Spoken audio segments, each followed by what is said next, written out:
A good day to wherever you are in the world, and a good day it is, ladies and gentlemen. Welcome.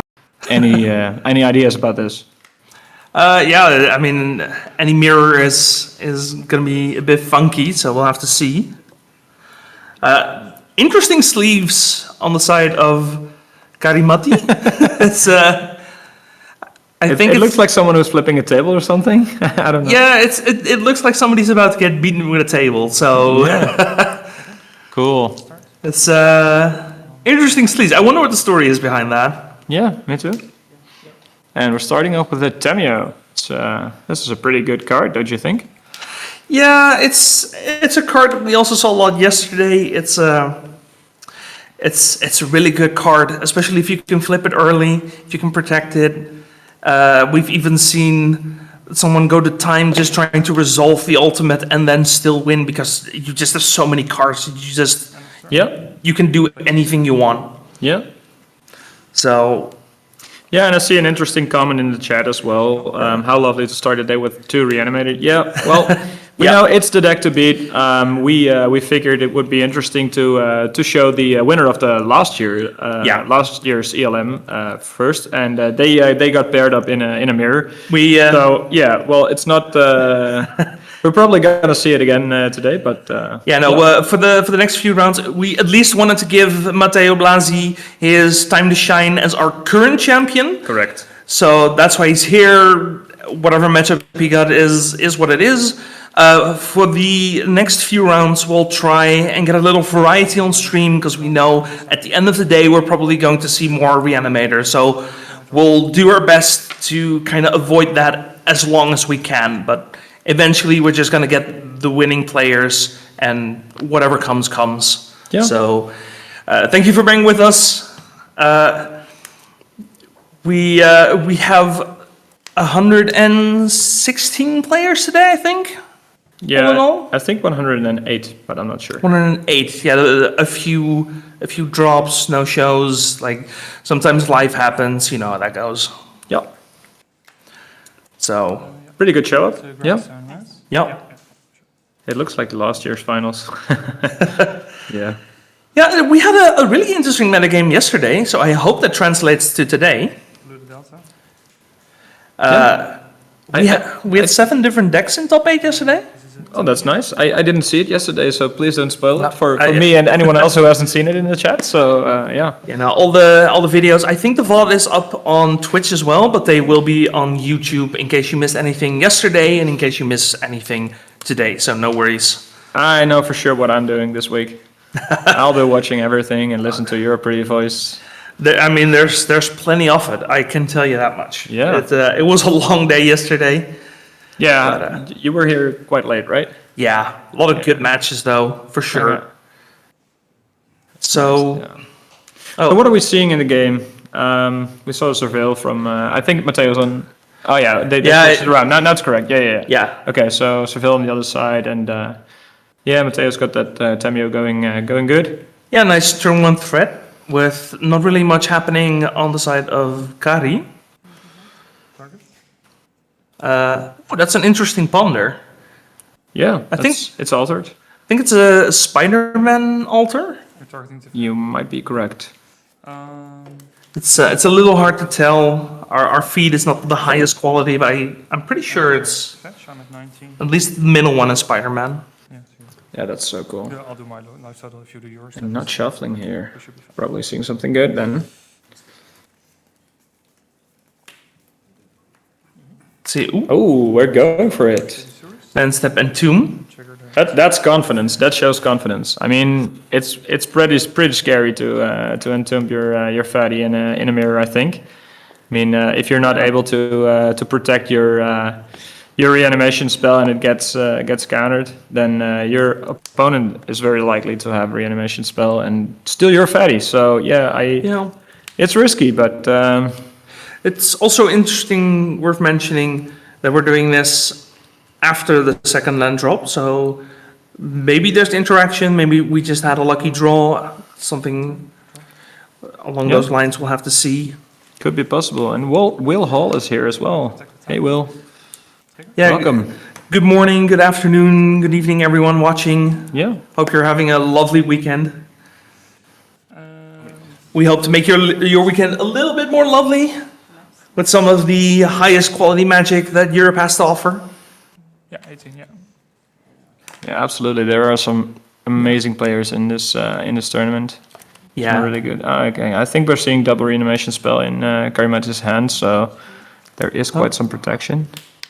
Oh, Is it actually just resolving on the first try? it's not even being contested. Yeah, floating one. Huh. That's interesting. But we're also not cracking clues, so I wonder what Mateo has then. Like, we're literally just letting it happen when we don't have to. What's interesting is that Mateo's chosen to play a Bitter Triumph in his main deck. Yeah, we're starting to see that more and more. I don't know about main deck, but definitely Yeah. Yes, in the 75. Looking at this two deck lists, it looks like Mateo's deck list is a little bit more aggressive than Karimati's. Little more controlling, I have to say. Yeah. Well, I do really like Bitter Triumph. We'll see if we can it's get it an up on the amazing screen card. for you. It's an amazing card, yeah. But it's a nice little discard outlet in case you draw one of your fatties. It clears Planeswalkers in case you're up against the Tameo. So it's a little expensive, but it does everything you want it to. If you're super duper lucky in Reanimator, you can even discard your fatty using it, destroying an opponent's creature or Planeswalker. Yeah, so it's a really nice tempo swing in that regard. Yeah? I'm not sure what the card That's is. on the bottom. Thoughtseize. Oh, that's a Thoughtseize. Okay. Yes. That's like the newspaper arts. I don't know Oh, what I don't know what they're called from Outlaws of Thunder Junction Yeah. special thingy. I not like sure. them, but I hadn't seen that one yet. Yeah, it's I mean, we're probably going to get this Yeah. a lot today, so. yeah. Just double check. Especially yesterday's finals. I won't spoil anything, but one of the players had different printings for. Oh, I know who that is. I know who that is. So you kind of indirectly spoiled it now. Doesn't matter. It's okay. Yeah. It was a joy to look at. It Yeah. was a little hard to cast, though. I'll be Yeah, honest. I can see that. Yeah, yeah, that guy's really made a hobby out of it. Oh, we're actually. No, not the Grindstone. Bitter Triumph, if we can. Grindstone is a bit odd to show here. Okay, so it looks like Thoughtseize is resolving, showing Yeah. Animate Dead, Reanimate, and a glaring card. I don't know what it is. It's not a Flash Breaker, I know. Yeah, Not that much. I miss that too. I know the fourth. He had 4 cards in hand, and the fourth one was Entomb. Yeah. He played the Entomb Yeah. to get Atraxa, and now you have 2 reanimation spells. Yeah. And I think that was the plan. Just reanimate versus reanimate. Unfortunately, for Matteo, Karimati had the first one. Yeah, so they probably have some permission spells in addition to this Thoughtseize to prevent Matteo from reanimating that Atraxa. Yeah. Oh, it's a Scalding Tarn, the other one. Oh, right. Yeah. That makes sense. Okay, so we're So not. what's the plan here? I mean, I honestly, I don't think the reanimate is going to resolve. We already saw a force of will, and that's assuming there's no other interaction. yeah, Karimati has quite a lot of cards in hand. Yeah, I think there's already too much card advantage to overcome here. Yeah. But I mean, you never know. Matteo is our current if- European champion. He Yeah, might if have- Matteo is able to pull like a Thoughtseize off the top and see if it's safe to cast Reanimate and get a Atraxa, then refill his hand, then maybe there's a chance, but Yeah. it's looking pretty grim. Looks like we discard an Archon of Cruelty to hand size even. There's another reanimation spell already waiting for Karimati. We also have interaction. Yeah. It's Pretty- it looks like a very good hand on Karimati's side. Yeah, I'm There's Brazen Borrower as well. pretty sure game 1 is just over here. Yeah, I agree. But let's see what Mateo can do. Wonder what his draw was for the turn. I didn't see it. We're deep in the tank here.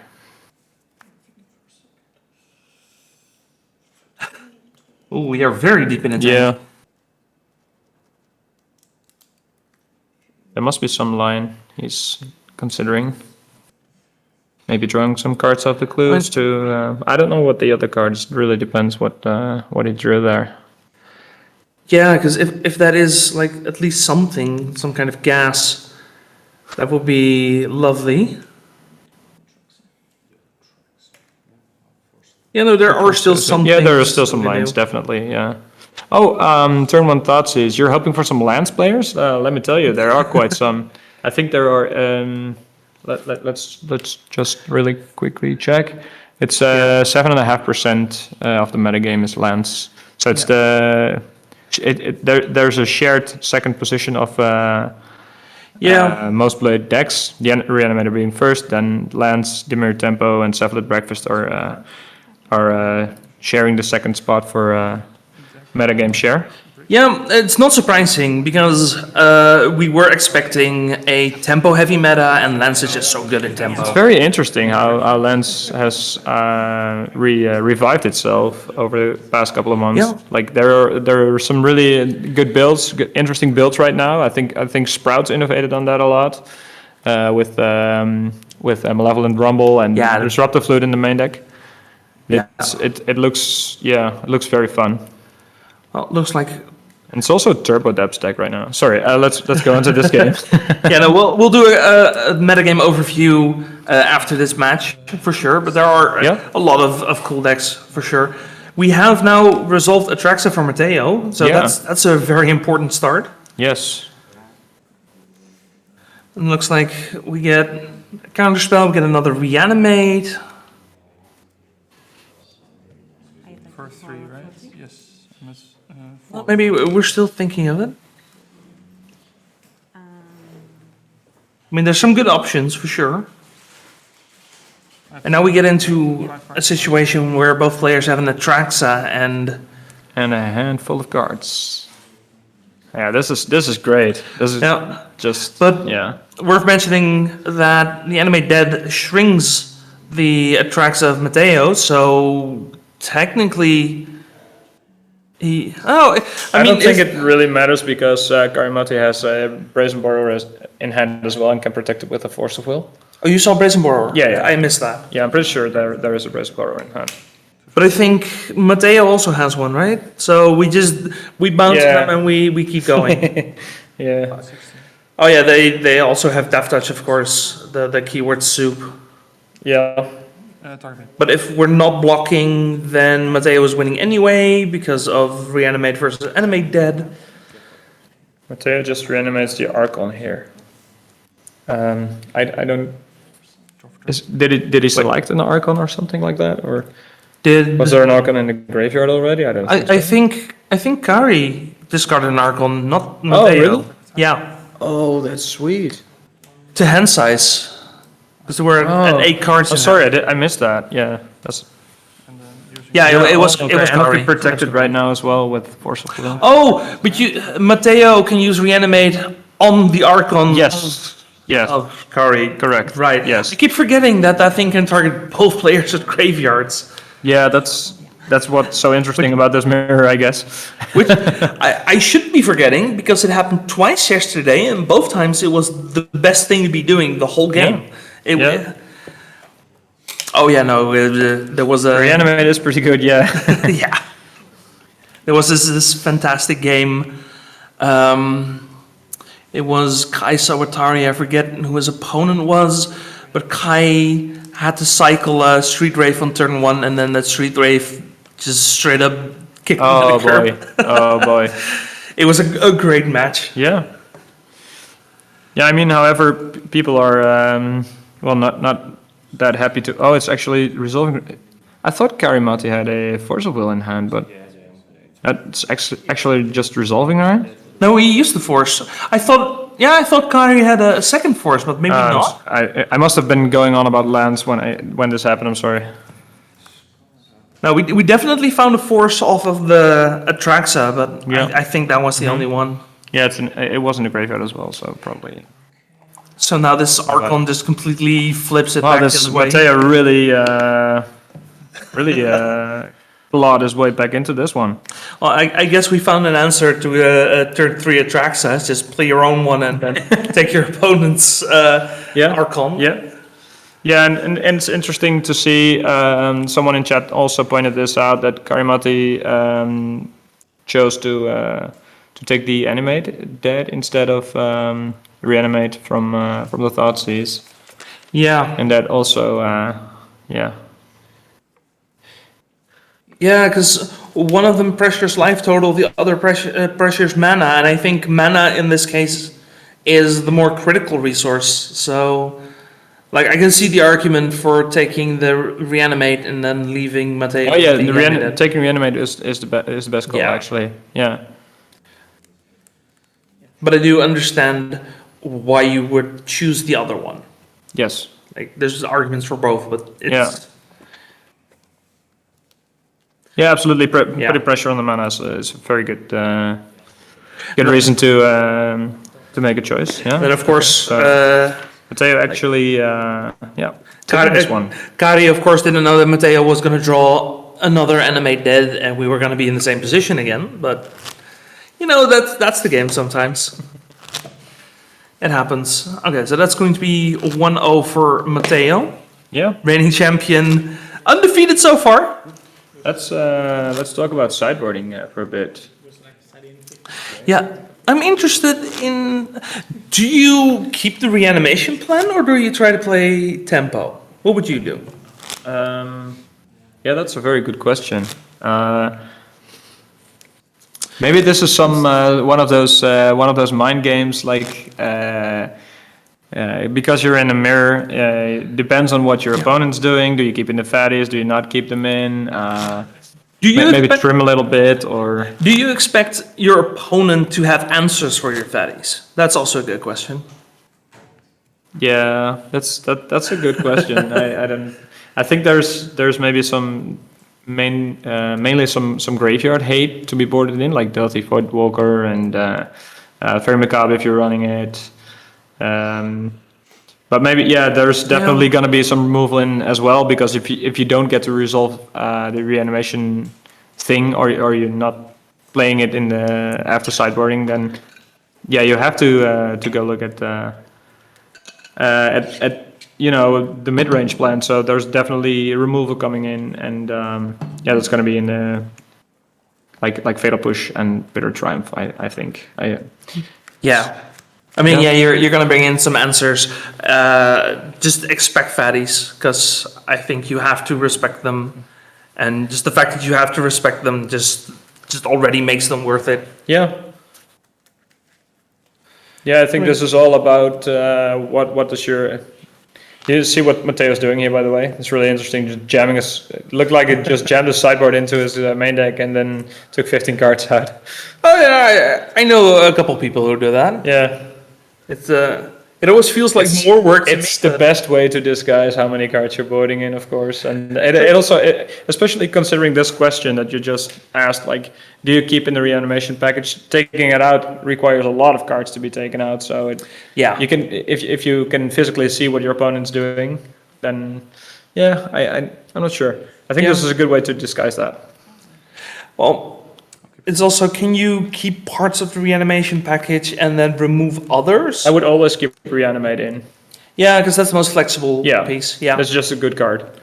Yeah, and then even if you take out the fatties, you could, worst case scenario, keep in like 1 or 2 entombs. Like, they're not the best. Yeah, and entomb is, that's debatable, I think. Yeah. It also depends on what you expect your opponent to do and what your opponent is expecting you to do, and anticipating on that as well. And maybe some variations in deck lists, because Mateo is on Bitter Triumph, whereas Kari is not. Are they not? No. No, I think it's the other way around. Oh wait, no, it's They're both on Bitter Triumph. Just both are in the sideboard for Karimati, and Mateo's running one in the main deck. okay. So it's both 2 in the 75, but only Yes. one of the 4s in the main. Right. Yep.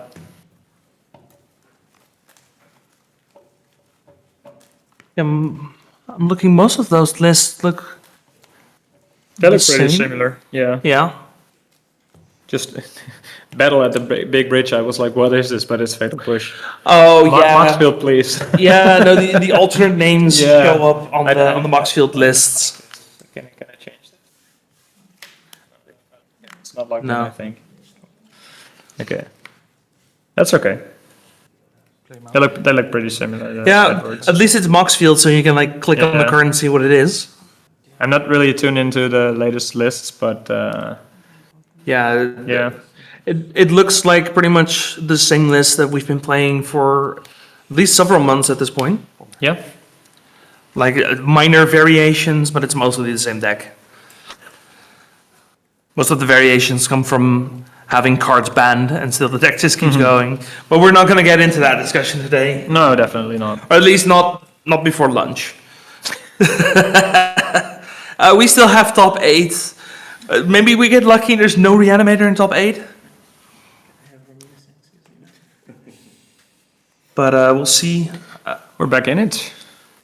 Looks like we had a Surveillant for Karimati, which was wastelanded. Now we have a Surveillant for Mateo, which might get wastelanded depending on our draws. Yeah, we are. this is legacy, baby.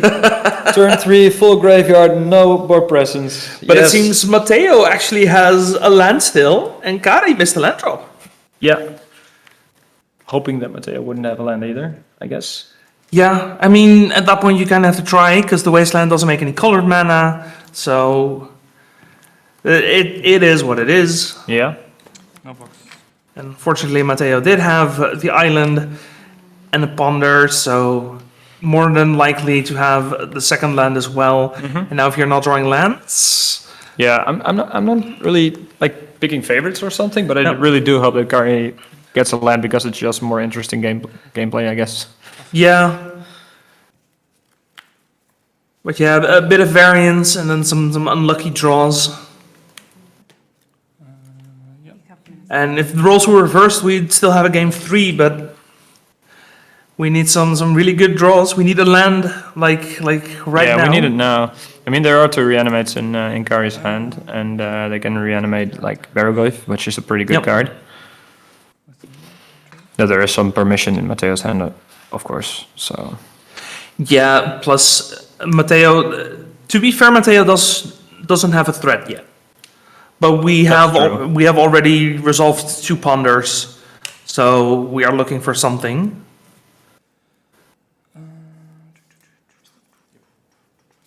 Okay, brainstorm as well. Brainstorm. And on the one hand, as long as there's no threat, you're sort of fine. On the other, there's so much card selection. It's not like Mateo has dead cards in his deck. Like, if we're cantripping, we are absolutely finding gas. yeah. There. So I heard some love for lands earlier. Is there any are there any other decks that Chad really wants to see on camera today? We can maybe make that happen. I hope we get Goblins on coverage. Oh yeah, there's someone who registered Goblins. Yeah, that's amazing. Oh, and here's a big Murktide. Yeah. I think it's four counters. Uh, You want to so, yeah. see this spice? Yeah. Yeah, 4 counters. Okay. Yeah, against. Oh, there's a land.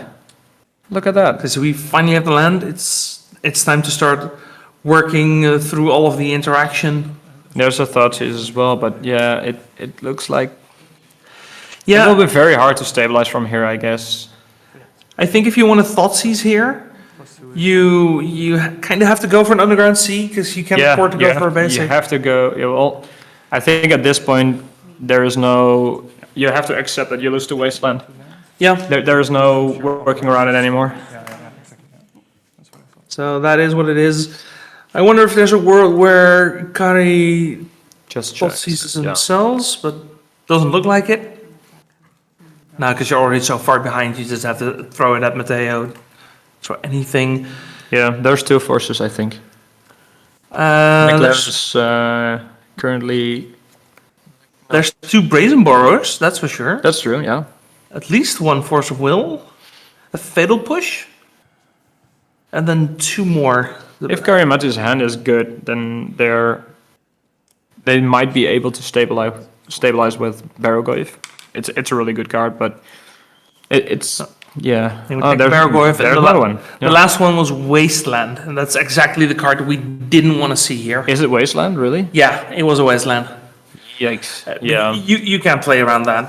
No, You just have to accept that it's there. Yeah. I agree.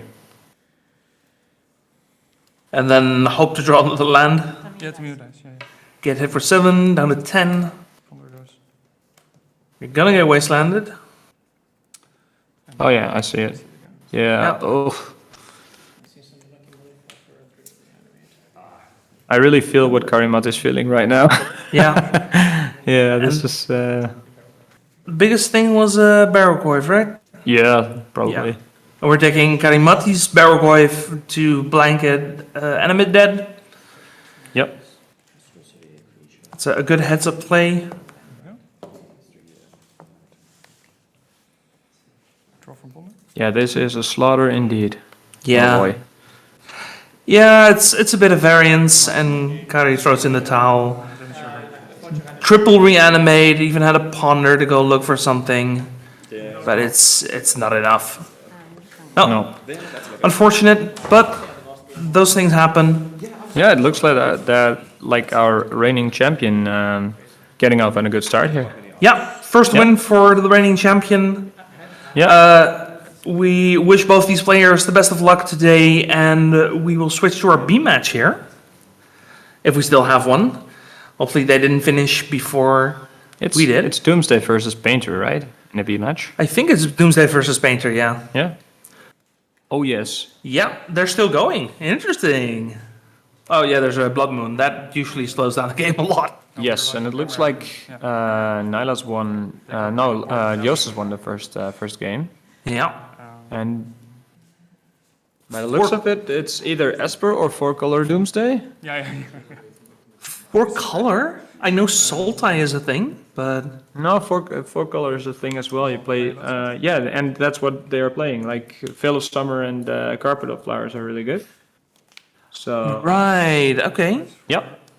Oh I think this is very, very close to what, what's his name again? The guy from Germany. He last year he top 8'd 2 out of 3, or maybe even 3 out of 3 Eternal weekends with this deck, 4-color Doomsday. Oh, I don't remember the name, but I'm blanking who that was. yeah, maybe someone in chat knows. Go ahead. Mark. Mark Tobias. Yeah. That's who it was. Yes, correct.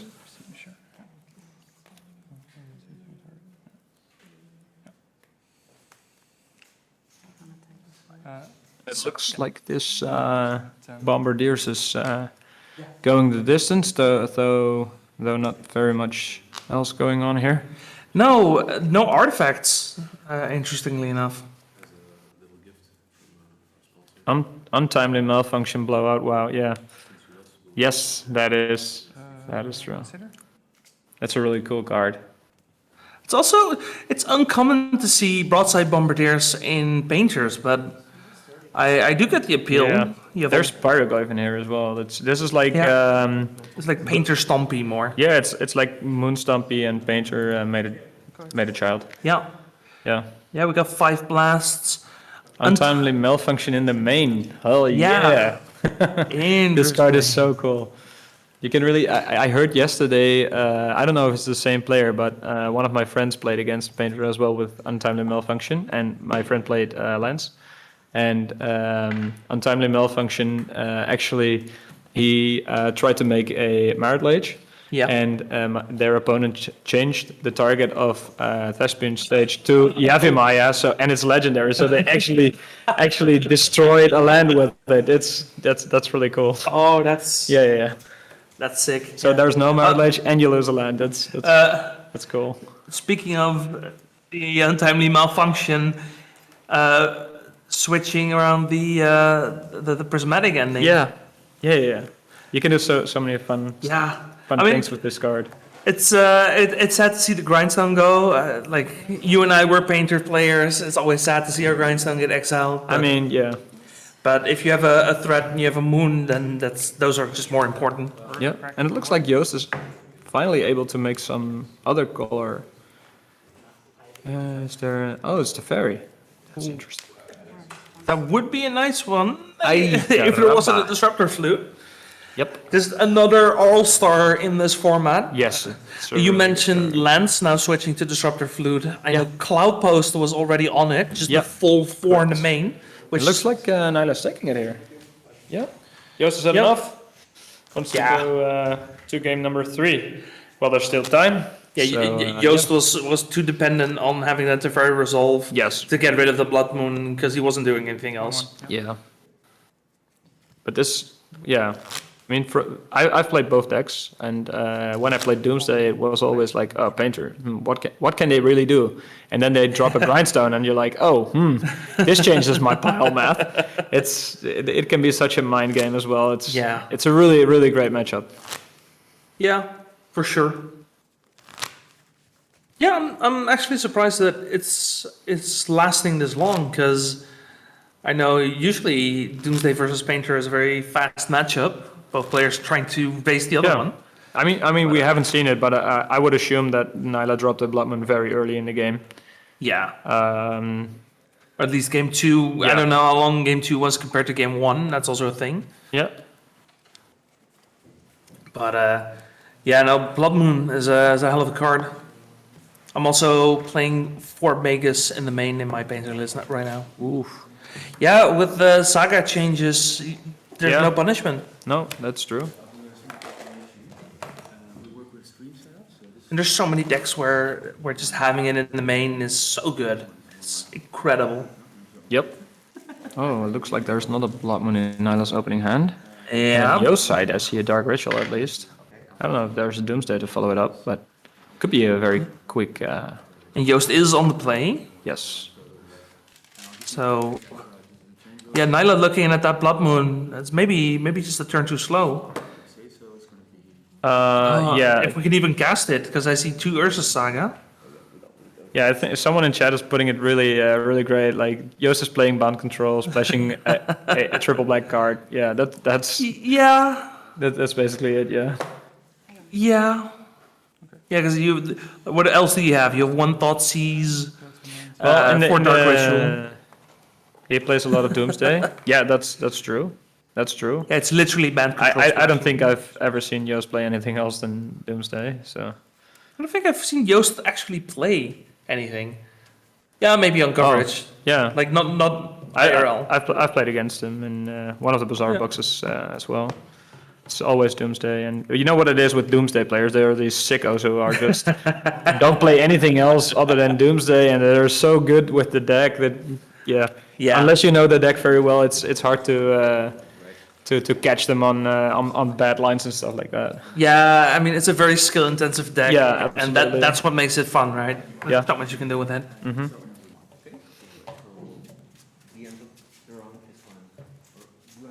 I'm sick because you heard it in first,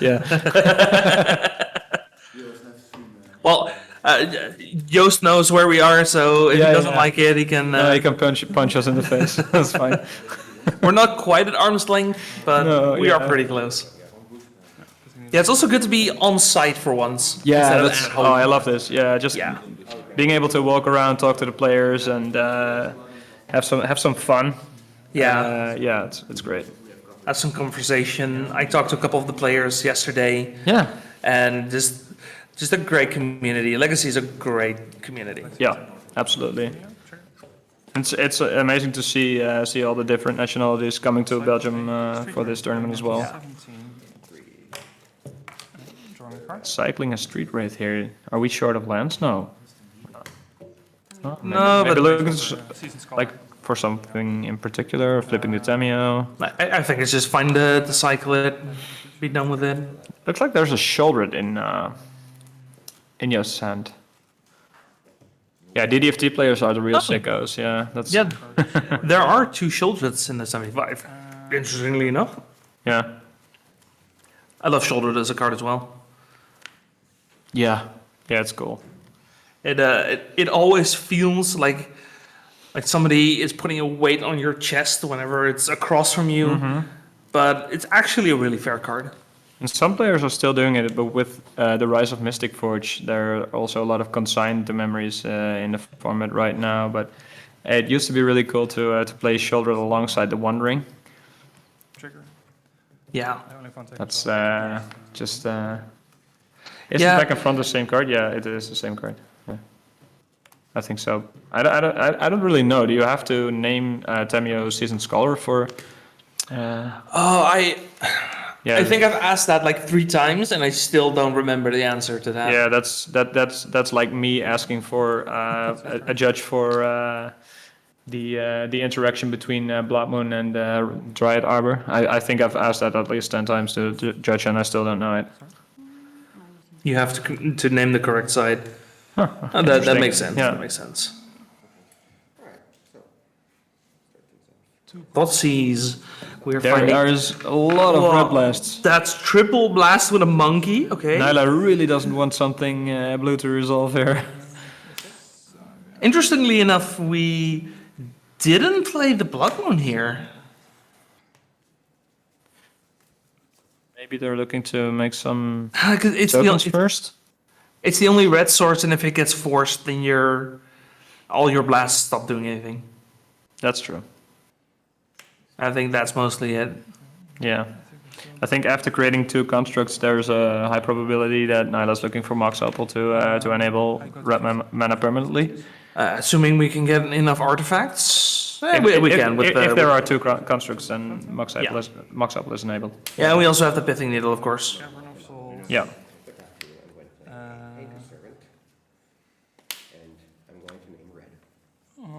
Yeah, no, the Blood Moon would have been great if it resolved. If you can guarantee that the Blood Moon resolves, then that's a great play there. If not, then you're fetching Lotus Petal to still have a red for your red blast. That's the problem. Fraction. Yeah.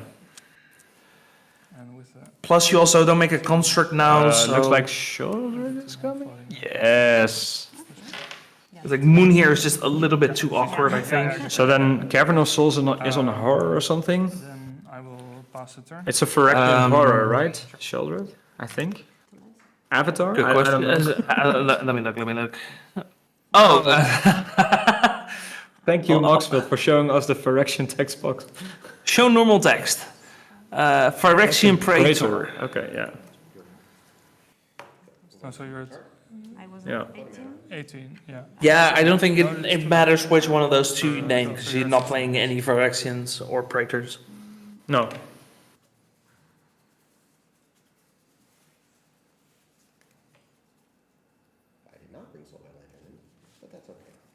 Or do we name Wizard and use the Dark Ritual? No, but Joost used 1 black man of the Dark Ritual to Thoughtseize first, so there were only two black in the pool, so... Yes, you only need 2 black.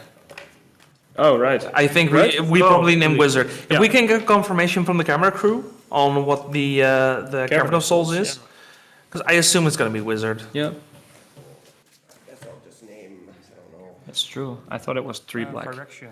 I'm not in the loop for this card. I will activate the grindstone targeting you. In Phyrexian. It is on Phyrexian. Okay. And Tomas won his first match as well. Yeah, a lot of familiar names. Yeah, absolutely.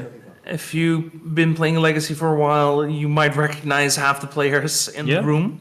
If you have been watching the Bazaar of Boxes series as well, and other great tournaments held among all of Europe and well, Yeah. all of the world really. Yeah, as well as yesterday, the main event of Eternal Mania, we had 226 players. It was insane. Insane, yes, yeah. Worried about, and that's why we didn't break long term. I forgot, I boarded out the lantern, and I was like, oh. shit, Rhinestone, okay. Okay, so I assume we drew a red source then? Because otherwise, I think you want the Mox Elf, or we drew a Painter. I mean, Yeah, you this Shieldred is putting on some pressure, so... no, if you drew a Painter, you wouldn't have made a Construct, right? Yeah. Oh, no, I see It's not a mountain. Saga, but yeah. I see a mountain. We drew a mountain. Okay. Yesterday was the largest Legacy event besides Four Seasons and Eternal Weekend. Yeah, I think so. Yeah. If anyone can name a tournament bigger than, 17. I'd be interested in knowing. Because I'd Yeah. love to. I can't. Impact Returns is also pretty big, I think, but I'm not sure if there were over 200 players there. I don't think so. Attack with I'm not sure. Tamio. It was a couple of weeks ago. I would like to attack. I mean, today is definitely the most prestigious. Yeah, with the European Legacy. Calling yourself the European Legacy Master is, yeah. Well, I mean, these players had to qualify. They had to actually prove they can play Magic. So at the very least, even like the 03 bracket is a bunch of good players. Yeah. Everyone's good. Yeah, you can't really be in this tournament and be bad. It's literally impossible. I mean, if you're in this tournament and you're bad, your country's bad. Tundra. And you can go to your LTS, hang your head in shame. No, everyone here is an incredible player. They wouldn't have been here otherwise. You're 12. Impact Returns was around 180, yeah. We were just over that. Yeah, that's still an incredible number. Yeah. That's crazy to think. From what I've heard, I have never been there. It's a great tournament as well. It's being very widely promoted on the Everyday Eternal podcast as well by Julian and Kai, who are doing commentary, of course. They are very enthusiastic about this tournament, and 10, right? Yeah. Yeah, for good reason. yeah, it looks great. Oh, here's a Bomba Boy. Ooh, yeah, I was wondering if we were gonna see the Blood Moon this turn, but I figured, yeah, the Blood Moon doesn't do all too much, but it makes sense to go for a broadside bombardiers. I'm 19, yes. We do have to be a bit careful because this ancient tomb is kind of Yeah, it's ticking away. Yeah. Combined with the Shieldred, like we really would like an answer for the Shieldred.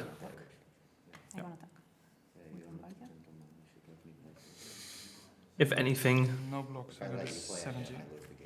Yeah, Bomba can really put on some pressure. we don't have that many like high mana cards to throw at the Shieldred either. No, We can at least I get think, rid I of think them. that's maybe something for next turn 19 again. to really put the pressure on. Maybe go in with the constructs as well. Urza Saga is really enabling this game for Nyla. Yeah, It's I love this card. Bombardiers is mana cost +2, right? Yes, correct. Yeah. So we Yeah. would need a 3 Free draw. mana card. Yeah. Yeah. A second Bombardiers would be very nice. I'll cast a brainstorm. Brainstorm. Draw 3, gain 6. Now here's an interesting thing. If you are Nyla and you resolve a painter, what color do you name? If you name blue, you enable Yoast's Veil of Summer, assuming they're still in there. I think you have to. It's really good for your Pyroblast, but With Shieldreds, I go to 26. Yeah, and I mean, especially in this situation, because Nyla is holding all those blasts, but in general, I think you are too reliant on your blast to not name blue in this matchup. Which, against the Force of Will deck, it's always kind of feels bad, but you have to. yeah. Yeah, I think maybe Joost thought about this as well, how to deal with painter naming colors, and the number of red blast / pyroblast in Nyla's deck, and then whether or not Veil of Summer is active. Yeah, Now attacking with the Shieldred. That's fine. and we're blocking with the Yeah. remaining construct. Passer. Was there another Shieldred in Joost's hand? Did I say that correctly? Could be. Floating, yeah. I mean, we just need something. I think we just need painter at this point. If Nyla was going to throw the Grindstone on Tamio, why not get Mox Up and use a blast, because there's no painter in play. Yeah. 3. No, for the Tamio. You can blast the Tamio. Oh, regardless. blast it. Oh, right. Oh, I thought on Shieldred. Sorry, No. I misread. Yeah. Yeah, I wouldn't prioritize Tamio as a threat in this position. Oh, No. but here's Fable of the Mirror Breaker. If she can resolve that, then there's a possibility to kill the Shieldred. You have to get rid of it. Wait, can you say, is it any permanent? It's Oh no, it's artifact or creature, right? yeah, you can throw. Oh, the right. Fable. Yeah. See, I don't play all You these can throw cards. them. Oh, that's interesting. Nice. We're paying 2 life to cast the monkey, so we get the chance of throwing the monkey at children. Oh, that's a great line. Yeah. Yeah. See, and that's why these players are sitting over there and I'm sitting over here chatting with you. I mean, it's the first round of the day. Have you had your coffee today? Yeah, I've had one, but it was decaf because I pushed the wrong button. So, yeah, not really. Okay, I blame that man. Yeah. With Capital So Falls on Fresh. we throw Donkey Kong at the shoulder. Yeah, but see, here's another shoulder. That's... Yeah, you were Yeah. right. There's Yeah. a shoulder. Ay. When you draw your cards, yes. So another monkey off the top. There's Pyrogoyf. Pyrogoyf. That's... I don't know how big the Pyrogoyf is. No, she's counting that right now. I do not have a Pyrogoyf in hand at all. I'm just counting your graveyard types. Oh, I mean, if the Pyrogoyf doesn't do it here, then we're dead anyway. So. Yeah, that's true. But there's no mana source, red mana source to back it up, so Force of Will is live here. And we take another 2 from this ancient tomb. Yep. We took another 2 from the See, draw. oh. It's going so hard. We get forced. We don't have the mana for any of the blasts. Oh, and that's rough. Would it? No. Draw That's, I again to, I'm at 26. think if she got the Mox Opal, yeah. She might have the Mox Opal, but I don't think she But has at a this third point, artifact. at this point, no. The constructs would also have blocked like for some time, but yeah. Yeah, no, but they already did. That's the point. They were already blocking Shieldred. I shuffle. Yeah, I don't know who's in the who's on the chat right now of us, if it's Marvin or Michelle, but they're really vouching for Yeah. the Dutchie. I know we're Dutch. We should be rooting for the Dutch. I don't but- care. I just want to see great games, man. Yeah, true. And I love Painter. Yeah, that's true. Yeah, I'm a Painter boy. yeah. Even though I haven't played Painter in a couple months now. I'm a Painter boy. As well, so I go to 30. It's an identity. It's just a fun deck. Absolutely. I love decks that can grind and then grind stone. At this point, Nyla's strip mined out of using Ancient Tomb because at the draw step she's going to 2. This is looking pretty bad. We lost the Bombardiers because we have to block, and that is Yeah, going that's to the be game. it. Yep. So 2-1 for Joost, also taking his first win of the day. Yeah. No. Also, good luck to these players. Yeah. Yeah, we have a minute left in the round, so I don't think we have a C match. Storm it away, But we still have 6 more rounds today and a top 8. Yes. After which we crown our 2025 European Legacy Champion. Hella hyped. Yes. with the 4 colors. So everyone, thank you for watching wherever you are in the world. You've chosen to use your Sunday to watch our coverage here, so thank you very much for that. We're gonna take a quick break, get ready for round 2. So don't go anywhere, we'll be right back. We gave our send-off to our champion of last year, Matteo Blasi. Now, let's get a few rounds of some interesting decks before we get to the top tables and we see all the Heck yeah. reanimated mirrors. We've got Gobos. Yeah, we got Goblins. I mean, if there's a Goblins player at an event like this, you have to show some Goblins, right? It has to happen. So, yeah, Eve playing Goblins. 34 Goblins in total. They're all Goblins, right? No shenanigans. I think they're all Goblins. I think so. Yes. And then 4 Ether Vial and 22 lands, so Yeah. a lot of butts, all great and small. And then, of course, Terrence on the left playing Dimir Tempo. Oh, one it of looks the like Eves defective- is mulligan to 4. Ooh, that is an unfortunate mulligan. And then a Thoughtseize right away. That's got to be rough. Yeah, we're gonna need a couple good draws here. Yes. We do still get to keep the Lackey at least, and Thoughtseize Bug. We take the Matron, and there's a Matron on top. Oh my lord. That's how this game works. Yeah. So next turn we're gonna get a Matron into whatever is most useful here. I think Terrence just needs some removal spells now. I think that's the only thing that can really help him here. Yeah. But yeah, I mean, Goblins already want to know. As far as I know, the only Goblins player today. Yes. Which, how can you not play Goblins? Like, Let's play that as a land ride and then. I don't want to say mean things. I love goblins, but yeah, it's not been positioned amazingly in over. I mean, if it's not actual Goblins, we can at least play Welders, right? That's true. You That's need true. some goblins in Some life. welders, some engineers. Yes.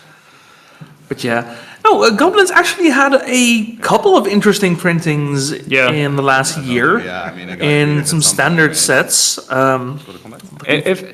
If the meta is right, I think goblins could be competitive. Yeah. Yeah. If you expect to see a lot of like Delver and stuff like that, I think that would be sounds like a pretty good matchup. Yeah.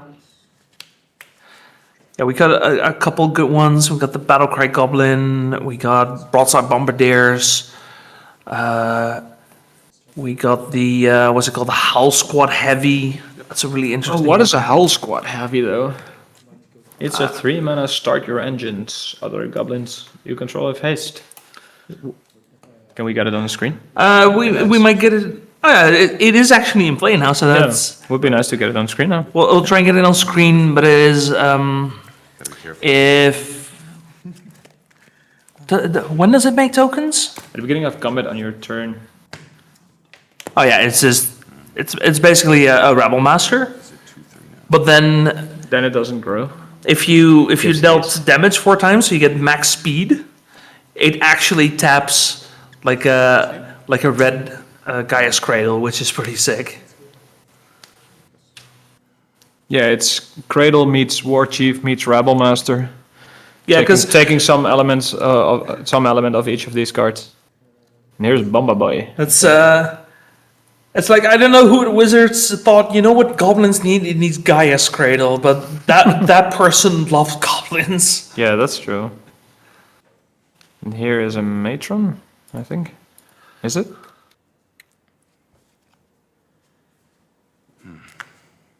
Yeah, it's a matron.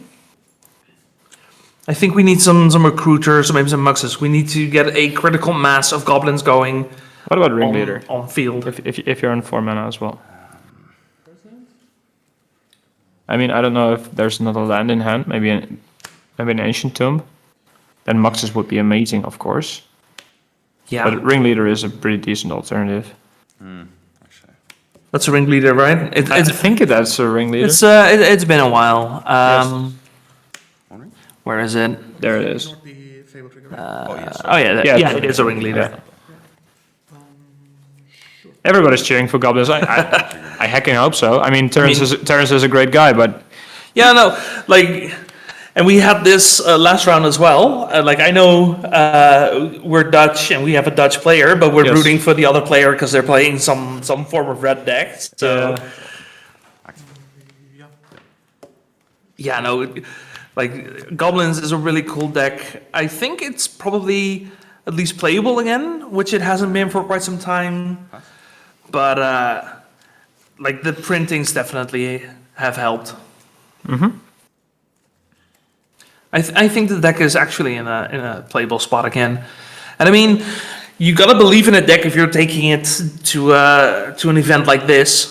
Like you know Yes. the competition is gonna be incredibly stiff, so like Eves is definitely a Goblin player. yeah. There's no doubting that. Sacrum is really pointing out the love for goblins that we all share. I think Yeah. you even share for goblins if it's against you.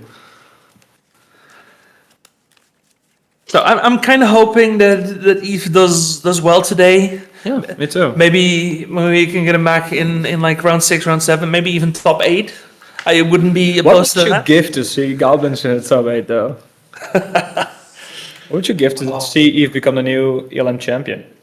I mean, if Eve becomes the 2025 champion, I think we're gonna see a lot more goblins in the coming months. Yeah, I think for sure. I think you better pack your creature removal at that point. I was talking with Robin yesterday about how much spot removal there is, but there's no real board wipes. I think No. if a deck like Goblins is good, we're gonna see more board wipes, Yes. and it's probably also the reason why the deck is good now, right? Because there's no way to kill you once you go wide. Did you see? Did you watch the Impact Return streams? No, I missed them, unfortunately. Okay, I mean they're still on YouTube, so you can watch it back. But there's actually a player. I think it was on Impact Returns or the Austrian Legacy Master. I don't recall specifically, but a Glimpse Elf player did really well in both the tournaments there. That was great to see. Just go wide and blank their spot removal. That's Yeah. great to see. So a bit of a poor hit for the ringleader here, only the Sling Gang Lieutenant, but we do have the lands to play it next turn, so at least we're gonna go wide. Glimpse Elf split the finals of the challenge today. Oh, sweet. That's really Yeah. cool. No, it makes sense that there's a lot of creature decks now that are coming back because nobody's prepared for it anymore. Well, Bowmaster is still a card. Yeah, And but Tamio as well. it's like Goblins and Goblins doesn't draw any cards. Elves draws them if you glimpse for them. Yeah, But in general, all the creature removal is spot removal. that's true. Yeah. So Speaking of Bowmasters, yeah, the matron here. I think the bodies are more annoying than the ping themselves. Like the ping still hurts, Yes, still hurts like hell. But Terrance's dragon is coming in here really hard. yeah, Come on, Max is off the top. It seems like the entire chat is rooting for Goblins. I mean, if you're a Goblins player in this day and age, you are the underdog. Everyone loves you. Yeah, everybody loves an underdog. That's good. Looks like the hand there is Sling Gang Lieutenant, the Goblin Lackey, Lackey. Bomber Bombardiers. Boys. Yeah. Yeah. Which Bombardiers is a little slow. The Sling Gang Lieutenant does help. It's too bad you can only sacrifice a creature once a turn, because that would have helped a lot. Yeah. Still doesn't quite deal with the. It's a ringleader attacking right now. A ringleader Yeah. could deal with Murktide, right? Murktide is a 5/5. Ringleader is a 4-mana Yeah. card, so Yeah, but you also kind of want to protect your Bombardiers, right? So if that gets blocked by the army, you might want to kill the army. I think. you need a double block though. That resolves, right? Oh, also, they're all -1. Triple block. Yeah, that's triple block ensures the. I think the Tamio here is more killer than the Bowmaster, to be honest. Yes, It's a bit bigger, isn't it? and then we get a triple block Yeah. on the Bombardiers, leaving East with a very small board, really. Yeah, that Lecky is probably gonna. And there is another yeah. Bowmaster. That's unfortunate. I do not know Murktide win rate, and I'm not discussing Bants. No, fair enough. I think we all know what should have been done has been done, so there's no point in dwelling on it. No. Thankfully, the meta isn't too heavy on those decks, so. Oh, and here's Kaito. Oh, yeah. I love this card. What do you think? I really love Kaito. It's a really cool design. I think Planeswalker Ninjutsu. I mean, I love the ninjutsu mechanic in general. Yeah, cool. Kaido is definitely an interesting card. I think it's also a very, very powerful card. Yeah. So we'll do 1 to It's this. not too much. Like, you're not playing it as a 4-off, for example. Yeah, whatever.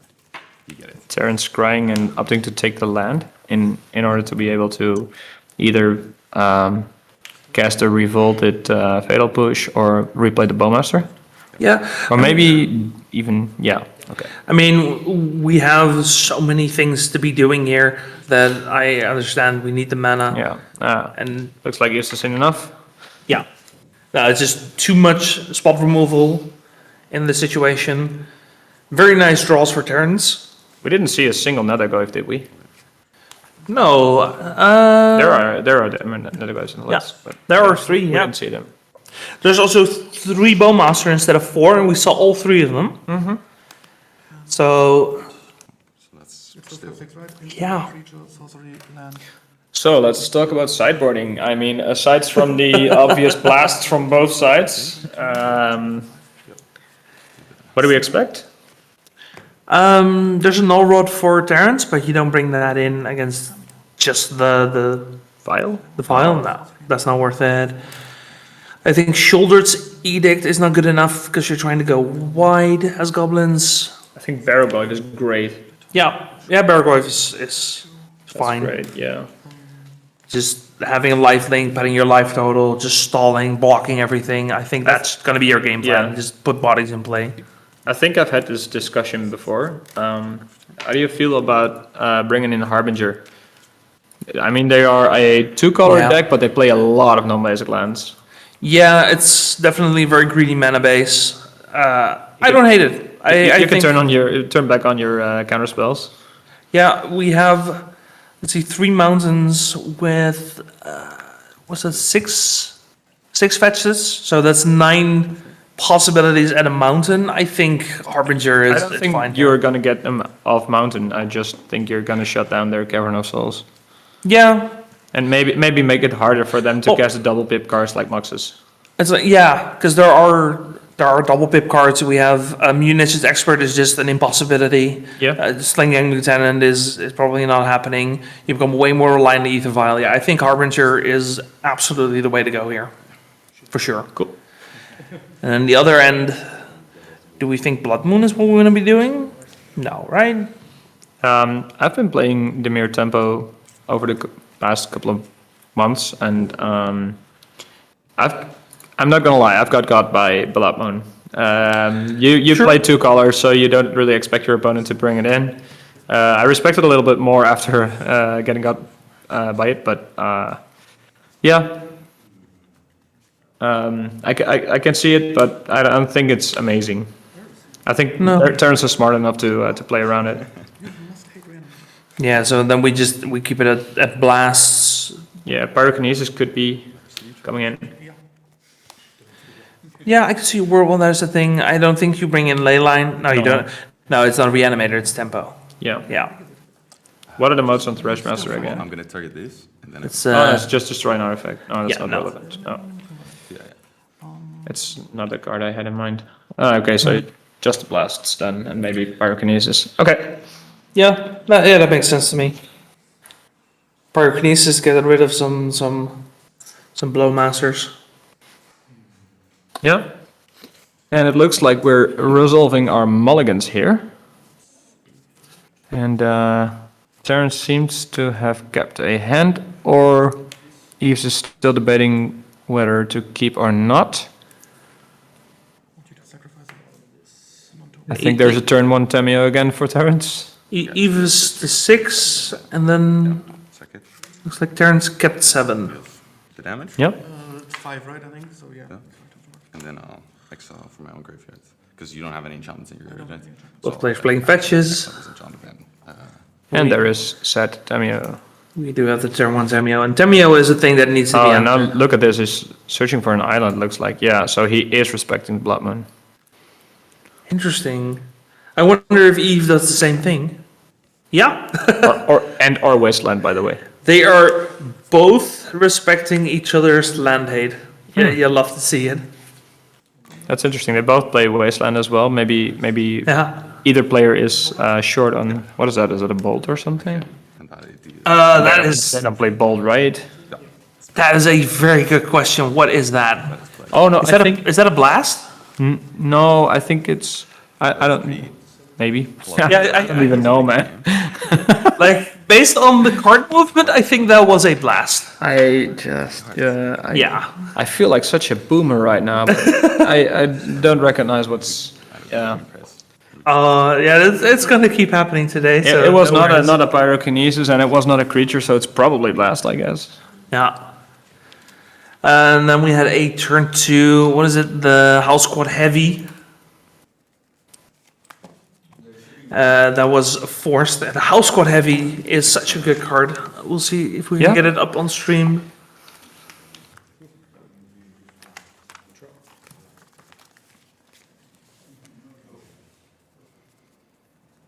Definitely one of the cards that, if the deck is still playable, that one is the reason. Yeah, what was pitched to force? I missed that. Did you see what was pitched to force? No. I think maybe it's another Tameo in the graveyard instead of exile. Maybe we can get our team to look on that. Yep. Marvin's on it. Yeah, they're just barely playing a bit off the playmat. And if they could play a little more to the top of the camera, that'd be great. We have plenty of real estate. Let's use it. Brazen Borrower. Oh, it's off screen. It's like right in the corner right there. Yeah, Yeah, it's I see. off the playmat. How many Brazen Borrows? We have 2 Brazen Borrows, so Yep. that could end up being a problem later down the line, depending how long the game goes. Both sides now having 2 basics. Yeah, and it looks like the Stamia is going the distance. And look at this Wasteland game. Yeah. It's just excellent place of both players to anticipate on that. And here's Bomba Boy again, uncounterable Yeah. for sure. Good little bit of pressure. Yeah, it's 1. So what? Wait. How did it go from 6 to 1? Oh, it took 1 damage, right? Yes. Yeah. Okay. That was a bit of a brain fart. Perceivable best deck in the format. Yeah. And Yeah, just not enough damage to actually keep it from ulting, but maybe a turn slower. they was fun to me. Yeah. Terrence says he's Thoughtseize, and Eve says joke's on you. That's a Badlands in my hand. Yeah, but I think we need a 3-drop here. For our main event thing, you want Like ideally a recruiter, then we can throw the recruiter at Tameo, keep some of the pressure off, Sell out. yeah, exactly. reload on cards. Right, might as well. I mean, we need a good top Recruiter, deck. you mean Matron, right? I'll start this time. Or No, I was thinking the ringleader, sorry. oh, right. I see. No, it's a blast, that could also work. One, right? I think there's 1 card in hand for Terrence. Yeah? Okay, Tamio's gone, and the board is empty again. Now we're in top deck mode. So who's the better top decker here? Well, I think Goblins. Yeah, Right? But though, like there's a higher ceiling for Goblins. That's Rundfeld Heartmaster, right? How does it work, by the way? Are you switching between the 2 games or mostly? Oh no, it's No, it's one of the new ones, I think. Or is it a Horde? Yeah, it is a Rundfeld Horde Master. Yeah, and it got removed by Bowmaster. I mean, Yeah. So the Horde Master, what's it do again? see? Whenever it or a Goblin dies, exile the top card, and if it's a Goblin, you may cast it until end of your next turn. Here's Sling Gang and a Wasteland. Wow, that's pretty. Slinging, a very nice draw here. Yes, Right after the Bowmaster it's as very well. good to hold the door a little bit for this Bowmaster, and it looks like there's a higher ceiling for cards from each side right now. But Terrence has card selection, so yeah. Yeah. It also helps that we already made it to 4 mana, so we can actually deploy Yes. most of what we draw. A ringleader would be amazing. I think the only draw we have that we couldn't cast here is Moxes. Yeah, that's correct.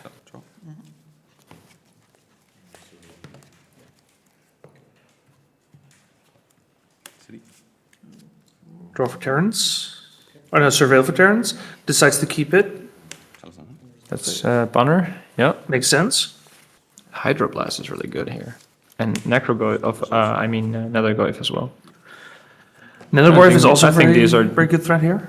potentially decent cards. Another guy if he really walls you up. So and Hydroblast can get rid of anything red being cast. I didn't quite catch what the third card was, did you? Yeah, I did, but I didn't register it. Okay. Murktide, I think. Okay, that's also a good one. Yeah, that's just Yeah, three it's cards you Murktide. won. Yeah. Yeah. Yeah, now with the second blue source in play, I mean, it's a little bit of a non-bow sometimes with Nadagoyf, but yeah, Murktide is a good card for sure. Yeah. Eve drawing Arid Mesa. Hey, Dux is here as well. Hey, Dux. Nice to see you check in from the other side of the world. I mean, I feel like we're on the other side of the world. Whoa, We that's deep, man. Well, we are at this convention center because we are literally on the other side of the convention. Oh, look at this. Munitions expert. We hit that off of Thoughtseize, right? Or did we cast it? Is that going face? Can you do that? I don't think so. No, it goes creatures. Or planeswalkers. So it's actually a really good card in the matchup. Oh no, it was Terrence changed his life total because of the Thoughtseize it was casting. Not paying attention. No. Oh yeah, the Munitions Expert has Flash. Right, I forgot about that. Yeah, sure. The hidden flavor text. Hidden flavor text. And we get an 8/8 Murktide. Okay, we do get a Surveil here. We have the one-off Raucous Theater. We also have some commitment from the other side of the world, like USA, 3 a.m. Hell yeah. That's I mean, we're here for some high-level legacy, aren't we? yeah. I hope you're not here because of sleep troubles, but glad to have you. I believe we ended up at 106. We had a couple drops. 109. Thank you, Sahar. Everyone give a shout out to Sahar. Sarah's not here, right? No, I don't know what happened, but you're an ELM we- representative, or we miss you, something like that. Sahar. Yeah. I hope you're well. Trigger. No sadness on the stack. Okay. You say that to Muggles as well, sadness on the stack. I think everyone says that, right? Yeah. Yeah. It's become such a magic thing. That's a good reason. Good Yeah. luck. Good luck. PhD is very important. So Yes. That's a valid reason not to be here. But in the meantime, let's look at the game. Terrence has developed some big ones. I think we surveilled a Sear Slicer Goblin into the graveyard. Your upkeep. Your upkeep, you activate. On your upkeep, yeah. Yeah. Yeah. I don't know what the draw was. Might have been a land, might have been another munitions expert. Yeah, you target that, right? Yeah, target down, yeah. Cool. And you may go. Drop two. We do still have the Sling Gang There is Lieutenant. Wasteland. Maybe live a and little. 16. What's the other card? There's the Wasteland. Draw card for turn. I think it was an Ether Vial. Oh, that's a little late to the party. Yeah. And the dragon coming in for perhaps lethal? Question mark? No, we have the Sling Gang Lieutenant, so we can start sacking Oh goblins. yeah. Can Which, that's save some life there. yeah, that's not ideal, but we do still get another draw. But not sure if there's a draw here that actually gets us out of this pickle.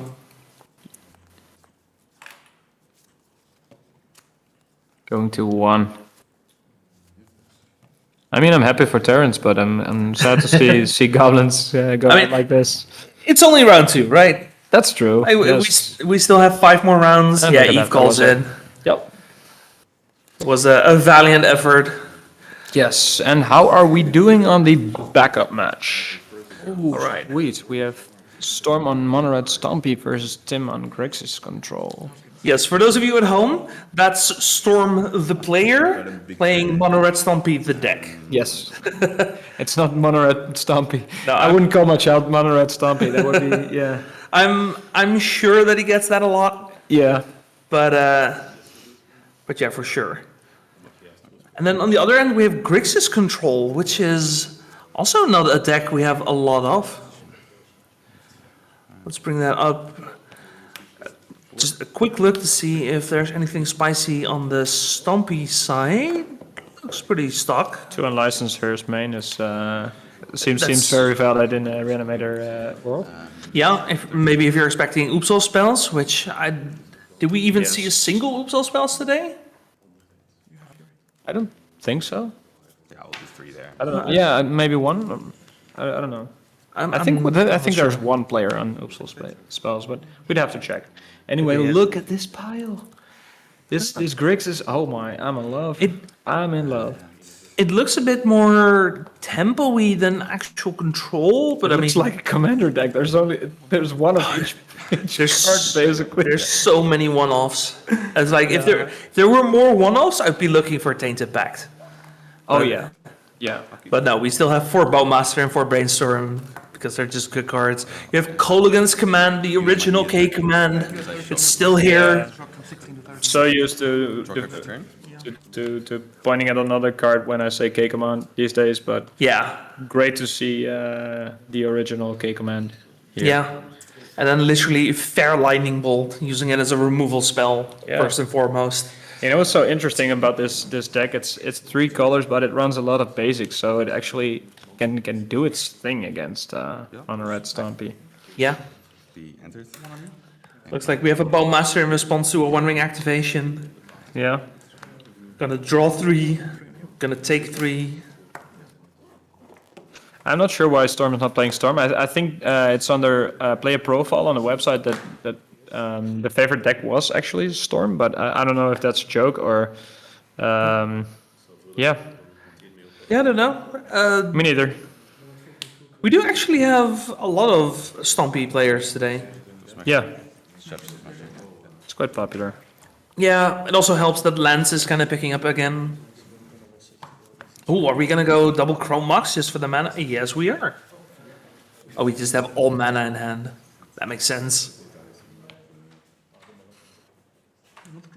There's a One Ring unlicensed first, and what is that other card? Uh, Ooh, Bomber Boy. I can't quite make that out. I'm not sure if the third Chrome Mox is in play or if that's...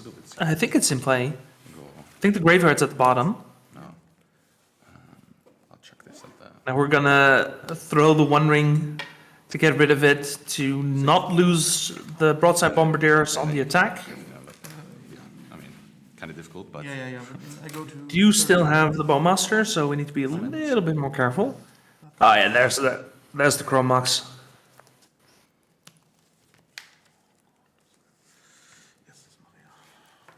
And I wonder what Tim's plan is with the Chalice on one. You are a slow blue deck in Legacies, so you're probably playing a bunch of 1-drops. Hit you for 1. Gonna come in for 1. Life total becoming a little bit precarious for Storm. You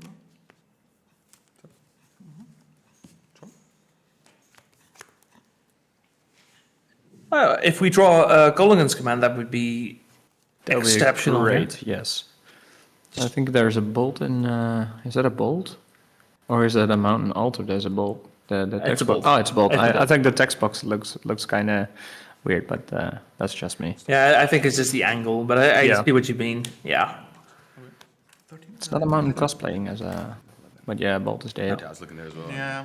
Mulligan's command will be amazing here. Yeah, if we go Gollaghan's Command, unlock our Lightning Bolts, I think this game goes very hard, very fast. I'll tell you right now. I'll warn you. If we see Gollaghan's command snap Gollaghan's command this match, I'm gonna scream. I'm gonna scream. Oh, that would be incredible. That would be incredible. Yeah. I'm looking, we don't have... Is that Tim from the Snapkeep Legacy podcast? I think so. Yeah. His name seemed familiar to me, and I think that's correct. Yeah. It's Tim Bartling. Tim Bartling. Yeah, it's him. Oh, okay, I see. Sweet.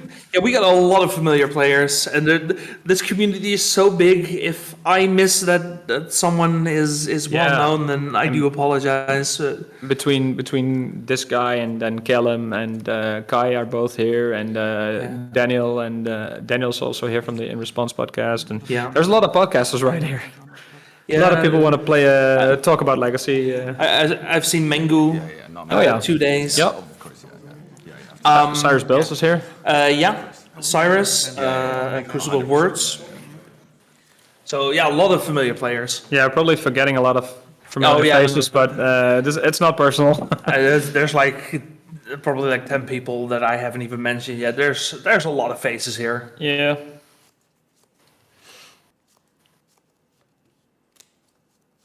Let's see, we have this ring on the stack, but do we care about this ring? Looks like we do? Or it's maybe just in response? Trigger. I mean, the way we're tapping mana kind of feels like we have a Colligan's Command. Yeah, I'm not sure. Play Chalice of Life for 0. Chalice On 0. 0. Yeah, we do have a Colligan's Command, I saw it. Oh, just to throw it on Bowmaster. Yeah, right. That makes sense. Yes. I can start drawing cards with the ring But I and not think, feel bad about it. I think we're about to go back to 2015. We're going to end step Colligan's Command. Destroy and get back almost. And we're going to pick up the Bowmaster. Oh, hell yes. Very nice. We're definitely killing the Chalice. Yeah, and I think we're killing Bombardiers with the bolt then or something. Yeah, we still have the Bolt. We're in no rush. If we get Land Snapcaster, then we can just do it again. So all of it's fine. What happens? Oh, yes. There goes the Chalice. We're doing it. And the Fatal Push. That makes sense. Yeah. Go ahead. Yeah. Yeah. I didn't know that was there. And because the Bowmaster died that turn, Revolt was on. So now we untap. Now we have a Bowmaster in hand. We can cast our 1-drops again. Yeah, this is quite We have bolts. We do have bolts. I want to see some bolts. I want to see some Snapcaster mages. Yeah, bolt's not bolt. I see Biffle Strix. Trying to figure out what other cards there are.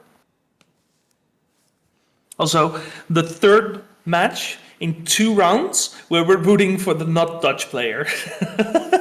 I'm just pointing it out. I'm Yeah, just pointing it out.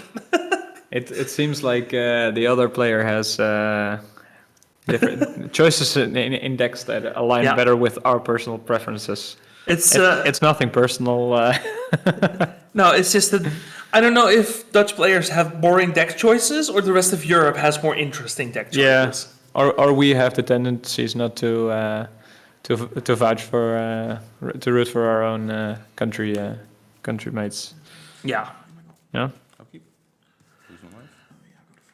which is good because we also had 3 Dutch players already. Yeah. Which that was not intentional. We literally just picked them because of their opponents. I'm pretty sure that Michel picked out Tim to see Grixis control. Yeah. I mean, we were the ones to pick Goblins because, Yeah. of course, we did. Yeah, I take full responsibility for that. Someone that disagrees, well, you do you. Yeah.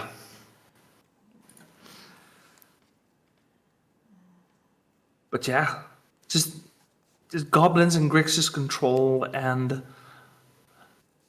yeah, good stuff.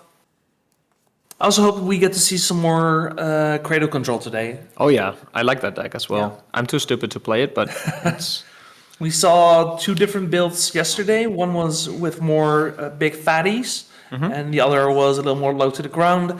And like they both have their merits.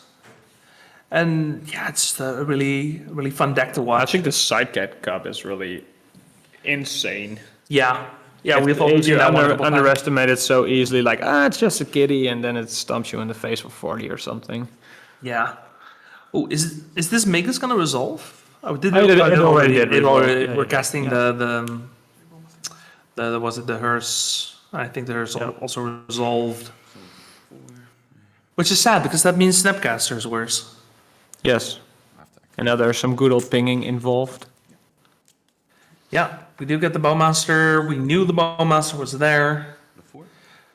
I don't really know about decklists, Zakram. That's a good question.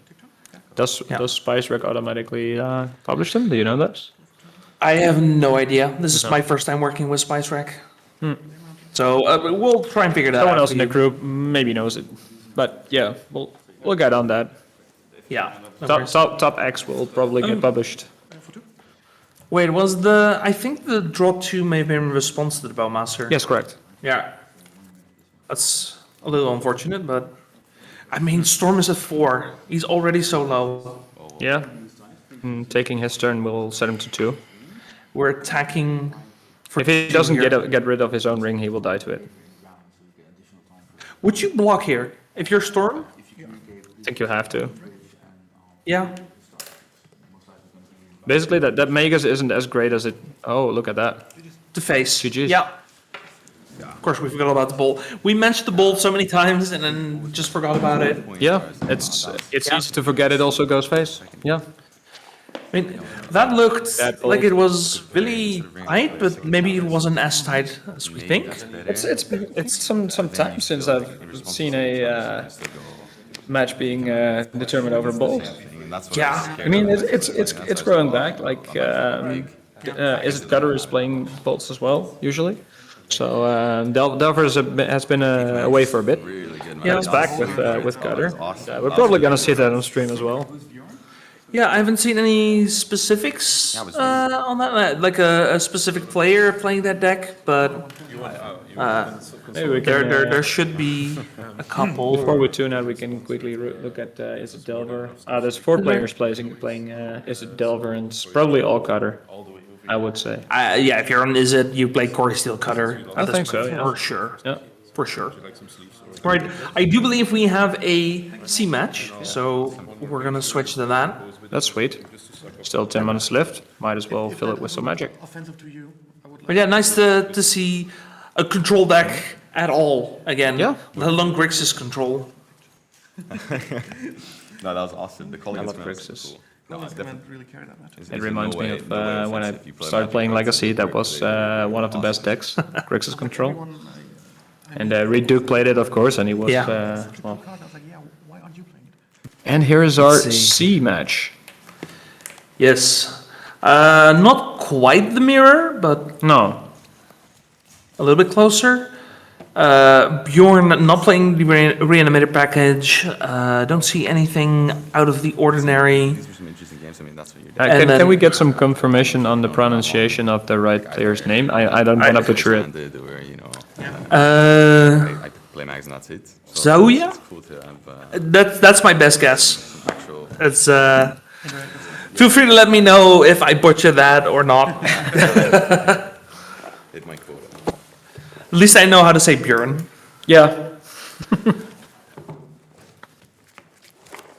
Yeah, that's the thing with having a tournament with International, players from yeah. how many countries? It's like 20, 25? Oh yeah, it's a lot. I don't know. That would be nice stat to. We can If find it out. if Sahara is still here, 24. 24 countries. Oh, I was one off. Oh. Yeah, 24 countries. I think 24 languages. There's maybe a bit of overlap here and there, but Yeah, I think some Austrians speak German as well, like that, and some Belgians speak Dutch as well. yeah. So you'll probably get to like 20 languages. Something like that, probably. Yeah. Most of them are probably communicating in English. I would Yeah. say. I heard a surprising amount of players just talk their native language to each Yeah. other. So I think Yeah. there was a lot of There are a lot of Germans, there are a lot of Italians here, and quite a lot of Belgians and Dutches as well. So Yeah. yeah. I mean, that's always fun, right? You Yeah. travel halfway across Europe just to face the people you came with. Yesterday I had it in the Legacy for Art round 3. I played against my Carpal maybe. Yeah. The one that already played ELM or the other one? No, the one that was dropped in the main event, or you mean the one that played in the previous Yeah. years? ELM? Yeah, him. Yeah. Yeah. Bingo. Yes. Some Dutch speak Flemish too. That's a fun way of putting it. Yeah. Oh, they were 25. I was right. There were 25 countries. Okay. Yes. Sweet. Yeah. And then next year we'll just bring the Americans with us. We'll bring the Australians with us. And then the year after we bring all the Asians.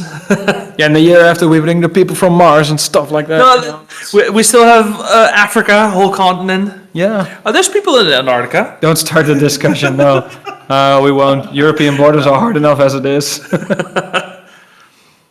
Oh, yeah, I know. Yeah. They wanna play.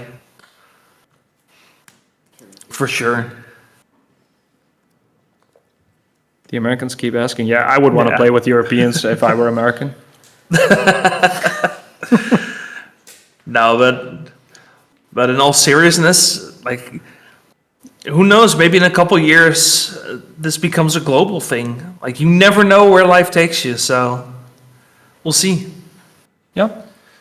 I mean, you and me are sitting here in Belgium for an international tournament. Like, That's really cool. Oh, life is weird sometimes. I love it. What's the typical frequency?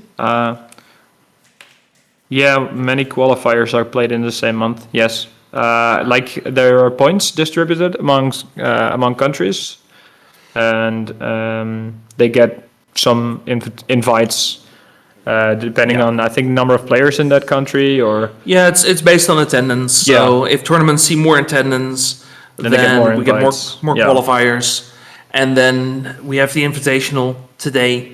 yeah, So these are some of the best players in Europe.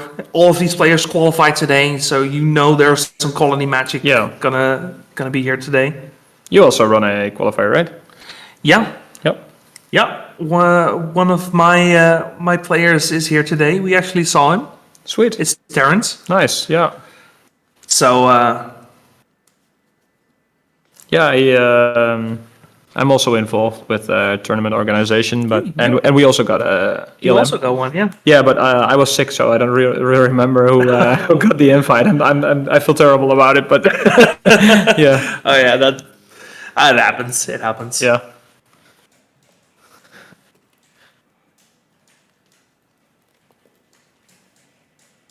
Let's get back to the game. We got a fast Flip Tamio. yeah.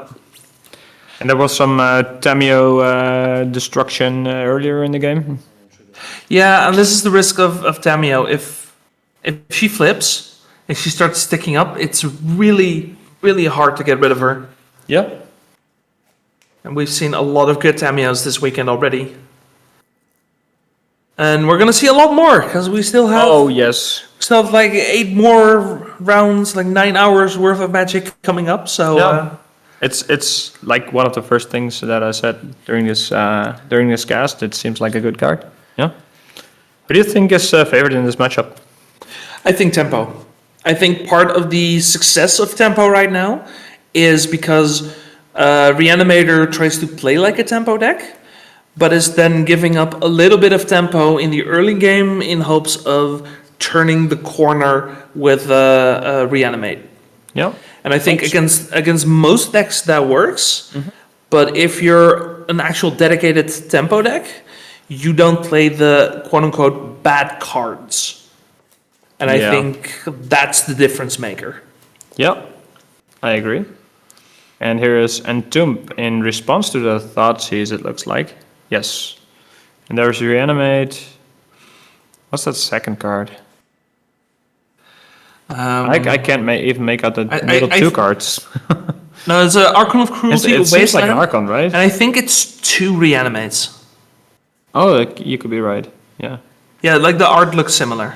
Yeah, that's an Archon indeed. And Yeah. yeah, you're right. Yeah, it is a Reanimate. Yep. You're good, man. It looks Yeah. like you've done some coverage before. I mean, you get plenty of practice because Yeah.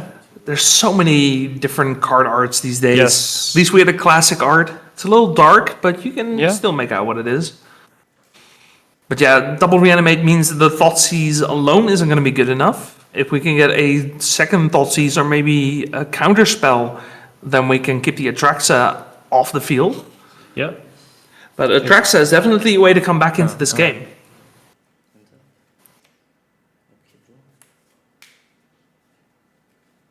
Turn. I was checking to see if there is maybe Cling to Dust, but there is not in Björn's deck. No. And here is set Reanimate, but it looks like we're cracking a clue. Cracking a clue. Considering our options. Bam! There's the Force of Will. Yeah. I think the Brainstorm might have actually been the draw for That's a foil Future Sight Brainstorm. Can we talk about that stuff? Like, That's a beautiful. Oh my goodness. that's a foil everything. Yes. Like it's foil duels as well. Nicely altered. I like saw one of the vendors here are selling Ice Age Brainstorm foil altered. They look really, really great, and my wallet is itching. Like, oh, yeah. I love it. I don't really do foils anymore, but these are like they are screaming at me to make an exception.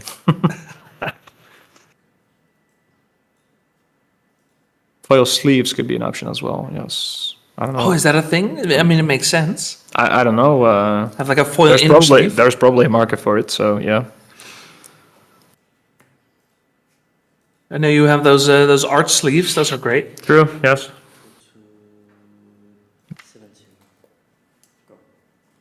Bowmaster coming in. Yeah, I think this game is Bjorn's to lose at this point. Like he Yeah. is solidly in the driver's seat. Yep. I agree. That Tamio is pretty damn close to flipping.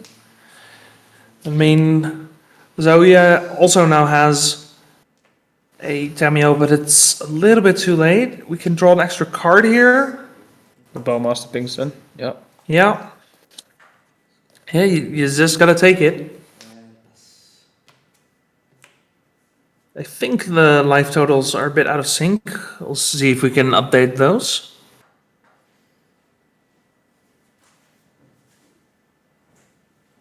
Cass was talking about Brainstorm yesterday. Mercadian Moss artwork, the new frame is nice. I'm still angry. Yeah, I'm. I have no recollection of the event in question. It's, but it is correct. Yeah, that's one of the many things you can have so many debates about within Magic. It's art types, it's the reserve list, proxy, whether or not to allow proxies, and banning cards. You know, that's what we can talk about forever, but we're not doing that. Yeah. Fortunately, this tournament is proxy friendly. Most of the qualifiers are as well. Yeah. Because yeah, the format is getting too expensive, and we care more about playing than worrying about the price of our overly expensive cardboard. It's gonna keep its price anyway. Like somebody playing proxies isn't gonna change that, and it seems a lot of our vendors agree as well. Because I've heard a lot of vendors say that proxies actually help sales. Because now you have people playing, there's a reason to buy cards. I can see that. Yeah. Yeah. I can see that, yeah. I mean, everybody's entitled to their own opinion in this regard, and Of course. I don't really meddle with this. It's fine for me either way. Fair enough. And here's a Truxa. It did get through this time. Yeah, which is surprising considering we have so much going on Björn's side. That I'm surprised that it actually resolved. A lot of creatures in that pile. Yeah, My God. it's 2 Voidwalkers. Ooh. I'm not sure. 3 Voidwalkers and Yeah, a we got- Brazen Borrower. And then we take the Brazen Borrower. Yeah. I'm not sure what one of the black cards was that we took. I don't even know if that was the instant or sorcery pile.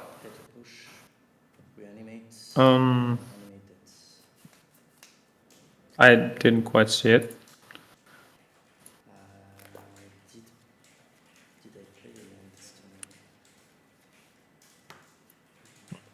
We will probably see it when it gets played. It'll be mystery. No. How many cards in hand? Two. Okay, so now we have an Atraxa. Tamio has been knocked down a peg. Chat seems to think it's a fatal push. Yeah, There are 7 million arts of that already, so true. I don't know. I think fatal push is a very reasonable guess. Yeah. It's good in this matchup and it's in the deck, so yeah, I guess. I don't know if the right versions are here. Yeah, I think it was a fatal push. I think it was the Assassin's Creed one. That one is really dark. Yeah. But yeah, the fatal push would help.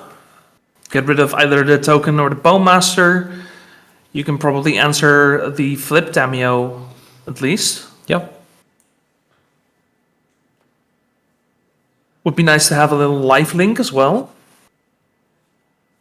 Yeah, I do like me some lifelink. Oh, that's also a very nice fatal push. It's Yargle fail push. It's the secret Larry, right? Looks like it, yeah. Yeah, I think that guy can push. Yeah, he's really big, right? How big is Yargle again?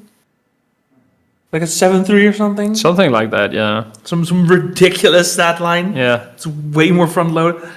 And we have a lively discussion about proxies going on in the chat. If you want to join in, just feel free to join in, Yeah, that's our fault. We started that one. I guess. Oh, and there's reserve list, so yeah. Okay, yeah. We got full Monty. I'm gonna tune out chat for a bit. Yeah. Yeah, me too. You kids have fun. Let's see. It's still Bjorn's turn, right? Guess so. So, what answers does Bjorn have for a Atraxa? We didn't use the Brazen Borer yet, so that's one. I assume there is something else to answer it? Anything? Notably, there are no bitter triumphs in this list. Yeah, I'm looking. I would expect there to be Bitter Triumph, but It's a bit of an on and off card. Yeah. yeah. I wouldn't dare to unfun your fun. What? What does that even mean? No, I don't think we have an answer for an Oh, it's Atraxa. Stefan. Hi, Stefan. Hi, Stefan. No, we don't. We have a Brazen Borer. That's our only answer here. And then I guess. that's a one-off, so we need to find it. Yeah, you can still, I guess, block it to death with Big Murktide. Sure. It's a giant life swing, but yeah, that's a way to get out of it. And then, like, even if it's an 8/8 Murktide, Atraxa has Death Touch, so you lose your Murktide. Yeah. But at least you don't die on the spot, I suppose. And there's lifelink, so if this thing connects even once, you have a problem. Or if it gets... Oh, actually attacking from Bjorn's side. That's a... Yeah, to not lose a Tamio, I suppose. But Zoe is getting a lot of life here, and we Yeah. went from 5 to 12. We almost tripled our life total here. Yeah. Atraxa is a big lady indeed. Yeah. And she comes with a big hand as well. Just the card advantage on Atraxa is insane from the cards you draw to the body to the lifelink. It's go big or go home with Atraxa. Yep. And she's like 50 feet tall or something like that. Really? Yeah, That like big? if you look on the art, you have a bunch of normal sized people Yeah. who get up to like her shins. What is a foot though? Are we going to do this? Okay, no, moving on. Yeah, sure. Atraxa's big. Okay. Yeah. Cool. Yeah. And we have another Gulliver as well. But So, unfortunately for Bjorn, he lost his Bowmaster, which means that now even cantrips are back online. We were surveilling a fetch into the graveyard. Looks like a ponder was the draw for the turn, but we have so many cards at this point. Thinking you might not even care about the Netagoyf at this point anymore. You might not even care about Atraxa anymore. No, that's right, Tamio. The other lady on the board. yeah. Because if you attack for 6, it would be a 3-turn clock. Okay, we still do Yeah. kind of care about Tamio. A little bit. I think so, yeah. And the chat is not done with Atraxa's size yet, suggesting it might be a perspective thing, where Atraxa's really close to your face. Maybe? I'm not sure. I don't know if there's any lore master in chat who can give us that answer, but From what I've heard, the lore has not been interesting lately. no, but there is lore. Yeah, there is. There is That's lore. true. Yeah. Yeah, maybe it is perspective, but my headcanon is that Atraxa is it's like building sized. Are we reanimating opponent's orc? Oh, yeah, that's a bowmaster. Yeah. It seems like cantrip prevention to me.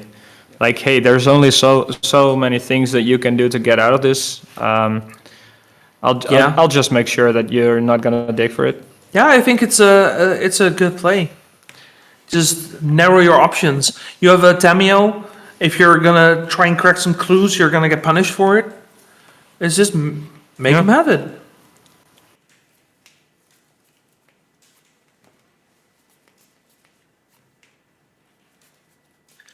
So, what does Bjorn have here?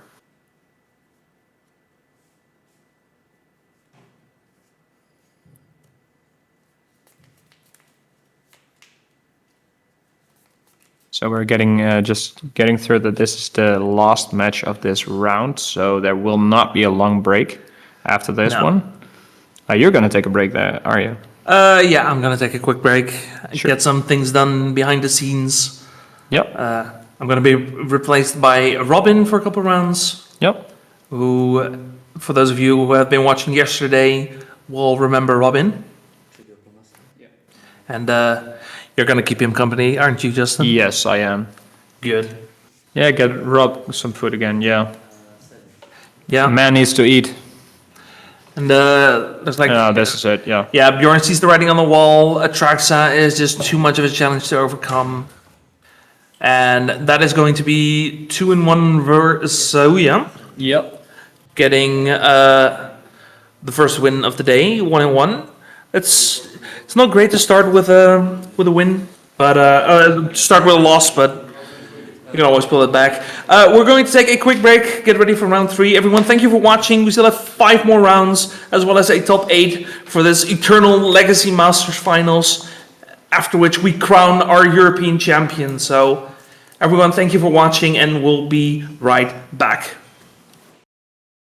Hello, everybody. We are back for round number 3 here at the ELN finals, live from Hasselt, Belgium. I am joined right now by Robin. Rob's taking a short break, and he'll be back later. We have Callum Smith on the right, on Painter, versus Lucas with Miaton on Cloudpost. This could be quite an interesting matchup. Hello everyone, it's been a while. I finally got a little bit of rest and I'm looking forward to cast the first game for me for this day. Yep. And it's going to be a lot of big spells. It's not like Mono Red Painter is not going to be able to do much on its own in main board. No. So we maybe we might get some early combos from Mono Red Painter. It's like there's not much Cloudpost can do at that point if they go off like turn 2, turn 3, which is a capability of them. Yeah. But if it surpasses that one and you get like the Ugin in play, it should be. I did not catch this, but on the left side we have Fake Futurism. They are both famous players. I know Callum from the podcast, but Fake Futurism is also a big name, especially in the Cloudpost community.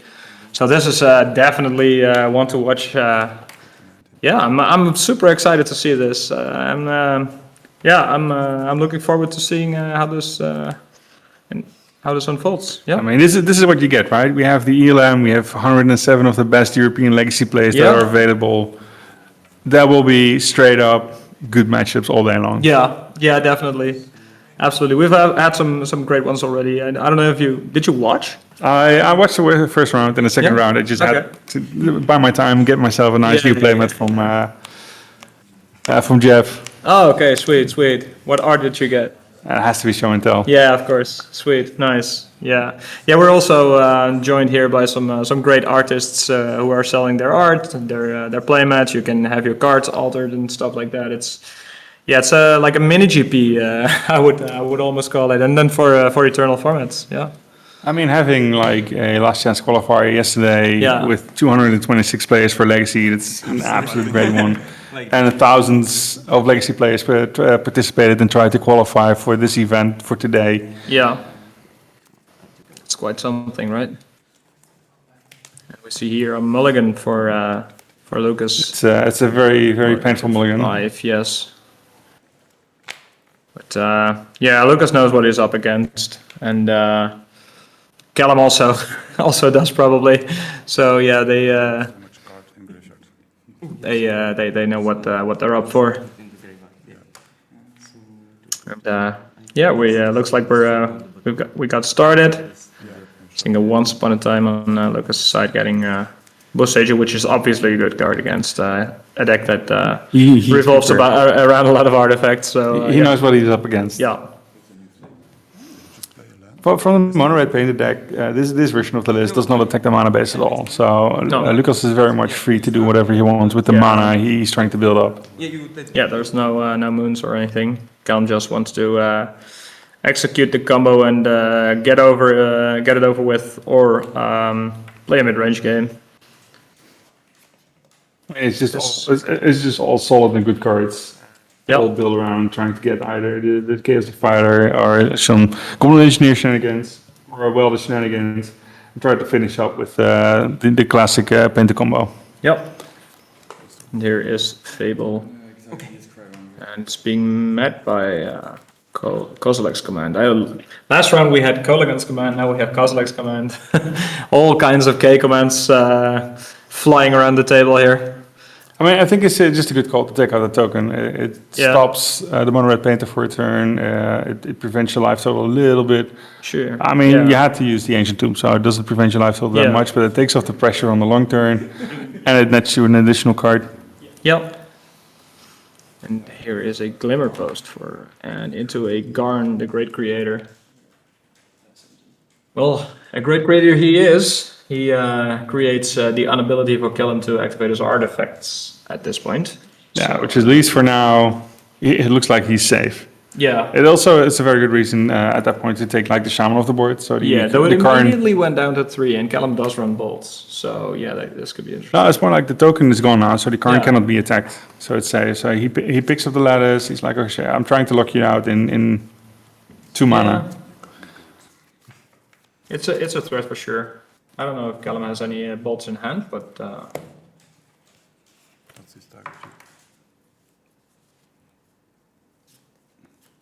see if he has anything else at this point. I mean, if he drops a painter and one of the elemental blasts or pyroblast, it should be good enough to at least clear it for now. Yeah. Well, he knows that he's got to do something because just discarded 2 cards. And here's the bolt. Yeah. Okay, so it looks like our game is going to take a little bit longer. Yeah, there's not that many. If you look at the deck list for the Mono Green Cloudpost deck for Lucas' deck, there are no good targets for Lightning Bolt. So this is the only option you really have, or go face. hit the planeswalkers, go face. Yeah. And with the planeswalkers, we mean Karn, the Great Creator, and Ugin, Eye of the Storms. Yes, but everything else is... Of which the latter is not a really great target for Lightning No. Bolt in most occasions. So and everything else is so much bigger. yeah. Yeah, there are quite some thick people in the Cloudpost deck. Absolutely. And here's another Karn. Huh. Can I have my card? Yeah, Lucas was hoping to Drawing not... a card in Yeah, response. Lucas was hoping to not find... to not get hit by like one of the counter spells. At this point, the Pyroblast are active. Yep. And Pyroblast are active. That's why he's very suspect of having to play it. He probably doesn't have any other choice. Yeah. Going to look for something else. At this point.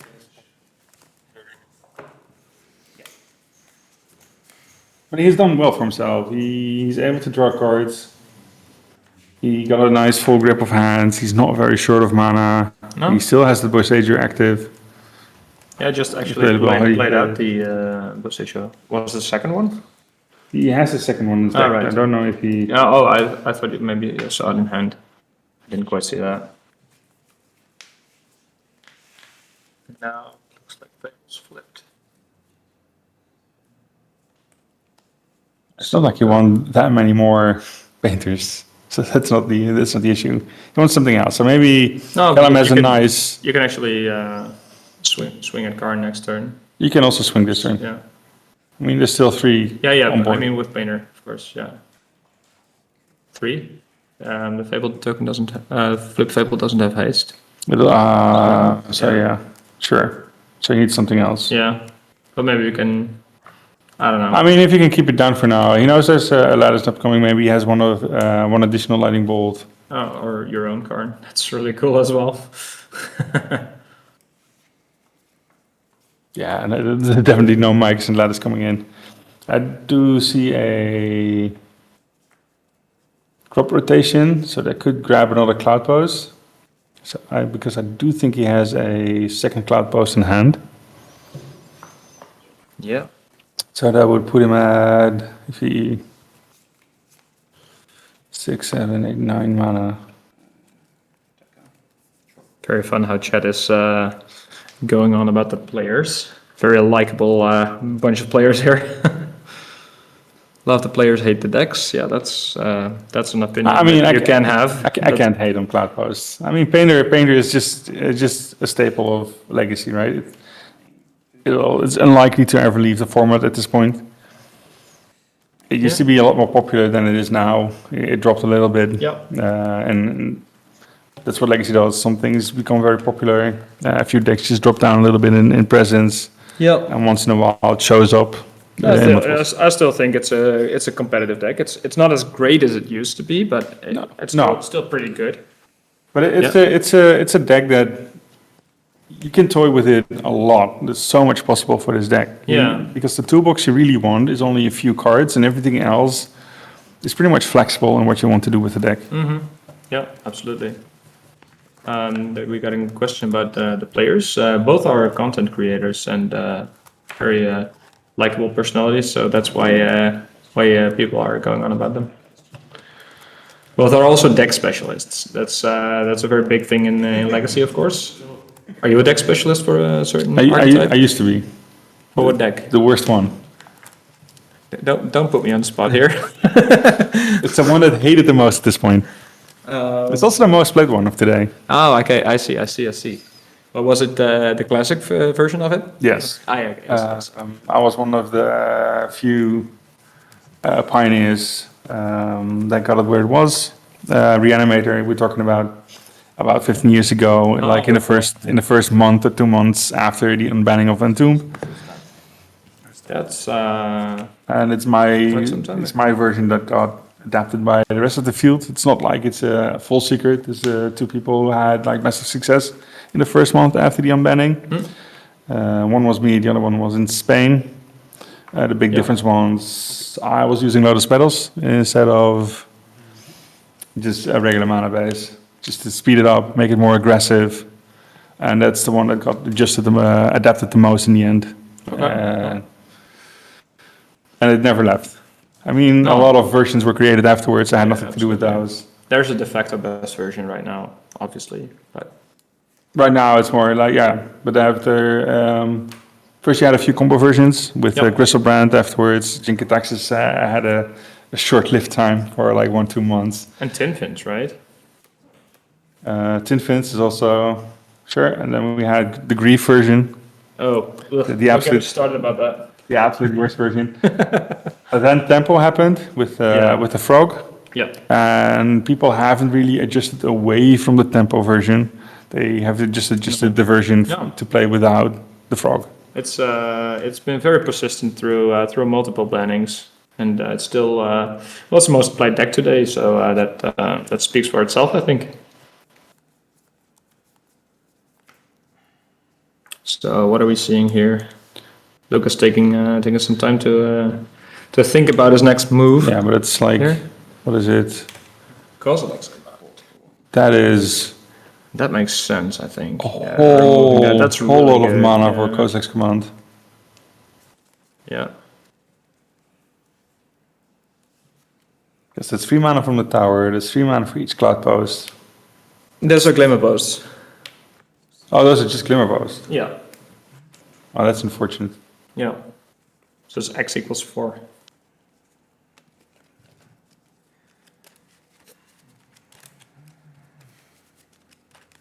Yeah, we're seeing some scrying.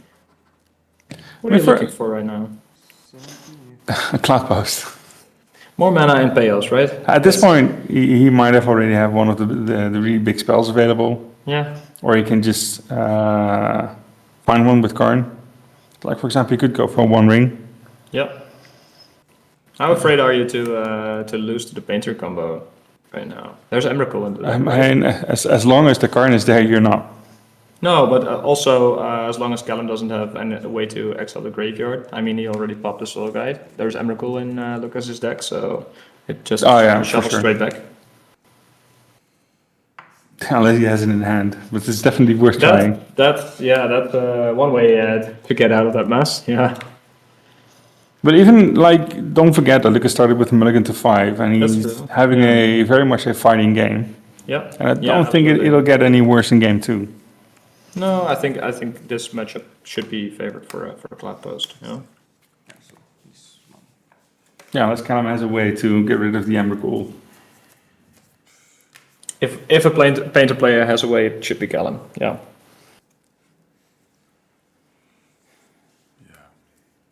That's not good.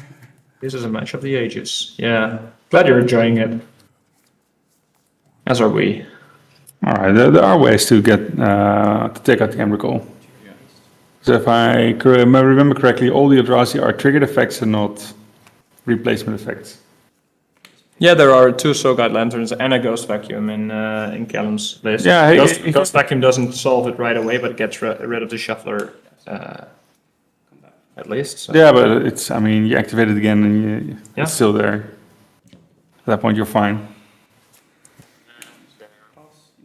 What's the card? Yeah.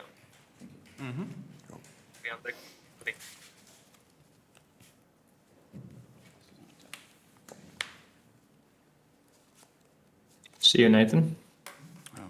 Glad to have had you. No, we didn't. Can I play that? Yep. And what can he do? He definitely needs something. Yeah. He needs something big. Like Ugin isn't working. It's not enough at this point. No. So he definitely needs. This is definitely the best card of the ones that he had in hand.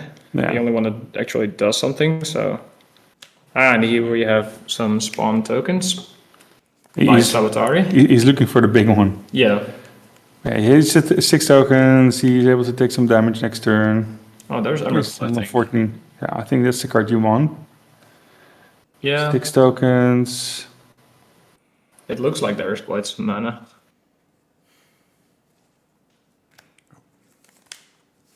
I think it's one short of casting Emrakul if you untap with these tokens, but there's probably a land in there somewhere as well. Wait, how many cards? Oh, at that point, you have to, right? What else can you do? Your Ugin isn't there. Willemlock. Ulamog is nice. You can cast it. It's big enough. It will at least shut something down. But the Emrakul will win you on the spot. Yeah, though Karn is going to blow up some lands starting next turn. Oh, Float so is you- on. yeah, Yeah, you- that's a good question. I don't know what float is on it. It's an Ugin. Oh, it's an Ugin. Yeah. So at that point, you have to go for Ulamog. You can go. Yeah. Willemok seems good.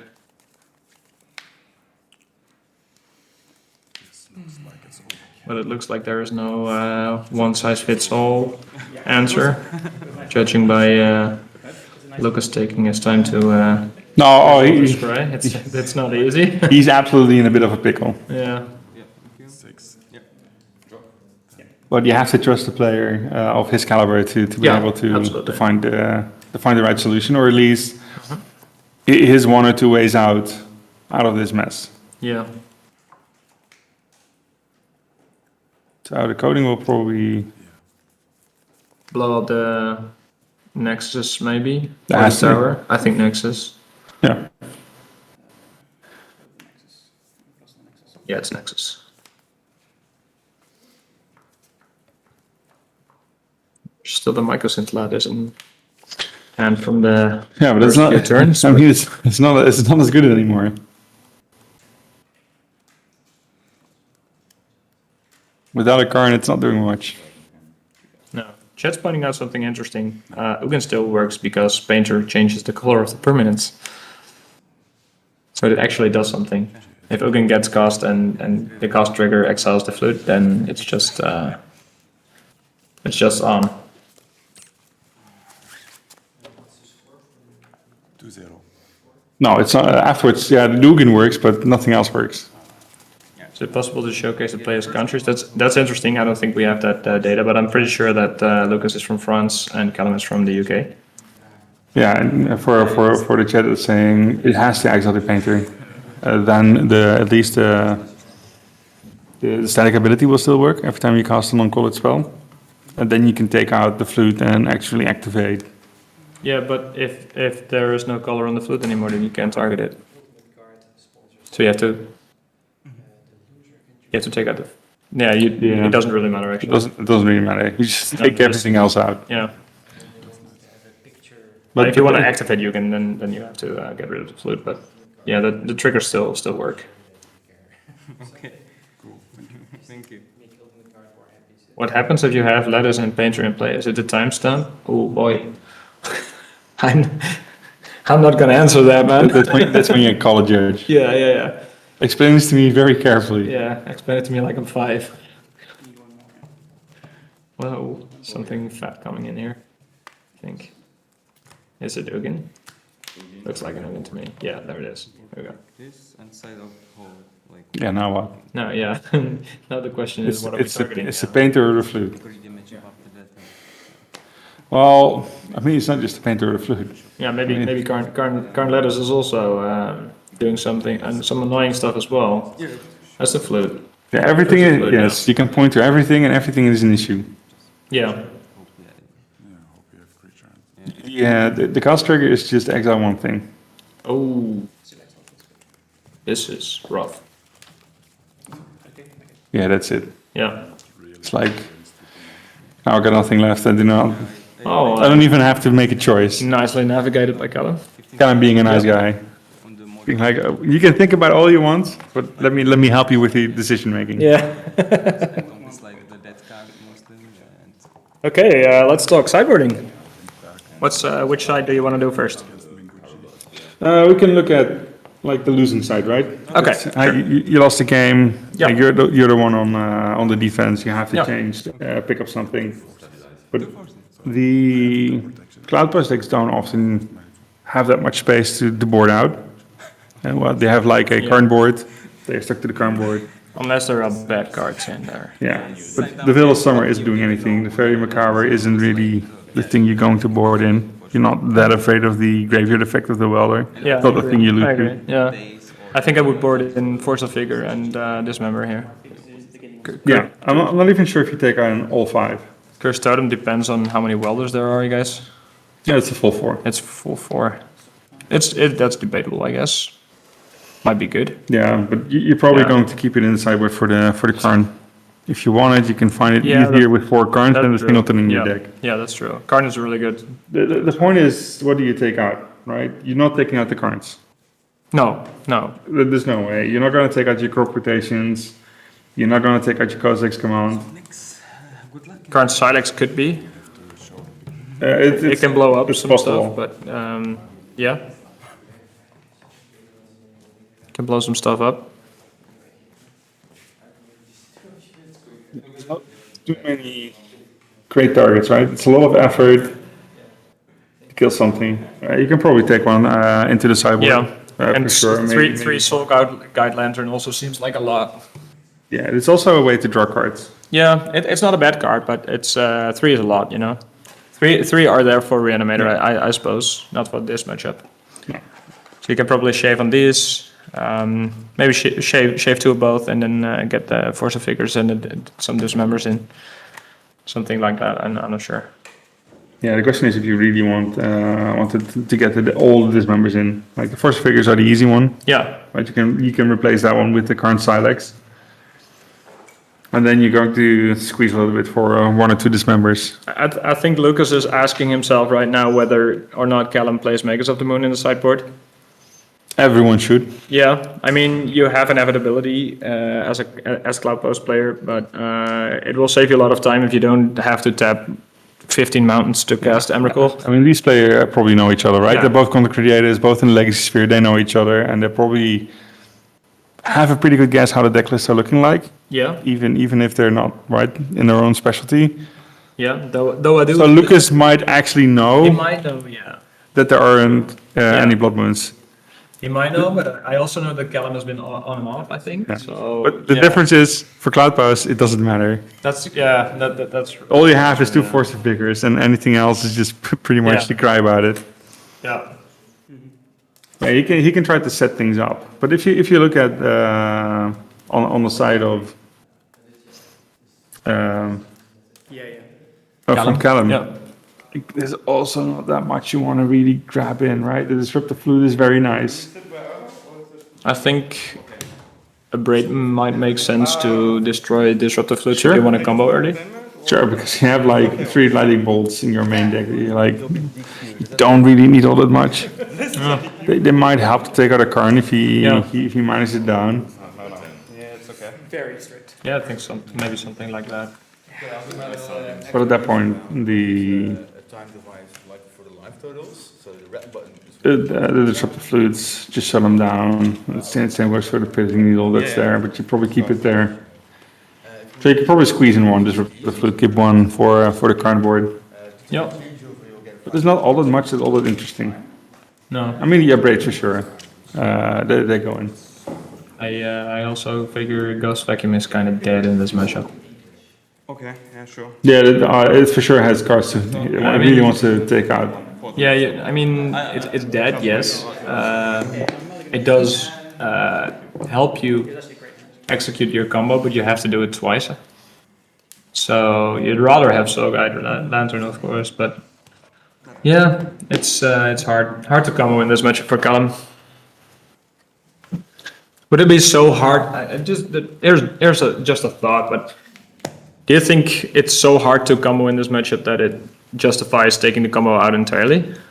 It is one way to do it. Yeah. But it is so depending on its combo, right? You can do some Welder shenanigans or the engineer shenanigans. So it's very fixed on keeping the outfixing using your deck. Yeah, I mean, getting in and out some Chaos Defilers. And also, there's no reason for Cam to not do it No. because the combo is fast. That is true. You can just turn 1, turn 2, get your combo on board. Maybe have a pedal available or a Simian Spirit Guide, and you just win before Lucas is pretty much ready. Yeah, you'd have to mulligan for that because it's not super duper likely, but you can. It's still legacy. He has. Yeah. I mean, he has time. He could risk it. I can see it on the play that that you might take a few pieces out, Yeah. but you're not taking all of it out. No. Most of them are searchable anyways. Yeah, I mean, if you move 1 grindstone to the sideboard and maybe 1 painter, then you can grab them with Karn and Yeah, but that's the question if he takes out lightning bolts, for example. Yeah. Well, we're off, and looks like Lucas is setting up for. Now these Big are meta things. these are real Cloudposts. Yeah, these are Cloudposts indeed. So yeah, that's already 4 mana available for next this turn. Yeah, I think there's an Adding Nexus as something well, else. so there's 7 mana, I think. So yeah, that's a whole bunch of mana. This is 7, right? Yes. Cloudposts make 3 each, and Yeah. it's like 7 is not enough. I can't do anything with 7. Yeah, that's scary, man. If you're Kellum right there and you're like 7 mana, you're passing. This has to be Kozilek's command or even scarier stuff in your hand. Or just stuck at a color. Yeah, he just makes a More bunch of mana tokens. than God. More mana than God. I like that. I will keep. I mean, he's just setting up, right? All he needs now is an Emrakul. That's done. Yeah. Turn 4. Want to fetch? Because this is 7 and 5, which is already 12. Drop another Cloudpost or any post. Yeah. That's 50 mana. There it is. I love this shit. Bolt me. Oh, that's good. That's good. For execution. I mean, it wasn't on my list of things I was expecting to see right now. Like What, the turn 4 Emrakul. No. I mean, it's absolutely crazy the turn 4 Neither of Emrakul. But it's good to see. Like, Callum has shown the lightning bolt. I Yeah. personally wouldn't, Yeah. because it is one of those cards where you could consider boarding him out. Yeah. That's true. But now he has shown it. Lucas knows it's there. So, for example, if he plays a card, he could just Yeah. up it if there's nothing on the board and just grab his piece next turn. Yeah, that's a consideration for sure. I'm surprised I didn't see. Yeah, that's the turn 4 Emrakul. I was not the best painter player. It's crazy once you consider like the painter that could be even faster. Yeah. Yeah, there are wild lists of painter with Lion's Eye Diamond as well, so they can go even faster. But I know this is only one model. Easy turn 1. So now Callum is on the play. Let's see what we are. I mean, Get it. both players do not decide to change the sideboards from game 2 game 3, It looks like it, yeah. which is always interesting because there's a lot of things you could consider if you're on the play or on the draw. Like, for example, a discussion we had before, is my combo still fast enough Yeah. to put it on the play, to keep it on all of it on the play? And Callum decided, no, for me the strategy doesn't matter. So the knife people? Well, I just needed a ring card.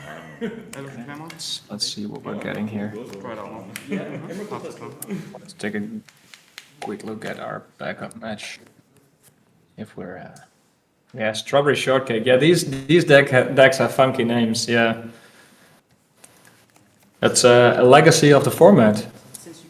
It's been a while we had the cool old names. Like, Yeah, I most think, of it are now versions of the yeah, colors. I actually thought of this yesterday, and I thought there was some pretty new deck that was also getting a weird name. I don't really remember. Maybe Chad has some ideas about weird. Yeah, but like the names like Cephalid Breakfast have been there for ages. Dead Guy Ale have been there for yeah. Funky names is like that's not that common anymore. no. Right now it's like it's either Reanimator. yeah, but yeah, because it is Reanimator, right? It's a namesake of, Nadu. Yeah. Like I but it's the cards and nobody has the cool names like Yeah, that's true. Dead Guy Ale, Cephalid Breakfast. Who comes up with those names? Team America used to be a thing. Yeah. Canadian Threshold. Card 3. Just the we're good back. stuff. Right, yeah, 3. Finally. Yes, The Welder. Lucas is true futurism or fake futurism, depends on where you're looking at.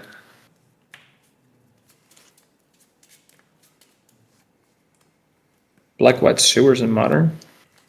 Cool, people call blank. I mean, I think the newest, right. I think the newest edition we have with the funny names, Oops All Spells. Yeah, no, actually, someone in chat is pointing out the new Fraction Dreadnought deck is called Wall Street. Oh, I love Because because you play stock up, like stocks up and dresses down. That's a Wall Street. Now, if it only becomes a very good deck, that would be great. Yeah, I think it is a good deck, but I don't think anyone has brought this one. I think there is any dreadnoughts. No dreadnoughts Prisoner today. played yesterday. The other effect. Shout out to Harain, yes, definitely. Innovator of the deck. Here we see a crop rotation for the Nexus to get the 4-mana in play instead of just 2. Oh, the ring. Here, this is quite a good card. But we got a Disruptive Fluid in response. So Gala missed a land drop. Yeah, it looks like so. Yeah. Yeah, now what? That land drop is... There's your one-time use land. I'll take it. If you are a combo deck like this, it is the thing. He has Welder active, so in a worst case scenario, he could just Welder the Lotus Petal back in. Yeah. Put a piece of paper on it. Maybe they can read it. Matter? So that's 7 mana. That's a good chunk.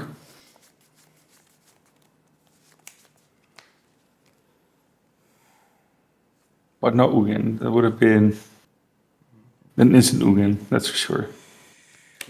Fetch. Go to 18.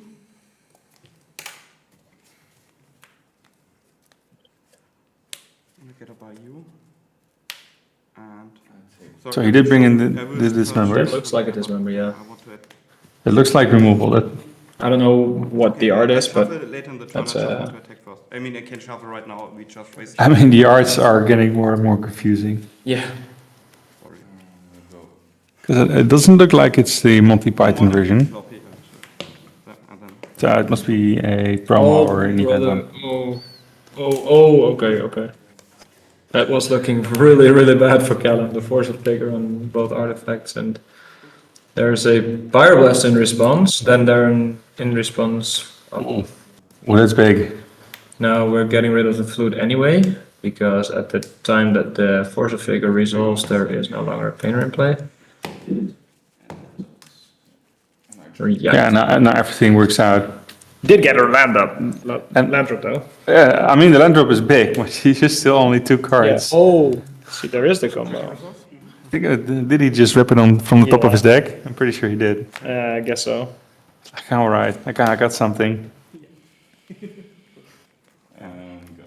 we'll take this. Was sorcery. that a hard cast Elvish Spirit Guide for real? Yeah, you got nothing better to do for the mana available. But the One Ring will next turn will get him something big. Okay. Well, this is one way to get into that combo. Creature. There is already a painter in the bin. There's a dragon engine. Makes sense. Want to refill our hands a little bit? So all he needs is like an additional artifact from anywhere for next turn to be able to go off. So kind of is desperately digging with the One Ring. Just Yeah. please give me the one thing I need. Anything. The Force card- of Figure in exile, not in your turn. No, I think it was upkeep play. I'm not sure though. Okay, a card would be nice. That helps. Yeah, lattice. I think it's saying Karn lattice. Yeah. Yeah. And that's it. Sometimes it's that simple. You have 10 mana, you just grab everything you want. Yeah. Yeah, well, the hand was what? That's wild. Yeah. Good games. I think we have a backup match.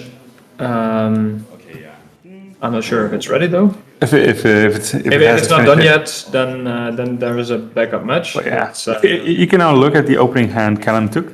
yeah. Or Callum kept. It's like, would you do the same thing? Like, this is a very tricky hand. Yeah, that's risky. It doesn't get much better than this, right?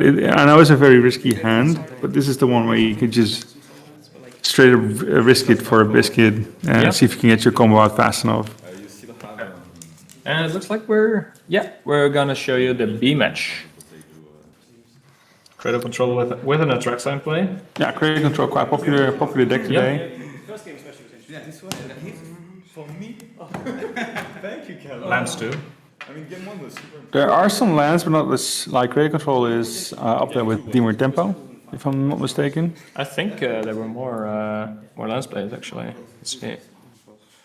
Oh, it's Lance is the big one. Yeah, Lance is the Cradle big Control one. is down. Cradle is down a little bit. Yeah. It has its own piece of the pie. So we have 8 lands players today, and there are 4 Cradle Control players. Yeah. The thing is, game one, my hand. It seems like an excellent choice for current meta. Yeah. Deals fairly well with the tempo decks. Has a fighting chance against Reanimate. I figured next turn. Right. Because you then. I have as well. But it doesn't look so great this game. Right? There's a resolve the track side, which very often means someone is not going to have a good time. Yeah, I don't know if there's Maze of it or something for Nathan. He just wants a Caracas at this But point. there's also Southern Safekeeper. Yeah, that's I mean, the Caracas would do a whole bunch of damage at this point. That's just big bodies. But yeah, there's a Wasteland available. But I don't know what's on the flute and the needle. I need to then combo you twice. But I figured I've got 3 grindstones. Resolve? Since I can combo Sure. as well. Just like this. And how many balls? 3. I had Oh, 3. yes, right, different card to take on this. Yeah. Yeah. So Nathan has a whole bunch of lockdown. Oh, the Fable was super good. It was actually. Every time. Not a lot of mana, not a lot of solutions. Yeah, because at least you don't have 2 in hand. Simon seems to be in pretty good control. yeah, looks like it. Pretty much has lethal on the board, but I don't see what the most bottom one card is. This one you mean? No, the one with all the glare. Yes, that one. All the way down. Under the dice. I don't know what's under the dice as well, but there's another card below that one. Under the dice looks like a token or something. Sometimes you like open a hand, 3 of them, you're against like Simon crashing in with everything. silly. So you take 9, go to 1? Well, No, sorry, you're 15. Sorry. Yeah, you're 10. Yeah, he can block something. He take a big chunk of damage. I think it's Eldrazi spawns. Sure. Yeah, I think from 11 Rumble.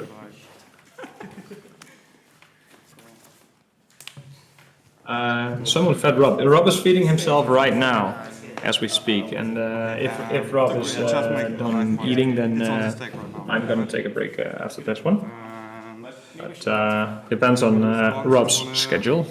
I mean, I think it's good. I- If you don't have maybe the triple magnus that can somehow probably want to One life. Yeah, it's looking pretty grim for Nate. Nathan has like one turn to find a solution. I don't Play 2 of them. see a solution. This is my turn. I play. This is Religare. There's a lot of Beetles and Flutes in this. I think that's on Wasteland, that's on White of the Reliquary. And then Beetle is probably on Thespian stage. So on Simon's side. That I don't get Yes. confused because it's a lot of them. Sure. This is a really cool configuration of the Cradle Control deck with Wastelands. A friend of mine actually said that this configuration usually only plays 1 Cradle and then 3 or 4 Wastelands. I'm not sure. Can we I mean, the current legacy format check is that out? It's 3 Chaos Cradle. Okay, in one Wasteland. I see. Oh, okay, so it's the other way around then. They had it all wrong. But here is the match for Simon. We came in at the end of the show. Yeah. Simon was already in the lead. The attraction was resolved, which is mostly. Yeah. In most cases already, like the end is nigh. Too Yeah. many card advantage, and Nate just didn't have no more outs anymore. No, that's right. So, yeah, we're gonna take a quick break, I think. Maybe we can show the metagame breakdown. All right, we are back. Is this metagame breakdown very visible? Yes. And have a fun tournament. With the So yeah, there's not a lot of Delver. That's interesting indeed. A lot of our invited players have chosen to bring the former Boogeyman Reanimator, and then the usual suspects, I would say. Some outliers are, in my opinion, I think I would have expected a little more cutter / delver and maybe a little less lands actually. I mean, that Reanimate is going to be one of the big pieces to buy, is to be expected. 70% is reasonable for like I think so. probably Yeah, for what you can the expect. best deck of the format. Yeah. And everything else looks pretty good. Like you see Dimir tempo, you see some red blue tempo, so Izzet tempo as well. And there's a whole bunch of combo-like decks, either through lands or big mana, a decent amount of storm as well, or the Cephalid breakfast decks. Yep. There's also a few, surprisingly, there's quite a few control decks that are trying to pull it out. Like lands is a stable control deck, but there's also people that brought very creative versions of control lists to this day. I like we saw Grixis control earlier today, and we saw there are some people on Esper, and I think it's a very interesting breakdown, and we're definitely gonna see some more very interesting matches today. Yes, for now we're going to take a small break. Yeah. We'll be back in about 10-15 minutes with round 4. Robin will be back with Robin, and I will take a break right now. See you later. All right, I'm back for round 4. Still here with Robin. How you doing, Robin? Very well. Good, good. A lot of Italians don't We got some bigger names again. We have on the right the return of last year's champion Matteo Blasi. We saw him in round 1. He's doing 3-0, so he's still doing pretty well. And then his opponent for round 4, it's going to be Johan Larsson. That's also a big name in the legacy scene.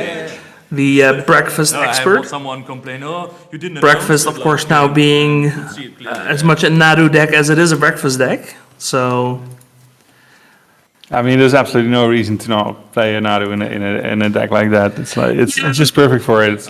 if you're already playing the Shuko, you're playing the Nomads. It's like you're begging to play the Nadu at that point.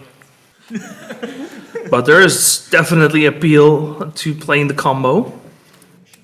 So the chat is correct. It's an Eternal Weekend winner on the left side, and the Elam winner from the right side. Yeah, Johan Larsson, he's a good player. I mean, if we knew it beforehand, we should have just asked them, guys, bring the trophies out, put them up there. I mean, you're not taking your trophy like halfway across the continent, right? I mean, my trophy wouldn't even survive. My PC didn't even survive, let alone the trophy. Yeah, this is going to be a blast. Like these players have proven already far beyond the time that they know exactly how the deck is working, should be working. Yeah. They got very important tournament wins under the belt with these decks. Yeah, within the last 12 months. Like, these are, as of right now, the 2 best legacy players in Europe. So, this is going to be a good one. Everyone, get your seats ready. Grab your popcorn. This is going to be a spicy one. We got a turn 1 Tamio for Matteo. Another card that we have seen dominating all weekend. This Drunk Cards is good. I've been saying. People have been just a lot of these Tamios that gotten out of hands are the turn 1 Tamios. The later ones have always been pretty much not that important. It's just the first ones, because your opponent doesn't have lands available. The only thing available should be a Force of Will at that point. Yeah. And the sooner you can flip her, the sooner you can start ticking up. And once that ultimate comes, the game is just, it's not over, but it's over. Like, yeah, but if you look at the deck list that people are bringing, there is not that many answers for Tami as well, right? There's only a handful of tempo decks, so there's not that many lightning bolts. There's not that many fatal pushes being used during the tournament at all. So this is the tournament where Tamio gets free reign. well, we do see a lot of fatal pushes, but fatal push only works until you get the flip, and at that point it's already too late. We have seen a general uptick of cards like Bitter Triumph or just good old Prismatic Ending, because they also and the Planeswalker side. It's just, yeah, the Planeswalkers are just so good turn over turn. So the sooner you can play them, the better they are. Yeah, I think in the future we will see Legacy change a little bit. The answer time was better. Yeah, we need a bit of a shift towards hitting on Tamiyo. Pyroblast is also a very important piece. Yeah, but not that many decks play Pyroblast. No, but the ones that do. It's mostly a few sideboard. It's mostly sideboard option, but mainboard for now is unchecked, close to unchecked. Yeah. And there we have it, a turn 2 flip. That's exactly what we're talking about. This is the fast Tamiyo. This is the one that's so hard. The ones that's been an issue. Yeah, The dog. absolutely. You may go. And also the fact that she protects herself. The -1/-0 on the plus, that's so killer. It's the same problem that Oko had. Oh, we don't talk about Oko. No, but it's the same design flaw. It's a cheap planeswalker that protects itself. It's not allowed. Yeah, but Oko did a bit more than just protecting itself. Oh yeah, no, it also just straight up ended the game. I mean, Oko just straight up decided that everything in the play is not bigger than the 3/3. Yeah. The Yeah, 3/3 will be the biggest thing that exists. Which, if you could answer it like in a turn, that would not be the worst, but you don't answer it because there's protection. There's a bunch of 3/3s. Yeah, so we don't talk about Oko anymore. No, I mean, I'm looking at this field right now, and that looks like an Oko to me, to be honest. It's even the same colors. So there's the thought he's resolving, get the combo out. Yeah. Because Johan was looking very nicely otherwise, because there are also Nomads in core. There's a Cephalid, there is a Nadu. I'm thinking, were we missing white, or did we have white and we went for the Island Ponder? How many cards do you have? Is that a floated strand on beneath there? No, that's a Windswept Heath. I'm just wondring, Yeah, at that point. did we have it turn 1, or did we find in the it? graveyard. Oh, in the graveyard. I think that's a Flooded Strand, yeah. Because at that point, it's a choice to not make it to ponder for the first turn. But that's fine, right? You don't know Yeah. if he could have had Nomads and the Nadu, so there's no need to go off. So you drew into the Cephalid, for example. Yeah. It is what it is. But that would still be a very good turn 3. Yeah. But now we just need some more setup time, because at this point they have a very good conditions to get advantage. They just Yeah. need the added piece to fully abuse it. Yeah, I mean, we don't have a lot of setup time left, because in 3 turns, Mateo is going to draw half his deck. And we already lost 1 combo piece. Oh, we get a Tamiyo on the other side as well. Just a little bit too late here, I think. Let dog. Well, is maybe going to draw into the combo? Or do we have a main deck answer for... Yeah, we do have the one-off prismatic ending for Johan.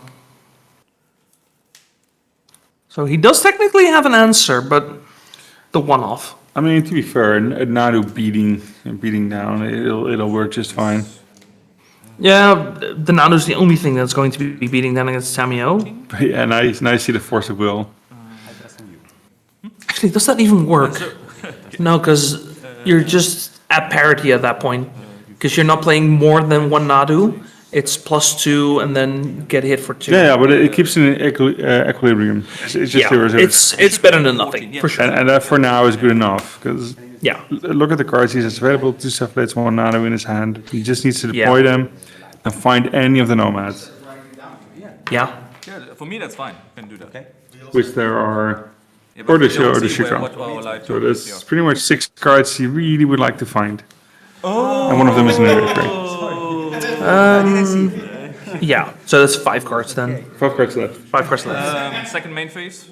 Cast this trigger. Which Then Interestingly enough, now that you know that there's go to Mainster. double illusionist and a Nadu, if I'm Matteo here, I might actually consider just letting those pieces. Maybe I'd answer the Nadu. I think I'd let the illusionist go and try to go answer. Oh, The Matteo is nodes. in an excellent spot. He's like, Yeah. I'm all good. I've got my Tamio at 6. I've got cards in hand.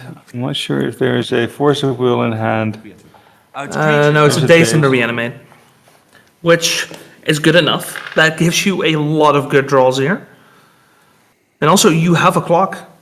I mean, Matteo is like, please let him not pick up the prismatic ending right now. Yeah, that's like the one thing that's kind of scary. Or like the full Nomads combo. Yeah, but you play the Cephalid, there's not much you can do about it. Yeah, playing around Daze very nicely. Which means, I think it was a Ponder for turn. Yes, it was. yeah. So at this point, he just wants either a removal piece, but the removal piece isn't really good enough. He would like a counter for the Nadu, Yep. or if there's an Encore as well.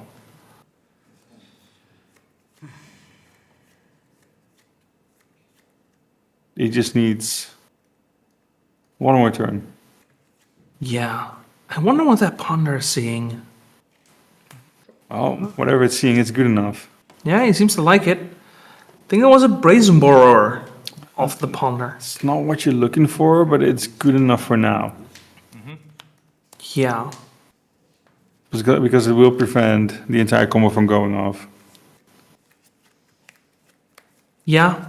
And like even if you try to redeploy anything, that opens you up to Daze potentially. But yeah, looks like this Tamio is pretty much set to ult. Bar the one-off prismatic ending off the top. Yep, that's it. That's all there is. Before damage.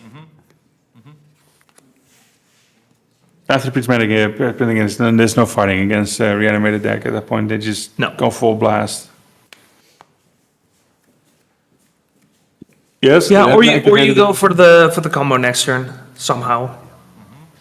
If you have an option to go off here, I don't How? You have to Yeah, I play don't- it through multiple forces. I don't see a line, but like those are your options. Either you remove Tamio or you find some way to go off. Reanimate. Just to be safe. Let's banish it. Can we? Fair enough. So there isn't like a weird dread return line. He's like, I don't need anything. It gives him a blocker for the worst case scenario in case the Tamio gets attacked by who knows what. Maybe he's missing something. Sure. It's just a safe approach, right? There's no Yeah. danger in there. He's like, the Tamio, that's what I need. Yeah, it's just an extra layer. It's fine. Maybe there's some interesting shenanigans when we go for like a combo line or something. There might be something niche that comes up. You never know how these games go. Especially when Reanimate's involved, because we've seen that also a couple times this weekend where Reanimate just creates these really awkward board states. We've seen the hidden flavor text on Cephalid Illusionist. For sure. That was also very fun. Before combat. Yeah, there's absolutely... Johan doesn't know, but even if he drew an Encore, Spawn the healer. Yeah. it's not happening. And then I combat with. Oh, he There's an actually encore, but now he that- draws it. There's the days. Well, it could have happened if he had a natural draw from the No Man's Encore this turn. Yeah. Because he left himself open and did not have 2 mana available for the base and borrower, so it would have actually been an option. May go. Yeah. And now I think we're just waiting for the activation. I mean, it's right now. Checking for a cheeky stifle. Don't see it. No. Oh, you know what Nomads does? It turns off Memory's Journey. Can I read this? It's German. Because after the Memory's Journey resolves, you can just start targeting your opponent's Illusionist. Then this comes into play. I draw 2. That's a fun little game. I don't draw 2. I just draw All right. 1. We have ultimate. Dutch. It's Tamio, and we have a bunch of cards in hand. I we're still playing. I draw 1 on the cast trigger and then I drew 2, which is wrong. Interestingly enough. Wait, you can target your own, opponent's creature, right? No, it's your own creature. Oh, that doesn't even work. Never mind. It doesn't even work. 3 cards. I thought I was being smart. Reading the card explains the card. Yeah. See, this is why I don't play Cephalid Breakfast. Unless you try to play Chains of Mephistopheles. Which ones were drawn, or are you Somehow that one is easy for me to read. confident in saying which I that card I get. It's the other one. There's also one of the these you say these are the other drawn? cards. I draw One of these those. 3 cards. This was the first card. I think one of the old cards. One of the where people where you just like So you these face cards you should creatures, draw, but we not all really agree face on the creatures. mix-up. So that's Oubliette. No. It's the one thing where you can do it to your own creatures. It's just an old thing. Yeah, I'm not sure about that. Were there any cards on the bottom? I mean, meanwhile, we're just having a little fun because at this point, Matteo is just checking if all cards are in his deck. He didn't hide any sideboard cards. We've got to shuffle the sideboard cards back. Like checking, yep, these are the cards that should be in my deck. Yeah, if you draw half your deck, you might end up drawing your Entomb target. That's also a bit rough. But we did have Atraxa, so now we also have the Atraxa. Yeah, I mean, it's pretty much not about the target. You just at some point make anything that has more than 1 power or is unblockable. Yeah. And if you thought Magic was a fair game, it's no longer a fair game. You have to play against all these Force of Wills, all these Thought Seizes, all these Dazes. Yeah. Maybe there's a Force of Negation even in the main lineup. I don't think there is. No. No, there are decks that would play that in the main, but this is it's not one of those. No, in this case they're on the sideboard. Yeah. But it doesn't matter, right? Matteo is in a very commanding lead. Sure, the 6 life, it really doesn't matter. Yeah, I'm very curious what we were looking for On whose side? on Johan. Maybe just hoping to see more cards, I suppose. I mean, Johan only had 1 turn, right? This is his previous turn. Yeah. Yeah, there's still a Cephalid, right? There's still a Cephalid in play, and maybe he could sneak in a Nomad one way or the other. But Yeah. I don't think his deck is running. It is running a Singleton Cavern of Souls. Yeah, you have to fight against everything. So unless that, no way or no reason, cast at the top. Let's see what you have. Don't have both pieces that's required to win from here. It's pretty much over. So that's when Johan was like, "Oh, sure. At this point, I have nothing left. There's no draw that will help me for next turn. Yeah. It is what it is." But that's just time you in a nutshell at this point. Yeah. Yeah, and even if you don't think you're gonna win, just going for the information, just make Matteo show what he has, because we didn't see a difference between Reanimator and Tempo yet. So now we saw the Atraxa. Yeah, I mean, the difference between the Tempo decks and Reanimator decks is very small anyways. 3 of these. It's just if you use the Reanimate package or not, and it's only 7 to 9 cards that you change from the Tempo list. Yeah, but those 7 to 9 cards do have a bigger impact than you would assume. I mean, they are the reason you pick up the deck. I mean, it's a little bit more than 7 cards, because it's 4 Entombs, 4 Reanimates, sure. Yeah. But on the other side, the Dimir Tempo decks get a little bit more tools to play with in their own games, right? They attack you earlier, they try to stop whatever combo you're doing. It's a trade-off, but they have more ways to deal with Tamias as well. Yeah. Yeah, no, for sure. All right. While these players are finishing up sideboarding, what kind of interesting sideboard things do we have? I think Ghost Vacuum is not what you want to be doing. I think you want to protect your own thing, try to go under. I draw 2 for the turn. As a Reanimate, everyone, like the Dusty Voidwalker is coming in. Yeah. It's for sure coming in. It's just for safety. You don't need to do all that much. I mean, the Archon Cruelty is the least interesting target at this point. Trigger. Yeah. Yeah. But yeah, you're just going to try to fight and force the combo. You might take out 2 animate deads because the haste or the necessary... On Mateo's side, yeah.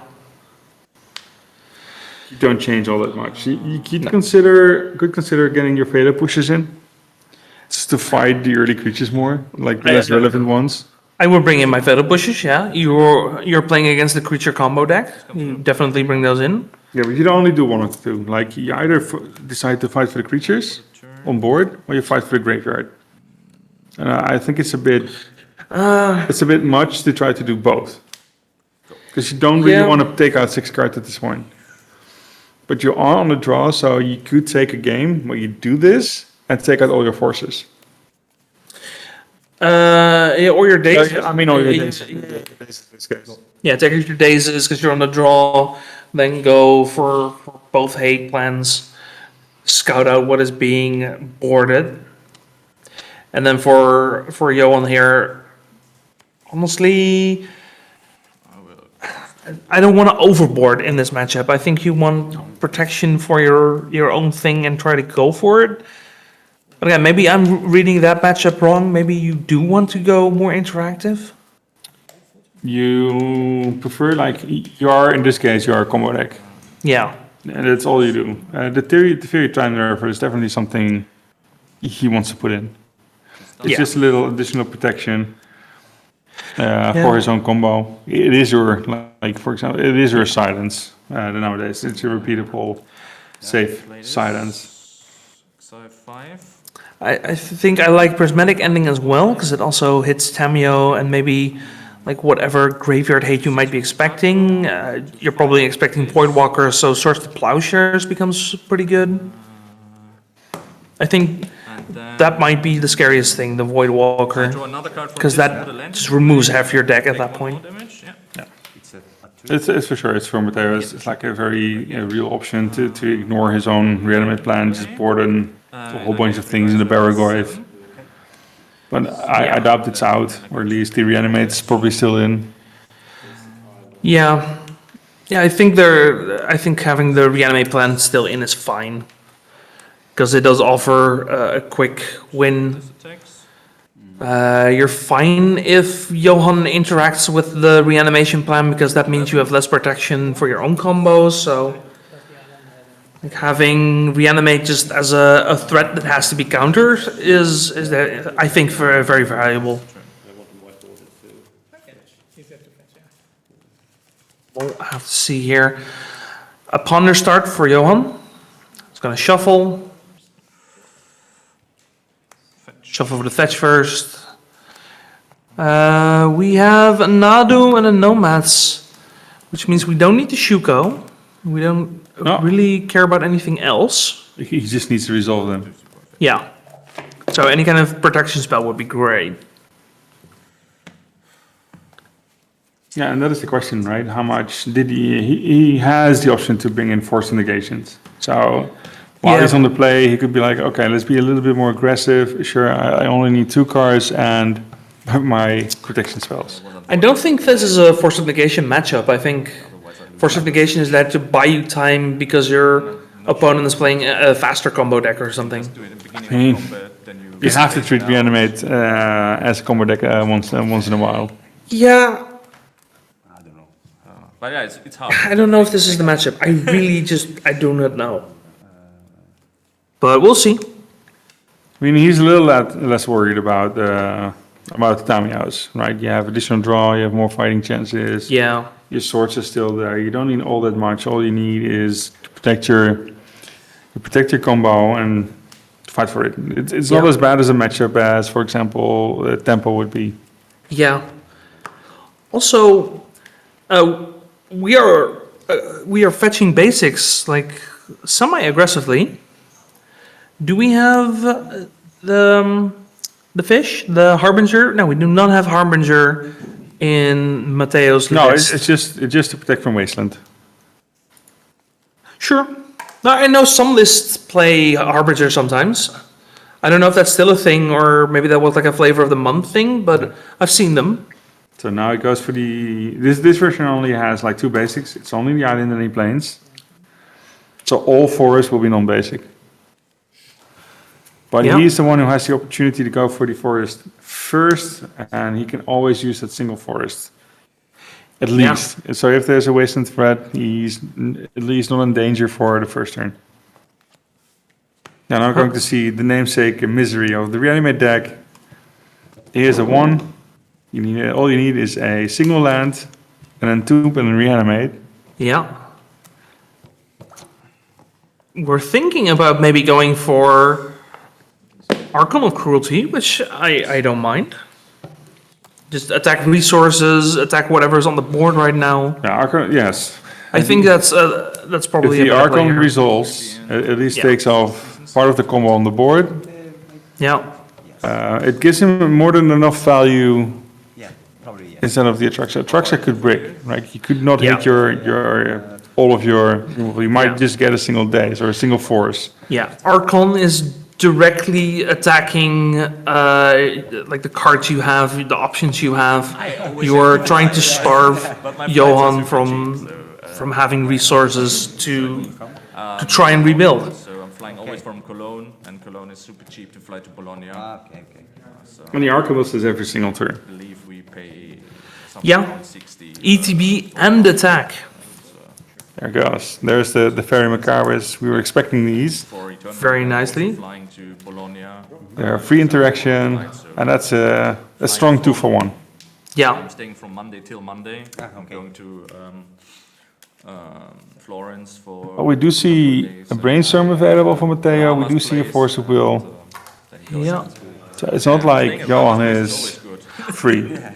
I think I saw a fatal push for Matteo. I'm not 100% sure. It was a black card at least. Okay, I start. It could be another Entomb. It's not a matchup I want to play.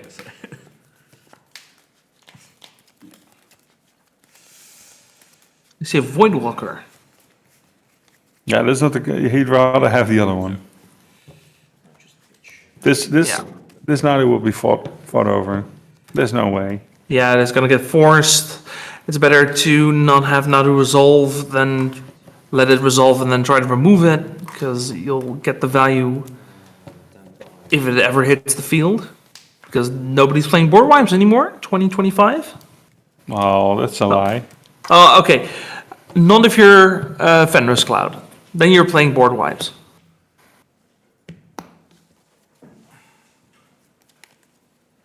Yeah, why is it that the only one playing board wipes here is the Infect player?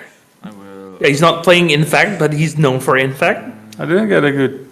I mean, there's a few board swipe, right? The current Sidexes are there, and there's some Wrath of the Skies. Not too many today. We saw Engineered Explosives a couple times. But that's not a lot. No, but those are not the same thing. No. It's like they take a limited amount of creatures with them. They are stuck to a single mana cost. Wow, Supreme Verdict of all places just nukes everything that's on board. Yeah, that's just a great card. And I think a really good card in the meta. But like any sort of mass creature removal, I think stocks are going up. Because it feels like we're getting more and more creature decks. Okay. Let's see. Third land. Probably a Voidwalker? He's thinking about it. Or is it a Murktide? Did he draw Murktide?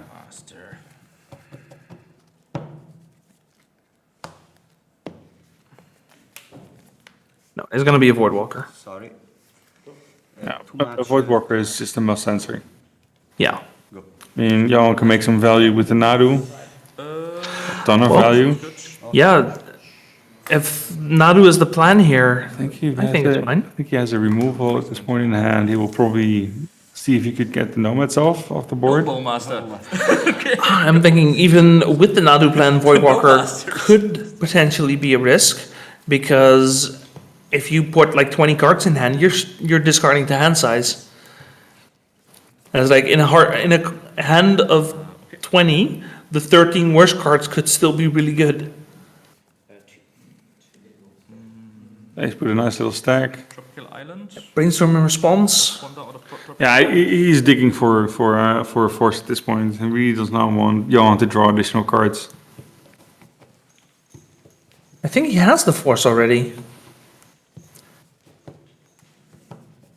'Cause you'll sometimes see people. Oh no, he already resolved the brainstorm. Sorry, I thought we were still thinking about whether or not it was going to resolve.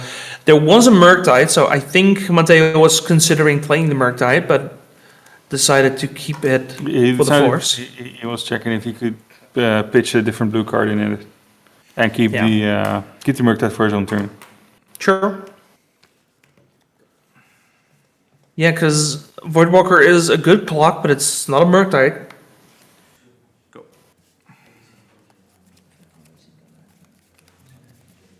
Matteo deciding he does not want to play a Nadu. There's a 3/2 unblockable or a 3/4 flying. It's pretty much unblockable. Yeah. But for now, the Voidwalker just stops any other attempt. Yeah. At this point, the players are just all out of cards. Yeah, we're in top deck mode, and I think Reanimator is probably slightly better at top decking, especially now that we have a bit of a graver going on. It is absolutely awful if you do not draw a Murktide. It is not a fun time.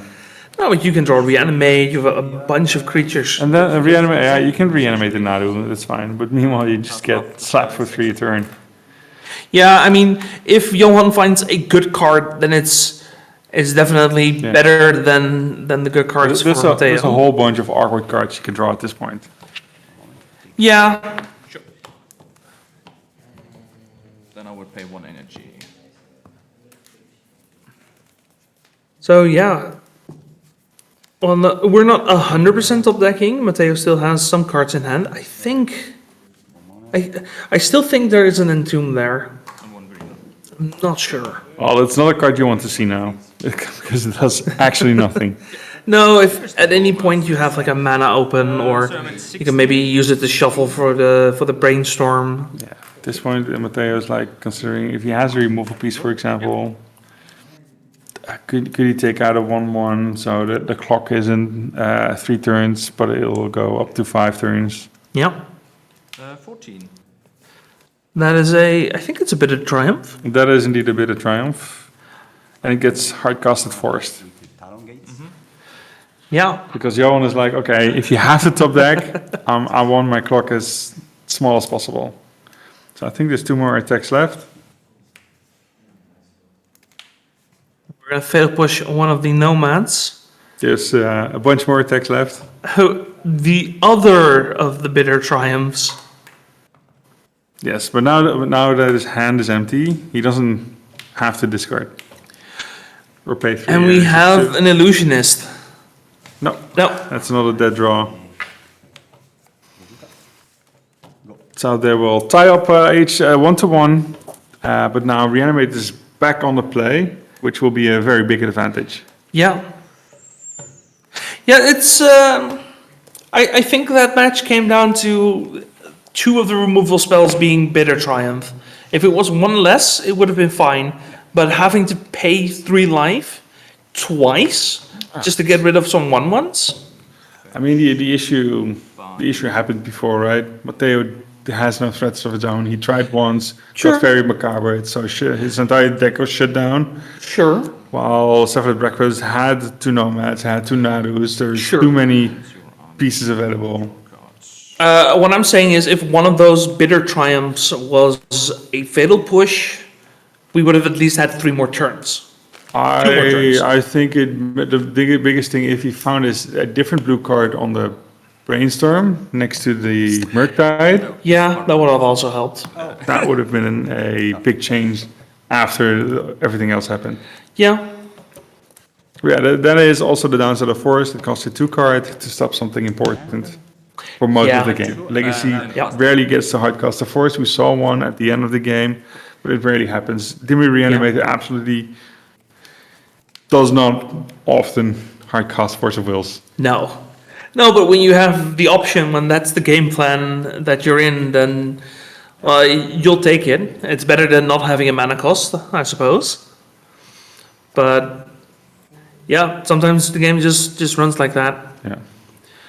And, You see Matteo, it is do the part. Like for me as a player, it's almost like it's too much effort. A lot of players at the higher level think it matters all that much, like you shuffle in 15 cards and you take out 15 afterwards. Yeah. For me, it's like that's too much of a risk because it's very likely for me to leave one in. For me, it's just I'm It's a mental thing, know. right? Yeah. You know your opponent is doing something. I mean, if you're as well prepared for Legacy as Johan and Matteo are, I don't care how you do it. I know exactly how you're going to board, and there's very little surprises in Legacy at that point. yeah. If you're this good at this level, you know how the basic deck works. And if there's a hidden secret in the sideboard, it will get you one way or the other. Yeah, for sure. I mean, there's also like the interesting play of whether or not we board out our dazes. Like that might be worth hiding, because it does inform choices in both sideboarding as well as deck building in some cases. Oh, for sure. Like if you are a player and you try to get your maximum results as possible, the thing you do is you just shuffle in the 15 cards. At that point, even if it doesn't matter, your opponent has no clue what you're doing. Yeah. But if you are at the highest level, the difference for those the players that are at the highest level, it rarely matters. They know. Yeah. They know all the cards. Yeah, They know most variations. Yeah. They'll figure it out. They know so much that they can actually base decisions on what's happening during sideboarding. Yes. So, yeah. And there's a very few situations where they go absolutely into the tank. And I think about it, right, is there something that could have been in the sideboard that could absolutely surprise me for no reason? Yeah. Because once in a while there's just one of those unique cards. But Fairy Macabres are your stock staples. You expect those. Yeah. Either those or extirpates or surgical extractions. Yeah. I'm actually surprised at how popular the fairy still is.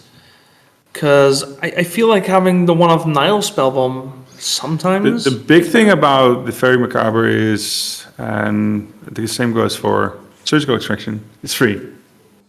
Yeah. And the Fairy Macabre cannot be toyed with by force of will or dazes. Yeah. There You need a spellbomb. First of all, you need to have 1 mana. Yep. And you prefer to have additional mana to even get the additional card. It's a good card. But if you have to play against a very aggressive graveyard-based deck, like some Storm combos or Reanimate, Yeah, it's your turn. having to pay the one and then everything else is just sometimes not good enough. Yep.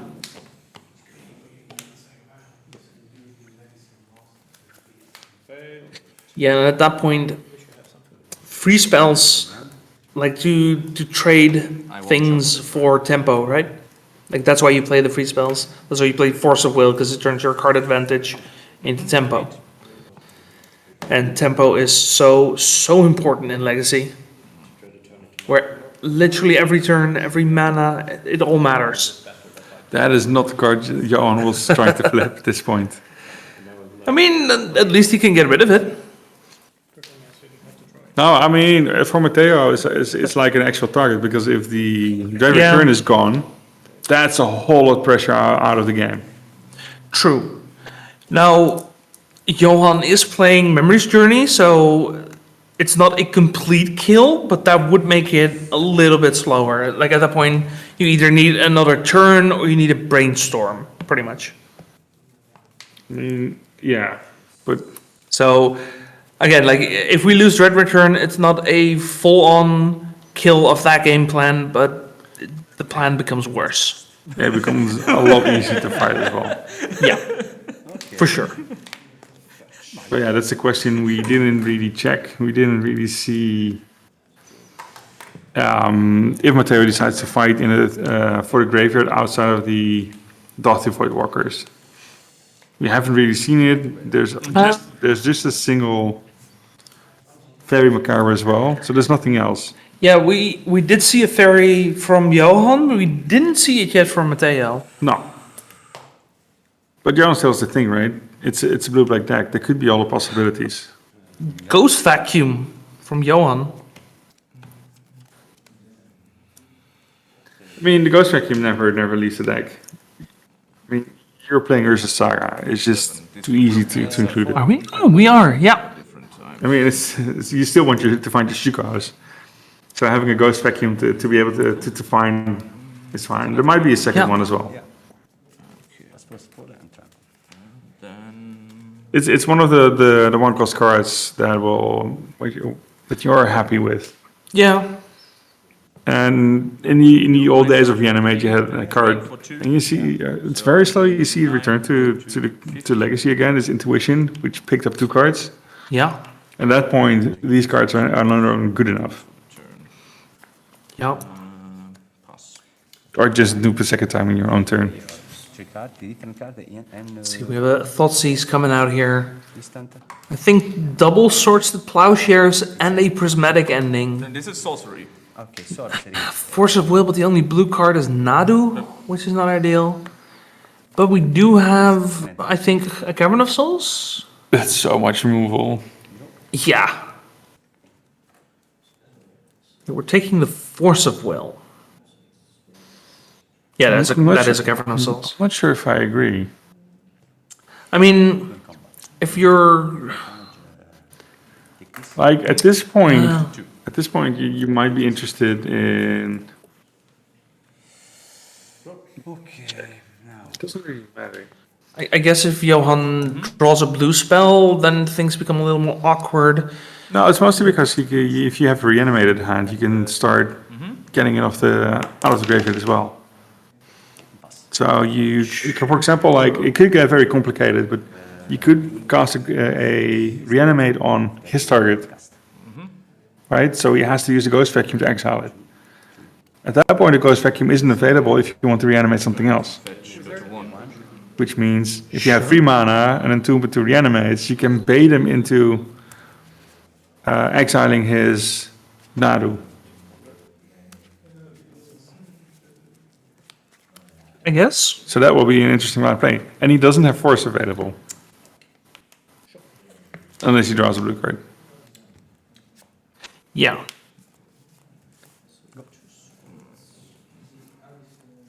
Yeah, this has to be an Atraxa and not the Archon. Because you know he has 2 Swords of Plowshares. Yeah. I mean, it does get rid of both Nadu and another one of the removal Yes. spells, so... Yes. Well, not really. He has plenty of cards in hand.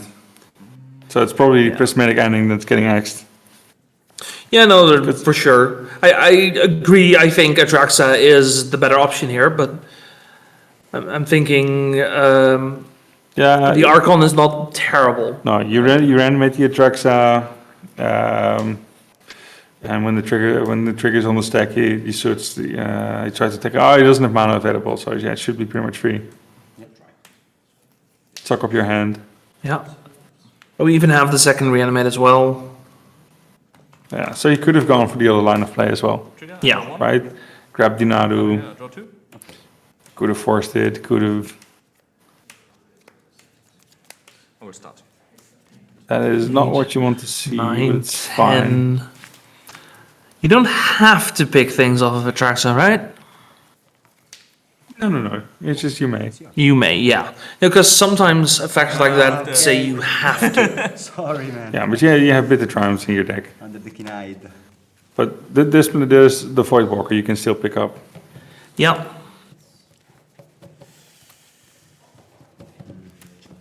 What is the most? Because I see Ponders, I don't see an instant. Unless the most bottom card is an instant. No, I think that's a that's a Murktide.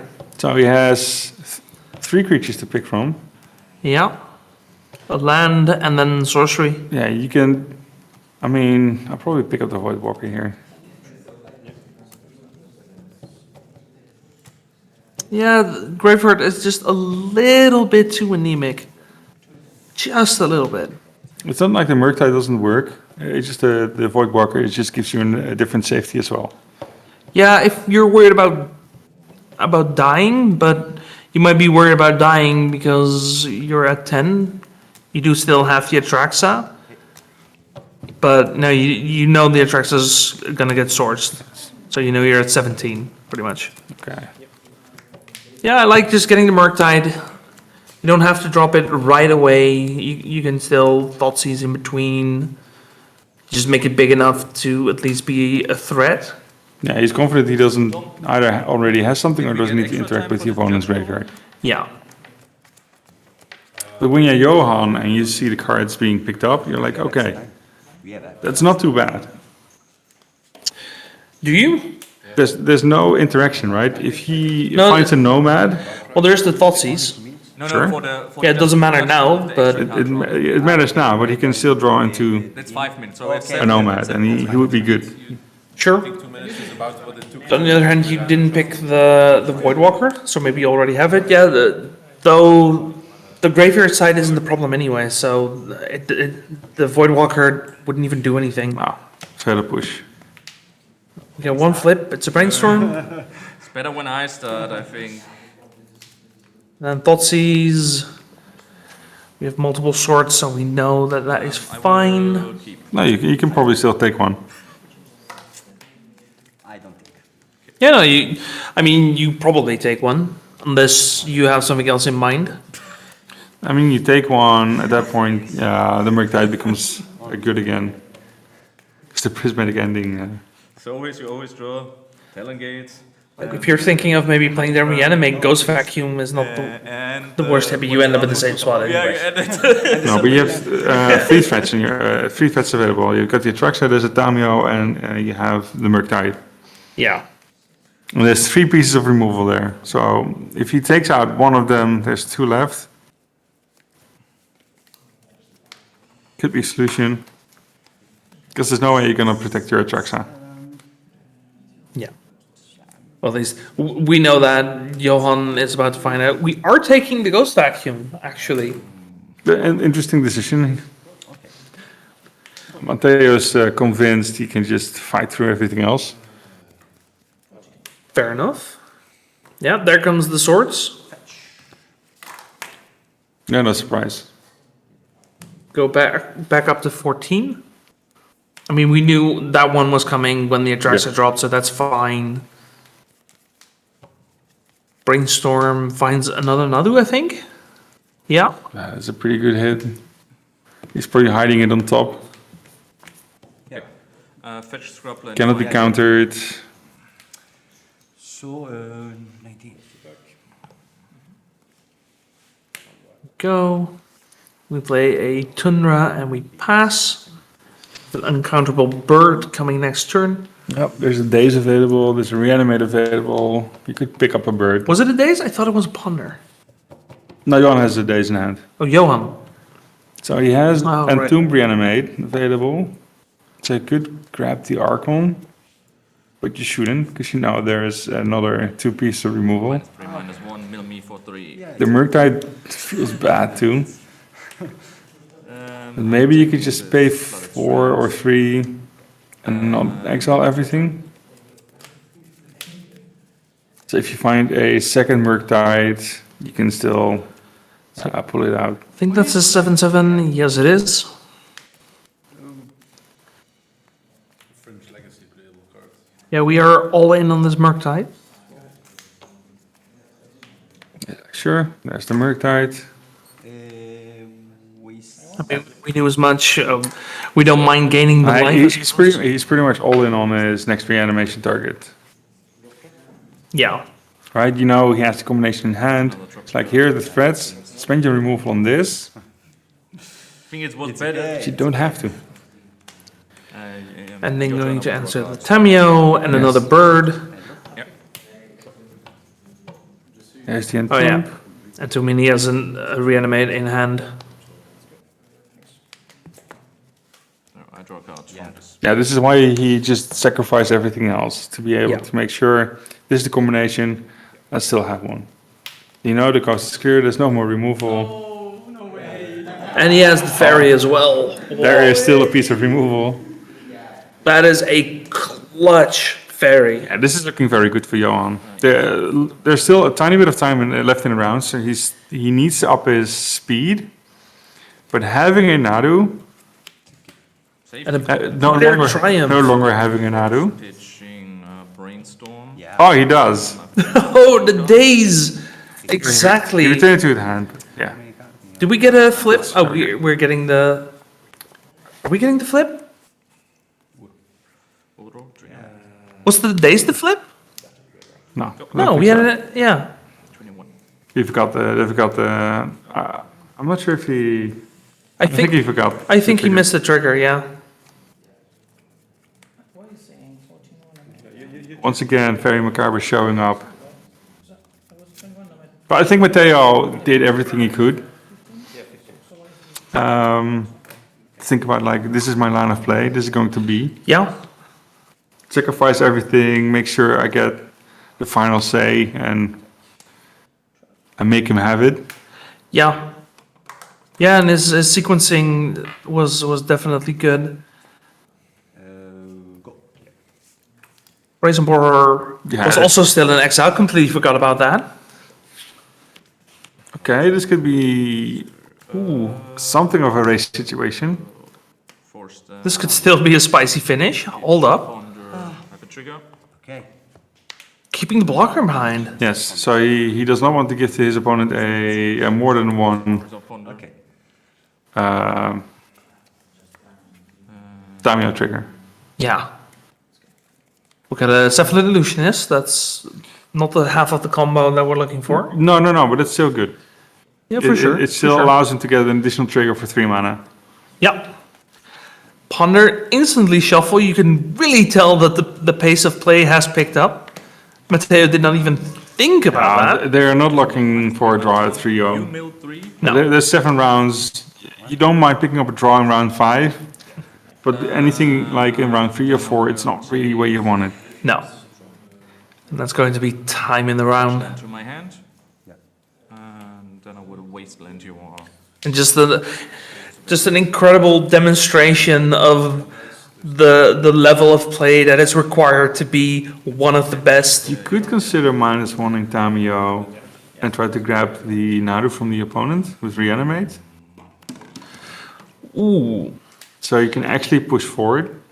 Yeah, because now... You can really push forward.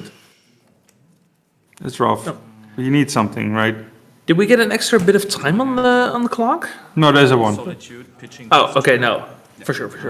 Yeah, I don't know why we're back at 1.5 minutes. Oh, maybe there's a bit of time. So it's 1.5 minutes left in the round. We might have just been off for a little bit. But It doesn't change how the game is going to be. no. It's going to be very close. What are we going to? I mean, It's not a Murktide, it's going to be a... it's going to be a Thoughtseize. He's just going to grab some... Draw this. Is it something... and he wants to pick up the Thoughtseize with Tamio? Sounds weird. Are we just taking game actions now? Sorry. Go. Play fair. Possible, yeah. There's a second line of text on the Cephalid. Oh, we're feeding the graveyard for the Murktide. Sure. Okay. You lose 4. Oh yeah, because the Thoughtseize is just another instant sorcery. We needed second blue because we don't have the mana. Okay, no, that makes sense. That makes sense. I'm being silly. No, fill the graveyard, gets a creature. Yeah, you got to make that thing as big as you can now. All we know now is Matteo is out of cards. Yep. And Johan, all he wants to see Attack. is either is a... So that is now, bless you. That is now actual turn 1. Yes. Go. A Nomad or a Shikao. Yeah. Or like worst case scenario, a way to stall. Come to rotate, draw. Yeah, man. Matteo has 2 more attacks. Attack for 4, go. I don't remember how many ways of activating the illusion, how many nomads, how many shukos we have left. I don't know what the odds are of actually having a good draw here. It's respectable. It's I mean, the odds are bad if you're looking at 6 cards and a full deck. Yeah, I'm wondering. We haven't seen a single Shuko or a single Nomad this game. We haven't? Not a single one? I don't remember seeing a Nomad this one. Because me neither. they would have been visible in the graveyard, and I don't see one. Yeah. I'm wondering, are the odds bigger of finding the payoff or getting the Nadu removed? And I don't know. The payoff. Oh, at this point, yeah. Yeah, because you might consider blocking on the first one just to make sure that there's not a removal Oh no! spell. At this point, you take out the Cephalid. You don't care about the Nadu unless you really need to win. Yeah, no, we have a two-turn. Do we have a two-turn clock? Nice, I wanted to sleep anyways. 7:14 No. or one? No, no. We have Brazen Borrower still. Yes, but the Nadu isn't dying. Yeah, if you have a removal spell, you're killing the Nadu. That's what I mean. Yeah, but he's out of cards. So Yeah. he doesn't have it. I mean, next turn, the one draw. They love that shit. So he takes out the removal piece.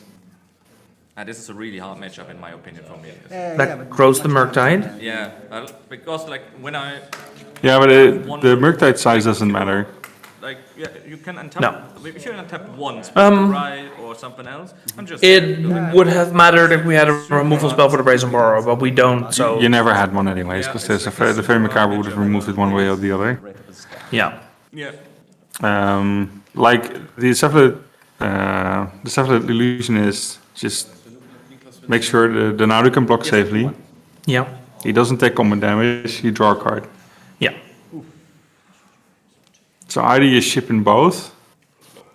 This does nothing. Tom, do you? Like Oh, you Shima- prevent combat damage. I Yes. keep forgetting this mode. Now he gets to draw for his turn. I keep forgetting about the hidden flavor text on the Illusionist. Johan has 2 turns to win, and he doesn't need combat to win. You can just play the Tamio, put it in the way. It's just an additional blocker in case it's necessary. Just keep everything back. You could have attacked with a Nadu. No, I mean, you don't have to. It doesn't do anything. It's a potential 3 damage. Yeah, so you go to 5, and then next turn you go to... 5 is not unreasonable. No, you keep that back as a blocker. Cephalid Breakfast doesn't give anything +1/+1, this it doesn't really matter. All there is the 1 card in Mateo's hand. It could be a Force of Will, he can cast it. Yeah. And if Johan is allowed to turn on the combo.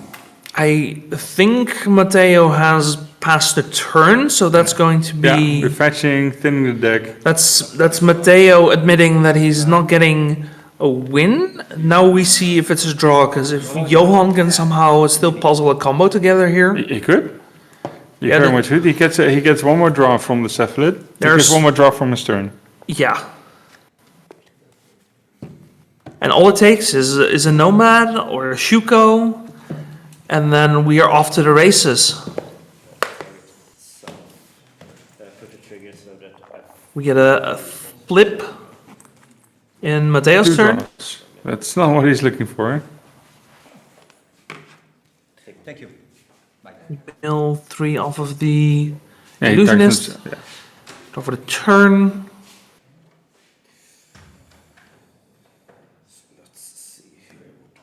What is it? Why didn't you slam this? I think it's a white card. It's a prismatic ending. You can still target it. Yeah, X equals 0. That still works. We get a 1 flip. That's not what you wanted to see. You can still breakfast. Use the illusionist for 1 more. One more look-see. He can still attack with Tamio. Get a clue, draw a card. Yeah.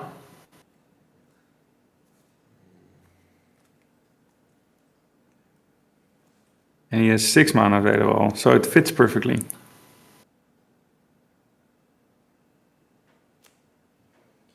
Free mana. Activate the Illusionist. We're going to target Tamio, not Mill. We get a Ponder. That's awful. But it's better than going for Tamio. Oh, there it is. Oops. Ponder finds the Shuko And, yeah, not just a sugar, he also finds the Nomad. and Nomad. Oh, he found both. Okay. He has enough creatures, now he can Oh, do the thing. now the min resource first. And the question is, does Mateo have the interaction that he It needs? doesn't look like it. I'm just waiting for him to reveal the last card in his hand. Yeah, we are milling in groups of 3. It is happening. We're not looking at what's actually being milled at this point. Maybe it is the one Fairy Macabre. Because that would be quite something. Mill again. Oh, that would be crazy. If this game ends on a macabre. How many cards are still in the deck? I don't think we've seen Thassa's Oracle. Have we not seen Thassa's Oracle yet? Where's the Dread Return? Oh, there it is. Oh, no, we it haven't was, seen it. The Dread Return was one of the very, very first things we saw. Yeah. What did he have? Flip it. What was it? It's It was a another- Murktide. So, turn 5. Johan Larsson taking down Matteo Blasi. An incredible game. That is one of the more brutal, effective sideboards I've seen. Yeah, incredible game. This truly was a game between champions. Oh, for sure. But look at the effective Fairy Macabres in the Ghost deck Yeah. in this game. And the early Dread Return milling did not end up mattering, thankfully, because there was no graveyard hate. But yeah, incredibly close game. Very well navigated by both these players. Matteo not out of it yet. I think X1 still has a pretty good chance for a top 8, right? Right. So we'll probably see these players again today. That's going to be it for round 4. We're going to get ready for round 5 of 7. And then top 8 before we crown our European champion this year. Everyone, thank you for watching, and we'll be right back. Welcome back to round 5 of the European Legacy Masters from Hasselt in Belgium, where the best Legacy players from Europe have qualified for the final part of this event in 7 rounds and then into a top 8. These players we have seen before. These are very familiar faces. Absolutely. And to square up with a 3-1 record to still aim for the top 8. Yep. And there's fan favorite Mengu. It's interesting how everybody's got their first name in there, but Andrea. Anyway, Andrea's playing Cradle Control and he's up against Marco on Dimir Reanimator. And yeah, this is going to be an interesting one. Do you have any expectations of this matchup? I think Bengucci's list of Cradle Control is very much built to fight Reanimator decks. Yeah. It does not attempt to even go for the natural order main board. It just decided, I'm going to fight everything and everyone with as few mana as possible. Yeah. It's a very lean list. It's a straight up deal list with 4 endurance, a collect oof, 3 Keen-Eye Curators. It will fight you for every piece in the graveyard. Yeah. Yeah, and there's also even besides that, there's also Reclaimers, of course, with the classic Bajuka Bog, Talongates of Madara. It's Mengu got out of bed today and he said, "Let's fight Reanimator." I mean, it's not just Reanimator, because all these packages are very useful against the tempo decks as well. yeah, Because even like Tamio has a harder time to get something back. The Murktide regions will be slowed down if the graveyard is small every single time. yeah, So you have to fight less and less bigger threats. yeah. This deck is, I think, it's pretty well positioned actually. And yeah, we're gonna see how this unfolds, and especially being up against the format Boogeyman. Yeah, this is bound to be interesting. Looking forward to it. Absolutely. And for Marco on the Dimir Reanimator, my biggest question is always, how much does he know of this list of Cradle Control? Or how much does he spec the cards that are a little that's a good suspect like question. that are in the main Yeah. board, right? Does he keep in mind that there's 4 endurance, for example, coming in? Yeah, The Reanimate list is your usual Reanimate list. yeah. Nothing. 2 Brazen Out of the Bowlers, 3 Murktides, 3 Tamios, the 1 Archon in the Traxa, and nothing else. Yeah. They're friends. Yeah, I think Marco's Italian as well. They probably know each other's lists, and Marco has to know that he's up against a lot of endurances and Keynet Curator and stuff like that. So he's got to be prepared.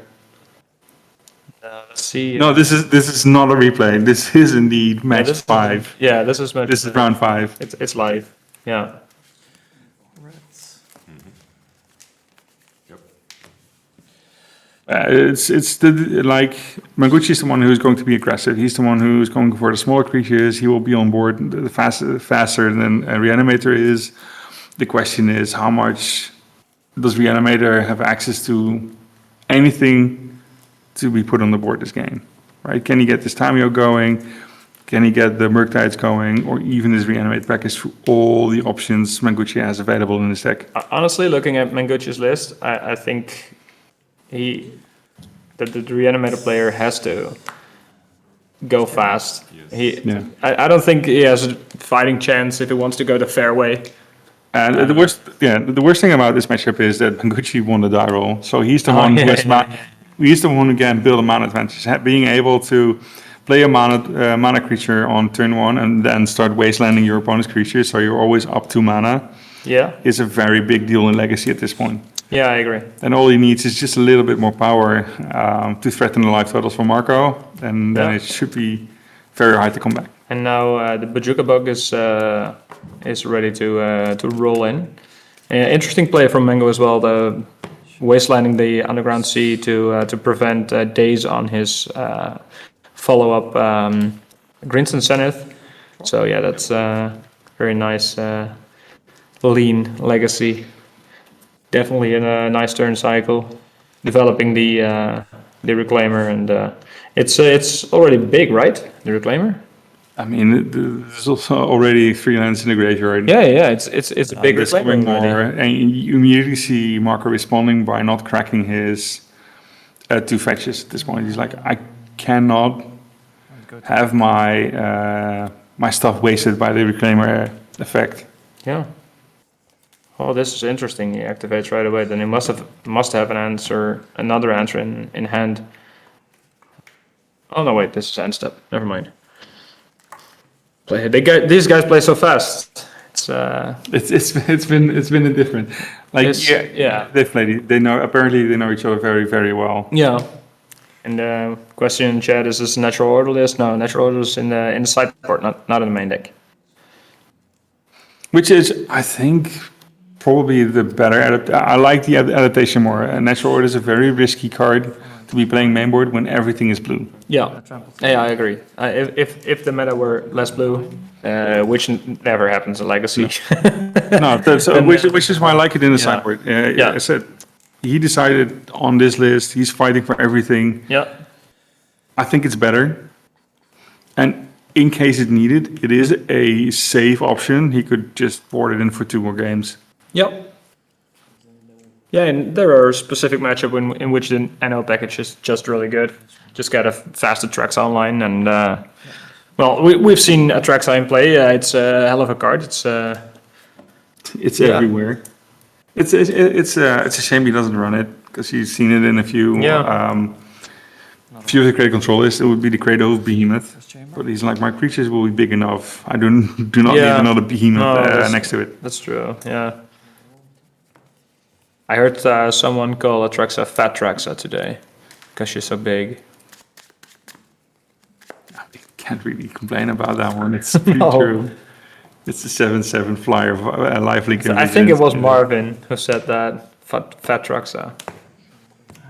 I don't know. Yeah, but now someone is just building a massive board. Yeah, this is an army. A big graveyard. This is an army right here. He knows his graveyard will be untested in game 1, so he can do whatever he wants. It is very likely to be close to untested after boarding as well, because Reanimate is not really the deck who boards in a lot of graveyard hate. They have faith in their main 60 in those matchups. Yeah. Yeah, and look at this. He's building an army, meanwhile keeping up... there's a days on the Collector Oath. Yes. The big thing is what we going to see is if he's willing to go for Reanimate combo if available, or if he has anything left. I don't think Mango's gonna give him that window. Any Zenith is GG now. Yeah, probably. 6 days versus 2 open mana. Yeah, but yet Mango accepted the days, and I find it more important to keep up the Bajuga bug than have this collective Yeah, result. it's a collective oof. Yeah. He doesn't need it to win. Now this is interesting. This is a big one. This creature can fight.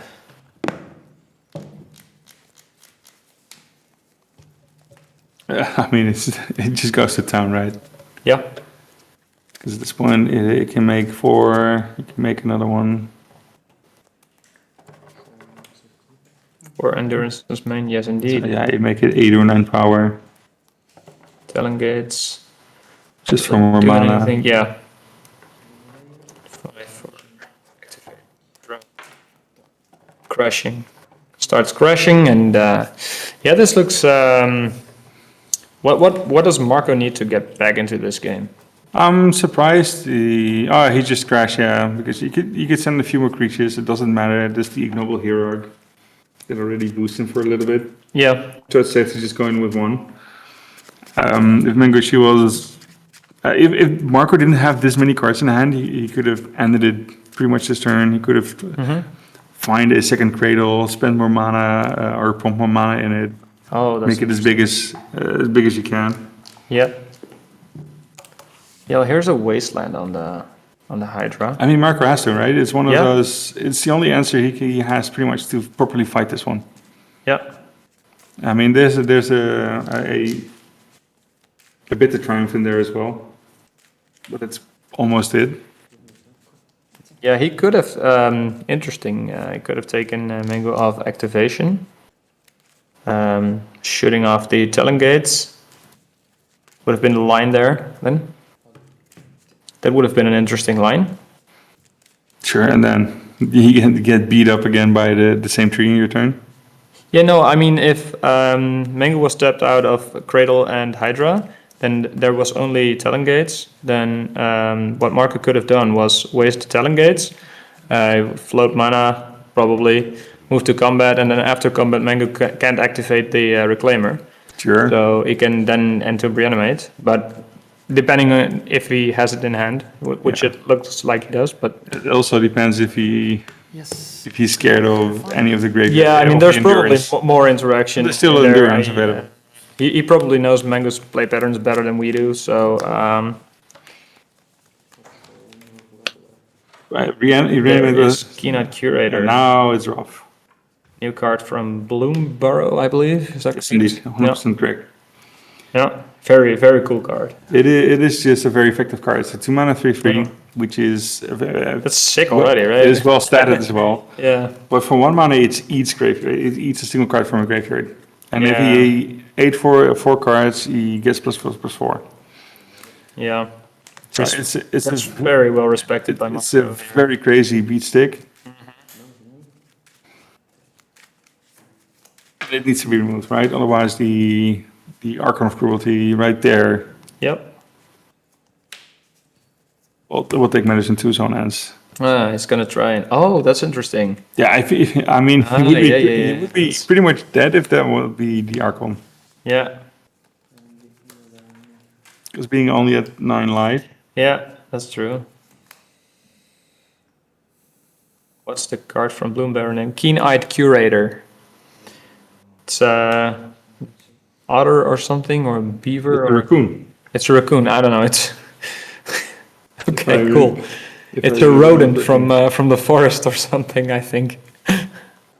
I know. I really love that set. Like all the little creatures and doing cool stuff.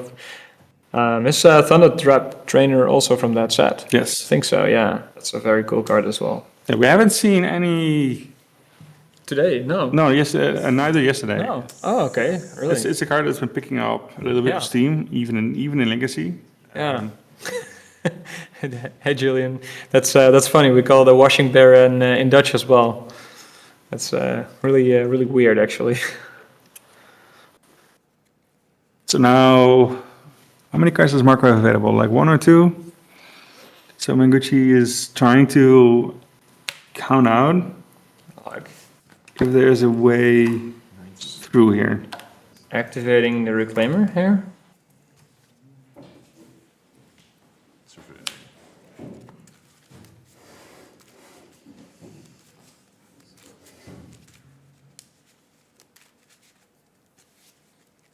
What is the price of this event? Oh, that's interesting. Did we discuss the prices yet?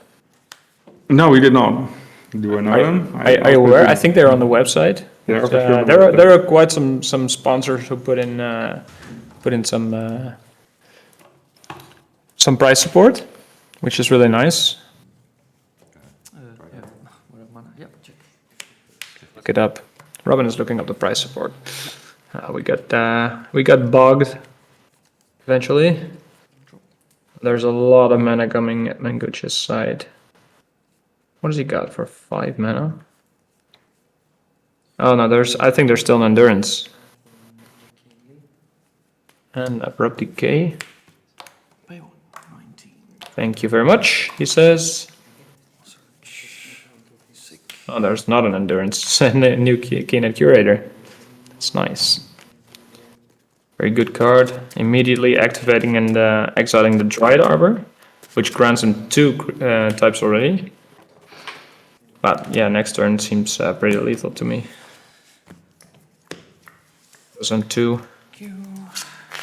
Yeah, for Yeah, reanimate, switch it 2 up. life there's not much to do. You can reanimate anything. Yep. Mengucci just got the game in his grasp. But to be fair, reanimate just couldn't get anything going or risk for anything. No. There was no available reanimate line without him being screwed over by the bog. And Mengucci played very carefully. Allowed a few trade-offs to be 100% certain he could not go off. Yep. I think it's time to take a look at the sideboards. Want to do Mango's list first? I think not much changes. No, me neither. There is some hate for artifact decks in there, some removal, but it's snuff out, so it doesn't really. The main deck is already. It's pretty tuned. It's very fine-tuned. Yeah. There's not much for him to do to change because he already has like way too many graveyard interactions main board.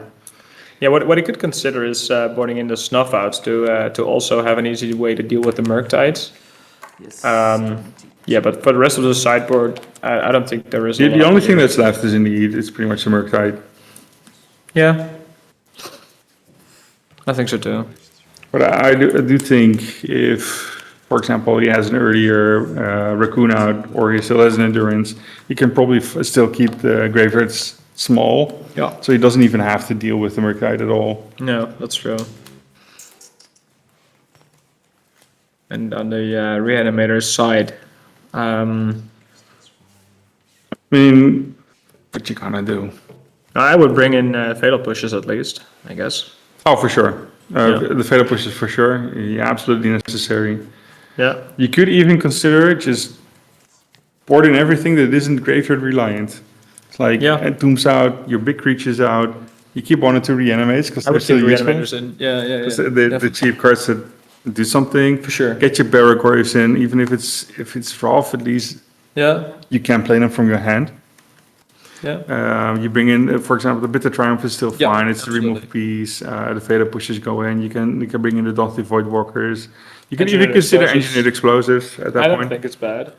No, for sure. At least at that point, you don't have to fight through your own graveyard. True. Against a instant speed Bajuka Bog, 3 Kina Curators. Yeah. And This 4 Endurances. is a great question. First time seeing a game in the format. Question: how do Surveil lands? How are they playable in the format with OG duels? They are usually played in addition to the OG duels, and it's basically card selection. You can, for the Reanimator deck, you can do some neat tricks with them.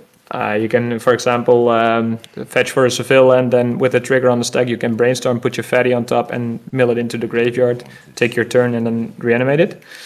But there are also somewhat slower decks that need need to have it for card selection. And it's the graveyard is basically an extension of your hand in many decks in the format. So it's you can do some pretty cool stuff with them, and they're generally just a great addition to the format. I think. In addition, like they're always being used to fetch when if you do not have a turn one play. So if you have a bit of time, and there's only often one or maybe two of those in the deck. True. Yeah. Exactly. It's just for the one turn you don't have much to do. You can bring it back. The other one that's very interesting is if you can put it to your hand with days. I was going to mention that. Yeah, great, nice. Yeah, that's great. If you can actually daze it, and then if you're both in top deck mode, for example, and then you can just bounce your own Cephalid with daze to get yourself some extra card selection. I mean, if That's you're really cool. both in top deck, sometimes Legacy is just all about one card draw or half of a card draw. Yeah. And Seville often is calculated as half of a card draw. So that's tiny bits of different. Could be the different tiny bit of card draw or manipulation could be the difference in Legacy between a win and a loss. Absolutely. So finally, game 2 had started with Marco being on the play. Great. And we've seen one of the bigger turn one plays that will be the Tamio. And I do wonder how Maguchi will be going to deal with the Tamio in the upcoming turns. The advantage of his deck is that he has a lot of smaller creatures, so even if it turns into a Planeswalker, it is very often capable of just beating it down, especially if there's a white on board or the Curator. It's pretty easy to contest the Planeswalker side of Tamio for Cradle control, definitely. Doesn't mean it's still not good value. No, it's a great card. Let's see what we get here. So no sideboard cards in hand for Manguchi. These are good cards. Well, they are good cards, absolutely. Yeah, no doubt. A very important thing is that he's revealing the Bajuka Bog. Yeah, that's so the Elvish in hand. Yeah, the Reclaimer is not as scary anymore as it used to be. Yep, Bog in hand is very interesting. And there's still Endurance though, and Kingnet Curator. So there are still ways to deal with the graveyard if Marco kept in the Reanimate package. But yeah, there is no Reclaimer shenanigans to be afraid of. But apparently he's also not afraid of the Keynight Curator. No, apparently he's still afraid of the... So maybe he has a force available for the Curator? Yeah, this looks like Cradle Prevention to me. There was no Cradle, and... no. That is, of course, the way to really do crazy stuff. Sure. I do think, is it necessary for that one to pick up once you've seen Bajuka Bog already? Yeah, I don't know. Oh, there's another Reclaimer. There you go. Oh, that one came from the top of the deck, that's for sure. Yeah. That's the Thoughtseize bug. Yeah, people who say the Thoughtseize bug is not real, they haven't played enough Magic. Oh, for sure. It's always there. It's always there. It doesn't matter which one you pick, the other one is always there. It just changes magically. Yeah. It's a new secret layer. Yeah, it is. Works. It's see, even chat knows. Chat knows it's real, and if chat knows it's real, then it must be real, right? Thoughtseize truth, yeah. Go. Yeah, tapped out is Upkeep. that's quite something. But no Like, Reanimate package for Marco. so he's going to flip the Tamio. Yep. That's interesting because there is an exalted Keynight Curator on the other side of the board, which would it can crash in really, really hard on the. It's not just that. I mean, there's easily 4 mana available, so that won't. Oh, no Curator after all. Sure. Okay, now this makes sense. Yeah. So how many? We do not have allowance for the Reclaimer to go for the beatdown yet. So it needs 3, and there's only 2. I think there's only one even. Oh, there's only one. Yeah, There's yeah. only Windswept Heath. Now I think there was another fetch land in Mango's hand, but Okay, this works. there's a bug. Yeah. Yeah, he's like, oh no Murktide for you. Interesting. Keeping up the I'm Reclaimer. surprised. Yeah, he's keeping up the Reclaimer, so he really wants to make Yeah. make use of it. Yeah, perhaps going for a Cradle. Yeah, But I think he can still go aggressive next turn. Could that be an engineered explosives? Because that would be absolutely brutal. That will be backbreaking, yeah, for sure. Final chamber. Because if he can explode both those creatures at this point, well, that Tamiyo is just finishing the game. Yeah, they are playing on absolute bullet speed. That's I mean, you say bullet speed, it's 1-0 and they still only got 25 minutes left on the clock. yeah, but they are taking game actions really Yes. fast, and I really love seeing that. Not the best either. Yeah, but Jukabok is out, so that was an end of turn. Yeah. Shortcuts. Cradle coming in, Sure, search basic. or something is coming in. 3 counter trades. Samuel also goes with explosives. That's really true. Yeah. Hexproof. Yeah, but he can wait. Yeah. The question is if you know maybe one more card in his hand. In Mango's hand, Yeah. I think he has full information. It's endurance and Wooded Foothills, right? Bunch of something. It's for sure endurance. That one is known. Yeah, I think Wooded Foothills as well. Yeah, in that Still case, in there. in that case, I can see it's not as Yeah. interesting to fight for that one. Okay, but the Okay, triumph the is triumph. out. Oh, it takes life. Okay. Yeah, There's still some cards in Marco's hand, but yeah. I mean, you can still attack with the hierarch, for example. yep. At least take 1 point off, so it buys him an Yeah. additional turn of time, and we see exactly that one happening. Yeah, I expect to see an endurance at some point during this. Yeah, probably in response to a Thoughtseize if it comes. Maybe he might just decide to do it end of turn. Yeah, I think Marco knows. So if he has an answer for the endurance, he might force the play with the Thoughtseize. But let's see what happens. Samuel on 4? No, it's on 5. No, it wasn't 2 damage because they plussed. So It's only one. it has -1 attack power. That plays. Okay. I'm not going into this debate. If you repeat yourself. Chet got it covered. Yeah.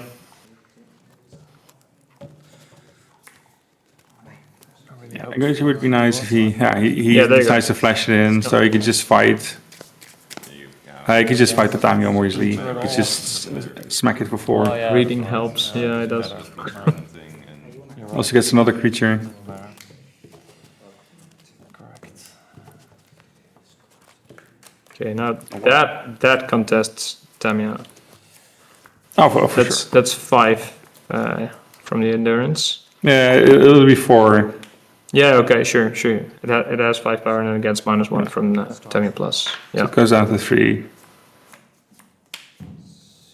There's white. That's a big one. There is the new Knight of the Reliquary. Yeah. So how? I really love this card. So how big is the knight at this point? It counts creatures or lands. I never know with this card. Let me check. It counts creatures. Yeah.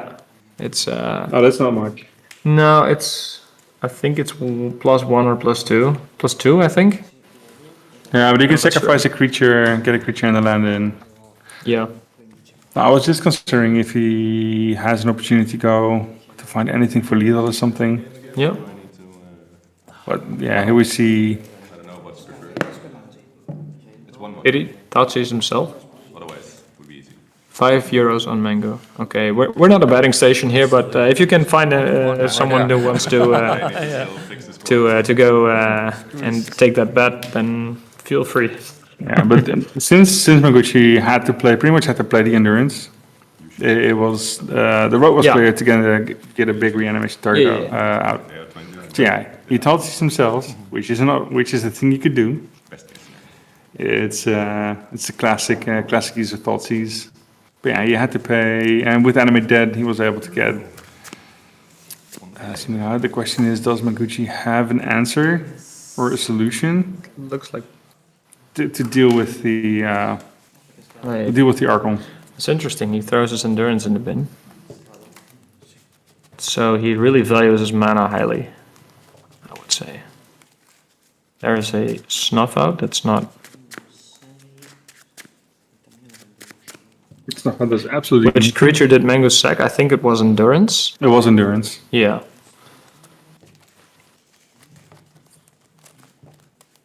Yeah, now white is active. What can you do really?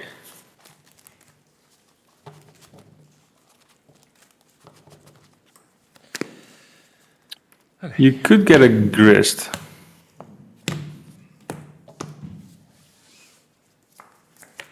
How do you get a grist? Because it's the creature. You can. Yeah, but you can find a land with white. Yeah. You sacrifice the creature. Yeah, it's confusing with the interaction with sacrificing a creature, and then the parallels you draw with Knight of the Reliquary. I mean, the only solution he has is Talon Gates, get it out for a bit. Yeah. That makes sense. You could consider. Lair of the Hydra is not big enough. No. Not unless there's a Cradle first, I would say.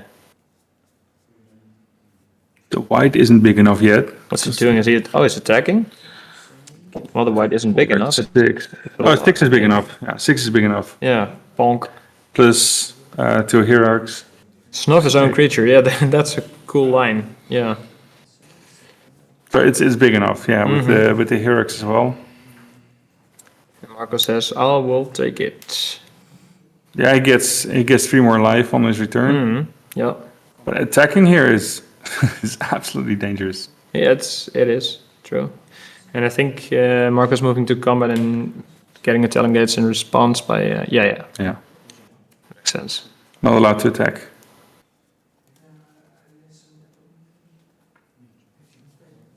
Yeah, that was a 7. Yep.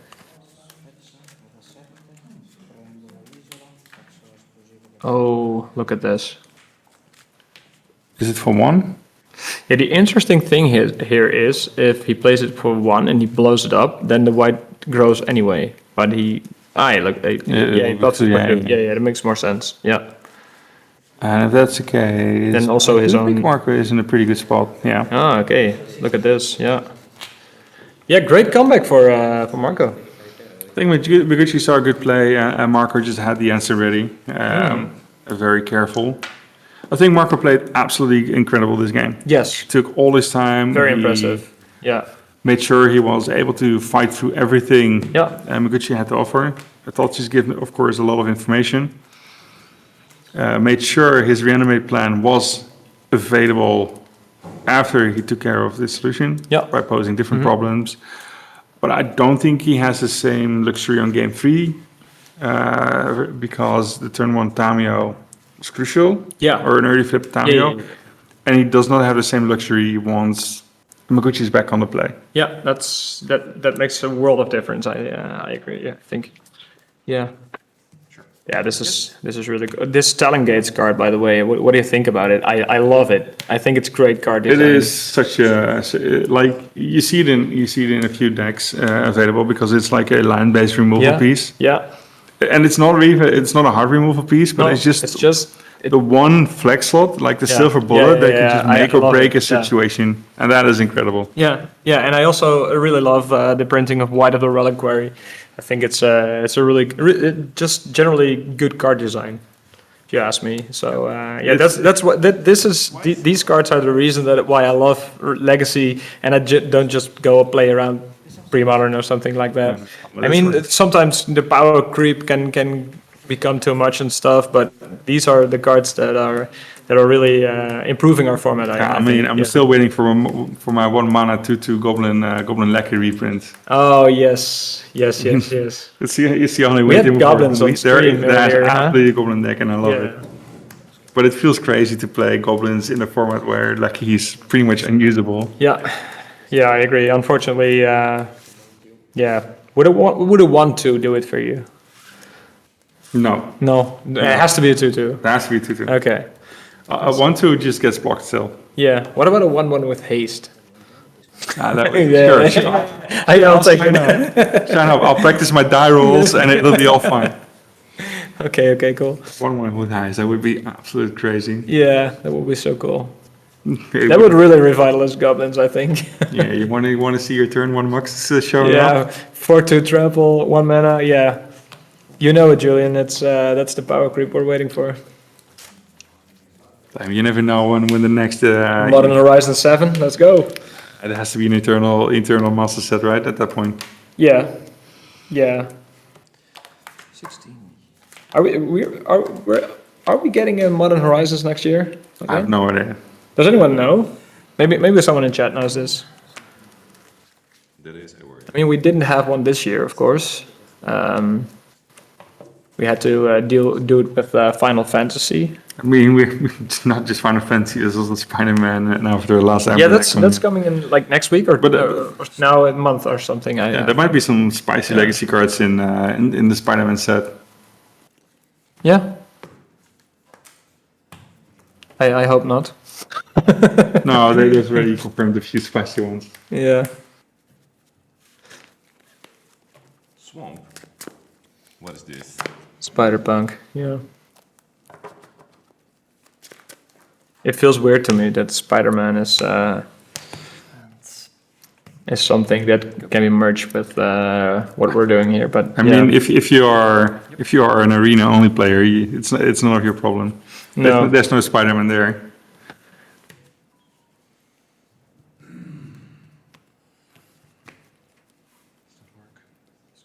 But yeah, game 3 has started, and it's once again Maguchi starting with a nice mana dork, full grip of hands, and I have spotted a white already. So the question is, which creatures does he prioritize having on the board? Yep. Or which ones is he fighting Sylvan for? Safekeeper. Yeah, that's a really good one. Yes, we didn't see a Safekeeper in game 2, but now at least he can aim to protect his other creatures. Yeah, definitely.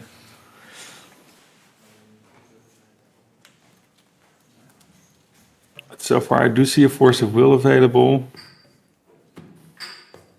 Is this one getting countered? Dazing feels so bad at this point if you do not have any mana. But yeah, but it is probably worth it for the it's an white. efficient way to get. Yeah. You say efficient, but it is a bit of a feels bad one. And here we are. Yeah, I think he has 2 or 3 reanimates in his hand. So you pretty much use one for anything at this point. Yeah.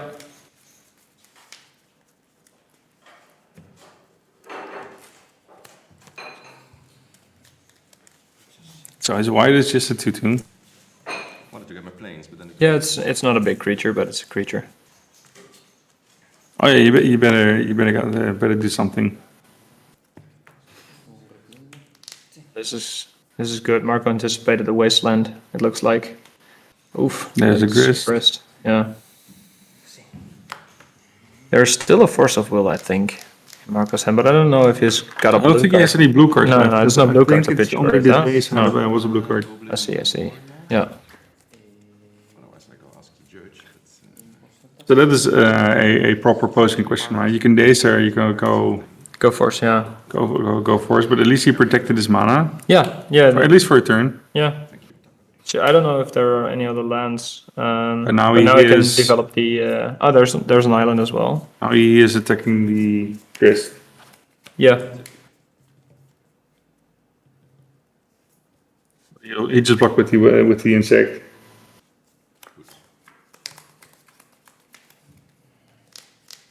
But I think for now, Grist will just be making 1/1s. Chris is here in the chat bashing about tokens.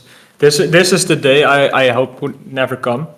Like I've been talking about tokens in the 90s MTG chat, and then now it goes the other way around. So yeah, I'm ashamed. I hope we can count on some forgiveness from 90s MTG. Proper token representation is basic Magic, right? I think I have him in the box next door. So Yeah, I think they should be there, but No, I don't know if there are insects. They're in the so, wrong yeah. room. I do no, I have them. The non-flying ones. I do not have the flying Oh ones. yeah. But Grist creates non-flying ones, right? Yes. Yeah. But the deck Peter van der Ham was playing is creating flying ones. What is he playing? He's not What playing was he today. playing? He was playing a weird concoction where. Of course. It's one I of mean, the. that's stating the obvious. Where there was a land where you pay 1 life if to get a black mana, and it get a charge counter for each counter on it. Once the land goes to the graveyard, he gets a 1/1 flying insect. Oh, that's cool. It was he didn't do all too bad yesterday. I'm not Okay. sure if he ended up in a 5-3 record or a 6-2 record. Okay. I thought it was a 5-3 record. What is Marco doing here? He's playing a Bajuka bow, not an endurance. Needs to go to exile, right? Not on the bottom. Okay, yeah. Glad he realizes. That's good. Yeah, but that's good, it that's doesn't, good. it Yeah. doesn't help. Like Gucci was shuffling his deck. No, And that's meanwhile, true. he was Yeah. like, what do I do with my graveyard? Well, Yeah. Good. Sabotarix is the best tricks. Yeah. yeah, that is at least one of that's the Bajuka book out. Yep. I guess to So now, if he could at some point do it again, he gets to do it again. yeah. And I all his I haven't seen what's in hand for Marco. and all his reclaimers are bigger than the Yeah. white, so he Yeah. can actually start Can I attacking. just crash in. Yeah. Treasure? Yes. And there's a wasteland for Marco. That's interesting. There. Oh no, there's no cradle anymore. So now that's That's a a good barrel card. garth. That is a good card. But how big is it right now? I think it's land, creature, sorcery. Is it a 3/4? Oh yeah. Die representation present. That's good. Yeah, it's always with better growers, like still all of them. And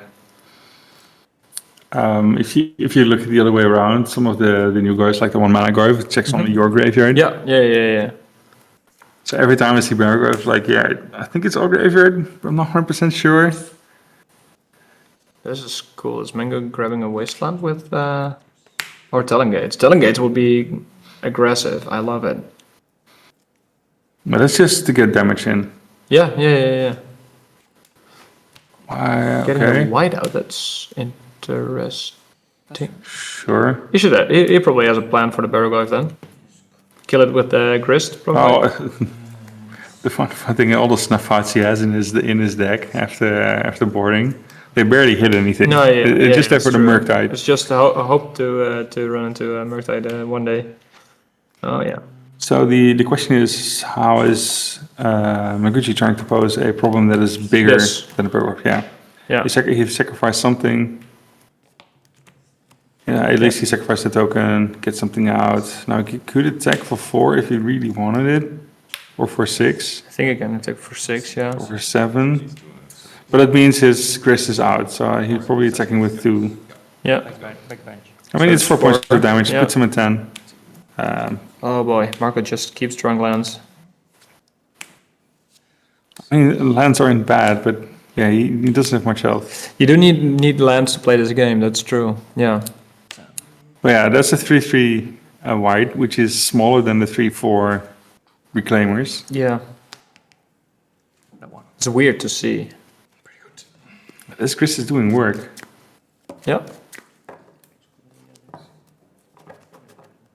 But this is a good game where you can see how much effect his baseline already has against Reanimator decks from Yeah. Maguchi. This Cradle control deck is just absolutely fixated on all those graveyard-based decks. Yeah, it's great. And it's not reanimated. The tempo decks will... I mean, the red-blue might not suffer as much, Yeah. because it's also filled with lightning bolts and chain lightning, so it can absolutely deal with the smaller creatures. But everything else that's graveyard based or tries to get any value from the graveyard by Yeah. getting cheap Murktides or whatever, they're not having a good time playing against this deck. Nope. Crashes in with what's happening? Or was it... Oh, that was end step, right. I thought it was crushing in with everything. It's... So, plus in Grist again. No, Noble Boy. Damage? Check 4, go to 16. How's Mango lose this game? think there are any relevant cards in Marco's hand. I think it's a Force of Will and a land. How does he lose this game? Well, Engineered Explosives is his start. That's true. It's not Yes. enough. Oh boy. Yeah. Bonk. Oh, looks like... Maybe there was something else in Marco's hand then. I thought it was a land and a Force of Will. Copy. Yep. Let him go. Maybe he's checking if he needs to block right now, or Big guy. what's the GG card on top of the insect? That's Keen-Eyed Curator. Cannot equip. If only. It says artifact, right? Just to be sure. Artifacts, creatures, and planeswalkers. Scavenging Ooze 2.0. Ponder. It is so much better than Scavenging Yeah, Ooze. yeah. Pass the turn. I have a beautiful Scavenging Ooze at home, but... okay, yeah, Marco concedes. Yeah, Mark was just not able to do anything. No. And the one time he went to reanimate on his own card, Yeah, it got blasted by the Bajuka Bog.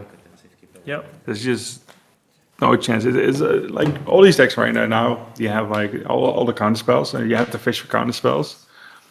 But if someone uses Force, it's like 2 cards. Yeah. So it doesn't always feel as bad as it is. Even more Oh, it's Elvish Reclaimers. initiative. Oh, sweet. Full color initiative. That's... they are 1-1, 5 minutes left. It looks like Ruben has the initiative.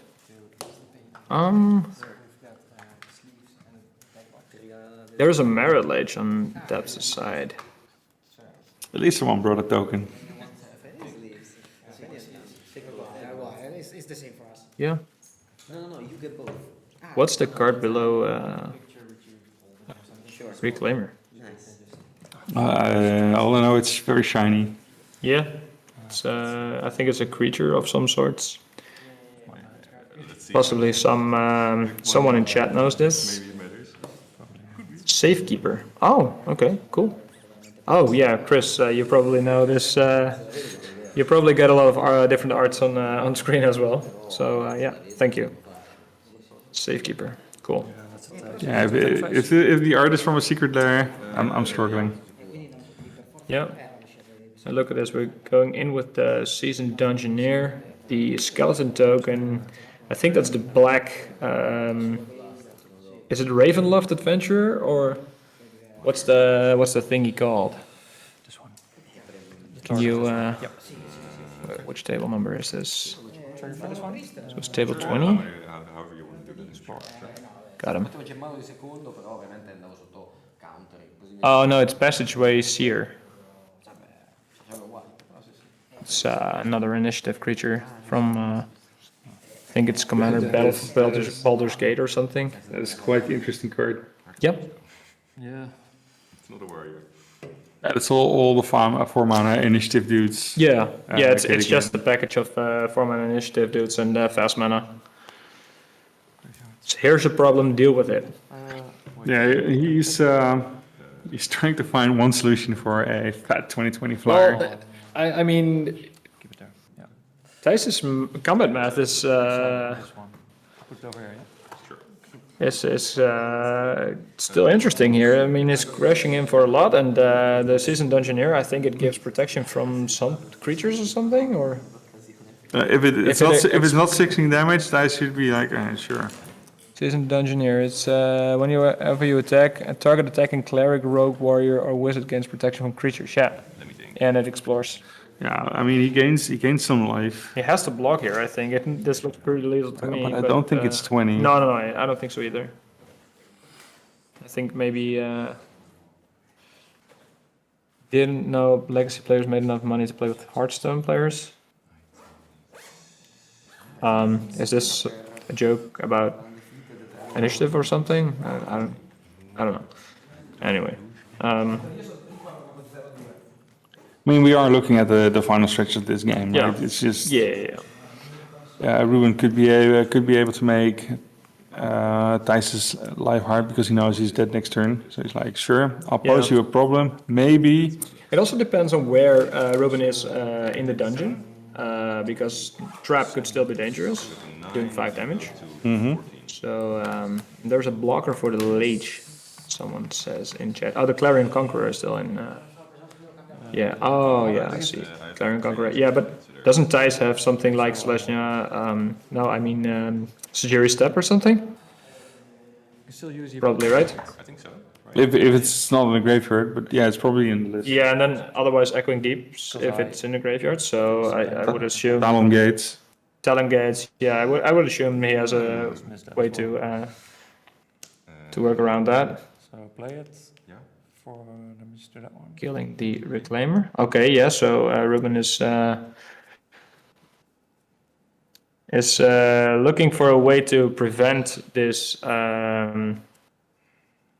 Well, these lands from giving his Merit Ledge protection.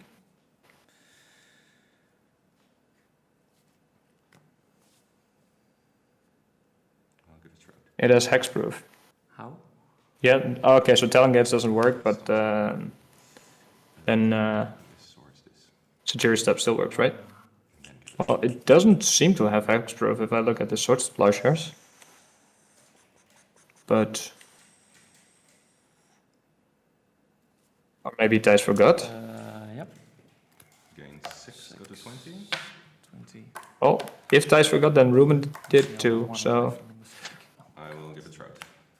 yeah, it's only for a turn, but maybe it was this turn cycle. We didn't see it. We so just tune in we into just this. tuned into this match, so we can know for sure. That's I think. That's a If relief. that's, That's a if relief. that's the only thing Relief we for now. are talking about, then I'm not might sure. not They seem to be communicating about something. I still want to think. He still has a pretty much as his second main. Yeah, I think this Fury Evoke is still on the stack or something, or did he cast it? He targeted a few things. Yeah, but like he didn't tap any mana for it, or I didn't quite see that.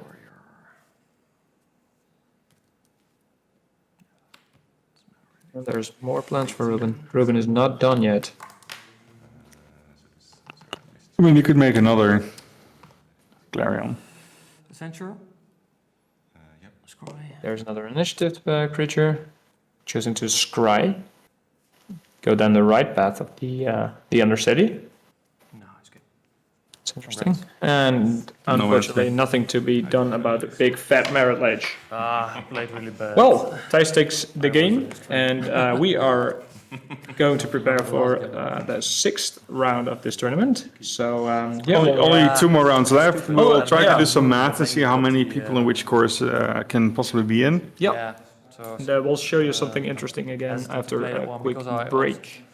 Because you couldn't play would turn cripple 1. myself as well very much because it was too risky.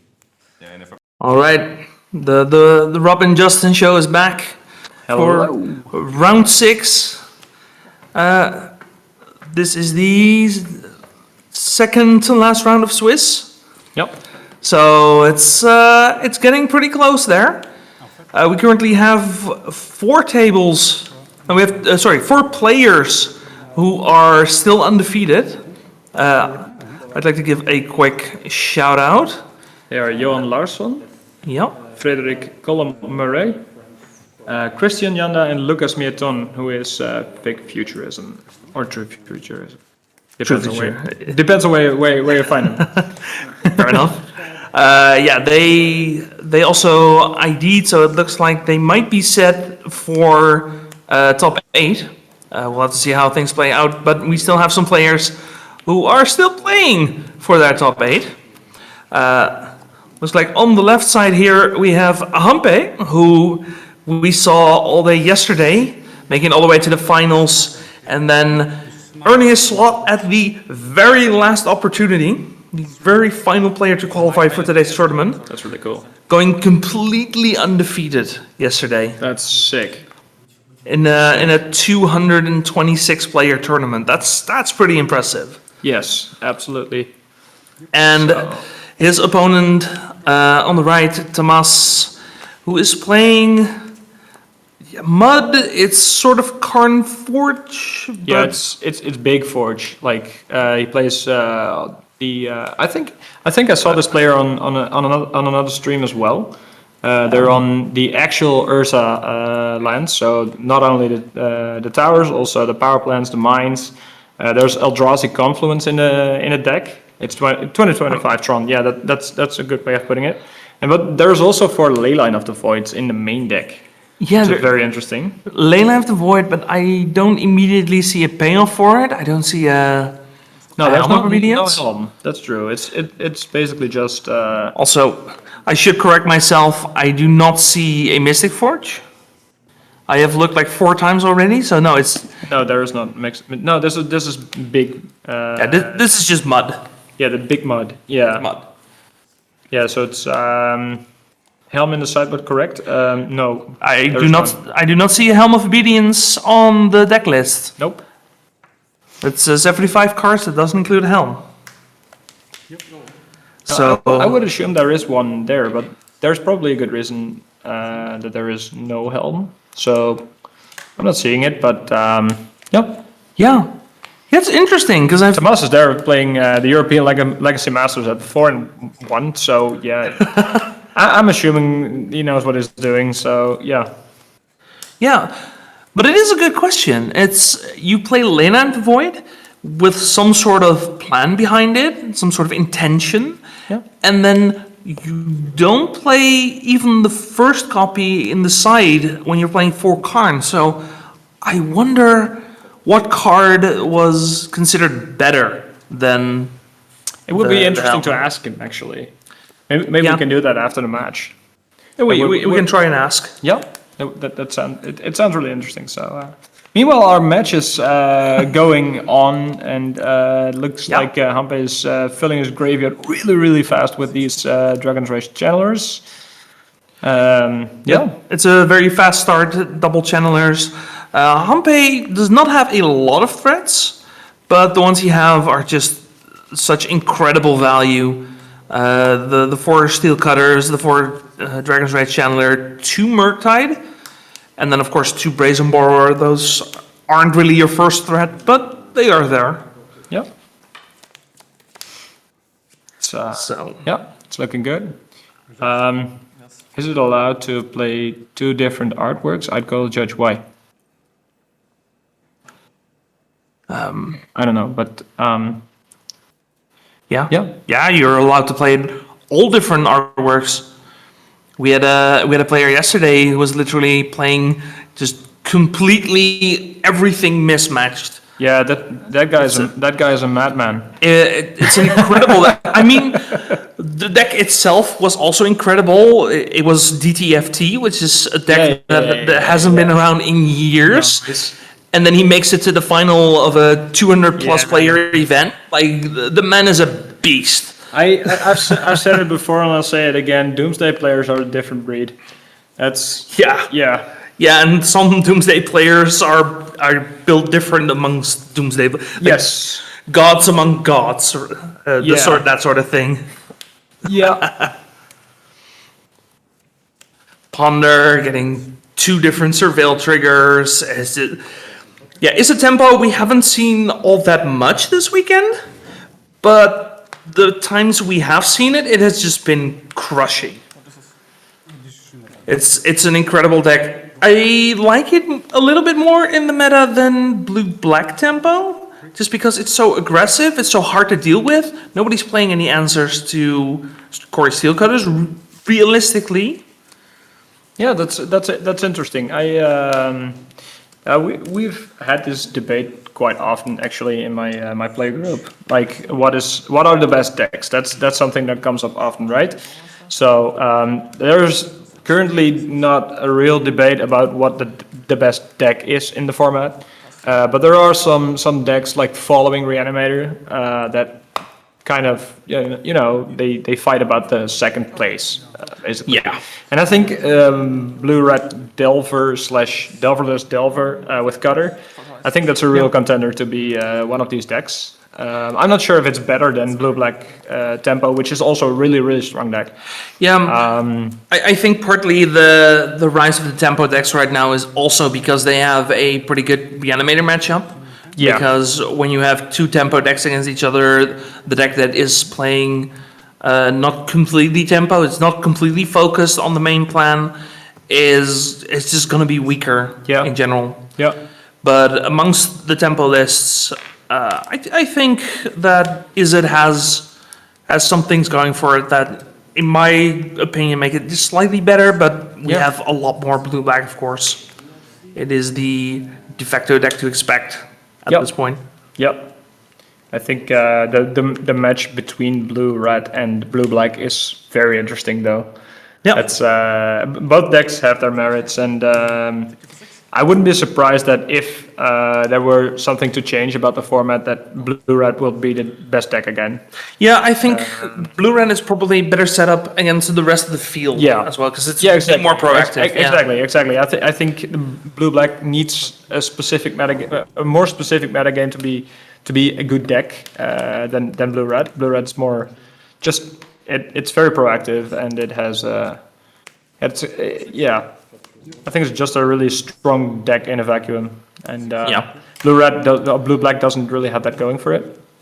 In the meantime, we see these Dragon's Rage channelers crashing in, and unfortunately, this Kozilek's command getting countered. You would really like to kill one of the Darcys here, because it's not a direct card advantage engine, but you fix your draws to such a degree that they might as well be a card advantage engine. Yeah.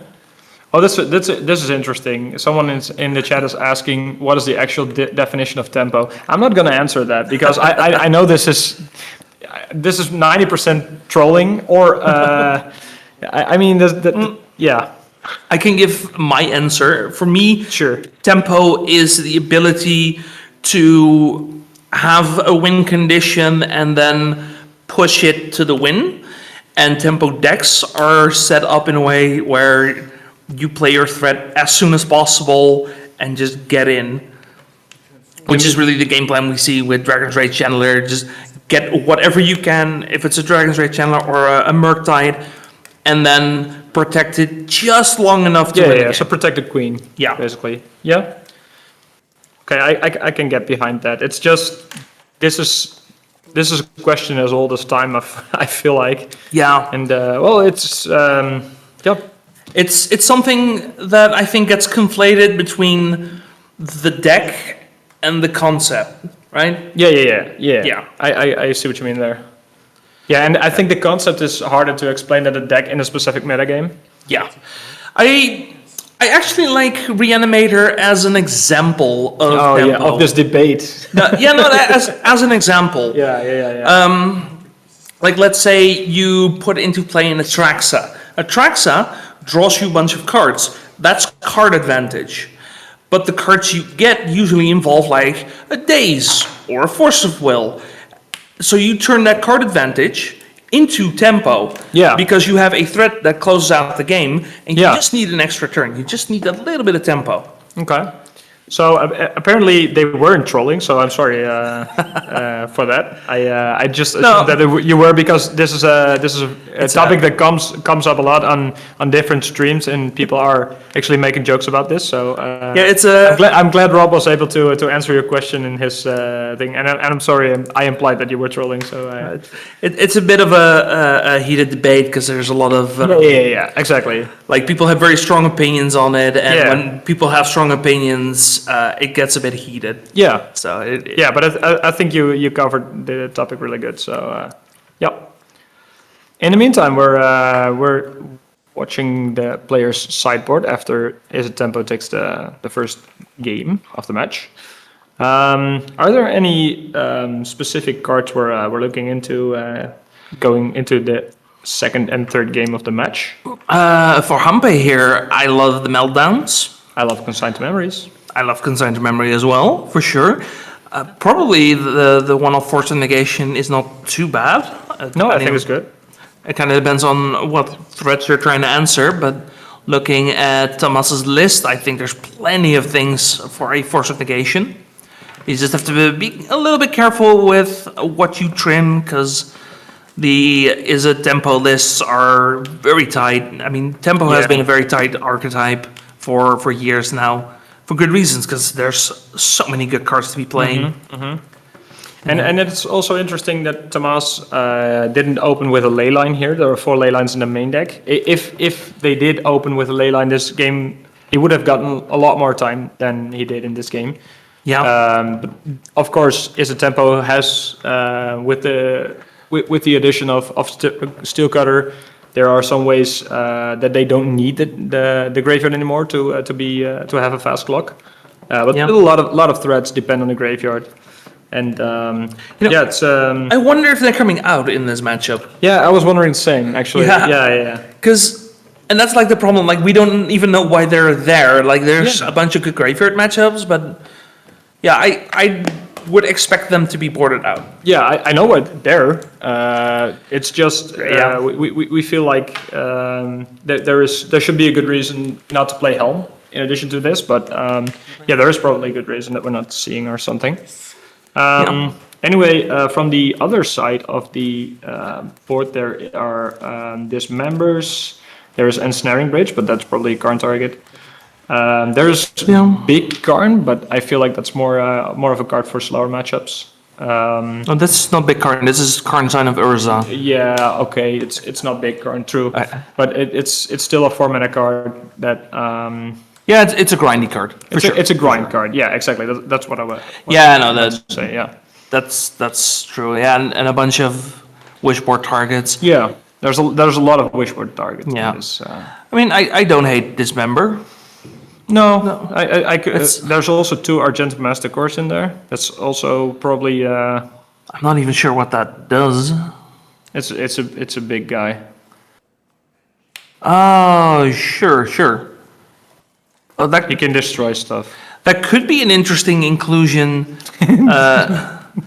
That could be an interesting inclusion to try and get rid of some steel cutters. Yep. Oh, and look at this. Oh, Tomas is opened with a tower, and now there comes the Nexus. And if the this 3-ball. transfer sticks, well, then that's really good for Tomas. surely it gets countered, right? I would Surely, think so. all this free interaction, it must get countered. Yeah, I think so. Yeah, there's Tronlands in this deck, and not just the Nexus, the tower combo, but also the actual power plants and workshop. What's it called? Power plant and mine. Yeah. They're also in here. So Yeah, we've been seeing a bunch of at least Urza's Tower since the printing of Planar Nexus, because Planar Nexus is all 3 of the Urza lands for the tower, so you get just a tower, as good as it's ever gonna get, which is pretty good. Yep. Like, it's untapped, which is more than you can say about Cloudpost. Yeah. So if you have a Planar Nexus, then you absolutely want a tower. It's great. It's fantastic. Assuming, of course, you have the Planar Nexus. But we have a bunch of ways of finding it in this format, so I would say so. Yeah. Don't see the power plant in the mine all too often. I'm not really sure what got pitched to the force of negation. That is a Brainstorm. That's the Final Fantasy one.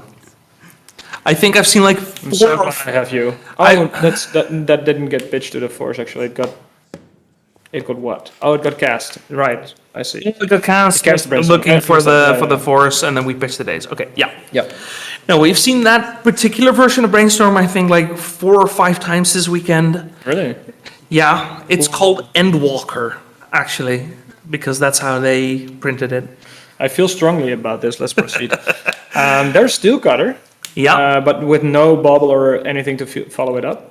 Yeah, it's still a good play. You want to get it out. If you need a bit more mana to actually activate it, it is what it is. Yeah.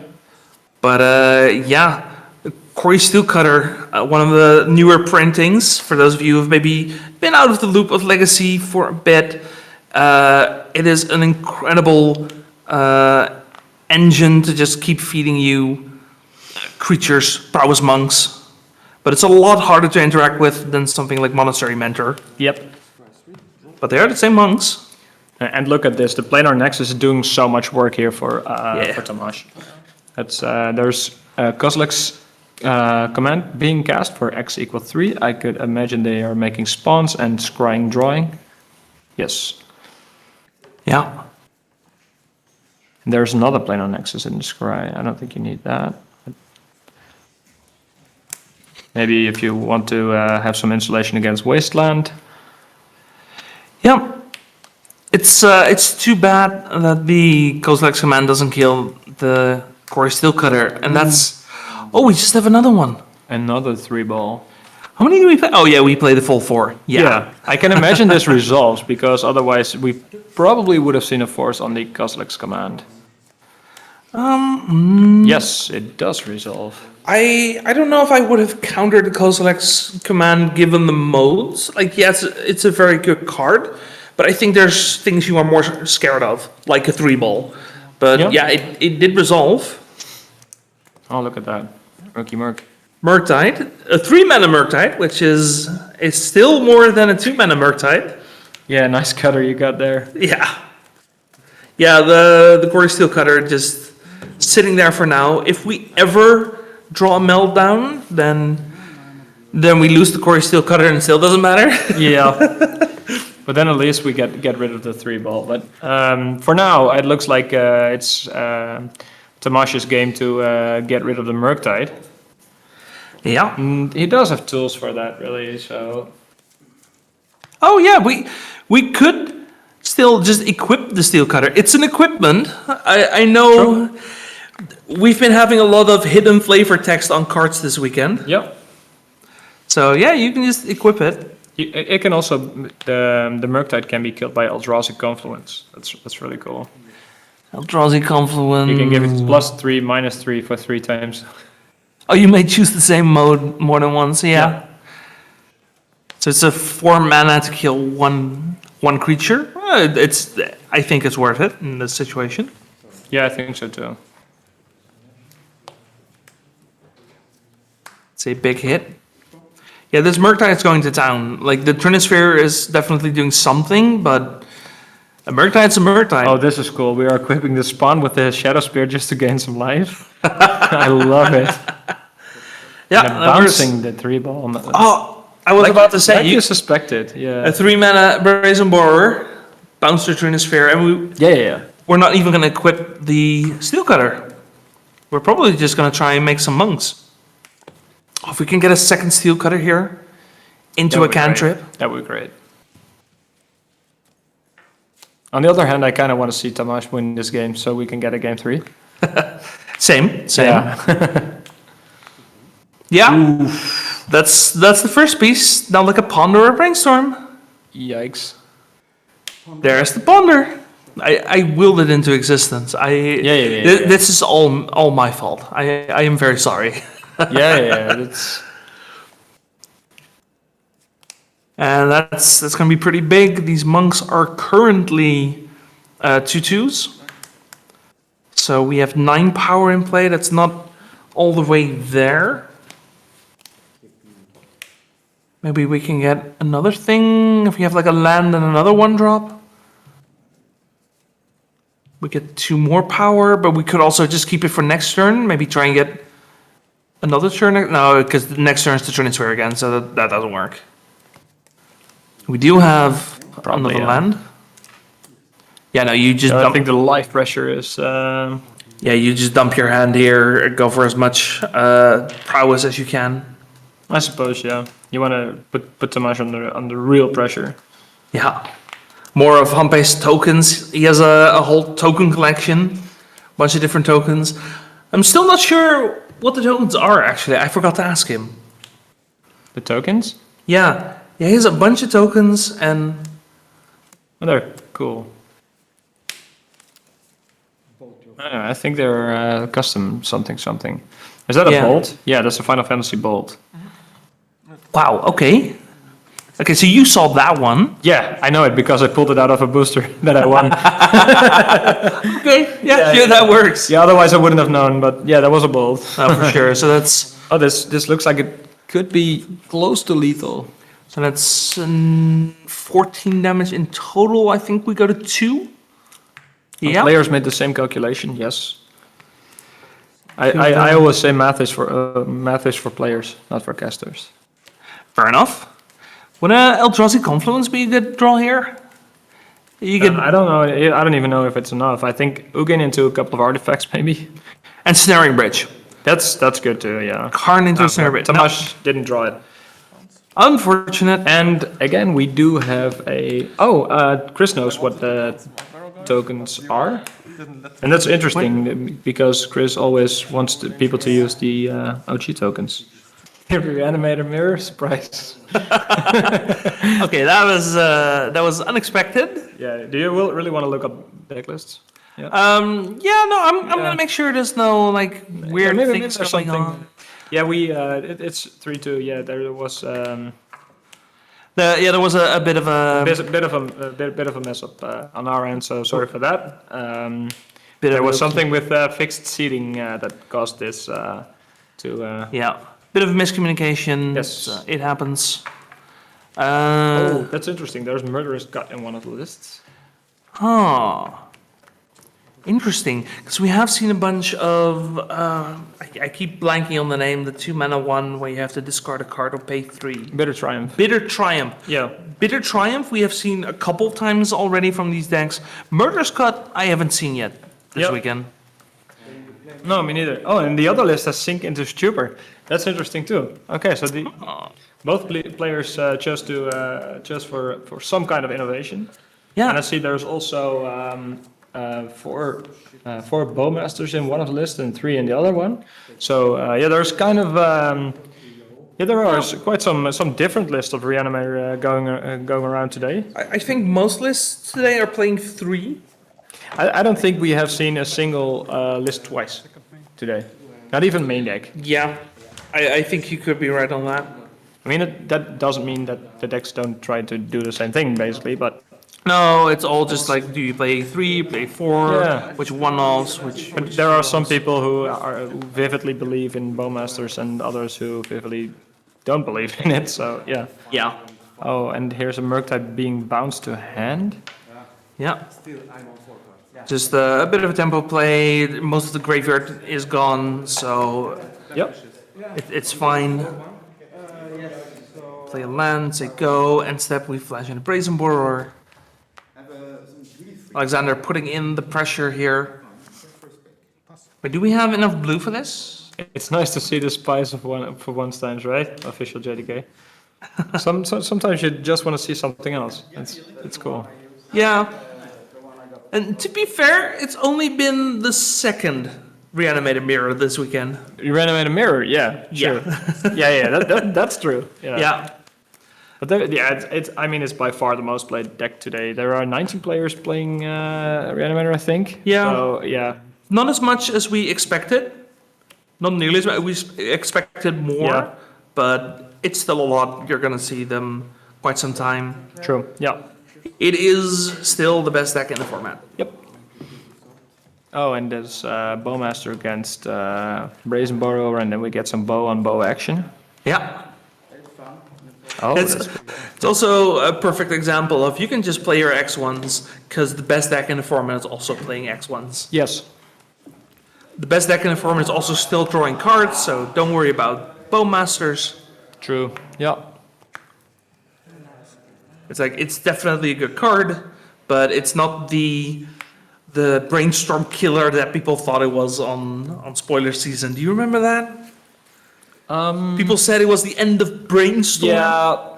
That's, people are sometimes a little bit dramatic and sometimes a little bit. I mean, I also remember that no one, including me, or almost no one, let's say almost no one, almost no one, including me, thought Oko would be good. I don't remember what I thought. People were like, nah, this is just, it doesn't do enough for Legacy. Maybe for Modern it could be interesting, and it ended up being banned in both formats, so yeah. It ended up being banned in 5 different formats I think before so, the yeah. next standard set Yeah. was released. Yeah, that card was a design mistake for someone. But Yeah. I mean, it happens. We can all be angry at Wizards, and I mean, Yeah. could you like Now, I could do it better to balance 250 new cards every 2 months or something, and into a gigantic card pool, and still have it be fun and interactive. And it's just really hard. So sometimes mistakes happen, and I'm glad they corrected this. Yeah, But it's not been in vintage. You can no, it's not. It's not. It's not even restricted. No, you can because play 4. It's fine if you play Yeah. Oath of Druids. You probably play it because you have no Yeah. other threats. But other than that, no, it's not good enough. Oh. And here we see a Fairy Macabre being hardcast. That's interesting. Sometimes you gotta do what you gotta do, man. Yeah. Fire Macabre beats. It's a 2/2 flyer. It's still good. Yeah. Yeah. In the case of Elves, Elves is a deck that just uniquely lined up against exactly what it doesn't. Like, Bowmaster is just so perfect in that context. Yeah. And because Bowmaster sees as much play as it does, the Elves just gets a bit of a hit. But we do see, on the fringes, the return of Elves, like actual combo Elves. It's not at the level that it was before, but it's slowly coming back. Yeah. It's It's breathing, it's existing. Did you read the question of the meta baron? It's something that Robin and I discussed before today, so I won't be getting into this for a very long time. But basically, there were some cards being printed that were very good in Reanimator Blue Black, and then the players just stick with Blue Black because the Force of Will Days Wasteland Shell slots into it really well, and that didn't change, but the backup plan with Tamio right now and Bowmaster is still good enough. It's like, because of really powerful cards, people also figured out that you can have a very small combo plan in a mostly tempo shell. It's like people figured out that this is a very strong thing to be doing. Yes. And then the powerful cards definitely didn't help. No. And they definitely still don't help, because Tamio is still a really good card. Atraxa is still a really good card. Archon of Cruelty is still really good. And it's just the reanimation package is so small that there's no real pressure on deck building, except for against like tempo decks who are able to abuse the fact that you're playing entombs that aren't always that relevant. But the funny thing is that, like, before, I think it was before Troll or something.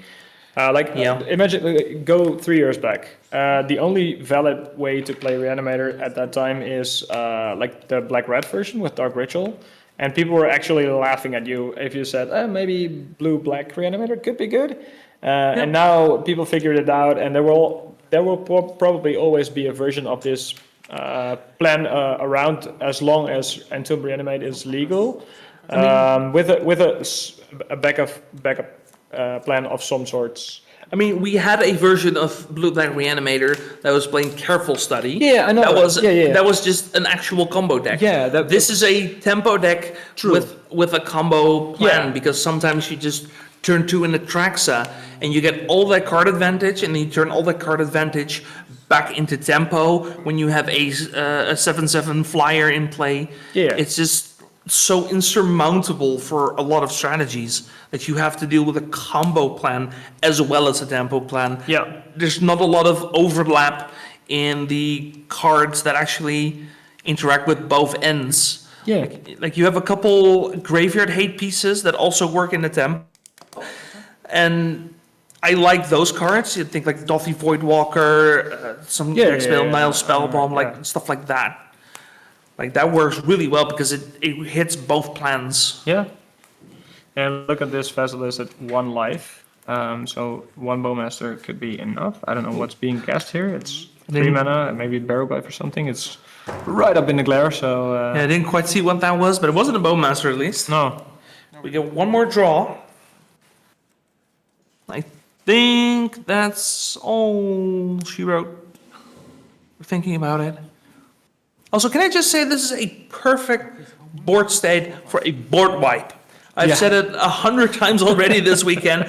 Imagine if you had a Supreme Verdict. Yeah, that's cool, yeah.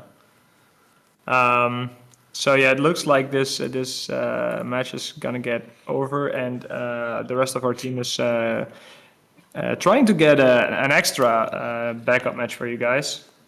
So a backup on the backup. Yeah, we can get a C match. What I Still do have think plenty is of time. interesting, though, I just wanted to mention it real quickly. I'm not gonna get into Bant or anything, but like Reanimator is the best deck right now, and we have to deal with that. Yeah.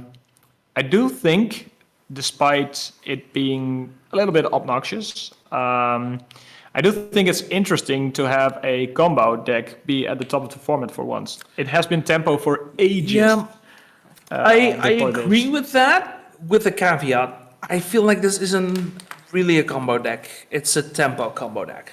Okay, yeah, that's interesting. If this was Doomsday, I would 100% agree. Yeah. Okay, sure. What world would we live in if that were the truth?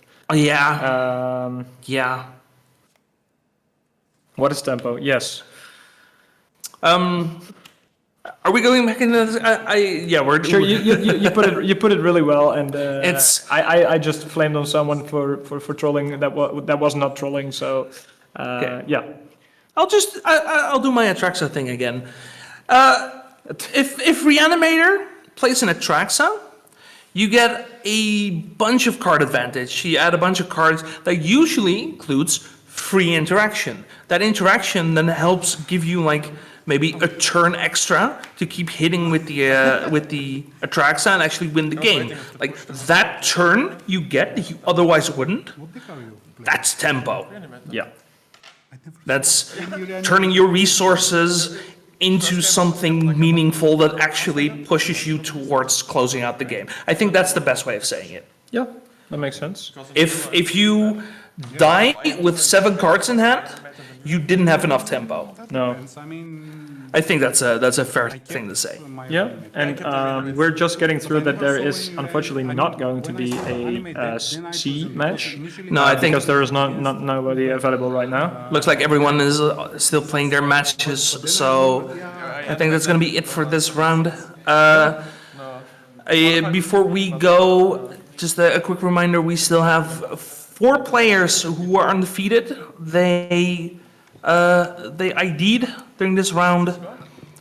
That being, if I can get the player list again, that being Johan Larsen, Lucas Mieton, Frederik Colomure, and Christian Janda. Yeah. They are currently the undefeated players and are most likely locked in for top 8. So we We still are on breakfast, Cloudpost, Nadu mid-range. That might be breakfast as well, but I'm not sure. Can we I think that's the one without Oh, the breakfast package. Just the, yeah, this is just this is yeah, it's Yeah. just the mid range Yeah, with mid-range, Nadu in it. yeah, and Reanimator. Yeah, so we have at least 1 Reanimator in top 8. Looks Yep. like there's potential for another one, but who knows? Maybe we actually get a bunch of different decks. We had 7 different strategies yesterday, so it's definitely not impossible. But we'll have to see. We have 1 more round. Then top 8 before we crown our European Legacy Master for 2025. Yeah, and I'm gonna head off. So I And- wish you the best of luck with Robin. Thank you for joining us today again. Absolutely. It's been a delight once more. And yeah, we're gonna take a quick break. Everyone, thank you for watching, and we'll be back with round 7. All right, welcome to the final round of Swiss here at the the European Legacy Masters 2025. One more round, then we got our top 8. Before these players start, we can give you a quick update on the standings, because it looks like we have a bunch of tables that are fighting for a clean-cut top 8, a bunch of win-and-ins. First off, we have pretty much confirmation that the top 4 is going to be Johan Larsen on Breakfast, Frederik Colomure on Nadu Midrange, Christian Janda on Dimir Reanimator, and Lucas Mieton on Green Cloudpost. That is true futurism. And then we have 8 more players who are playing for their win-and-in, which is Adam Gurwatowski, Matteo Blasi, who is still doing pretty well, Am I forgetting someone? Number 5. Oh, Gustav Schmidt. We have Manuel Drudy, Martin Lammer, Ander Elosegui, sorry, my apologies. We have Hampe, who we saw a couple times this weekend. And finally, we have Kawe Rodriguez. These are the players that are 5-1 and will be in top 8 if they win. So we wish these players the best of luck in this final round, and we are ready to start our feature match here, which is going to be on the left, Manuel Drudy on Dimir Reanimator, a deck that we have seen plenty of this weekend. It's the best deck for a reason. Very good list. And then on the right, we have Adam Gorotowski. He's playing, it says Bant Nadu. I think this qualifies as Nadu Elves, which is a deck that we haven't seen in quite some time. Yeah, it's pretty much like a Nadu decklist with a whole bunch of additional creatures, Birds of Paradises, and other mana-like creatures, and they try to chain in their combo faster, quicker, more aggressive, due to their 4 Grixis Zeniths and the 4th Call of Callings. Yeah, and then we have access to things like Allosaurus Shepherd, Queering Ranger, like those elves cards that really push up the elf side of the deck, and also just work with the Nadu strategy in general. Also playing 4 Court of Calling, which is a card that you don't see often these days, but I love it. No, they just decided they wanted to go aggressive, they wanted to go fast. Yeah. You're blinking, you missed it. What happened? Well, we have we have a very quick win. I was talking. What happened? Reanimator happened. Sometimes it just happens, man. I didn't even know they started. No, but there's nothing like Adam can do. If he goes for straight up for a Archon of Cruelty, what's Adam going to do for the next 3 turns?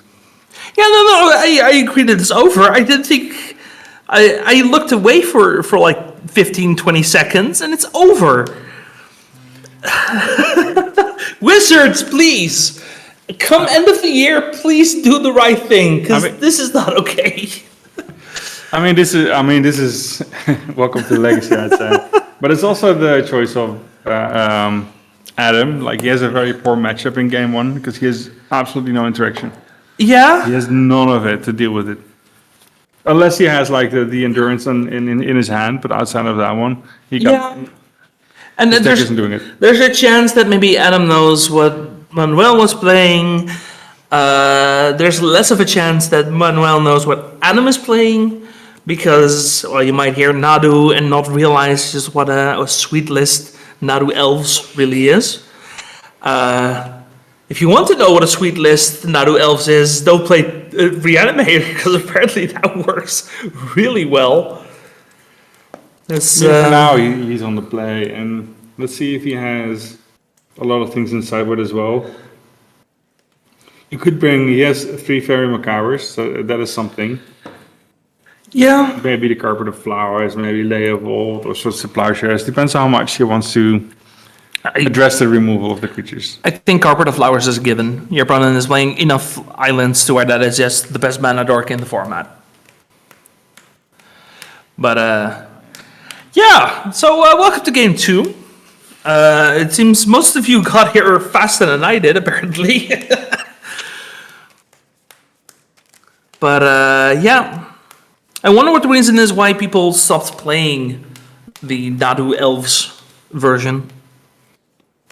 It's, you got a couple dead draws, I suppose. You don't really need dead draws. You just play Bant Nadu, you have just the Bant control package, and then you play a Nadu and you flip everything. If you look at the other list we've seen from Nadu so far, they had Swords to Plowshares main, right? They had Days of Death, Force of Wills, so they had somewhat of a fighting chance. This version does not.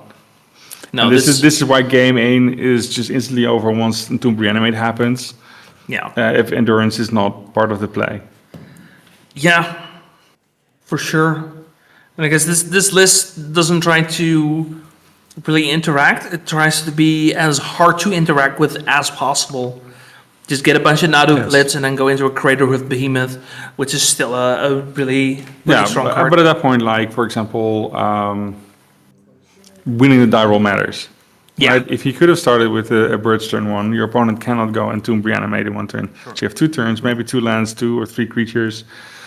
Maybe at that point in response, you can get something else, an additional creature or land with Court of Calling in response. You have an entirely different game from the get-go, because at that point, if a Argon's Cruelty happens, you can probably still recover because you have a bunch of creatures and the lands available. I will Yeah. say targets first. So now that the jig is up on at least one side, let's see if Adam Just target has anything those. post-board that helps him in this matchup. Okay, Thoughtseize shows pretty much what this deck is trying to do. Yeah, here's a bunch of creatures. Good luck, pick one. Yeah, if you're aware of decks that are like on the fringes of the meta, you should be able to piece it together here. But The issue is how much interaction does Manual have in hand outside of this Thoughtseize. And Tomb Reanimate right now, Very Macabre, is no longer a thing. But on the other hand, you see both the Grixis Zenith, 2 cheap creatures, and a Court of Calling. So Adam is willing to go fast in this game as well. yeah, and that's an interesting hand to go fast with, and I have no idea what the correct pick is here. I can write them down. Yeah, exactly. So this is gonna be 100% one of those. He's missing a land, so this is also, you have to take that one into calculation. You probably either take the Very Macabre if you want to do something, but Dimir is probably on the control matchup, so he can wait with the Macabre, unless Yeah. he probably wants to do something with the Reanimate spell fast enough. Yeah, and I mean, we see that. We take the Macabre, and that's probably going to be a Reanimation coming up next turn. I mean, that's what it signals, right? Or maybe... I mean, what it signals is he probably has enough interaction as well to deal with the first Greens and Zenith. Yeah. The creatures are probably fine. He's not going to do much with it. Apparently the Greens and Zenith is allowed as well. Yeah, it does not go into the graveyard if it resolves, so... Quirion Ranger is a nice pickup here, being able to pick up the land, use your land drop for the turn to make 1 more mana, play another 1-drop. Yeah, he has the 1-drop. Yeah, you're also able to untap the Dryad Arbor, which then is also another mana. So, yeah, despite not having a land drop for the turn, getting a Quirion Ranger just gives you 2 more mana. Really... I mean, at this point he has 5 mana available for a Court of Calling. Right, he has, even if he doesn't draw a land, he even has more mana available. Yeah. So he can just already fetch up a Nadu if he wants to. Yeah, I mean, he has one in hand, I noticed. I think it's the last card in his hand. Yeah, we switched the lands and the creatures. So, chat, you're welcome. I think they changed the rule. If I recall correctly, they changed the rules to where you now have to put the lands in the back. If he already has a Nadu, yeah, then all he needs is anything. And Court of Calling grabs him anything. yeah, Court of Calling looks like a Birds of Paradise was the draw for the turn. Okay, there we go, Nadu. I'm going to photo. Yeah, he knows it. I mean, he already didn't counter the Greens at Zenith, and that's when you know Adam was looking in a good spot. He could do whatever he wanted. He had 1 or 2 turns to grab the interaction, Yeah, and that's why I think it's a weird call from Manual to pick up the pick up the Fairy instead of the Greens at Zenith. So Yeah, if you I mean- have no interaction, and seeing Yeah. that hand, you have to grab either Greens at Zenith or the Ranger even. yeah. Especially if your plan isn't to untap and immediately slam anything. Because the Fairy only matters if you're actually trying to reanimate. Yeah, and So- Reanimate is not under any pressure at this point. So you have to stop whatever he's doing, take out something that actually matters. In this case, it was the Greens and Zenith. Yeah. So, our players do know that there's 50 minutes in an average round, right? Yeah, but if you're done fast, you also get a 40-minute break. True, which in the final round of Swiss is actually quite nice. It would be very nice at this point because you can finally look at the top fours, like what are they playing, what decks did they bring, and even look at the other two tables in the public room. For those, they already have a matchup next to them, so they can look over, see what's on the table. Then you can go back to the main room, grab a drink, sit in the sun for a bit, and check the other two tables. Like, what will my matchup be? Yeah. I mean, if it's a cross pairing from 1 to 8, none of them are their direct opponents at that point. It will be one of the people that drew. Yeah. Yeah, it's gonna be an interesting top 8 for sure. And there's a potential to be a very versatile one run. There's a bunch of Nadus there, that's for sure. There's already at least 2 decks with Nadu. And I just quickly want to check.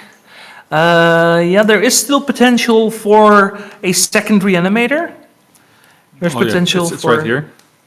There's also potential for a third one. We also have Matteo Blasi, who is still in contention. Who's also on Reanimator. We saw him a couple times. He's our B match currently, so get ready for that one. We also still have Hampe on Izzet Delver, who won last night. Yeah, Hampe, who qualified literally the night before. I mean, even if you take in the match of today, his scoreline over the weekend is good enough to top a Grand Prix. Sure.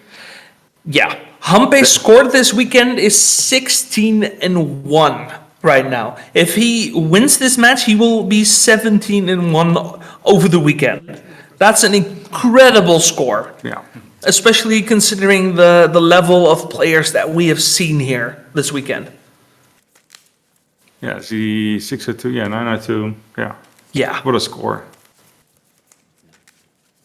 So, that will be hype. Like, I'm actually surprised that he's the only Izzet tempo player we've seen so far, because it's a really good deck. Yeah. But most people are on the Dimir side of tempo, Reanimator or otherwise. Yeah. If you look at the rest of like top 16, top 24, that's where a whole bunch of more Dimir Reanimates and tempo decks are lying low. But for the top 8, it's not that bad. And the things we didn't mention are the 3 Mystic Forge combo decks that are still trying to squeeze their way into top 8. Yeah, we haven't really seen a lot of those today. I think we saw them once or twice yesterday, but nothing today. But I'm sure we'll get at least one in top 8. I do hope we get at least one. It's a very fun deck. There aren't that many Mystic Forge combos, and most of them are doing absolutely well if there's 3 in current race for top 8. Yeah, for sure. So we'll have to see how that goes as we go into game 3 already. 37.5 minutes on the clock. That's what is that? That's a card. I'll leave it at that one. That is a. Is it a safekeeper? Or is it a reclaimer, maybe? I can press the card, but it gives me a different art. So it's it's a 1-drop. Oh, it's an Allosaurus Shepherd. Sure, that works. Makes more sense. That's a very nice turn 1 play, making interaction just a bit harder. But the Bowmaster does take care of that real quick. I think it's a single.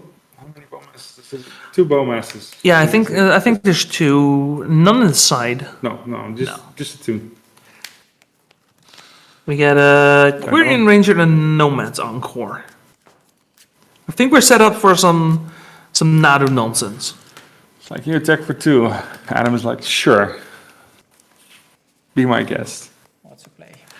But now the scary thing can happen, right? Now there's a potential Nadu incoming. Babelhuskus in chat, who found the ruling about where your land should be. All right, he's just straight up checking it.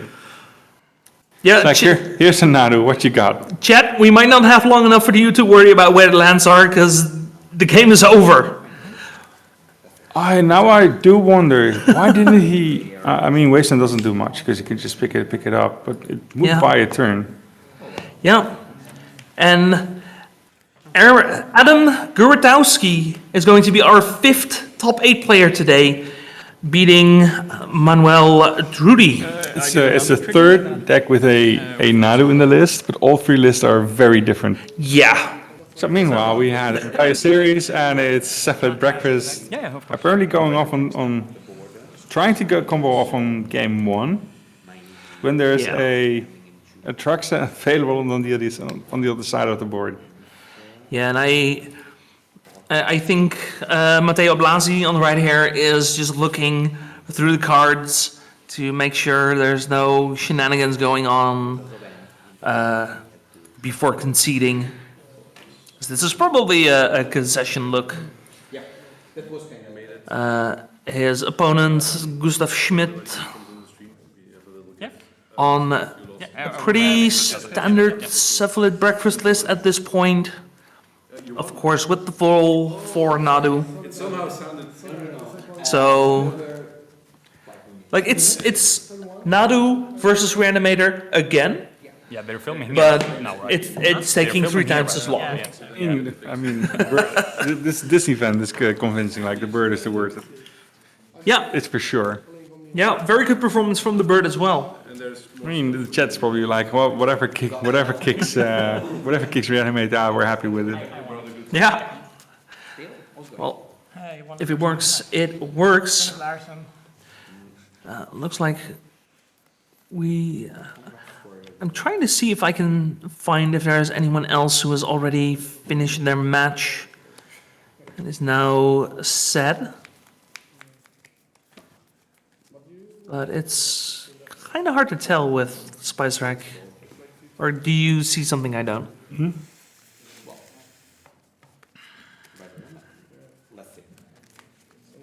Yeah, it's like half updated, which is weird. No, I just updated the current list, the current scores, which is just the one. so I am still not sure. Sure. And apparently there's another one, but it's someone who just ends the event on 5 and 2. But yeah, that's what Sneaky Show Yeah. does. We'll give you our top 8 as soon as we know who they are. But I mean, give them a break. We've seen one of the top 8. There's only 3 matches left. This is one of the other 3. yeah, I don't know. Maybe the speed of our matches just rubbed off on me. Because now I want more. I want that top 8. I want to know who we're watching these last few hours here in Belgium. Just focus on this match and then the other 2. I mean, all we know is there's a guaranteed a Mystic Forge combo in the top 8. Yeah. No, I'm being greedy. There's at least one, because there's at least one mirror. Yeah. Let's look at some sideboards, shall we? This is the first time I've ever seen exercise in anything ever. It is a card, yes. It's a 2-mana sorcery, XL target, artifact, enchantment, or creature with power 4 or greater. It pretty much targets everything in the format. Is that something we want? It might be. It exiles fatties. Yeah, but you already have 3 Swords to Plowshares, so it's not specifically for that one. Sure. Who knows? We'll see. The Fairy Macabre. Yep, 100%. John Larson showed us that Fairy Macabre is a very good card against the Caravan of Reanimator. Souls coming in. Yeah, Caravan of Souls, easy inclusion. And then, Souls Guide Lantern coming in. yeah. And then extra Swords to Plowshares. Maybe you also have to get cards out of the deck, and there's not much you really want to get out, right? Yeah. You might try to fight a little less because there's one Daze main board, just to scare the opponents. Like, oh, he's playing Daze in his deck, and then Yeah. he only has one. Chad making an interesting point there. The exercise actually exiles the One Ring. So that's a good reason to play that. I'm holding out hope that we may see it this match. No, like you don't have the space. Don't kill my dreams, Robin. Don't kill my dreams.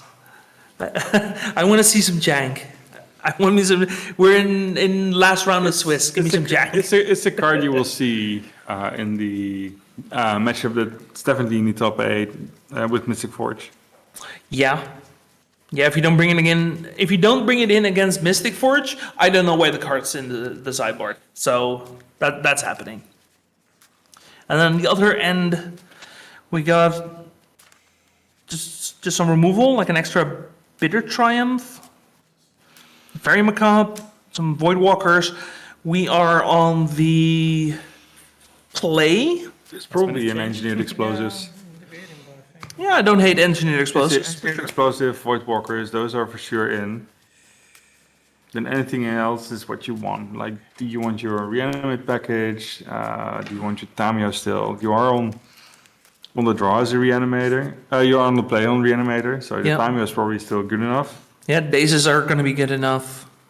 Thoughtseize is still good enough. Yeah. You could consider taking out your 4/4s. It's like, whatever.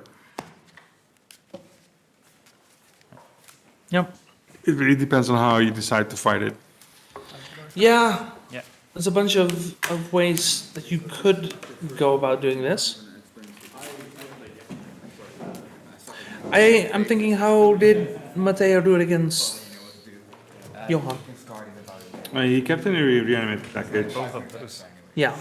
He brought in the Voidwalkers. I think he brought in the Very Macabre as well. But I'm not sure what he took out. Have a keep?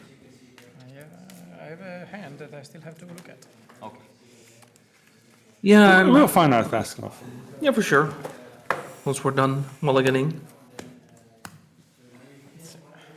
Just a little longer. I mean, the mulliganing and drawing took longer than game one. Yeah. Like, took longer than the first set we saw. Yeah, the first match. Not this match. This match is taking plenty of time. But our first match was 2-1 in less than 15 minutes. That was a fast game. That was just, I reanimate a thing, then we go to game 2, I play a Nadu, then we go to game 3 and I play another Nadu, and the game was over.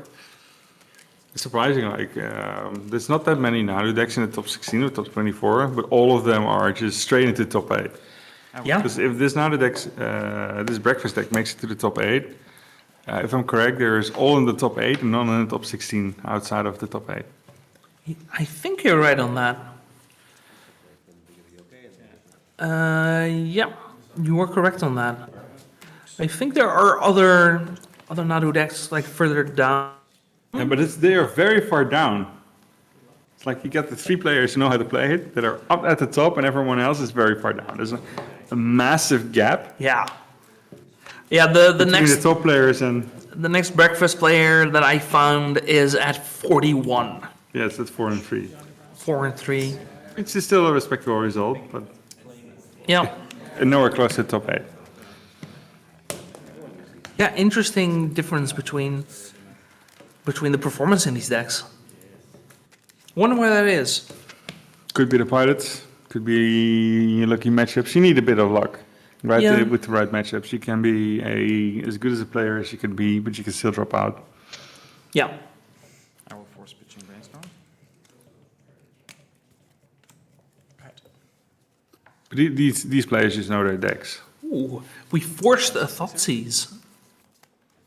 Very spicy. What are we hiding? Everything. A Tamio. Just a fast clock? Well, I guess sort of. It is a very interesting choice. I mean, this has potential to be scary. If we get a fast flip, then Matteo might be in a bit of trouble here. No, we do have the fatal push, at He's least. not even wasting the Cavern of Souls. Is he short on mana, maybe? Oh, he is now. Oh, Oh boy. we missed the land drop against the wasteland. Okay. I mean, at that point, like, the force makes sense. Because it's all you have to work with. Could we be seeing a turn 3 Bergtide? Is that why we kept the wasteland? No, because that still works. That works on both ends. No. It doesn't make a difference. It feels like we need the mana. Maybe just play around days. But there's no days, so... Well, there's still a Murktide, Comes into play. Yeah. and there's still a Cavern Yeah. of Souls alive. But the Cavern of Souls is probably just Is the Tamio, of course. Are we keeping Wasteland just to play around something? Are we keeping it to feed the next Murktide, maybe? 23? But it could still be a wizard. Oh, Well, we because- just got swords. Because all of his creatures are wizards. It was a swords, right? I think it was a swords. I don't know what other No, it could be spell would swords. have. Yeah, because the life totals haven't updated yet. Yeah. No, because we couldn't cast the swords because we don't have white. Oh, yeah, sorry. Yeah, We you had- force it? No. There was a white, it got wasted. Oh, right. Matteo was Yeah. saving his wasted for any other color. Yeah. Because Gustav can only cast creatures with Cavern of Souls, nothing else. Yeah. Okay, yeah, no, it's just, sometimes you just look away for 2 seconds and then a million things happen. I'm trying not to look away anymore. Dothy Voidwalker, a very good threat. Yeah. Very good. Stacks piece.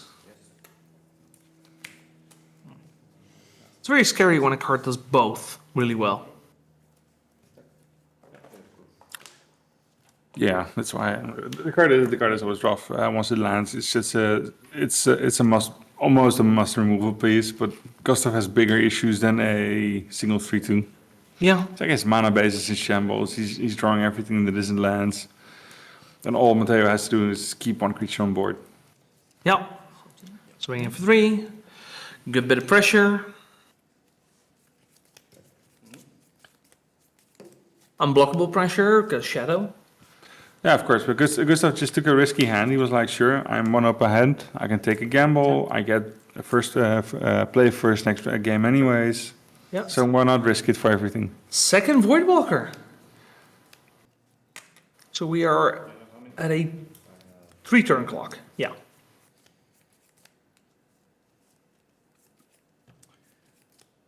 Go, I will have to discard. It's going here. Yeah, Oh, that's true. we are discarding Swords to Plowshares to hand size.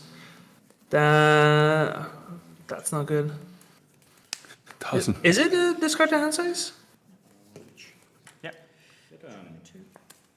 Because if it is a discard to hand size, then we shouldn't be able to fetch, right? Yeah. Because now you're No, giving it's information. probably no. It is the discard hand size. Yeah. Yeah. Yeah, so for the folks at home, once a person has gone to discard, unless something enters the stack, you are not allowed to activate your fetch lands. It's going to be the same. Okay. It's fine for you? Yeah. It's fine? Yeah. Someone just reminded him. Yeah. They just solved it by fetching in an upkeep. I think it's going to change. Yeah, come on. Yeah, sure. Wasteland. Yeah. It's here. Yeah, no, that's a good fix, but that is something that is you have to look out for that. I think they forgot to keep up track of Laxfield as well. I think he was on 13 before the turn started, -6. He would be on 7. So any land would have done anything. A fetch would have killed him. Yeah. So no, that game was over when we missed our second land drop. I mean, he got dropped for his land drop. I think that it was over once Tamio didn't get there. Tamio wasn't even resolved. I mean, it was resolved, immediately removed, didn't get there. Still needed a second land. Yeah. Matteo waited with the first Wasteland quite a bit because he wanted to prioritize the Murktide Yeah. without using the Wasteland. Yeah. I wonder why that was. Only one way to find out, ask him Yeah. afterwards. Like it's probably because Cavern of Souls is not a good mana source for anything else. It works for almost all creatures. It works for the creature you name. And the card that was named was Wizard. So now you have a colorless land that only casts wizards. Yes, that's Oracle, Tamio, Nadu, and the Cephalid Illusionist. Yeah. I mean, those are all the cards he needs to win. None of those are Ponder or Brainstorm. For sure. And if you're missing land drops, I mean, if you're missing land drops and you get a brainstorm and you see 3 non-lands, you're done anyways. yeah, no, true. But exactly like we saw happen, there was a savannah, you got one source to plowshares, and it got wastelanded.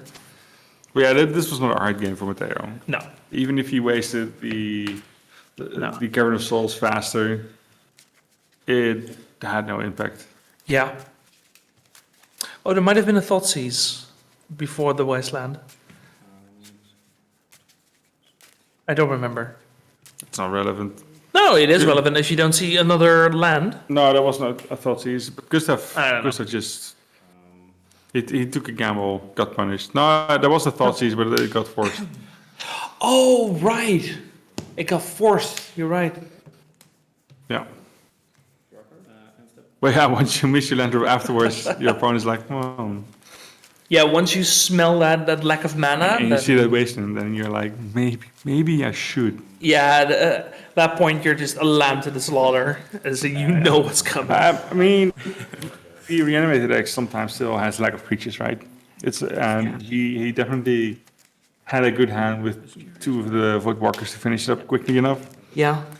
But also we were on the draw, so we had 2 looks for another land. And it was So in a world where we just top deck the land, we're fine, nothing happens. if I draw a land. Nobody ever has to know that it was a one-lander.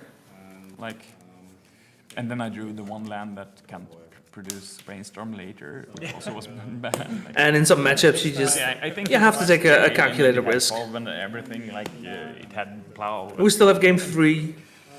Sometimes you get Gustav will be on the play. Yeah.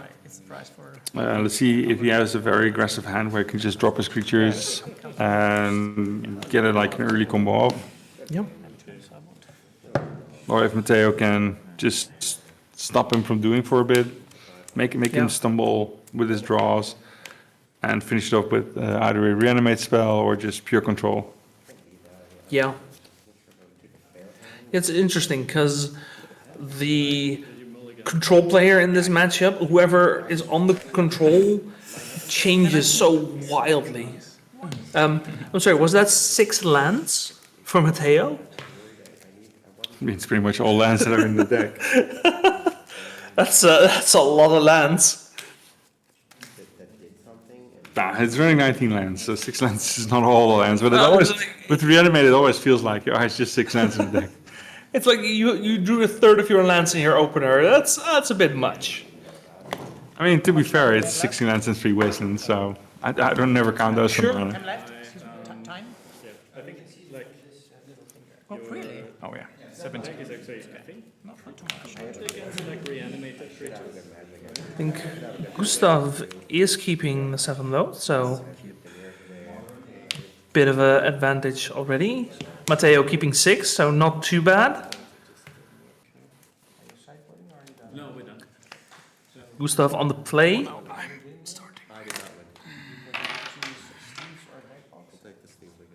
I'm fetching an island, playing a ghost. We got a Ghost Vacuum. And we saw Ghost Vacuum in the other Breakfast Reanimated matchup as well, right? Yeah, it got bounced at a really critical turn. Yeah, I'd get bounced a few times. Yeah. And then Reanimate snuck in, tried to sneak in between, but he couldn't. Yeah. Same deck, same players, same start hands. And yeah, I mean, Yeah, I was also fetching the basic island. I think Gustav rather would have liked to see a Tamio. You were saying that before. But this one is nice. At least prevents With good results. the turn 2 combo he used of to play in our Reanimate. community. Mateo's just checking if it's safe. Sure. I mean, we have an idea of what Gustav capped at his 7 now. I think that's a very reasonable 7 to keep. I mean, you're still missing a second land. What's the other card in the Declare? Can't quite make it out. At least we take the Brainstorm to turn off the Force of Will. I don't think the other glaring card is a blue card. No. You So we take have- a Brainstorm also to fix to prevent him from fixing his hand as well as Yeah. he could. Yeah, this is a very easy exile the- brainstorm choice. Yeah, spell. So we have Urza's Saga, we have Force of Will, Swords to Plowshares. We drew a Ponder for turn, and then we still don't know the mystery card. He's probably still casting a ponder. So Urza's Saga. Ponder. I think it was a Soul Guide Lantern, actually, the last card. And it'll draw him a card if he's stuck.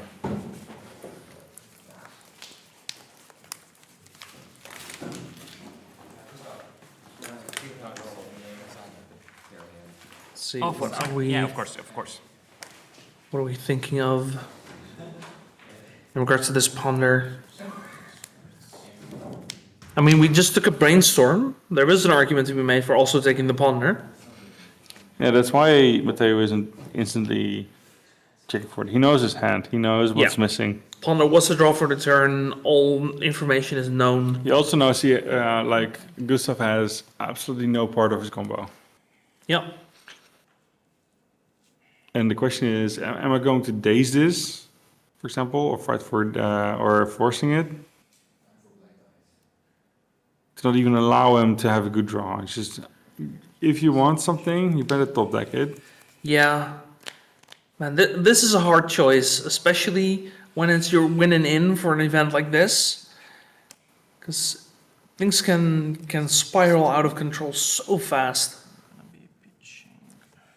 He's checking his opponents, like how many cards do you have? Like a 3 in hand, so We it's are like, okay, I can force this. I also have 3 cards in hand. we're pitching days for it though. Exile force. I don't think Days will do much soon enough. I guess. Sure. That is brainstorm. That is the good brainstorm. Yeah, we got a bit of glare. Hopefully we can maybe resolve it, or the sun will pass. I think we had a bit of glare yesterday, and it passed before the end of the round. Yeah, it just depends on the sun as well. Yeah. Got a Thoughtseize again. Finds the same Force of Will, and Swords to Plowshares is going to take the Swords to Plowshares.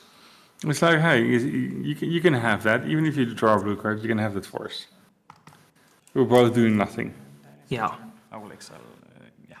We are currently 1 card short for 2 cards short for a potential Murktide.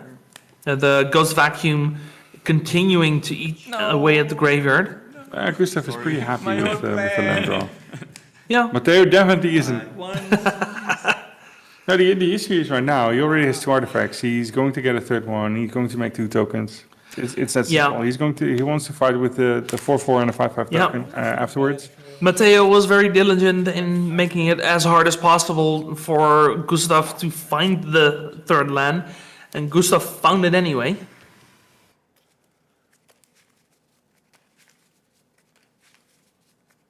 We also still are pressuring the graveyard, so there's no... Yeah, so the question is, what can Matteo do with the few cards in hand to stop the 2 tokens, right? He really wants a Yeah. Brazen Borer, for example, Brazen Borer and a 3rd land. That would be ideal. or a second Brazen Borer. At this point, he needs to Sure. get rid of 2 of the tokens. Yeah. There's nothing he can do about 2 of the tokens. I mean, getting yourself a nice Archon of Cruelty will work. Then I will search. No, there's no way you're deploying an Archon of Cruelty through Ghost Vacuum Soul Guide Lantern. No, you're not getting anything. No. Back in my day, they were casting Show and Tell, so they didn't have to fight through the graveyard. Yeah, but they also didn't have the Archon of Cruelty. It didn't matter, we had other cool stuff.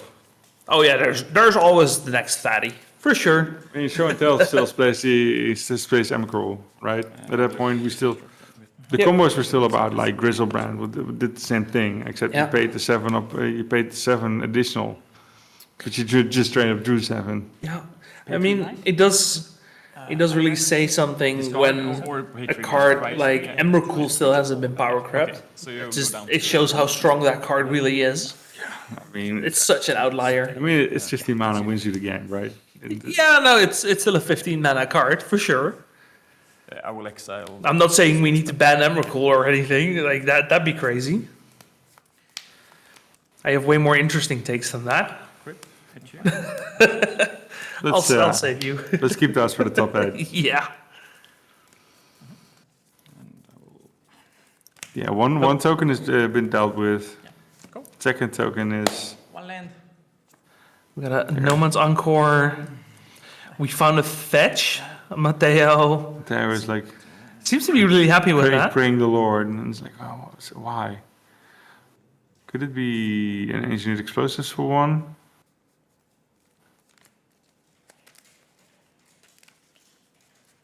I mean, he wants the mana. Otherwise, we would have gone for a mortuary. What else is he going to do for free? Barragoy. Just drop a creature. 2 cards? Yeah, I can see why he'd be happy with that land. Is it big enough? I mean, you have an Ursa Saga. That's a good start. So we have land enchantment, sorcery instant. That might be it. Might be 4/5. It's at least a 4/5. I mean, it's fine. At that point, it trades with the token. Yeah. That's lumps. Plus, you're still life linking. You're potentially milling yourself. So, making it bigger. You can't really shrink it. No, the cracking the Soulkind Lantern doesn't shrink the Barragoyf because all that's there is land. You have land. But Barragoyf is both sides. Yeah, exactly. That's what I mean. It's like Soulkind Lantern does nothing.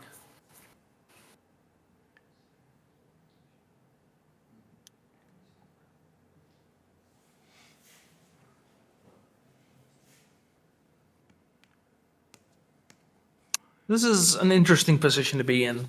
There's a lot that can go wrong for Mateo here, but He's doing the math. He's like 1, 2, 3, 4. he might have the option to crawl back in this situation. He's not out of it. I mean, the Barragoyf has a Yeah. nice, has a good lifelink.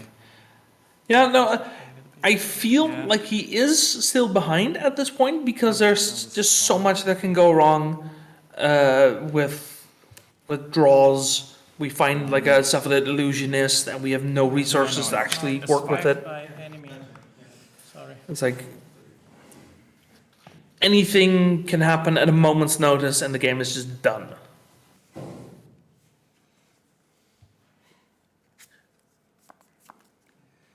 Well, looks like we ate the Ursa Saga. That's a good one. That means no enchantments. So now we're 3/4.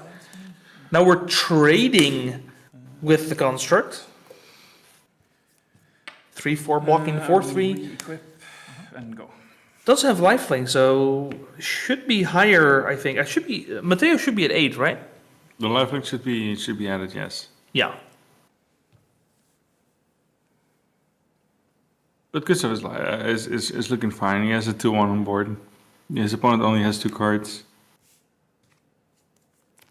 It's it's a big one. We just barely managed to eke through Murktide region. Murktide once again sneaking through. Yeah. Well, I mean, this has potential. The ghost vacuum at this point is like, oh, didn't do too much. It's still a sticky decision from Gustav because he clearly. I mean, he had the opportunity, right? There's a Soulkind Lantern right there. He already has ghost vacuum. Yeah. He just decided to not take into account that there could be a regent in his opponent's hand. I mean, I'm not sure he could have played around it, to be honest. If you clear your opponent's graveyard, it's still got 7. Yeah, okay, sure. You could have cracked it to exile 3 cards. Because the moment the Wasteland came into play was already too late. Mm-hmm.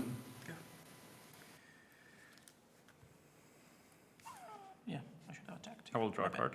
But yeah, keep your opponent's graveyard clean. Now he's drawing the card. Yeah. Recycling the Lantern, I think that's fair. Drawing another card. Very macabre. At this point, your issue isn't the lantern. Your issue is the regent. And a Tamio. Yeah, and now we've drawn so much graveyard hate that we don't have enough for the tempo plan.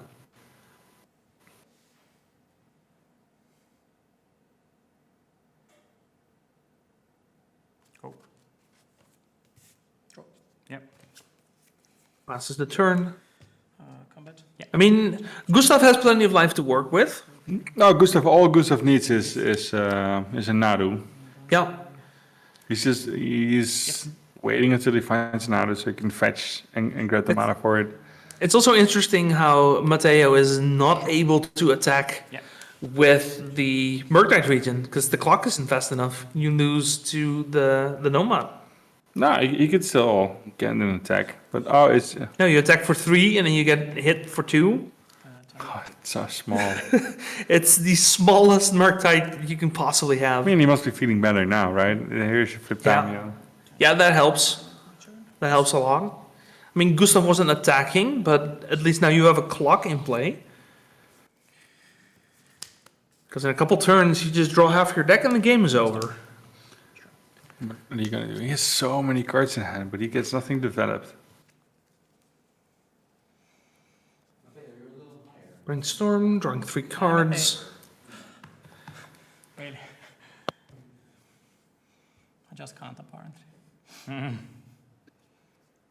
What he's looking for? Anything that works. I will fetch.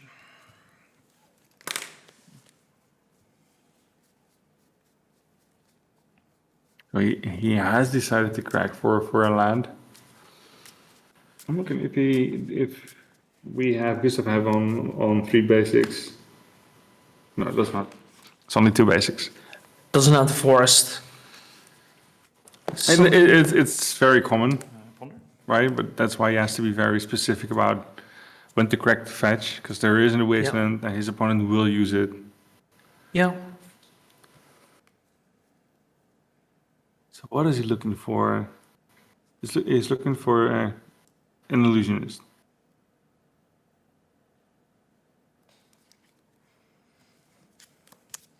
Keeping the 3. We draw Brainstorm off the Ponder, and we pass the turn. We have a pair of Brainstorms in hand, I think. It looks like a Force of Will. Spells maybe are plenty, but no combo. Yeah, we're just looking for our B. We have our Nomads already, we just need something to do with the Nomads. And we need it fast. I think we can protect it once we have it, but we don't have it. Yet. Oh, I will exile. Thumbs up. oh, that's a misplay from Matteo, I think. He forgot that it was a Ghost Vacuum, tried to pick up the Brainstorm and gets exiled. Yes, that grows the Murktide by 1, but it also puts your Tameo at 3 lower. And now the Tameo actually dies. Because now it gets attacked. Oh no, you have a blocker, okay. So Tameo doesn't die, but... He thinks he has a blocker. If you ask me, it's always force and pitch. Do we have a removal spell? Did I miss a removal Yeah, spell? it's called a force of will. Oh, we could force this. He could definitely force the issue. We are forcing, pitching one of the 2 Brainstorms. Now, Matteo, I think, also has a force, so he can fight over this, but it's possible that... If he has a second blue, yes. Yeah, that might have been the reason why he went for the -3. Which, if that's what's happening here, that is an unfortunate little sequence. There's also not that much time left anymore. Okay, It's 1.5 minutes on the clock. Both players have absolutely no benefit from a draw. Oh, is that a bird? yeah, Wizard? I already know it. That is a uncontrollable bird. that is a bird, yes. Target. Yeah, Matteo is not happy with that. No. You can see it, and he has had enough. He's already like, let me scoop here. Yeah, he did have He a has blue card for the forces. force. So the Caravan of Souls that Gustav was holding up in his hand for all this time to make sure he couldn't be counted for when he drew a Nadu or a Cephalid. It's like, that's it. Two games like this. I wouldn't have Yeah. scooped at this point, because the combo isn't finished, it's just The a one whole thing I bunch of could have cards. done was like remove. I mean, your it's feature, because when you played the merge. yeah, you could probably go for a draw. Maybe But you're not winning I this still anymore. needed to draw land. No, you're not winning, and for the draw, it probably means that one of them Yeah, but still I- gets but in, I still who have has the Fair better Macabre. tiebreakers. So I should have Yeah, done. So it was a I don't mistake. know who the higher Yeah, seat was between I the think it was a two. mistake. Yeah, I didn't. I think it I was. didn't really count, Gustav, for actually. yeah. Let me actually get the standings. Also, game one. Oh, I can't see that anymore. Memory. Yeah, you can probably turn it on. And I had the top We can go to round 6. This happened to me. But yeah, congratulations to in Sweden. Gustav Schmidt on becoming the 6th player to make top 8. so many times. The third And bird just that player. it has flashback. They can't Third vote bird seasons. player. Yeah, exactly. Yeah. It's very bad. Yeah. See, I think, looking at the standings, I think we have our complete top 8. With the last game. Yes, and they will be joined by Martin Yeah, Lanner you should- and Karl yeah. Rodegas, You could have both on won Mystic that Forge combo. Yeah, so we do get 2 Mystic Forge combo in top. Yeah. Once again, our top 8, After as it stands, is Gustav Schmidt on Cephalid Breakfast. We have Adam Gerwatowski on, that was the elves, that was the Nadu elves. We have Martin Lammer on Mystic Forge combo. We have Kawe Rodergas also on Mystic Forge combo. We have Lucas Miaton on Green Cloudpost, that is True Futurism. We have Johan Larsen on Cephalid Breakfast. Yeah. We have Christian Janda on Dimir Reanimator.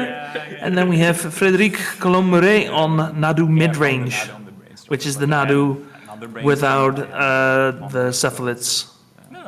Quite a bit of So, gas 3 different Nadu decks. Then we have there, but- Double Of course, Forge, Bergorf. only 1 Reanimator, Yeah. and Cloudpost. And 2 Breakfast. Did I? Oh, that's part of the Two birds, Nadu. 2 breakfast. Yeah, it's four birds, 4 now. Oh no, we have 4 birds. Yeah, we have double breakfast. Huh. How many Nadu decks do we have in total? Like the deck box are There weren't that many, right? Like 5 or something? I think I have the metagame overview here still. so I can maybe get another color as well. Oh no, there was 8 breakfast decks. 8 breakfast decks, then 2 Nadu mid-range combo. And those are probably Exactly sure. both of these. Probably, yeah. So, congratulations to our top 8. Yeah, we're going to get our top 8 players ready to go. And then we are going to watch who will be crowned our European champion this year. Of both. Of both of us. Yeah, congratulations to our top 8 players. Everyone at home, thank you for watching. We'll be back with top 8 here at the European Legacy Masters. We'll be right back. Welcome back for our top 8. We are about to find out who is going to be the 2025 European champion here for Legacy. Everyone, thank you for joining us. Old one. It'll be myself and Robin here for the rest of the evening, with Marvin and Michelle in the booth. We got an interesting top 8 with 4 different Nadu decks. Only 2 are actual Cephalid Breakfast. One is Nadu Midrange, and then we have Cradle Nadu, which is, I believe, the one we have on screen. It is the one we are watching. Yeah. That is going to be Adam Gerwatowski, also known as Psychotog. Deck for like. And he's going to be playing against Christian Janda on Dimir Reanimator. Now, top 8 is open decklist, so these players know who and what they're playing against. Also, I believe that all the top 8 matches are going to be a 6-1 against a 5-0-2. Do you know if the one that's on the play had a higher seeding? Should If be. there was a die roll. Should be. I think it was on based on On seeding, seeding. yes. Yeah. So Psychotalk being the 6-1 gets to be on the play. Yeah, I mean, to be fair, Christian after round 5 had the luxury of drawing into the top 8. But Yep. he has to give up, at that point, he has to give up the advantage in winning the die roll. Yeah, for sure. But then again, it's open deck list, so there are very few little surprises. They only get to look at the deck list before the match and between sideboarding, I think. Yeah, and this deck list is definitely one to look at because there's a lot going on that you don't see every day. No, but there's also a whole lot not going on where you can, as a Reanimator player, there's not much to be afraid of. No. What you're afraid of is just an uncounterable Nadu or something. We saw Adam in the Swiss getting a 2-1 in just under 15 minutes. So I mean, that can go very fast, that's for sure. it was also, It's like Reanimate can do the same thing, which Sure. we saw in the previous round. yeah, that was game one. Because there isn't a lot going on pre-board that Adam can do as a Bant Nadu player. No, for sure. A mixture, but I'm with the Swedish team. So Guys. thankfully, like with congratulations to Christian, of course, he is the only Reanimator player in top 8. So that's very nice. We have a more diverse top 8. Even if 4 of the decks are Nadu, there are 3 different decks I essentially. mean, most of the Reanimate decks are right below, outside of the top 8. Like top 8, top 16, top Oh, 24, yeah. there's a whole bunch of them. I think 9, 10, and 11 were Reanimators. So yeah, it was definitely the deck to beat, and these players did beat those decks. Yeah, but there's also a whole bunch of decks that came prepared for it. Yeah, Bant Nadu is just the one that's like not prepared for it, or a little less, only has a 4 endurance, Yep. but they make up after boarding. yeah, and it's going to be interesting if we do end up getting some Nadu mirrors, what the difference is between the breakfast list, the mid-range list, and then this Cradle list by Adam here. Yeah, at this point, Adam is on Bant Nadu. He's just waiting for just one more thing. It's either a quarter calling, Grixis Yep. Zenith, or just a draw Nadu. Yeah, he's ready to go. He's pretty much ready to go. And I mean, if our tutors are Nadus, then we have 12 Nadus I mean, to go. even has the opportunity to even consider just hardcasting Cradle Hoof Behemoth. I mean, if he draws much more mana than this, I mean, Bristly Bill, there's a bunch of things that work. Crater Hoof and a second Gaia's Cradle would be enough in this situation. I mean, Cradle Hoof is only 8 mana. He already makes 5 from the Cradle. Oh yeah, he might actually. There's a bird. There's a Nova Oh, yeah, Eric. You're at 7. I think he's already there. Yeah. I mean, he sound the alarms. It's coming. We already have an Allosaurus Shepherd, so it doesn't even get countered. If we just top deck Crater Hoof Behemoth, the game is just over. Yeah, creatures do not get counted. However, the Grixis Zenith and the potentially necessary Court of Calling will get counted for sure. No, green spells can't be countered. It's even worse. Yeah, Allosaurus Shepherd is really good in this deck. So the Guy's Cradle gets wastelanded. So very good. Just have to draw a new one, right? That's how it works. It's always on top. We have seen some disgusting top decks these past 2 days, for sure. So it wouldn't be the first time. Goes to 3 mana. Is that a Nadu? Go ahead, I will just shuffle. 4. 4 mana. Yeah, Grixis Zenith. that is a Nadu. Yeah, that'll be the end of it. If he does not, just no. Well, what can you do? Yeah. He only has 1 land. Here's a Nadu. Here's a bunch of cards. It's I mean it's untimed. You can like say your prayer. Hope that somehow Adam breaks this, which it's not gonna. Write an angry tweet. We have 2, 4, 6, 8, 10, 12 looks. We need to brick 12 times for Christian to have a chance here. Hey man, you just do it again next turn. So that's 2, that's 3, Go. Take my turn. Yeah. that's 4, that's 5, our first land. That's nice. It's not a Cradle. Go for the 6th. That's the Zenith. I mean, these are open deck lists, so we don't care about which cards we fit. That's a Cradle. That's a good one. Where's the hoof? Where's the hoof? First, I think we're gonna tap the Cradle just in case we flip another Cradle, because we don't have another opportunity to go for it. I just make him. Christian's like make him do it. Absolutely. I think we still have one flip on the Noble Hierarch still left. Springer Herd and Tuco also coming down just in case. You know, never know what happens. Like, you can find the land. Make a bunch of bodies. And I think at this point you are pretty much deterministic, right? It should be.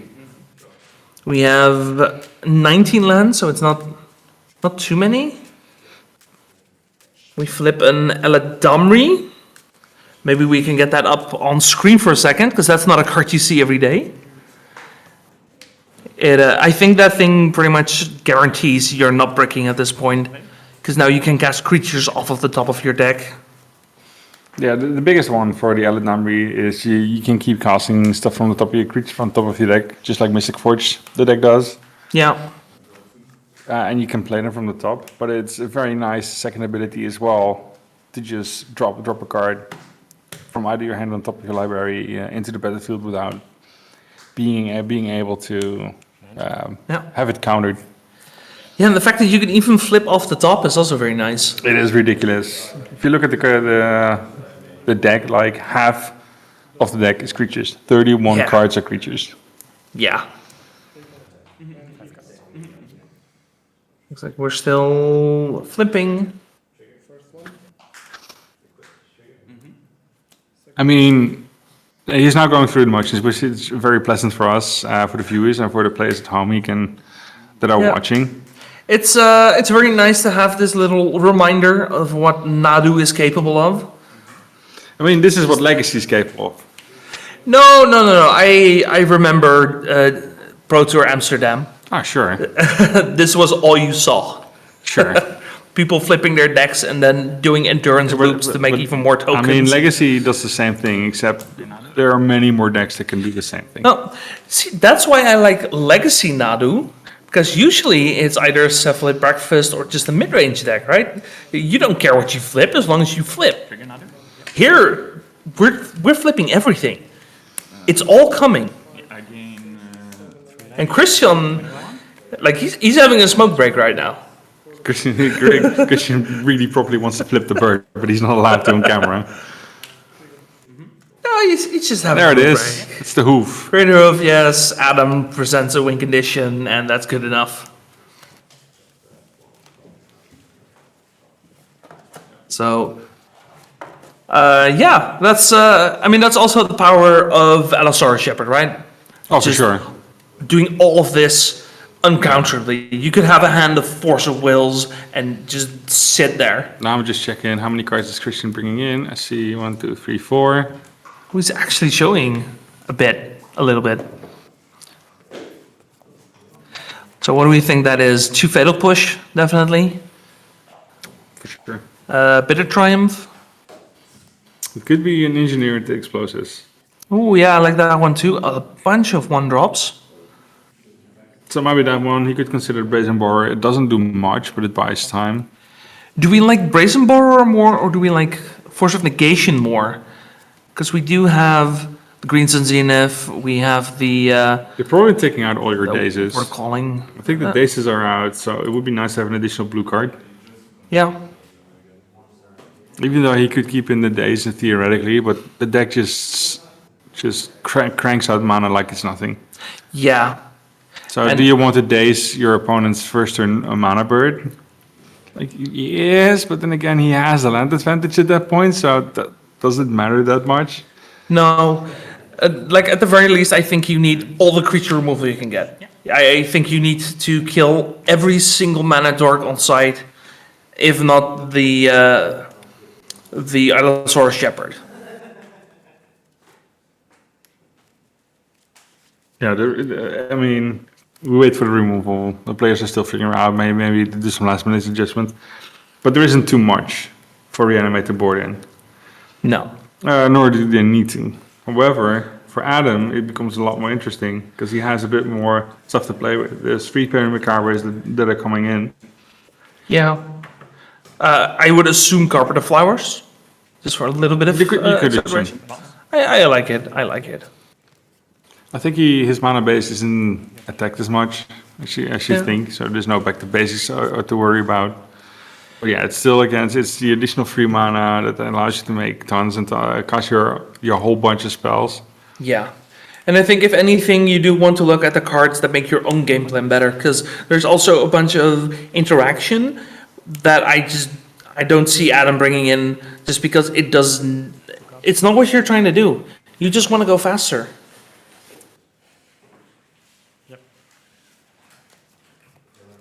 Like, even if there's a turn 2 Atraxa, which we've already seen, I think you can play around that. Some last minute deck changes for Christian. He's on the play, right? All he needs to find is a Thoughtseize, 2 lands, and then Tomb and Reanimate, and he's good to go. Yeah. So we'll see what these players end up doing.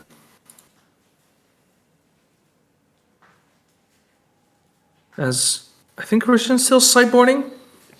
Yeah, he's considering last second changes. I think there's a Tamio going out, a single one.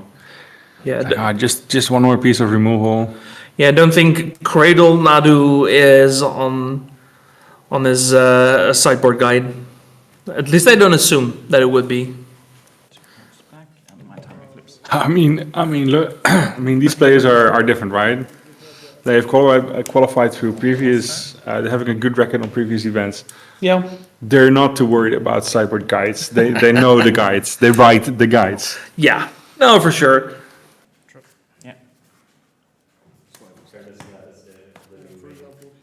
But even at that point, there's always like the 1-2 cards where you're like, do I need him on the play? Yes, no, because it's a deck that's slightly different from what you're used to. Yeah. So he has to adjust on the fly, and he's like, oh, do I really want the 4 Tamios? Can I do with 1 less and have a different creature? Or another piece of interaction? Yeah, it's interesting because it's not quite breakfast in that you're a blue combo deck, but it's also not the mid-range. No, it's not. It's very far from breakfast, but the way it's set up, it's about as aggressive as breakfast is. Yeah, it's operating on the same axis, but it doesn't try to interact. It tries to be uninteractable. And in a format that's focused on blue, like Dimir Tempo, Dimir Reanimate. There's some other blue decks, Cephalid Breakfast, who's playing with counter spells as well. Yeah. It is very good to be as well as judges as you could to either Graveyard Hate or being faster and uninteractable by blue spells. Yeah. Right, we have Tamio opposed to a Noble Hierarch. Old Magic versus New Magic. There we go. That's the big one. That's the Thoughtseize. Yeah, that's probably one of your best interaction spells in the matchup. So now you know you can't just go blind with your Reanimate package. If you have it and you want to go off next turn, you could consider to take out the Fairy Macabre. We've already seen the player lose to picking the fairy when there was no reanimation plan. No, but that's only if you are in a hurry. If you're not in a hurry, you have to pick one of the other cards. Yeah, no. But you're looking at 3 mana and a green set Zenith, so I think there's a second green set Zenith as well. There's that's the top one. 2 Zenith, that's not really an option. The Allosaurus Shepherd is definitely very tempting to take if you don't have another answer for that. Yeah, you could take a green set Zenith. If you have a counter spell in hand, like a forest, you can take out the second one. Yeah. Unless there is an Allosaurus Shepherd, at that point you do nothing. So he takes out the Shepherd, he wants to interact with whatever he's got. He wants a second Thoughtseize. And the second Thoughtseize is going to consider if he wants to interact with. I think it's either the fairy or the Nadu. It's the Nadu. Yeah. Because now one of the Green Sun Zeniths is just a 4 mana Nadu. Sure. But he's going to cast the next one, keep 1 mana open, get his Shepherd. I'm not sure if he's going to, and wait for the second one. Yeah. But yeah, he has to count cards. How many counts does my opponent have? How much more interaction could there be? Just that one on plus dice. I know that. Nice little clue there. Ending. Who's that artist again? Jeff. Jeff Laubenstein is from Show and Tell and Recurring Nightmare. Yeah. Absolute great arts. A bunch of those clue tokens have been going around. I've seen them a couple of Reanimator times. used a whole bunch of cards, has a few left. 1, 2, 3. Yeah, 3 is not great, not terrible. The question if he's just banking on the Tamino to win the game, or if he has a bit more interaction. Because at this point, the Grixis Zenith will be attempted to cast.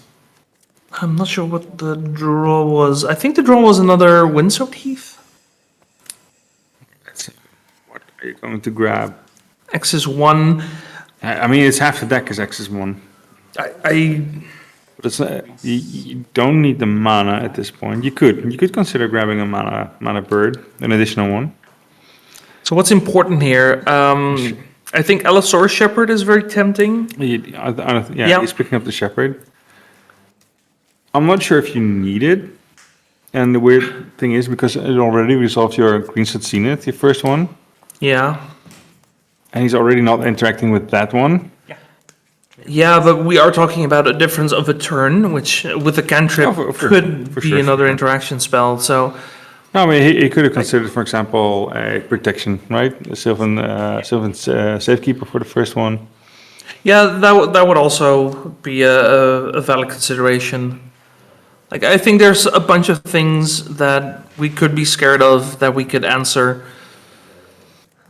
Yeah. I think it's fine to say, I'll get the Shepherd and you can have the removal spell, because if it's the other way around, now you're sacking your lands and you still need the mana here because you have a Grixis Zenith. No, for sure. So I think picking your battles here is a very good play.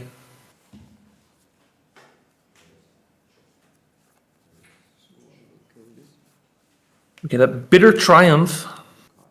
Yeah, it's surprisingly big. There's his card, so It's surprisingly takes the Hierarch and not the Allosaurus Shepherd.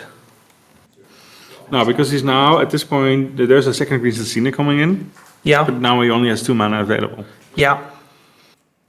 It said he Yeah. already wasn't interacting, so he doesn't have any plans anymore of countering. He's just planning Sure. to fight on the board.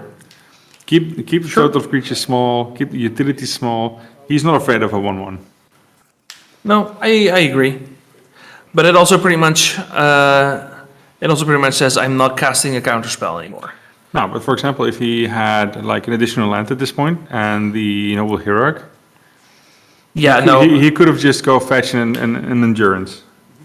Endurance is probably the best thing here, thanks to that Archon of Cruelty. Yeah, and that's the other side of the Bitter Triumph. It's like, we've seen a 3 life being paid a lot for the removal spell, but sometimes you draw a fatty and you just discard a fatty. Making some more clues. I don't really have the mana to sector the clues yet. He but- hasn't been doing it so far. No. That's okay, we don't always need to sacrifice the clues. I mean, now you really no longer need your endurance. Yeah. Now you need something different. But I don't, as far as I know, and as far as I can see, unless he brought in the Swords to Plowshares, he's not really interacting with the creatures there. I mean, I wouldn't bring in Swords to Plowshares, but I am not a Cradle Nadu player, so...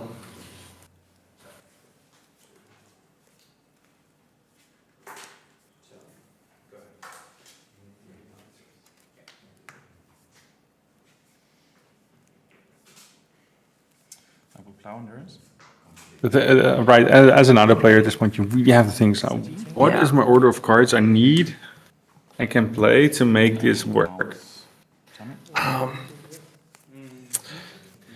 I think you just need something. I think Greens and Zenith is an A, and you just need a B, whatever that is. You do have a little bit of space to sit for it, but not too much. I mean, don't forget, your opponent is at 13. It's not like it's an unmanageable life amount, right? No, it's not for that he sure. cannot beat it. Yeah, maybe just the creature beatdown plan is enough. That is an option. Just threaten it enough.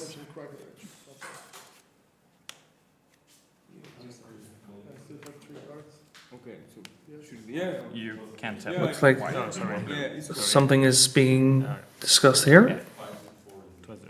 You're just checking for cards, asking. Got the draw. That's a Cradle, so there's 2 more mana. Ooh, very nice fetch of the Dryad Arbor here. It's gonna be 3, 4. Zenith X is 3. Which resolves because it's uncounterable. And then what are we getting? What are we getting to 3 indeed? I think we're not in position for Nadu unless there's a card in hand that we missed. Endurance looks a bit weird. Yeah, Endurance is also... there is still an Archon of Cruelty. But it's... For sure. You're not advancing your board state is the problem. You are also still losing. Looks like Adam brought in Leovold as an option. But the find is Eladamri, which is actually what I was wondering, if this is a situation for Eladamri, because if you can now flip a bunch of creatures off the top, that's a really good way of coming back into the game.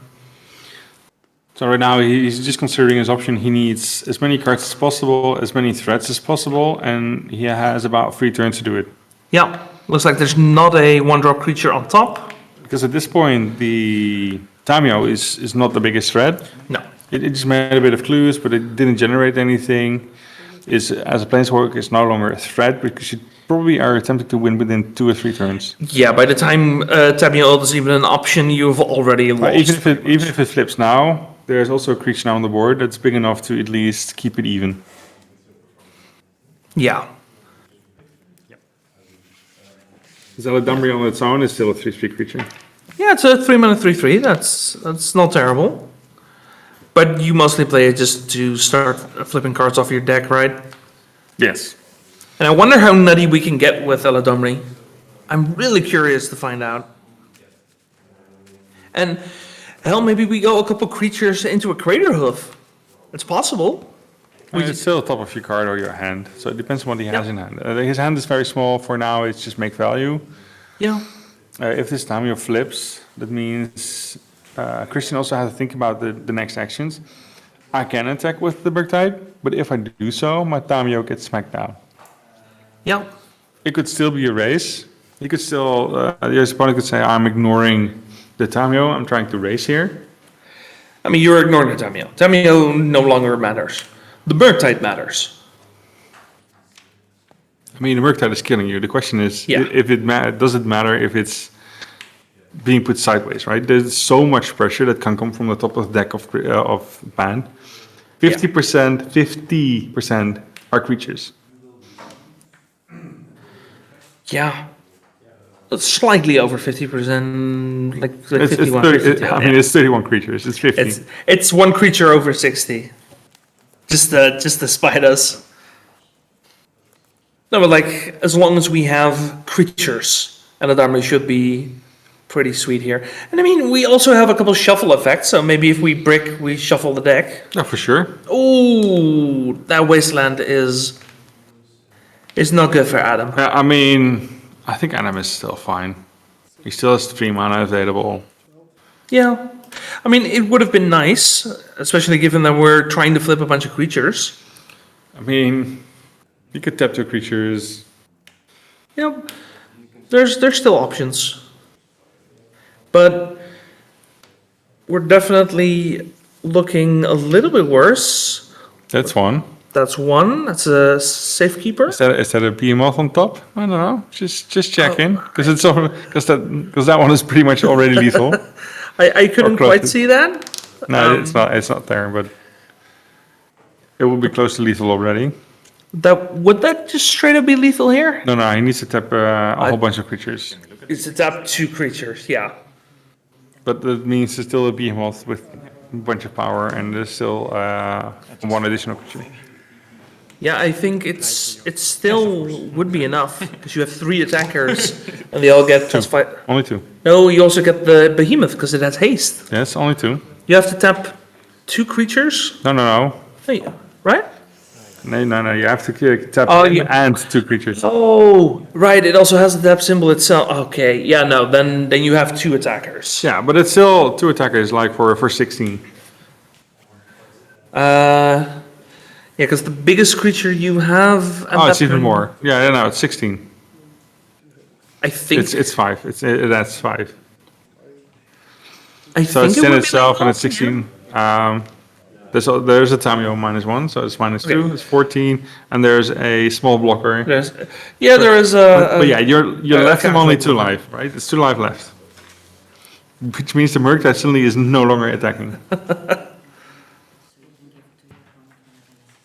There is potential here to do some really scary things. Can we do this at instant speed? Yes, but only during the Aladamri player's turn.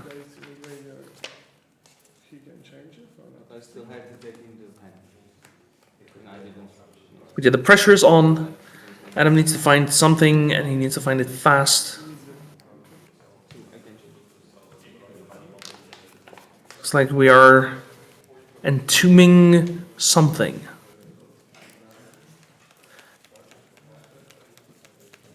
We thought about entombing a daze. I think that Or a means second Murktide. we have a second Murktide coming, yeah. He just wants a creature to I'm gonna stop. adjust the pressure, or he wants to pick up a removal spell.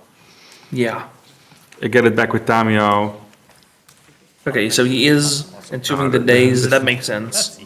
if there's a Murktide coming, it does make sense. Yeah.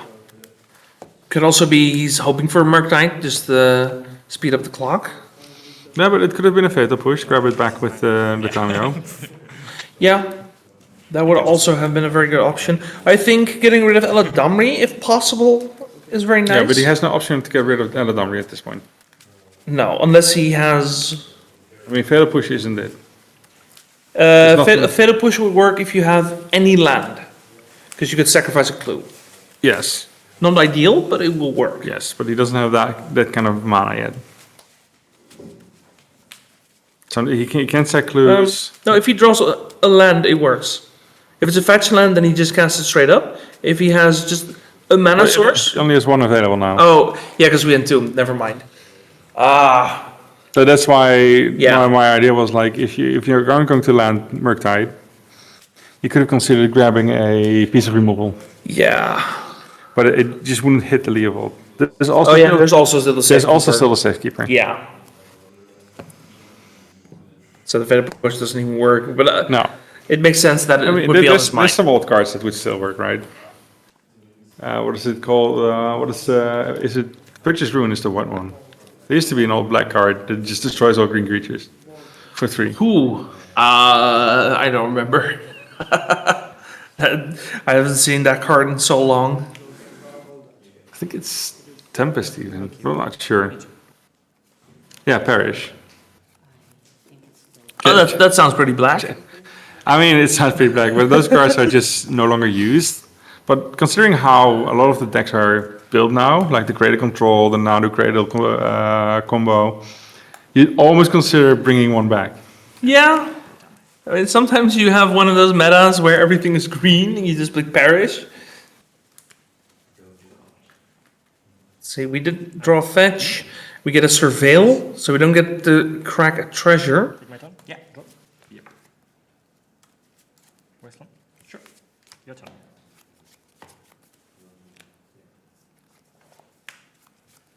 Fetch. We've been the Force of Will. That doesn't work anymore.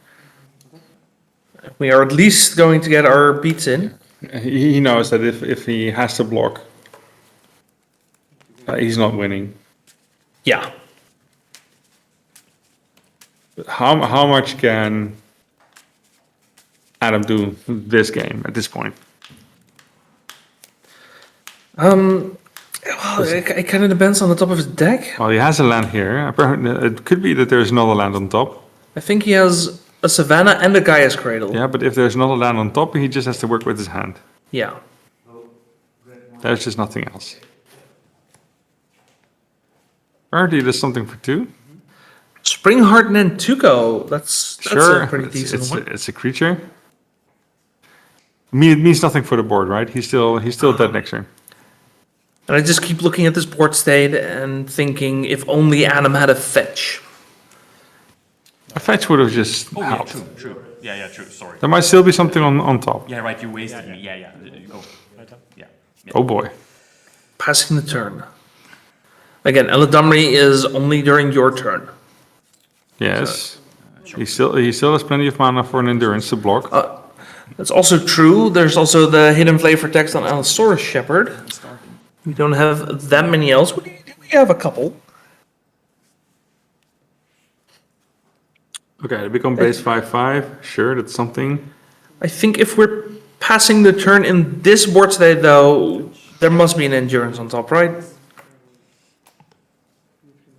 There must be an endurance somewhere.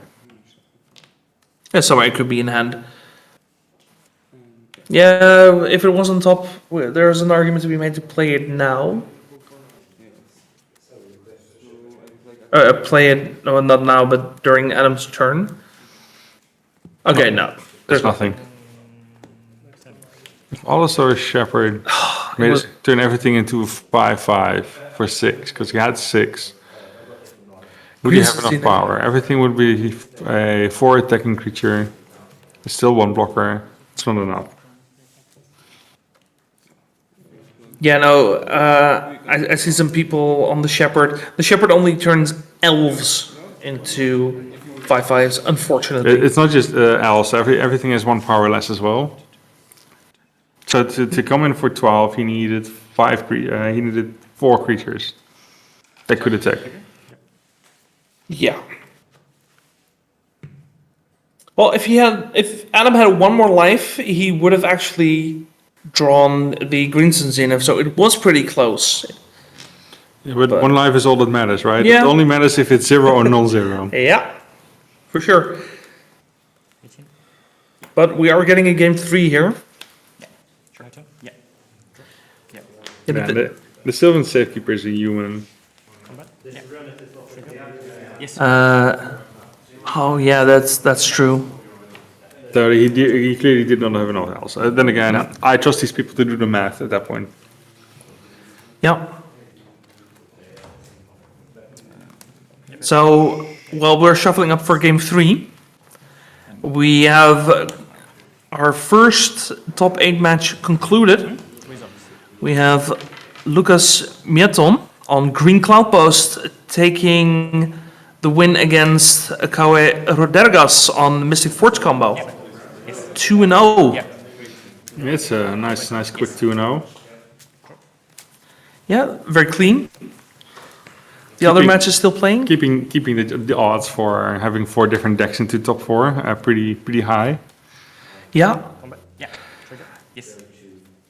Yeah, Futurism still in it. Still playing. How many cards? 3 cards. Post is just one of those Timmy decks, and I love it. Yeah. I mean, the deck has become harder and harder to play. It used to be a lot simpler, like, I'm going to make tons of mana, but now with the Planar Nexus, everything, it changes the math so easily. Yeah, and also the difference after the Sowing Mycospawn ban, because that card was also just so insane. There were so many possible nutty draws where you just chain lands and you chain the Mycospawns. So it's definitely gotten a lot harder to play and a lot harder to win with the deck. Yeah, for sure. For now, congrats to Lucas, and we'll probably there's a 50-50 chance we get to see him first time on the stream next round. We had a green earlier, and it was Lucas as well. And I think we saw him yesterday as well. Oh, that could have been yesterday. Yes. Yeah. I think. I'm not 100% sure. I'm but not sure. After 20 hours of casting. Yeah. I mean, We're approaching 21 hours at this point. We had a bit of sleep. At least we have that. oh, yeah, we attempted. We had Justin to give us a bit of breathing space, so that's also very much appreciated. Justin currently, I believe he's on his way home. I don't know if that was picked up by the microphone, but seems to be a bit of a party going on outside. Someone must be running away with cards. Someone really happy that Lucas made top 4. But yeah, right now we've seen the start of game 3, and you see the benefit of having to play first for Nadu. You get a creature out, you get a land out, your opponent wastes, you're still up a creature. Yeah, we get a turn 1 Allosaurus Shepherd. Just before it can get dazed, it resolves, it sticks. Oh, it can get dazed anyway because it's uncounterable. But yeah, this is the one where you're like, oh, I really hope I have a Fatal Push here. You don't take out the land, you take out the Fatal Push, save the lands for the Cradles.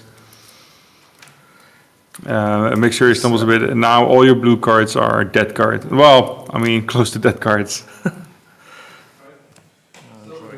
Yes. Adam just gives him the two thumbs like, Yeah. I'm good. Sure. I mean, I know people get a bit antsy when we get our lands in front, so we just put them at the back.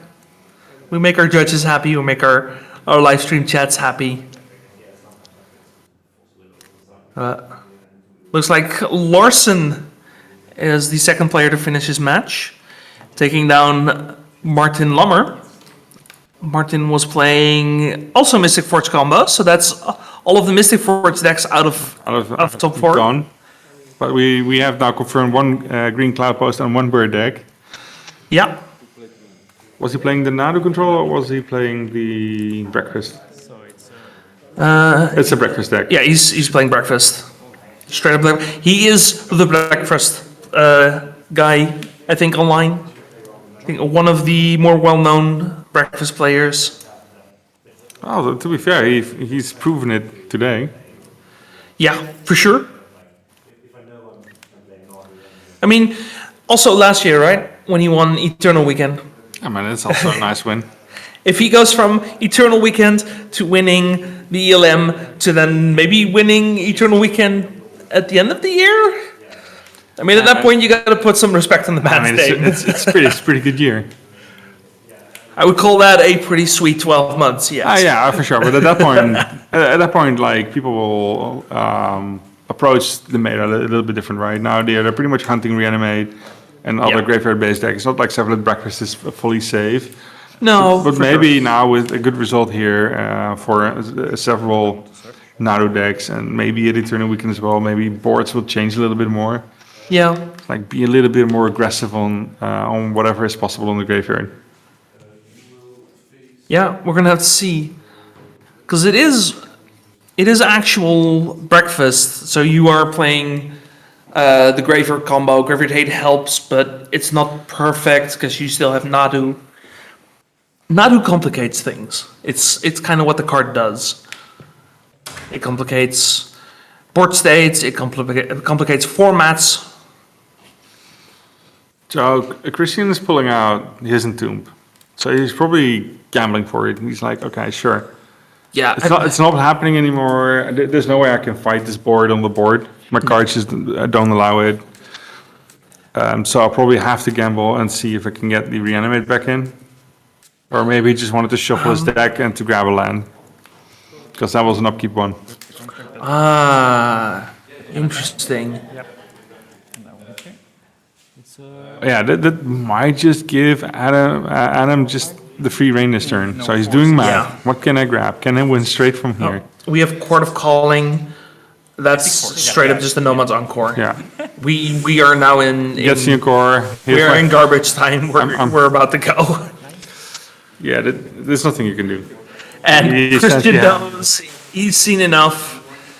Even had the endurance in case there was a reanimate. Yeah. It's just So the question much. is like, I would have loved to see the opening hand from Christian. Like, what could he do? He should have either. These are harder decks to figure out, right? There's a few key Yeah. pieces you need to deal with. The Shepherd being one of them.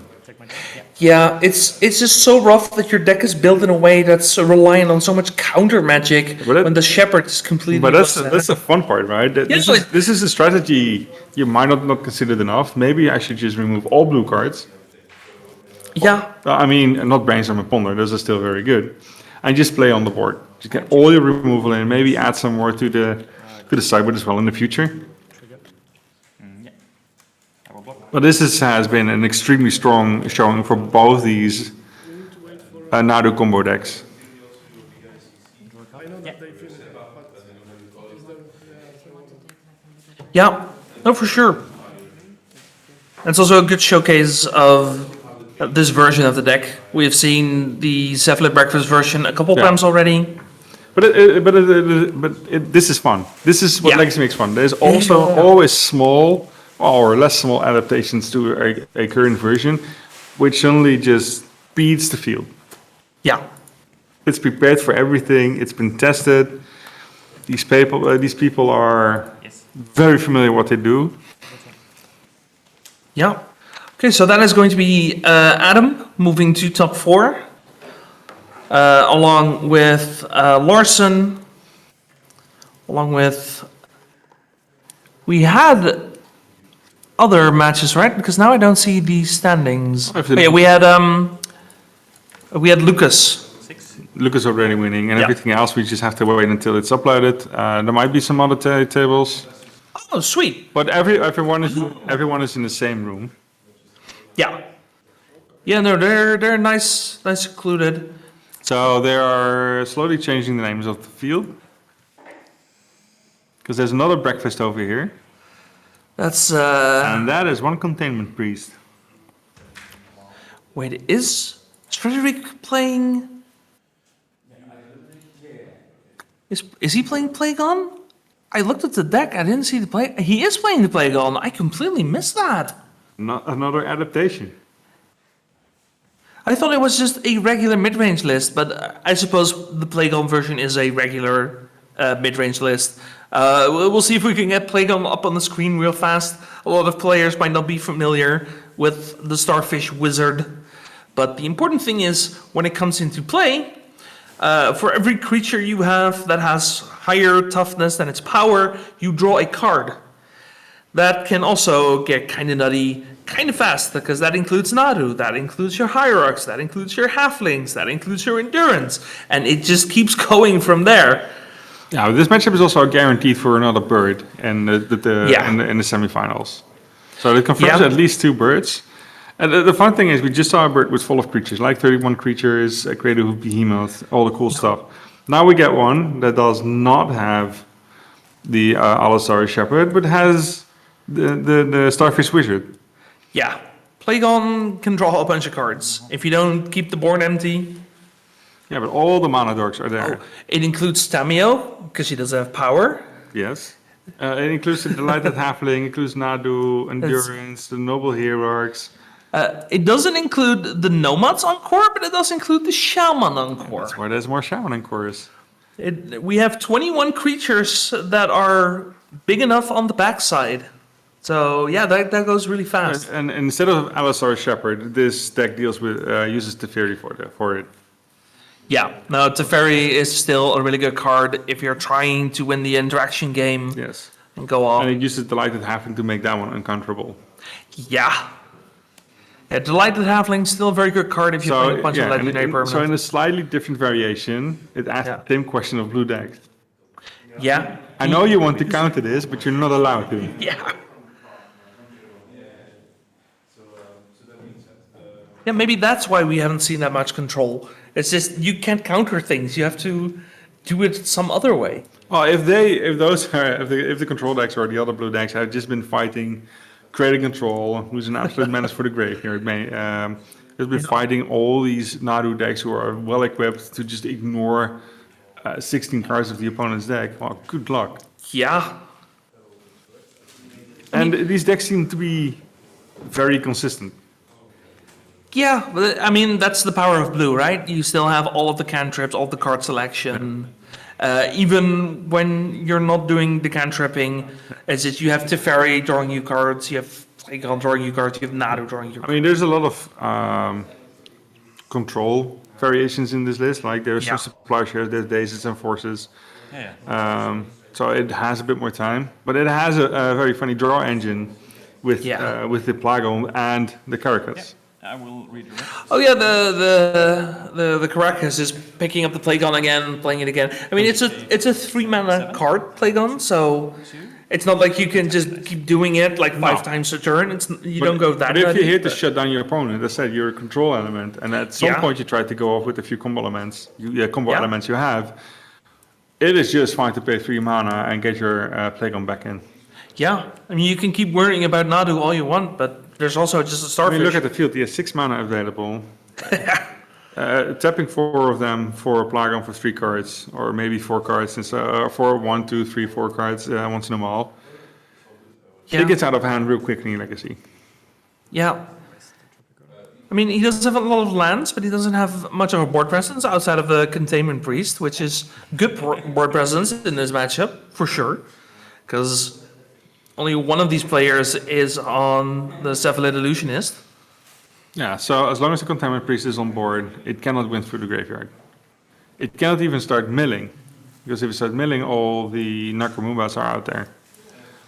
You cannot use you cannot use your graveyard card, because it's the same thing. Oh, it can use your graveyard if you don't have a graveyard? That's also a thing. He can make a new one. You have 2 life, right? Oh yeah, I hadn't even noticed until someone in chat mentioned it. I think this is still game 1. I mean, it looks like one. It's a very slow grindy matchup at this point. Yeah. And I'm 100% sure that one benefits Frederick. Yeah, I was just about to say, like, if we're going slow grindy, then you want 3 mana, draw 6. I mean, you know it's slow and grindy when people are attacking with a Nakamura, with shippers attached to it. Put some gloves on your jellyfish and go to town. I don't... No, this has to be game 2 because the priest is sideboard. Oh, yeah, sure. It's at least the game 2. Okay, so then I'll look at our camera crew and figure out if this is game 2 or game 3. I mean, they'll update it eventually. They'll figure it out how the buttons work. Yeah, like, Marvin and Michelle have been doing a great job today, so everyone... like, this whole coverage was impossible without those two. Like, if we're not here, at least you can watch. If they're not here, there's nothing. In that case, B here or B square. Yeah. Okay, looks like Gustav won game 1, so I assume this is game 2. And the way the life total setup is made, if we update the total, it resets the life total. So... Yeah, but there's not much attacking going on anymore. Oh, we can still adjust it manually, of course. Okay. It'll be updated in a second. So we get more gloves. We're going for more beats. That is a construct in the middle, right? Like, I'm not crazy. I mean, couldn't be anything else. So yeah, Gustav is probably trying to make the trades like, here's all my creatures. You can block some, you can trade some. Yeah. And something will die to the endurance.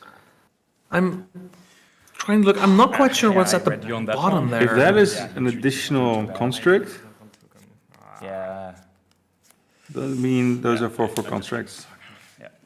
Then, yeah, despite us saying It that seems this, to be a construct, yeah. we said this was most likely to be favored for Frederick, but Gustav taking it down 2-0. Frederick couldn't just finish off the board.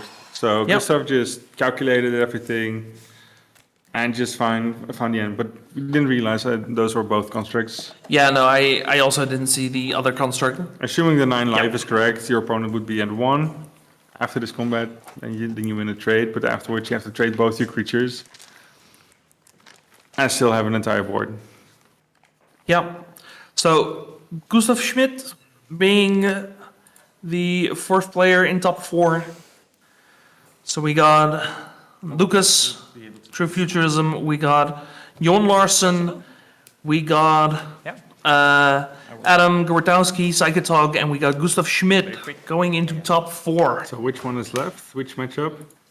So we got Cephalid Breakfast. We got the Nadu Cradle. That We is still. got another Cephalid Breakfast, and then we have Cloudpost. As we're about to I start. see land, shepherd, birds.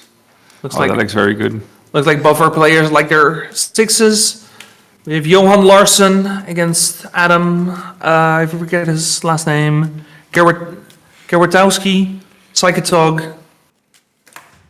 I mean, there's one thing we don't have to worry about, and I think the Cloudpost is very happy at this. No more wastelands. Ooh, that's an interesting point. The wastelands are gone. Oh, that makes me happy. It makes As a- everyone happy. As a 5-color player, I am. No. But Beside the most myself. important part is you can keep one-landers at these kind of decks. You have your mana out. Yeah. One-landers are a lot easier. They will not be punished. True. The metagame commands it. Yeah. It's a really hateful deck. Ugin is that It's like once upon a time finding a Gaia's Cradle. One cost, yeah. We're going to play a Burst of Paradise, and Adam is once again Haven't played that much against it. glaring down our chat, placing his lands in front. Oh, sorry. Fine with it. As long as they're different rows. Yeah. There's no more creature, so that's fine. But you basically exile. No creature means the lands are where they should be. You colorless play, you Here's a land. when you play Here's a source of splashes for your bird. No bolts as well. Yeah, the trigger is also cast. You cast this spell, exile, whenever you cast a At this point, what do you do? one or more colors. Okay. I think I saw Allosaurus Shepherd. Oh, for sure. The question is, do you play it? Like, are you afraid of a second sword? It starts at 7, yeah. No, I think you're There's more scared Cradle. of. You're more scared of counter magic at this point. Yeah. And your deck? Is there a reason why he didn't just Grixis Zenith for 1, for 0, get an Arbor out as well? I think the Green Sun Zenith is just too valuable if you can get mana through other means. Yeah, we don't know everything in his hands, of course. No, but in general, that's what I would assume in that situation. Especially since you're so dependent on having a particular subset of cards from your deck. I mean, the Cradle's not getting touched. No. Except by maybe Adam himself when he plays another one.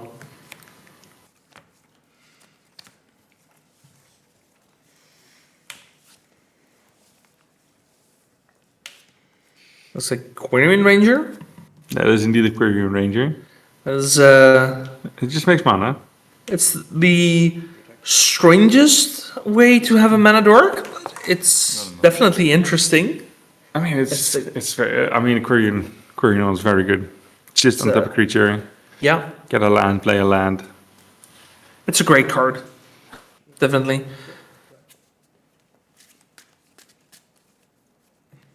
He's passing the turn. So what is he afraid of? Thinking maybe he has a Court of Calling because he could play that at instant speed. Sure, that makes sense. Next to the Green Zenith. Maybe we have Endurance, so we can play that in case some shenanigans happens. You keep?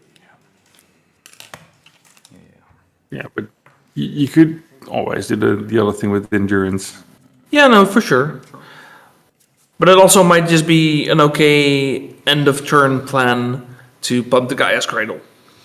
If we are really short on that 1 mana.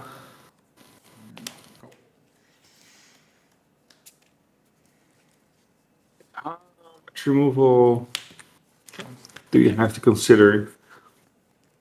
Just 1 prismatic ending and 2 more sources of plowshares. That's it. Yeah, so there's 3 removal spells. That's not that scary. That's why I think the Allosaurus Shepherd here was fine because you're way more scared of interaction. Another Allosaurus Shepherd. Go.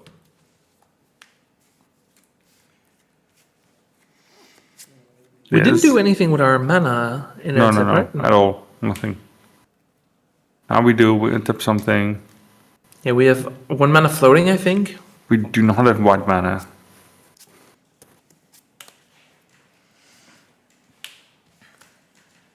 Crimson Zenith. I think this is. It could be almost everything. I mean, there's not much where it could be. Probably Axis 3 with, I think, a mana. Oh, did I miscount? I thought we already floated a mana and then did the Courier Ranger thing. Yes.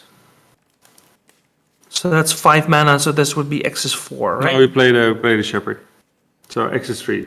Oh, that was this turn. Right, It right, could right, be right, a right. Nadu for next Axis turn. 3. It could be and a Damri. Yeah, this looks like another spot where Aladamri would be interesting. It could be a Safekeeper, but you won't pay that much mana unless you want to bait. Yeah, it's game 1, so no Leovold. I mean, it's probably safe to grab a Nadu here. Yeah, maybe. You do get some flips. You get a Korean Ranger flip once a turn. If you have a follow-up plan for that. Oh! What if the follow-up plan is the Court of Calling? Yeah, good. If he has one. If the last card in hand is a Court of Calling, we have exactly what we need Yes. for Nomads, right? Yes, and it cannot be countered. He also has a Nomads in hand, but he doesn't have white mana. Yeah. He did pick up the Nadu. Yeah, quite confidently. So no consideration for anything else. This was a very deliberate Nadu.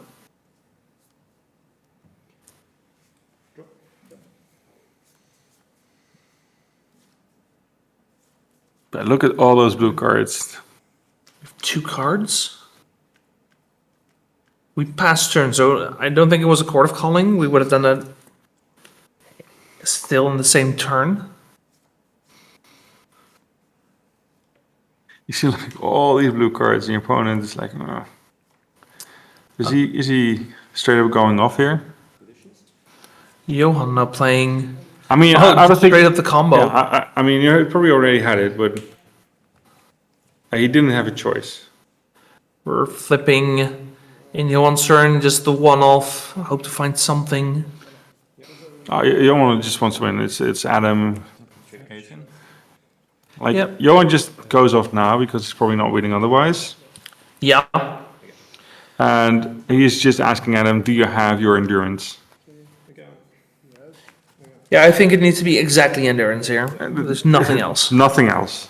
We didn't flip it off of the Nadu. You keep going, he says. Keep going.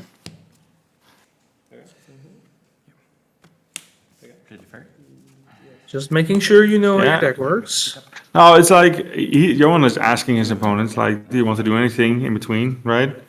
Maybe he makes the mistake of using the endurance right now instead of when the dread returns being cast. Still winning. There it is. Sure. Have your stuff. Into? Yeah. Now what? 22. Yeah, 6 card. Yeah. Card. Like, do you care about keeping cards in the graveyard in the deck? Like, is there a point in keeping things in the deck? You know, there's no way to like excel the graveyard. It's only endurance. It doesn't matter. I Because mean, it does matter. He will probably flip 3, but he wants to be very sure. He's not getting royally screwed by the dread return being endurance at this point. Sure. Because I'm always wondering. It's Because like, in response to the dread return, he can just mill the other cards, or in response to the in response to the trigger, that's his Oracle trigger. sure.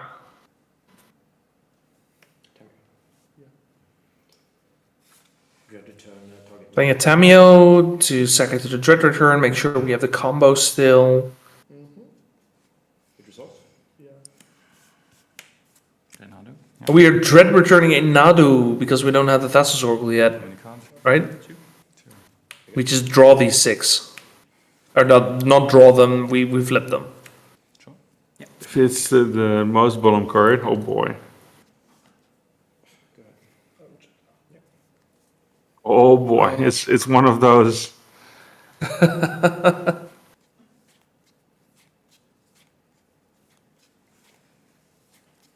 Oh no.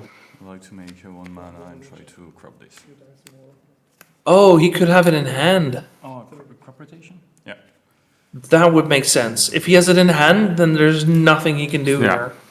So you're 1/1 in the pool. So, Adam's like, Adam is kind of getting away with bloody murder here. no. He gets away with bloody murder if he wins now. Yeah. I mean, the fact that he even has a chance It is incredible. It's just one of those rare games where you're like, oh, crap, it's in my hand. Now what? It also explains why he didn't gamble for it, but at this point he had to go for things. Yeah. And it's also if Larson would have found like a land and a brainstorm, that would have been better, but it wasn't there. Yep. Make 4 green. What are we gonna do with that? Hit you? Yeah. The problem is if we don't have the Court of Calling, we don't have the good engine. We could go for like a semi-engine. There's a possibility he just goes. X is 1. We go for another Querying Ranger, maybe? No, Safekeeper. Sure. I'll draw. Yeah. Safekeeper can target. Yeah.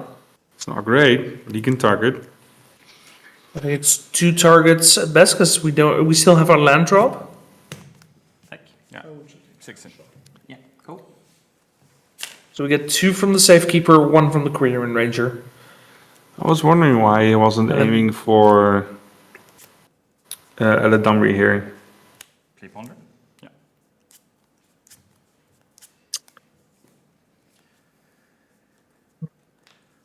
Because if we do, we only have 2 more mana, I think. No, we only have 1 more mana if we do. No, but the Eladamri allows you to play from top, right? If you didn't have a second Cradle in hand, you could just try to spin one from top or play cards. Sure. Maybe you can get somewhere. Moment. Yeah. Target. Yeah. Yeah. Target again. Yeah. Doesn't have the Cradle. It's the 1 land drop for the turn. Yeah. Target again. Yeah. Endurance is still an option. Yeah. Is that the thing we're going for? Well, if he's trying to cast Thassa's Oracle next turn, if he has it in hand, you can Endurance in response. Hey, look, you have an entire full field. Yeah. Looks like we sack another land to the Safekeeper for a flip. We find a Windsword Heath. I think the Safekeeper activation is still on the stack. So we could potentially look to target Nadu one more time before it becomes completely untargetable. He knows there's a forest. He can play the Nomad for the 1 white. We'll play it then. Recommend it? Sure. See what happens. No. Target again. Yeah. Oh, chat just came up with a great idea. Querying Ranger can untap your opponent's creatures. I'm myself will probably take you. Right. There's only 3 cards in the Yeah, I actually was deck still left. close to like Do we have the Memories Journey? If Memories Journey is still a thing, then that doesn't work. I mean, it is in the list. I don't know where it is right now. I took the first one. 1-0. Yeah. I don't know if it's in the graveyard, the top 3, or the 2 unknowns in hand. Oh yeah. But chat seems to think that the Memories Journey is in hand. I don't know. Yeah, but you can No. journey and upkeep and Yeah. And still Okay, so it doesn't matter where it is. No. And before draw, you can do the ranger thing again. My ponder. Correct. Yeah. Yeah. No, it's a cool play, but it No, it It doesn't still works.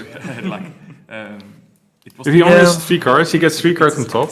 If he has it in hand, he has 2 effects, right? If it's in graveyard, he only has 1. And you have... Sure, but you don't have 2 mills, right? Because you only have 1 forest. Oh yeah, that is a bit of an issue. If we had 1 more land, then I think that would be an interesting play. But I think because we don't, Memory's Journey does actually work. No, I mean, if it's an Hawaiian pizza, Italians will definitely trash talk that. Unfortunately, Nomad is not a green spell, so it can still be countered. Why is playing Nomad into Forest? Because the Nomad into Forest, it forces it now. But if he can sack it 1 for an additional trigger. If he gets in another white land, he can play the second Nomad. And his opponent probably doesn't have a force anymore. I don't think. Yeah. I mean, he still has a daze. So that will still work. I've had it multiple times. I've never seen it. I had it. I think it was in, mean, in Paris or. We only have 1 card in hand, so no Endurance Bluff. Do we have 2 cards in hand? No, we have 3 even. Okay, so there's a lot more. There's so much more going on. There's only two blue lands, right, for Johan? Oh Yeah. It was a kebab. So if he forces the days, he has 2 blue mana for the Oracle, but not enough mana for the Memories Deluge as well. Oh,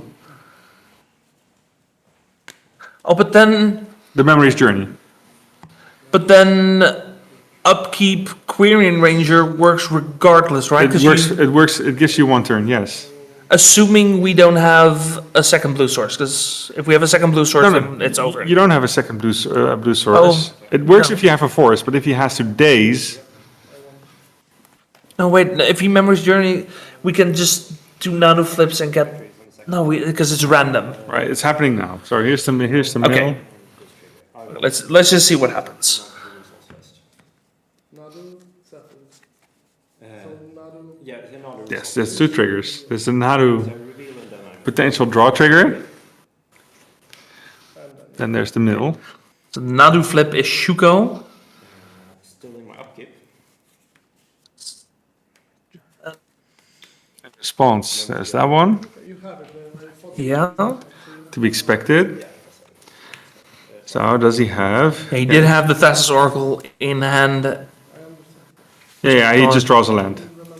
Yeah. And because we don't have a second activation, it doesn't work. Yeah. That was incredibly close. Yeah, but I think there was a line where you just gamble for an additional land for the Nadu. That goes into white to force the days issue. Do Yeah. the same thing. Yeah, it's tough. There's a winner and a loser in every game. But that was only game 1. Now we get sideboards. Now this gets even more complicated. So what's even relevant here? Do you have one of them? Let's see. It's not much. You can consider the Caravan of Souls, just to make sure your Nomad stick. No, it's the other way this is the other list. So no Caravan of Souls. Yeah, This it's true. for Larson, I'm thinking we can consider Prismatic Ending and Swords to Plowshares. Maybe, Like- yeah. Pithing Needle doesn't...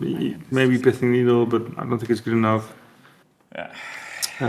Serenity isn't the thing. No, there's not much. No. There's very, very little. Like, I don't think... You could consider Force Indications, because you're on the draw. yeah. I would probably board out days on the draw for Larson here. That's true. And then for Adam, for Psychotalk. It's all... Yeah, I mean... For Adam has a few more things. Yeah, we have Carpeted Flowers is definitely coming in. Leovold is something he did bring in last time. He should. So He should do it once again. Counts, so I don't have. And this is not the list that has the priest. no, So that one is out. there's no Containment Priest here for Larson. Yeah, I mean, it's the same thing. There's not much. He could bring in the 3 source supply shares. It's for sure reasonable to do so. Yeah, it kind of depends on Oh, what you're taking out. Leopold for sure is good. Yeah, I mean, you can take out the bristly pill. Good luck, have fun. Yeah, zeker.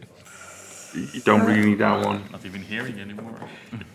You don't really need the Nantukos, both of them. So you can probably take one out. So it's pretty much a win more in this matchup.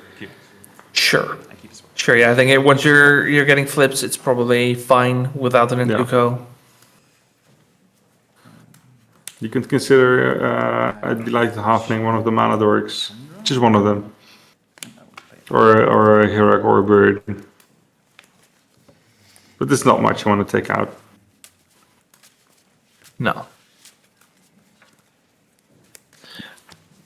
But No, I that's for think- sure. There's a few cards, but I think mostly it's just both players are gonna just streamline what they have a little. yeah, Don't do I anything think too it's crazy. good for Adam to have a bit more interaction. But it gives Johan actually a goal for his forces. Yeah. Yeah, like we saw with Nomad's Encore. It's the one spell that could be countered this game, and it got countered. Unfortunately. That being the deciding factor. I mean, his sideboard does run very macabre. The question is if he really wants it. Yeah, I mean, we'll see. I mean, it is a piece of interaction. Johan has absolutely no answer against. No. There's no hand interaction. Count spells don't do anything. No. So it's probably good enough. I think we see them in his hand as well. Once upon a time, finding the tropical island for Queen and Ranger here. A nice little turn 1 for Psychotalk. Larson playing a meticulous archive. Sure, taking it slow. A much more measured start in comparison. There's, once again, a whole handful of blue. So if there is an Allosaurus Shepherd coming into the game, Johan is not having a good time. His half his hand does nothing. I mean, that's kind of what happens with this matchup. Okay, coming in for 1, just a bit of beats. Maybe tab becomes relevant. You never know. Every single. Whoa. Hello? No second land drop, no 1 mana or 2 mana play. What did we keep? Interesting. There's a breakfast. There's a. An illusionist. Court of Calling was the draw. Looks like we have Endurance, Nadu, another Court of Calling. I think Psychotalk was hoping to draw a land. Or any of his mana dorks that make white. Any of his mana dorks. I think he was kind of banking on the Court of Calling. The Court of Calling to do what? A Dryad Arbor? Just as a ramp spell, maybe? Yeah, with what? You're still only stuck on 2. To Exiled, Cry One Draw. Wait, can he do that? Oh, he can do that anyway, right? No, it has to be during your turn. Yeah, he can make 3 for the Court of Calling and get a Dried Arbor, but there's the Allosaurus, sure, right on time. We're gonna Make mana, make Court of Calling. So this is still a Court of Calling for 0. 3 thumbs up, it's like, yeah, I'm having fun. Just checking, sanity's still there. I'm just thinking, what was the idea here Cry One Draw. on the 7? There's a draw, there's a Shuko. Now what? Well, we have Endurance. We know that much. We have the Allosaurus Shepherd, so at least the Endurance is uncounterable. Yeah. Then Yeah, I You think still- you're just banking on the Dryad, the land, being able to search in the Endurance and the search supply shares. Like I have Yeah. interaction, just need the one thing. Yeah, use that 2 gems now, right? Yeah, I'm at 16. Yeah, 16. Yeah. Pithing Needle. I think Larson smells that something's up. I think that construct, that construct is not hasty. It's just a 3. I think Larson has to read. He feels like Psychotalk has something to interact with. Doesn't go for the combo. It's 4 damage. Yeah. Yeah. You don't have to rush it here. It's fine to just go for some beats. No, if there's nothing it makes happening. sense to make 2 construct at this point. Just go for beats. Yeah. No point in rushing. Trigger. The point is this deck has nothing to do. It cannot do anything against it. So we are courting For a Dried Arbor. Dried Arbor. Yeah. Helps with the mana. Yeah. And now potentially we have a chord Yeah. for 2 or less. Depending on how we play this. We can also, we could keep open mana to cast Endurance. Okay, definitely now with the next Trope. There's a bird. That's good. So get a Nadu, it's probably going to be a bit of a value Nadu. All he needs Yeah. is Target again. Yeah. Yeah, I'm not sure what was, something to take the nomad to make the nomad green. I'm not sure what was named on the Pithing Needle. I can't make out what that's Could be named. nomad. I mean, Nomad is definitely the best card to have here. For, Yeah, but for Psychotalk. Johan is not afraid. But well played. Yeah, thanks.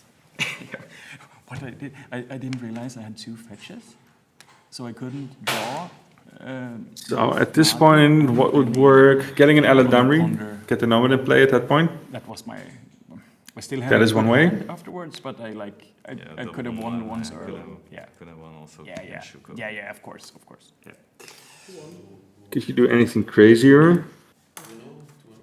2-0. Just go big, get a Cradle, drop a Cradle Hoof. Yeah, I'm not sure. I mean, the Leovold can put the nomad into play and then you straight up win. It's funny because last two Also, do we have an answer for a Pithing Needle at all? Yeah. We don't, right? If it's a nomad, no. Yeah, but I guess Force of Vigor, I don't think you bring in Force of Vigor in this matchup. You might actually. No, first but time as you a consideration. don't need the nomad to win. The nomad just would have drawn you cards. No, sure. The thing, well, And that was that deck. 2, 3, 4. Like So that's X1. disruptive field. Sure, wants a nomad. And there. Yeah. But that was my. So what if you're picking up a nomad? What's the Pithing Needle for? So I know what they can do. I mean, it's going to be a Nomad, right? Maybe it's Sunquarian Ranger. Your deck. I mean. Yeah. Oh yeah. Okay, yeah, no, it's probably on Queen Ranger then. Oh boy. If if we're doing this now, And well played.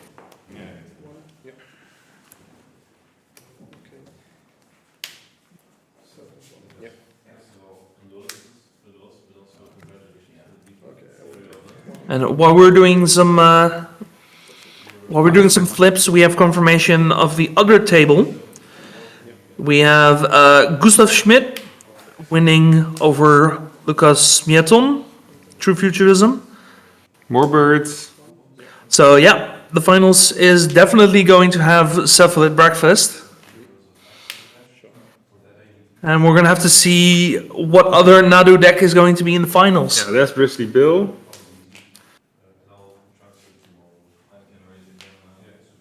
Getting even more cards and draws.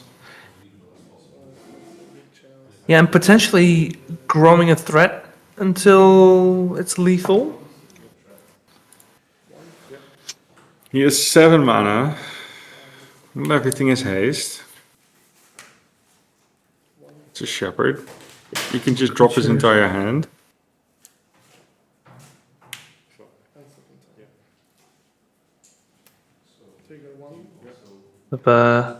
Boseiju, and I think we are flipping enough cards at this point where Psychotalk is going to beat Johan Larsson in game 2, and then we should be going to game 3. There's one endurance. I'll just take the deck.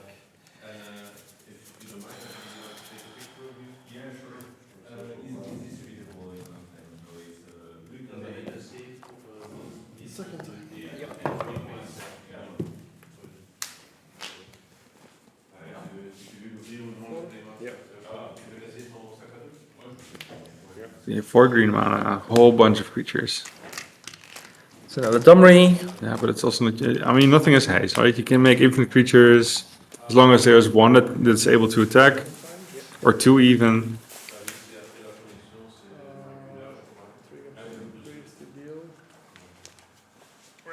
You can make your creative behemoth big enough.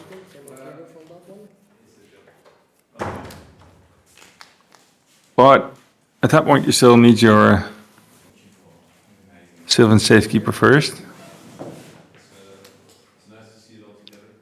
It's a fairy. Court of Calling.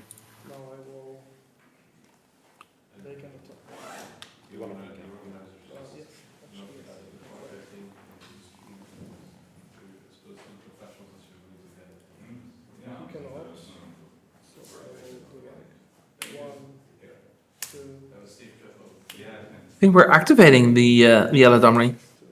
We talked about it a couple times. No, but it's Court of Calling. Oh, it's a chord. It still doesn't have haste. Debated. So I might be getting a Leovold. No, Springharden and Tuco. Sure. We just need more creatures. We need more targets to. He wants someone with a creative behemoth, so he needs a little, like about 30 creatures. Well, he also just needs flips, right? No. I mean, Lance is nice. He just needs to get there with 8 mana. He just needs to find another Cradle, and then you have enough. Oh, let's speak of the devil. The mana is here. The mana's here. I think the creatures are here at this point. His opponent is on 19. He has, what is it, 2? Or is the 1/1, the Cephalids? It's so tokens there. Oh, that's a lot of mana. Ooh, yes. It's all the mana he needs. I think that's 13 mana floating. Yeah, I just need to create a hoof. The hoof. Yeah. The hoof and enough creatures. Court of Calling. X is a bunch. If he has a second creature, it'll do fine. Oh, that's Safekeeper? a Safekeeper?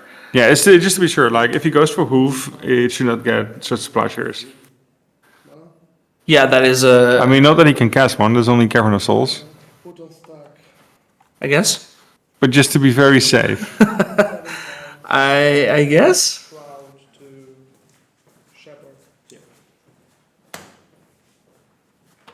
We are sacking all of our lands.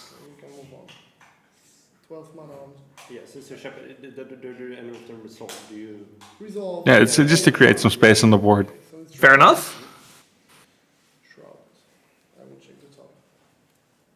So first line. Yep.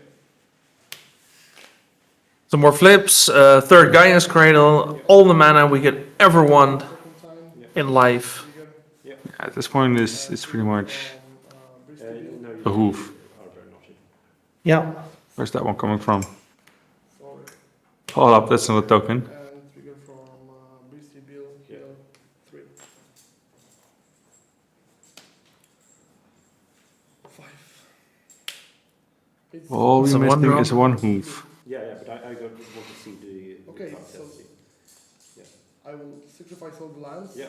Endurance. Finish all the lands. I will. Yeah. This but the one. thing- Are we going for endurance I don't know how loops? this works. I just want to see the cards in your deck. You could. Okay, so okay. Well, like he just wants to have enough creatures so the create the hoof itself is big enough on its own. Okay, so let's do it slower. Do we have time?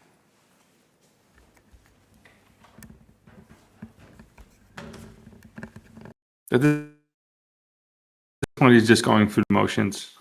Yeah. This one? Yep. For No, evolve? It feels like we still are die missing first. something. Yeah. The way that He doesn't have Adam enough is creatures. He doesn't have enough I will creatures. Yeah. Take, You target yourself, You're not right? missing yes, anything. myself, yes.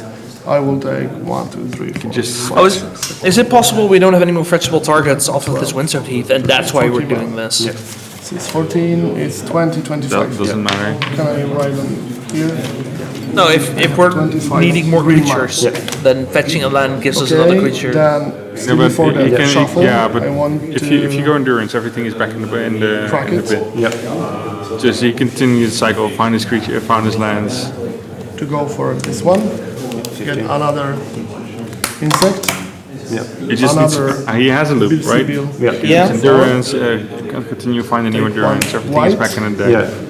Yes. One way or the other. So it's one Just take those white. lands, put them back in, Is that matter? makes a bunch of creatures And also up until he has sacrifice 30 those two. creatures. And at that point, Here. Cradle Hoof is like On 35 power with trample. That That's one, And all he needs next to it shuffle after is French, a safekeeper and a and few now lands. to resolve keep the it protected. thing. Yeah, we have the Safekeeper, but we've been sacking our lands. But the protection is not necessary. He cannot cast Sorcerer Splashers. Okay. Sure, whatever. So then, what are we looking for? His opponent just make him go through the motions. I will spend that white I'm just wondering, what are the motions?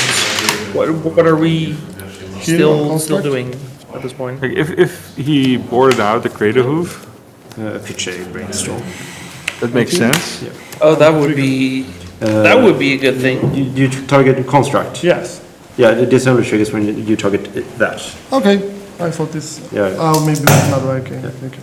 I think. And Adam tries to explain it more than once, like what he's going to do, which are the loops, I will check the how the top cycle works, what he's going to look for. first time. His opponent has seen the deck list. Yeah.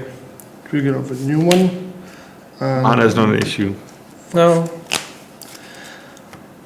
I will Okay, at this spend point, 5 mana to I'm down thinking to Greater 20. Hood Behemoth was in fact want to boarded double it. out, and we're just trying to grow the Nadu into this a is sizable 10. threat. Yep. Maybe So, something Nadu else, and then activate Bristly Bill to make everything has lethal. 10 Yeah, counters. if the hoof Then is I will out, double yeah, 15. Bristly Bill has to be the way to go.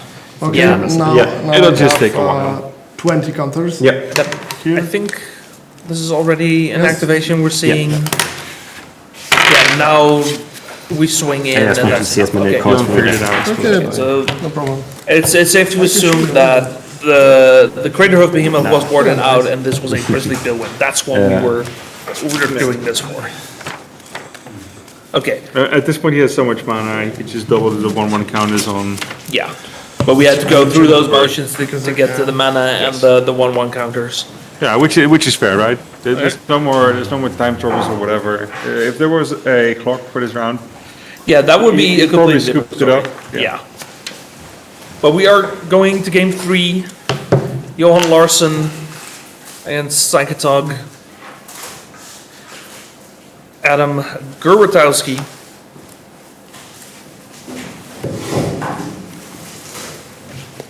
And then, Let's see if something changes in the board. yeah, that would be interesting. I mean, if something changes, I would expect it to be the Dazes from Larsson's side, but looks like Larsson is already. I don't think those left. What? I don't think those left at all.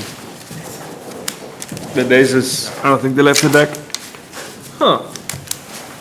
Wait, did we see them this game? Yeah, I think he had them in hand. He had like 6, 7 blue counter spells, Yeah, I mean, fair enough. but those have been dead. The only thing they do is bother the Nomad, Yeah. or force you to have like a Shepherd. So that means the first Green Sun Zenith is always the one you have to counter. Yeah. All right, well, we're shuffling up. For those of you who are maybe late joiners here, we are watching the semifinals of the European Legacy Masters. We have Johan Larsson against Psychotog, and the winner of this match will be playing finals against Gustav Schmidt on Cephalid Breakfast. And after that, we will have our new champion. I'm on go. Last year's champion, Matteo, unfortunately losing his win in on coverage, but still an incredible performance from last year's champion. Speaking of last year's champion, Johan Larsson, winning Eternal Weekend EU last year. So if he ends up winning this one, that's a very nice streak to have. And then maybe go for a third one at the end of the year. Good. We'll have to see. Game 3 of the semifinals. We start off with a Tundra and a Nomad's Encore. Could this be like the most boring conclusion where we have like a turn to Cephalid and just nothing happens? It would be funny. But it's not happening. Like, Johan has no information. He cannot risk anything against 4 endurance and 3 fairies. Yeah. It's just not. He cannot. Maybe he is because he's tired. He wants to be done with it. Yeah, but at that point, you're just taking game actions because you want to go home, and you might as well go home at that point. I mean, Adam is like, I'm having none of it. I want to play a game. Get out of here. Tropical Island. Yeah. Source to Plowshares, gotta get rid of the Nomad. But there was the Illusionist, I think, in that situation. There's go for also it, right? another Nomad. So the first one was just a Plowshare bait. Yeah, for sure. The question is he going to do it? I think you at least try. I think you can mill cards. The milling cards is relatively safe. It's the point where you hit your dread return where the issue is. And your dread return target. Yeah. If you have, for example, a So you are 19? Yes. Yeah, because then you're just out of mana. And then your endurance and Fairy Macabres don't do anything. Yeah. Assuming that everything that needs to be in the graveyard is in the graveyard. Yes. At this point, if he has the Tested Oracle in hand. Oh, we drew the Dread Return. That doesn't matter. Well, it does matter. Yeah, it definitely matters. And that is a Pithing Needle. I don't think that one matters. And the third card is a Nomad, right? Yeah, we... The No, I think it's a Prismatic Ending. Oh, it's another Nomad. The second Nomad.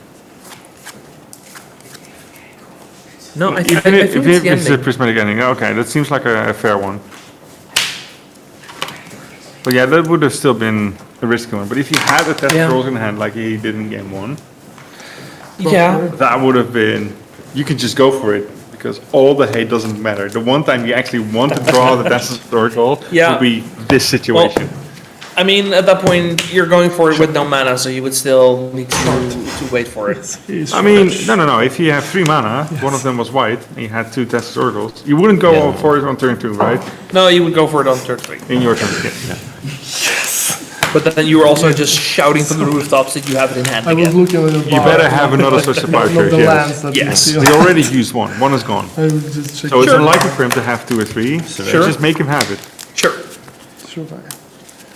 Also, surprisingly, a small amount of creatures for Adam here. From Fetch, And so For now. For now, yeah. I mean, we're at 3 lands, and we played a Delighted Hand. I mean, everything else are the non-fun cards.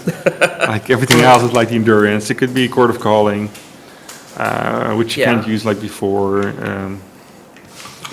Dreams at Seen It is an option. I think it's just a bunch of lands. Yeah, I think... I think I've seen Adam draw a bunch of lands before. I see 2 Nadu. I saw a Cradle, probably a land. Keeps that one. Yeah.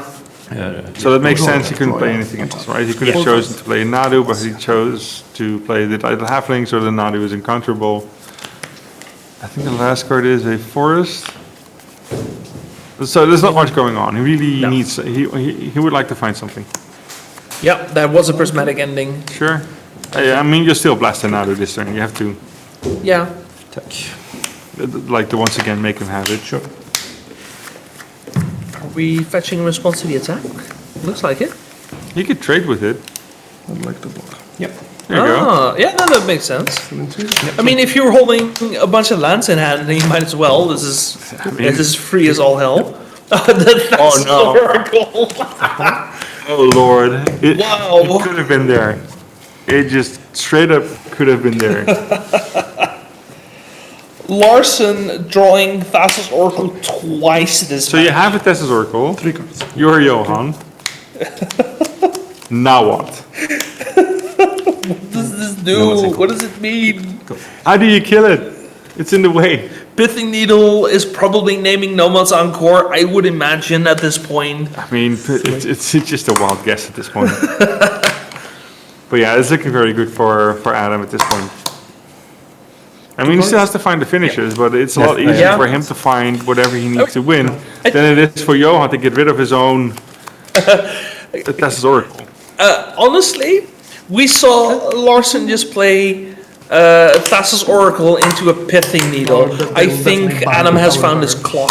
He has Nadu. That's probably gonna be good enough, unless something weird happens. I mean, there's another Nadu. More bird. More Nadu, that helps. The point is, I don't see the win condition for Johan, right? Even if he has Nadu, he draws a bunch of cards. His win condition is Thassa's Oracle. I mean, he can get rid of it somehow, right? Yes, he can exile it. You can sack it to a Dread Return. It doesn't work, but you can do that. No, but it's not. Like, the Dread Return is in his hand as well, so he needs to find 2 black as well. Oh, it's it. Oh my god. There's like a whole bunch, everything that could go wrong. Could go wrong. It's everything. We can discard Dread Return to hand size after a bunch of Nadu flips. Yes. Then sack the Thassa's Oracle to Dread Return, go into Memory's Journey, put the Thassa's Oracle back in the deck, and then It's not that there isn't a way. It is just a whole bunch of hoops. He really does not want to deal with it. I regret. and It's your fault. Larson named Nomad's Encore and then drew in himself. Unless you don't Yeah, he didn't have it. He didn't want to risk it. That is just bad beats. I'm on 16, you're on 15, correct? I mean, does the combo even matter at this point? No, the Nadu matters. The Nadu matters a lot. You're going for a combat win at this point. Well, which combat win? There's an opposing Nadu. I don't know. Now one Nadu is attacking with Exalted and the other isn't. Two? Yep. That's why you check into this list. Because this list just doesn't have the other nomads. It just only has the regular ones. I think this semifinals has kind of descended into degeneracy and some nonsense. I am 100% sure the next time he sees with the deck, he puts at least one of the other nomads in there as well. Yeah. It's like pretty much this will not happen to me again. Also, can we just appreciate for a moment how often we've seen Cephalid Illusionist activating its ability this tournament? We've seen it so many damn times. We are activating the Cephalid Illusionist, which means that Larson's Nadu cannot take damage, cannot deal damage this turn. So we have a blocker. Okay, so no damage. We have achieved equilibrium. No, we don't. Another trigger. One blocker is not as big as the other one's attacker. Okay, good. Sure, we are flipping though. Nothing here. That helps. But yeah, this is devolving really fast. Play. We have an Allosaurus Shepherd. Yeah, but now there's a Shuko. Shuko is allowed to do things. No, because there's a Collect Roof. The Shuko is not allowed to do things. We have Nadu and an Illusionist, Yeah. and all we're doing is activating Illusionist. We activate the Illusionist to prevent the combat damage because the other Nadu is bigger during the attack due to the noble hierarch. Yeah. We're essentially drawing an extra card every turn. Sure, but Johan still has the same issue. I have a Thassa's Oracle. It's in play. How in the hell is Larson going to win this? Or try to win this? Or The issue is the Thassa's Oracle just needs to die at some point. yeah. At Dread Return, as you said, he can just mill his entire field. That works. Put it on top, draw it somehow, and then play it. Yeah. That is all he can do. The issue is he's not allowed to draw cards because both his Nadu combo. No. If There is a Teferi some. No, he doesn't play Teferi. No, this is not the no Teferi list. He doesn't play Teferi. This is the different list. 1, 2, 3, 4, 5. So the worst one would be if Adam at this point also drops a Leovold. Another trigger. Okay. Because he's Yeah. not allowed to draw additional cards from. Well, no, it's not drawing. It's revealing and then putting in. Right, it's even worse. Yeah. But still, So that. the issue remains. Yeah, what Chad is saying, you could get rid of your own pithing needle, so you can at So least something else. pick up more cards and maybe accelerate Yes. this thing. Yes. Yeah, I understand. It's still not ideal. Still saying how. There's one prismatic ending, I'm sorry. Now, if he brought in the second one, that helps. No, there's a Teferi Time Raveler in sideboard, but I don't think it's in. It's not a Yeah, card there you're is one boarding. on the side. Yeah, but it could be boarded in. I don't think it is. If Larson brought in his Teferi in this matchup, then he's out of his mind and completely cracked, and he deserves the win just off that. Oh, I mean, If he had the presence of mind to do that. Mill and Yeah, mill. reveal. So put the triggers. In terms so of that endurance. I know the first Sure. number. wouldn't you just take out the... So Dazzle first I Oracle? reveal a card and then I mill 3. I mean, there's still a timing. Timing is an issue. Then mill 3. So we find another Shuko, we mill, Ponder Days Yeah, but I'm still Nadu, going to do things. I understand. and then we are going to exile one Illusionist, I will. get one more Nadu trigger on the way down. Yeah, I don't think it matters if he does it now. Target talent. No, he has to do it now. Force it, unless he wants to force it. Not the trigger. The Illusionist is getting exiled, so he has to do it now. Oh, he gets another Illusionist, that helps. I'm still wondering why he's not taking out the Dazzle Oracle. Funny. Who is? Adam. Oh, you mean just use it on the Dazzle Orb? Yeah. So we may So play. what else is left for this Okay, version of the deck? Draw. Get another one. Good question. Yep. I mean, drawing and go wide is fine, but Adam's deck just does it way better. Probably soon enough as well. Because the Allosaurus Shepherd is there. Yes. They know about. Yes. We have another Nomads. Because Adam is no longer attacking.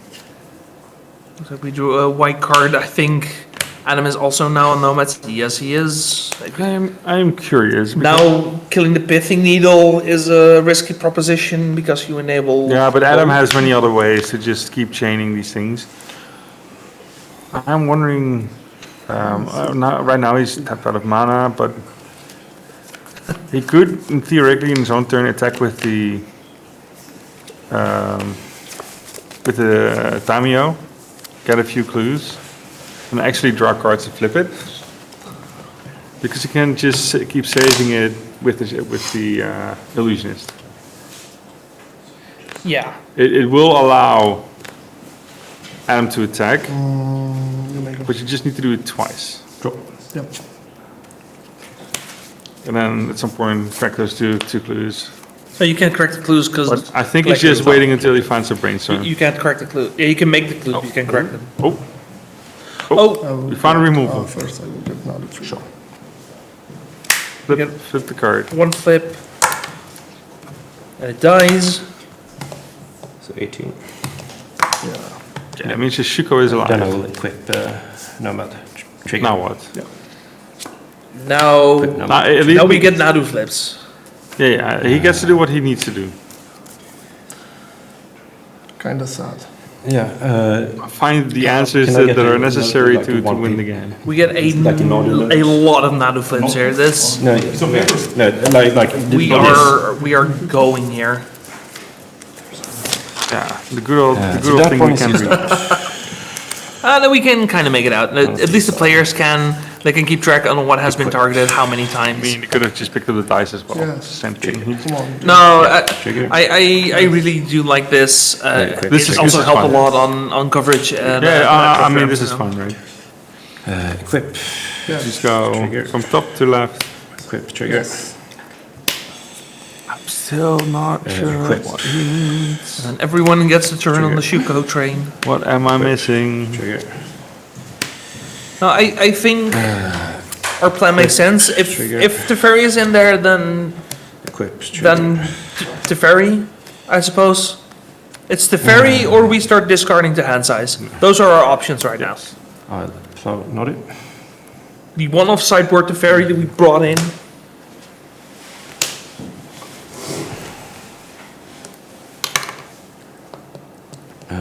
So getting rid of. Oh wait, maybe it's just combat.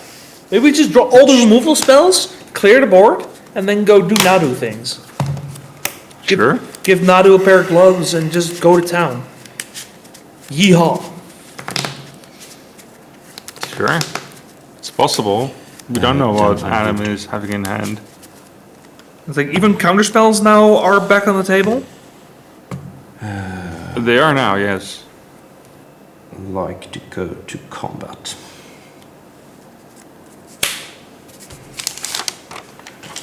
Wait, we had this? Oh, we didn't play the second Shuko. It was still in hand. Right. Okay, we just 14. Nadu beats. Okay.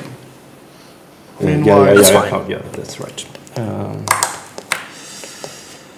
You are correct. Say brainstorm. Brainstorm. Slipping the Tamio.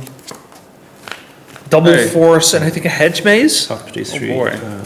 He's happy to see those. That one, that one. Oh, the brainstorm puts the dread return on top as well. That's a way easier thing to do than discard the hand size. Okay. Dread return acquired. Plus. Yeah, but the issue wasn't getting Dread Return into the graveyard. No. The issue is getting Thassa's Oracle into the graveyard. If he wants to win on that way, yeah. But he can still go for Beats. Beats is at this point back on table. Yeah. Nomad. I mean, I'm saying Thassa's Oracle to the graveyard. Thassa's Oracle literally anywhere else other than where it is right Adam now. gets a turn. Adam does indeed get a turn. It is a bird. It's a bird. It's gonna get forced. Pitch. Yeah, Discarding it.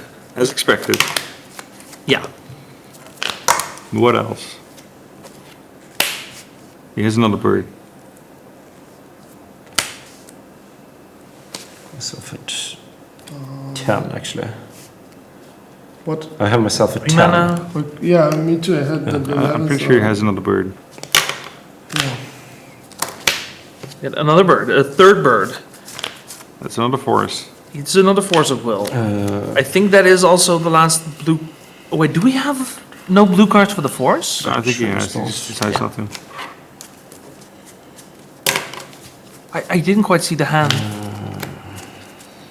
No, I think he's just switch plowsharing and something in return. It's not like the bird is doing anything at this point. Surveil. Because the Nomads is still on holiday. Trig, put this in the graveyard trigger. The narco gets milled back into play. It's fine. Sure. No, I don't think we had a second blue card. Okay. I think what happened is we went looking for a blue card. We were gonna try and activate the illusionist to flip it off of Nadu, and then we found the one blue card we couldn't. No, we could have still just activated the You illusionist. could I just hard suppose. cast. I suppose Back plow in hand. You decided it's not worth it. no, There's no danger with the second. Based action. it doesn't even really matter because you can -3 Trigger. the Tamio. Ooh, I think the fact that we minus the Tamio means that we now can no longer make constructs. I think we have officially forgotten the And you second minus saga one, triggers target one, yes. Yeah. on the sagas. What do you target? I've seen this ruling unfortunately one time too many. One So target. Gower takes out swords. I'm not sure why, but it's fine. It's safe. He probably has another one. Yeah. No, Rain, you cannot miss the quick, counters being not- put on them. but you can miss the effect that is associated with them. So you do not get the effect that then makes the constructs. I don't think it matters, but you don't get any more constructs. Just one trigger. Yeah, let's go. I mean, I'm still at 16 life. I can plan all day. Yeah. Another flip. Ooh! We flip an endurance. Hello. I mean, endurance doesn't do anything. Yeah. The moment we got Shuko's back, this kind of got out of hand.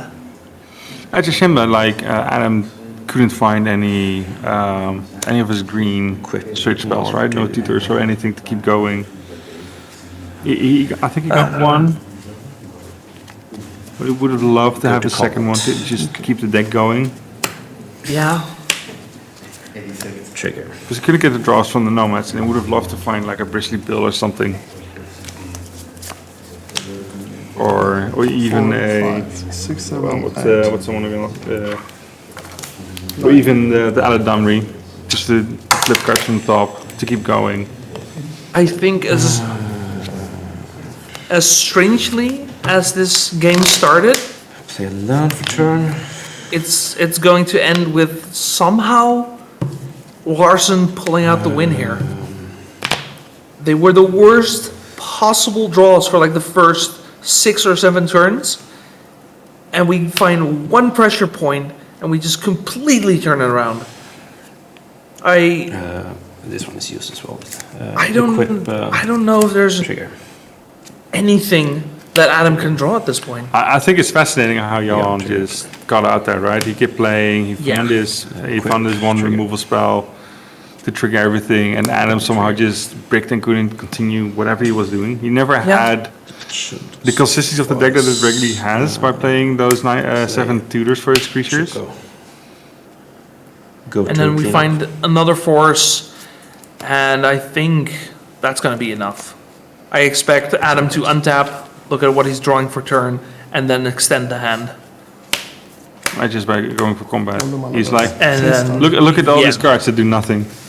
what an incredible turnaround game 3. I mean, that is one way to finish, sure. Yeah, One way to reach the all the finals. mana. that is two nano, finishing and with even I style, play one set on the for deck, sure. lands and Nadu. Yeah. So, Yeah, I was super scared. I Incredible unfortunately sat match. with a bunch of like Johan Larson Mono beating green and Adam, I'm surprised. I never beating played Psychotog, like and this. going to the finals, where our other finalist, Gustav Schmidt, has been waiting for quite some time at this point. Oh, it'll be one of those games where it just straight up, it's like your souls are bust. Yeah, It might not be quick games. yeah. So our final match is going to be a Cephalid breakfast mirror, with one of the players being Johan Larson. And a sad story. So strap in, ladies and I used gentlemen. this, We got one more match for today, to and then we this one. crown Because our I could actually 2025 fly European away. Legacy Then Master. you- As we are mulliganing for game 1 here, we are starting our finals. The 2 Swedish Octopi enjoyers, Johan Larson, Gustav Schmidt. One of these players will be crowned the European Legacy Champion here in Hasselt, Belgium. Everyone who is here still, thank you for watching. It has been 24 hours for us now. We have crossed that threshold. A small game. I mean, it's been an absolute joy to watch the top players, right? Yeah. Yesterday we had a great showing, a very diverse meta field, a lot of different choices than we see today. Yeah. But this time we get treated by, I mean, a little less variation of cool decks. There's a few interesting ones. Yeah. But mostly the level of play has stepped up from yesterday, Yeah. and it shows. It definitely shows close to the top 8. The final rounds Yeah. have been absolutely incredible. And that's not to knock on the quality of games yesterday, because the 226 player main event was also an incredibly high skill level event.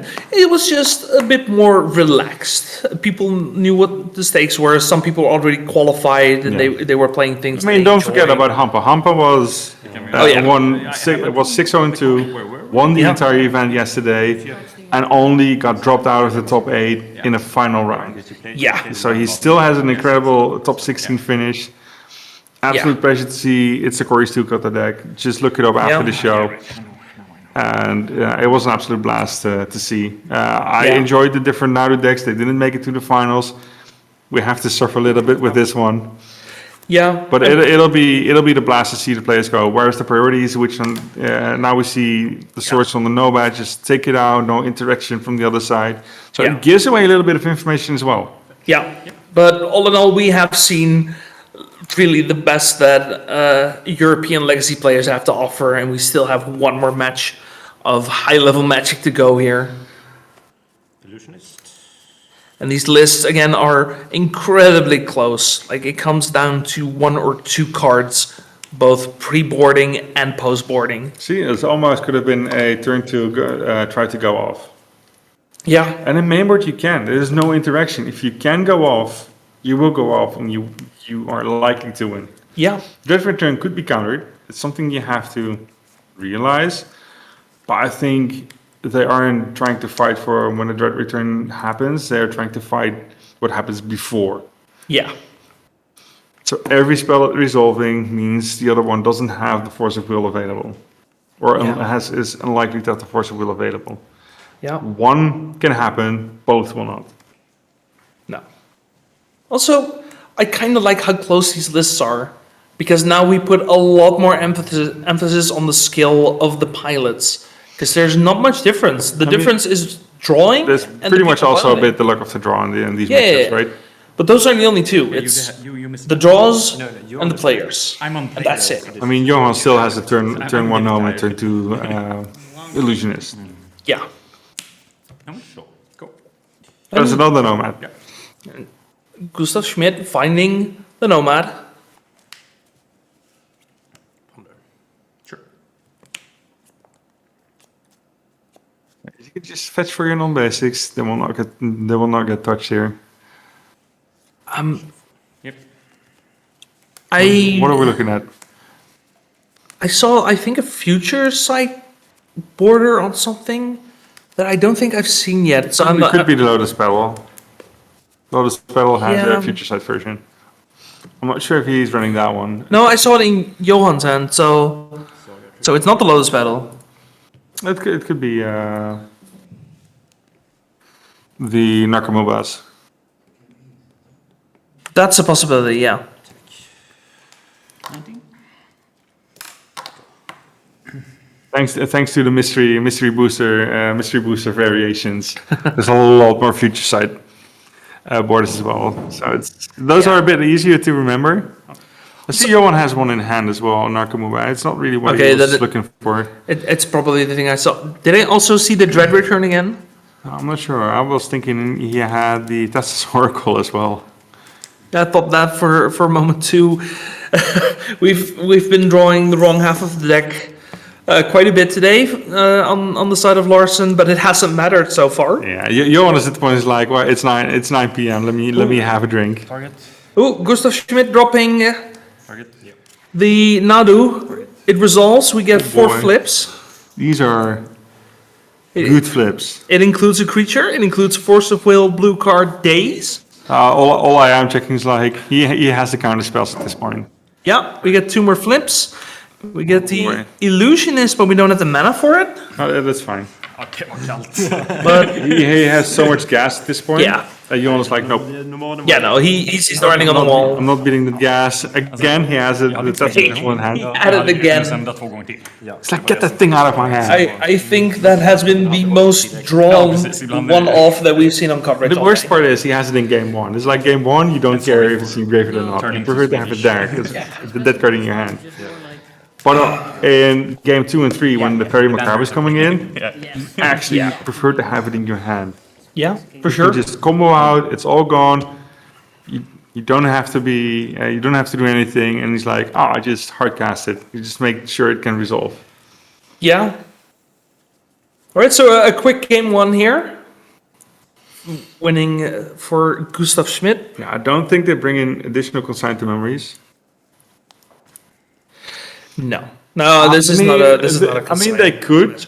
They could, if they want to fish against the Fairy Macabres. No, it's triggered ability, not activated ability. Oh no! Yeah, I was Yeah. hoping it was an additional memories journey. If there is some crazy world where you expect Ursa Saga to be your main game plan, then. Yeah, But I don't think we're there. it's nothing. There's not much going in. They can probably pick up the pithing needle just to make sure if my opponent goes off faster than me, Yeah. we can stop it. But the point is, it stops it for both players. The one knockdown is either the Shuko or the Nomad will be out. And I mean, that's the problem with a lot of this interaction, because Pithing Needle we saw has the exact same issue. If you name anything, you get them both. Yeah, there was a different issue, like a different version of the Nadu decks in the top 8. Who was running the 2 mana version of the Nomads. Yeah. Who was running a split of 1-3, one of the regular one and 3 of the 2 mana ones. At that point, your Pithing Needle is a lot better because Yeah. I just got my 2 mana ones as well. So I wonder if that will be an adaptation for this deck in the future, that they will just run one of the 2 mana ones and 3 of the regular ones. No, I think if that was a thing, we would have seen it already. I know some lists have the one-off, but it's usually because they want to play the 5th Encore. Sure. They want to get off of the Shuko. Or they're playing Plagon, which you also saw today. Because Yeah, that is the version that runs the Yeah. 2 mana one. yeah, because Shaman Encore actually has a bigger toughness than power, which is relevant for Plagon. So Let's see what they bring in, because there shouldn't be too many cards. And the question is, what do they bring out? Do they do the exact same thing? if I could be a fly on the wall, looking Like, for into the example, sideboard. it's very likely they might now have the exact same 75. The exact same 60 after Yeah, boarding. that's what I was thinking. The only thing I'm not sure about is the Lotus Petal for Gustav Schmidt. I think that's probably still in there. Whereas the Ghost Vacuum, I can see it happen to be out and keep the Ghost Vacuum in. sure. To have, like, for example, to make sure there's an onboard reaction and there's a possibility to win through combat. Yeah, It's a very slow process, but yeah, this game might just be a game of chicken. yeah, for sure. Do you have it, or do you have the Fairy Macabres or not? Because there's no way of knowing if they have it unless their hand is empty. Then I counted in three. Yeah. And there's no way for it to fish for it unless you try to attempt to go off. And I mean, this is again part of the reason why Nadu is so good in this deck. It's like any given game, you're just not sure what the game plan is. Yeah. There's too many angles of attack to reliably hit everything. Drawing the Thassa's Oracle in these games might actually be key as well. Yeah, So you can just go off, Fairy Macabre does nothing. Yeah. Just straight up play it from your hand. It's like, good luck on you. What are you going to do about this one? Cavern of Souls is definitely going to be in. I think the second one for sure is going to be in. all right. Both players keeping their 7. Larson starting off with a Nomad's Encore. Turn 1. Has been representing the turn 2 kill a bunch of times today on coverage. Don't know, of course. But outside. now it's post boarding. He's like, no, Oh, don't touch. and we have a days to protect it this time. Well, we have another days to protect the social pleasures.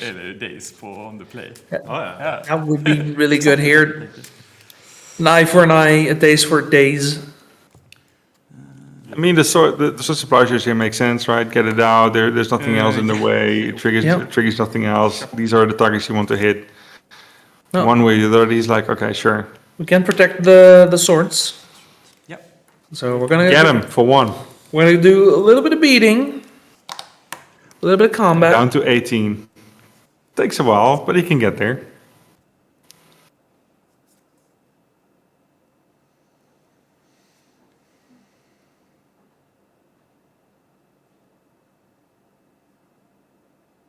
Thinking about something. Ending. Yeah, he wants to target. He still wants it out. Prismatic Ending, having the mana for days potentially. If not, then we can at least go for a Surveil Land, like I He's believe checking Larson for- is doing here. He did find it. He was like, eh. Yeah. There it is. Still, he still wants it. I mean, what the civilians are very good at. Just at the end of turn, you have pretty much a nothing burger happening. Yeah. Yeah. It's safe to have it comes into play tapped and get the Seville. He might have been considering a different land if you wanted to have another days available with an untapped mana. Yeah. But he seems like he has plenty of land, so it's pretty much irrelevant at this point. Ponder here before we play our land for the turn. He put the fairy in the graveyard. It's like, I don't want this. It's possible he has another piece of graveyard hate already in his hand, and you don't Sure. want the extra fairy. No, but for good stuff is good, right? At this point, he's thinking like he should be considering, I can now win with the Memory's Journey through the graveyard hate available. Yeah.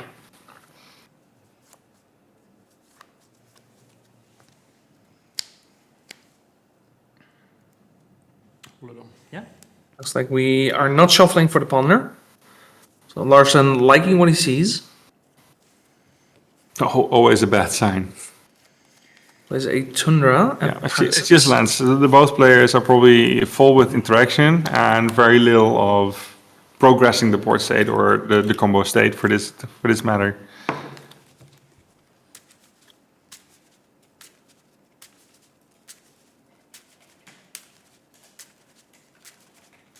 And then Gustav Schmidt also going for the Meticulous Archive. 20. I fetched once. And you. Yeah, you're loud. Yeah, but I dazed the plow. Ah. Yeah, and I fetched 2 times. Yeah, but I hit In your head. Yes. once. Oh yeah, that's true. That's true. Trigger? Yeah. Surveilling. Not gonna.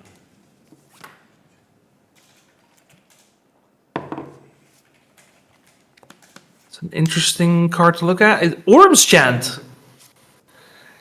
One of those cards that are different. We're not playing the exact same 60. No, I mean, you had to be expected. The Jones Chant is in there. But No, I'm surprising why he's like, "No, I don't want it." Okay, there's another piece of graveyard hate. Yeah. There's also an additional piece of draw. But yeah, there's a lot of interaction and very little progress on the board except for this Nomad. I Yeah. expect this Nomad to be interacted with very quickly. Yeah. Source to Plowshares. And a lot more measured, a lot safer a play than we saw game 1. How many of these games do you think will be Tamio games now? Honestly, There's only 2 on each side. yeah. But it's very well possible that the Tamio might just be the one. I draw my deck. Yeah, it's the And card that's most likely to go unchecked. It has to be dealt with, but it's the only card that will win on its own. The Nadu can beat, but it's a lot easier if you do both. Oh, there's one combo available. So we played the Illusionist. Yeah, but there's a Soul Guide Lantern in play for Gustav Schmidt, so no point in going for it now. There's also always, of course, the possibility that we have Thassa's Oracle in hand. We don't. For sure, it would be nice if we could get the Soul Guide Lantern on screen for a little bit to read exactly how it interacts with the Graveyard Plan. It's a card we've seen pretty much as the artifact of choice, the 1-mana artifact of choice to interact with graveyards so far the entire weekend. Yeah.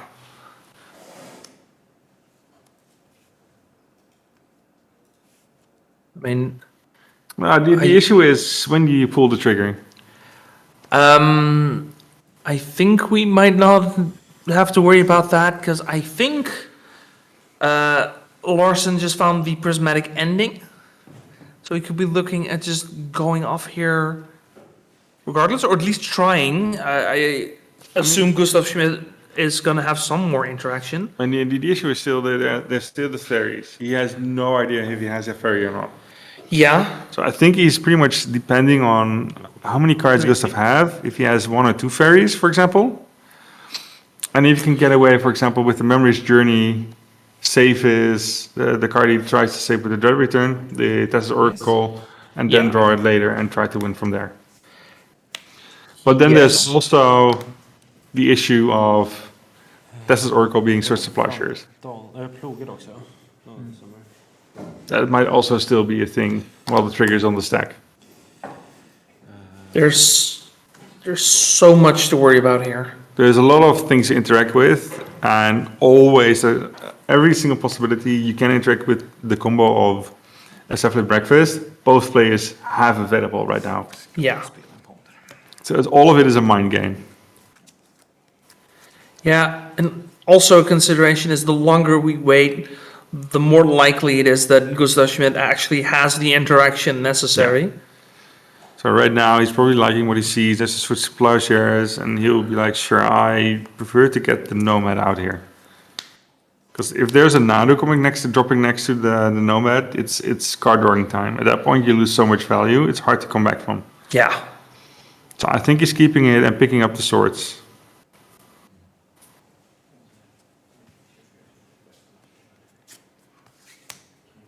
Keeping the ponder. There's the swords. Now when is he going to trigger it? I think he should just right now force the issue. Don't let him draw an additional cards. You could do it in response if he plays a Nadu. But Or you're if- also getting beat down by 2 for each turn. If it's a Nadu or if we're looking at removing the Soka and Lantern, but we At are this going point, to do it's, it. yeah, it's very good. You get the mill 3. Oh, look Oh, at the that. Dread Return right below the Brainstorm Now, cards. that is a great card you like to pick off. 'Cause his opponent is not able to do anything. It gives you a nice card you really want at this point. That is a very interesting mill. And it's for sure. it's something less to think about, right? He doesn't have to do now. He can do whenever, but it is something you're very. Yeah. What is Johan doing? Why does he have a Tessa's Oracle in hand once again? I think Larson might be the legacy player to draw the most one-off Thassa's Oh, Oracles. it's for sure. He's like, I'm rubber, I'm glue. This Tessa's Oracle sticks to me, but. And I mean, it's not over yet because like we saw Larson play against Psychotog. He played Thassa's Oracle and he still won. It's possible. Right now, he's just beating for 1 every turn, and it will be 2 every turn. And we do get a bit of card selection because Thassa's Oracle also has a bunch of flavor text. We looked at the top 3 and apparently we kept 1 card. I mean, for sure. That's why I said both decks will interact with everything possible for the combo, so it might just be down to 1/1 creatures at some point. Yeah. And only one of these players has creatures. It's like, sure. For now, it's... Yeah, 5 lands, I have 2 creatures. It's, we are slowly but surely getting there. We have a couple turns still to go. But, I don't think there's the Memory's Journey flipped in there. So that's one thing. The question is also when Gustav is pulling the trigger for the lantern. Also because he really should need that card. yeah. No. He does not like any of these 3 cards. If there's one card he really wanted, he could have just put it on top, draw the card, fetch away the rest. But nothing feels good.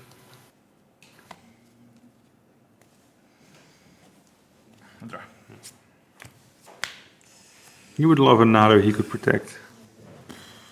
I mean, he would love a lot of things right now, I think. We have a bunch of cards. Okay, that's a nice one. That's a wizard. Just put a little magic hat on it. It's like we have cards, but we're not actually doing anything with them. No, we have nothing. No.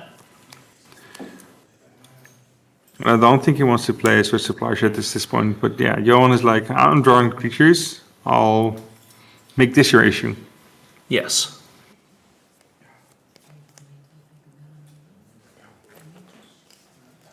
this will straight up be a battle for the board. Like the first one who sticks to Nadu at this point Yeah. will win because it's No. the stupid thing is it'll be the biggest creature on the board. Yeah. It's like Nadu here works just because it's a big body Yeah. for both these players. There's only 3 turns left for Gustav. 2 turns left for Gustav. If Gustav gets a couple good draws, he could maybe still go for his version of the Cephalid combo. He could just now at this point just get rid of the Dread Return. I'm really wondering what will happen. Here- Just hard casting force. Hard casting force for a Nomad, just do not want to deal with that. Whatever it is. Oh, thinking of He's maybe thinking of fetching. Probably It's for still the hedge fine, maze. it doesn't change. No. doesn't go for it. Lantern's still there. Finds a illusionist, I think, for turn. I guess it's something. It's a blocker.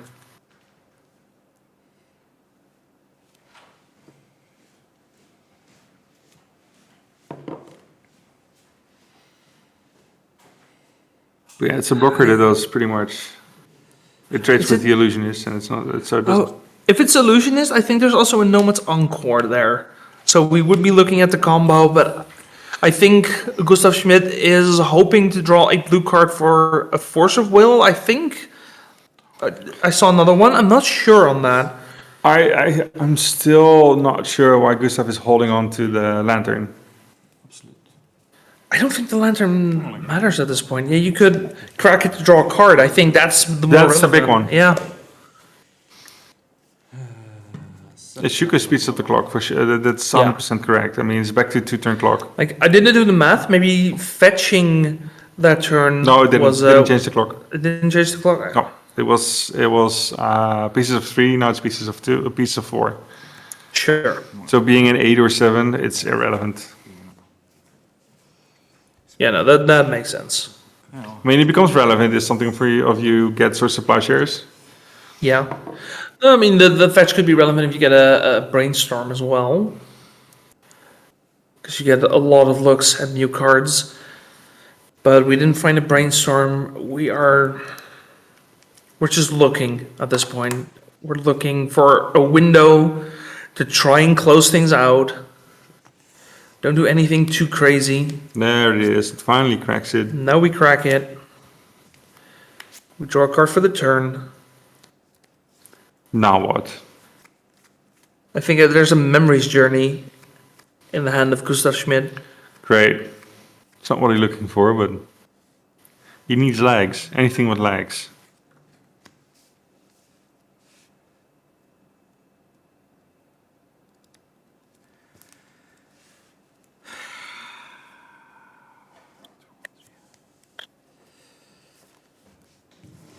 We have to carefully consider what our options are here. We do have a lot of mana. The caverns is also very relevant.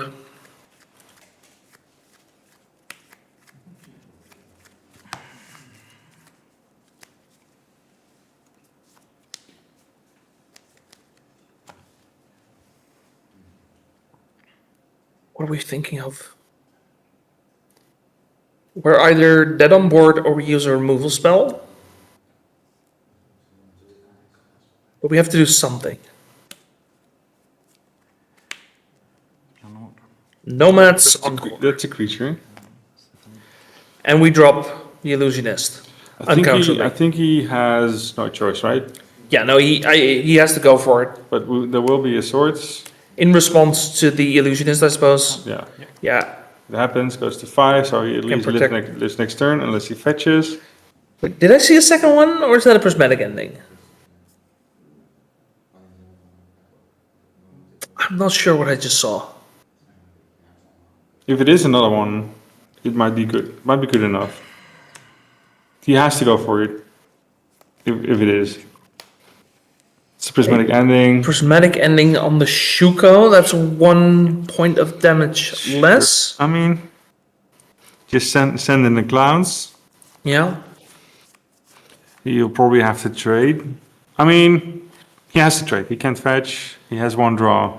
I mean, he doesn't need to fetch at this point, right? He has 5 mana. He has plenty. You keep the illusionist. You hope to find anything that mills you, and then you give a Hail Mary and hope that it resolves. Johan doesn't even have to attack with the illusionist. You can just go send in the other two. It's a bunch of Nadus. I would just attack with everything. You win next turn one way or the other. And it's now for Gustav, who's at 5, if he chooses to block or not. There's no instant speed way to boost the power of anything, right? Goes to 4. I think he takes the hit. He gets the hedge mace as one more look. You go to 1, and then whatever you get. No, we get a Savannah. We're gonna cast a white spell. So we go to 4. Off of this fetch. We Swords the Narco. The one thing that's flying. And then we take the 2, go to 4? Or 3? Or we trade. No, we go to... That's the ending. Mill for 3. 2, 3. So we took the damage. This is now post-combat. Yeah, you want Draws like that one. course. Memory's Journey, and we are going to game 3. I'm not sure how it happens every single time. It's like Johan just like, my combo is no longer working. Fine, I'll just attack you with 1/1s and 1/2s. Yeah, I mean, at this point, it's just this lucky charm. It's just, you draw the Thassa's Oracle, it brings luck, it wins you the game somehow. He still had 2 birds as well, so he was all good for the beatdown plan. Sure. But the combo plan was long gone. Yeah.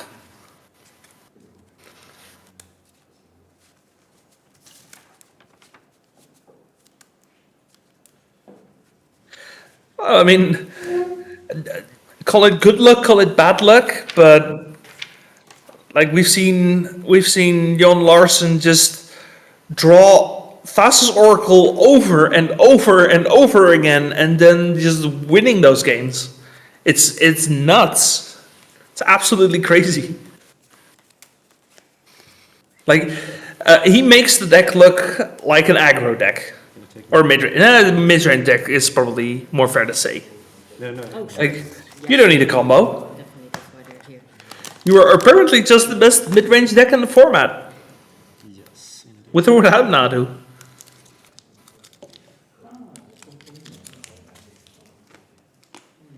Little piece of candy for good measure. Like for now, we've seen Johan like in his draws as well, and when he's on the play. Turn 1, Nomad. Turn 2, Cephalid. It's always been there, right? Continuously. Yeah, he's had a number of games where that was a thing. Can Gustav do the same in game 3? The game 1 win is a big win.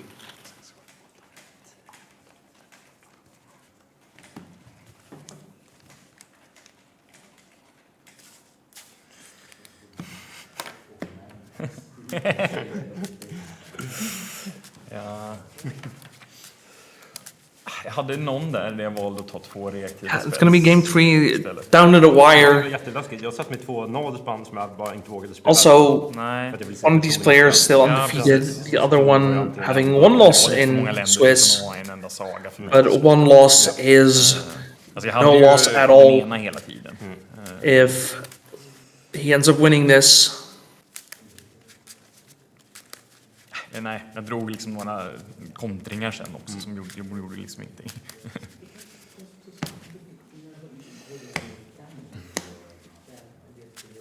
Du börjar va? Ja. Yes. Game 3. Oh, Johan has a hand of I think it's 1 bird, 2 swords of plowshares. So he's very happy. Just straight up 1-for-1 trades. It sounds very good. Force of will.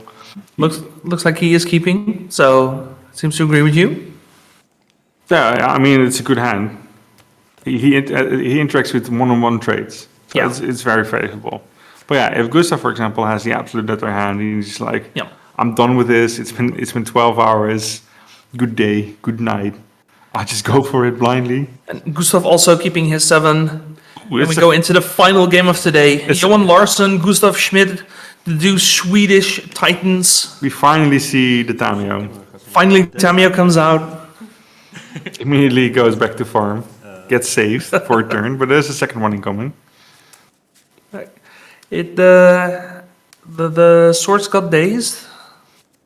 For now, and it For definitely now. happens because we know Johan doesn't have any other reactions. Sure, we at least get one nice little clue there. I mean, the clues could be very big. I mean, at this Yeah. point, Oh, Ursa's is interesting. I think we now have 3 birds. Second source, the plowshares. 3 birds. 3 birds with a cavern of souls. Yeah, sure. It's pretty good. Time to start kicking some teeth, I suppose. I wonder why he really wanted that. There's a saga there. I don't know. I think he if just there's wanted the anything- fastest way to grab a piece of graveyard removal Yeah, or a Shuko if you want it, if you need if it. you needed it. But here comes the big surprise. He's like, no. My opponent, you can play this combo plan, but I don't. I got the bird plan. Did you see how fast he threw that illusionist into the graveyard? Yeah, because it's no longer his game plan. Oh, sure. But that was fast. That was personal. Yeah. But both decks have just hampered themselves trying to beat the other one's combo plan. So the combo plan is just no longer the way to go. So the beatdown plan is. Yeah. And the biggest beater on the block is this bird or saga tokens. Yeah. The question is, what is he grabbing? Because Gustav is the one playing with the Lotus Petal, right? I think so. Yeah. Yeah. He is. He's the only one who has the battle as an option. So he could consider it if he has a bird as well. Still has a colorless floating. He has a blue and he still has a land drop for the turn. Hur många kort har du nu? Jag har 4. There's a lot of options here. No, there isn't. There's, I mean, it seems like a lot of options, but I mean, for how the turn is going to play out, right? what is he grabbing? Is the pedal still in there? That's a good question. I could see it being. He's being picking up a taken out. Shuko. He still has Yeah. mana, so the 2 mana is available. Based on how the Ursa Saga was played, it makes sense you go for a Shuko, right? Because you play it as fast as Yes. possible. So now the question is for Gustav. Is he going for it blindly, for example? Spela Ponder. Ponder. Yeah, you can't go for it blindly at this point. So now we still have a colorless floating, we still have a land drop. Maybe we find a piece of interaction, maybe we don't. If we have blue land illusionist, it's maybe worth trying. Because Larson already has a Nadu, that's already kind of scary. There's very much potential here to lose the value game.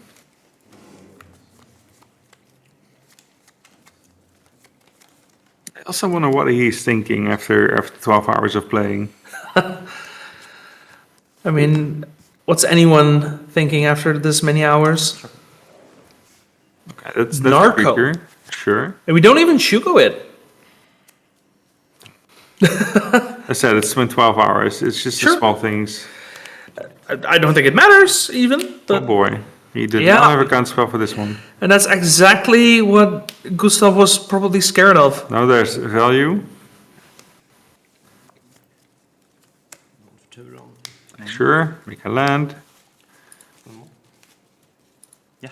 Play another creature, get 2 more draws. Yeah, I mean, we tend to have 2 more draws. including a Cavern of Souls. Seed mana, there's And Thassa's Oracle. again, that damn Thassa's Oracle. We've seen I it mean, so at many. this point he draws for it, right? He has the bird. It's No, I can live with it. I'm not giving Look him- at this hand. I'm not 3 giving birds him and a shit. Fairy Macabre. His opponent's not going to do anything anymore. Yeah. It's so hard. Yeah. Nadu. Ponder keeps. Let's go. Does he keep the ponder? He's thinking about it. Was it a brainstorm? He just keeps Oh, it was a brainstorm, sorry. I thought it was a ponder. Yeah, but he still has fetch.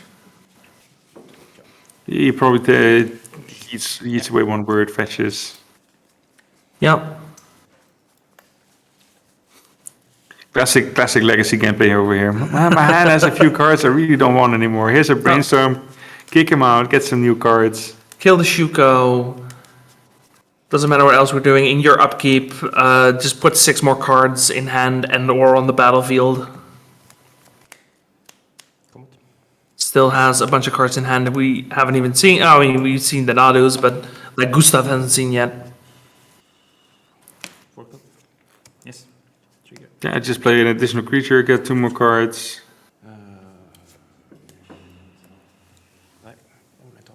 First, we resolve the Thoracle trigger. Okay. Yeah, we find nothing. Nothing we like. Target though. Yeah. Trigger. Get 2 more cards. Yeah. Mystic Rainforest and a Fairy Macabre just to make sure there's absolutely no combo incoming. You already had one. He did? Yes. I can't quite make it out. But it doesn't matter. Now Gustav has one as well. Gustav is in absolute dire. Yeah. He's like, oh, this entire deck was so good the entire day up until the finals. Just game 2 and 3 just didn't do anything. And Johan's like, I didn't have all the interaction I wanted. I just found a few swords and a whole bunch of creatures. Everything bricked. But Yeah, I mean, it has been pretty close. Like, let's be honest. just put them sideways. Sideways works. Yeah. Like, there have been a lot of opportunities to draw, like, any sort of out. But, yeah, just incredibly tight It's play. not like Gustav has no opportunity to win. But it's so incredibly unlikely at this point. At this point, it's unlikely. The amount of cards drawn by Johan will just eliminate everything Gustav will put into play at this point. And he doesn't have the same option of just keep drawing. Yeah, we're fetching, we're casting a Nadu, and then hoping that there is no relevant interaction in the top he's 8. just drawing 8 cards, and he's like, sure, Yeah. if there's a force, is what's happening. Yes. I mean, a force, there Yep. it is. There's the force. Let's put him there. Will we see the handshake? That's some aggressive shuffling. No, we're still playing. He's like, screw this. He still has the combo. He still has a combo in hand, right? Sure. It's something. It's not enough, but it's something. I think we also just casually forgot about 2 Nadu flips there. Doesn't even matter. No, he didn't use them. Oh, I think he didn't target the Thassa's Oracle yet. No, he was like, I got my force, it's enough. Yeah. But he could have done more, 2 more. Yep. Oh, another creature. Come on. Yeah.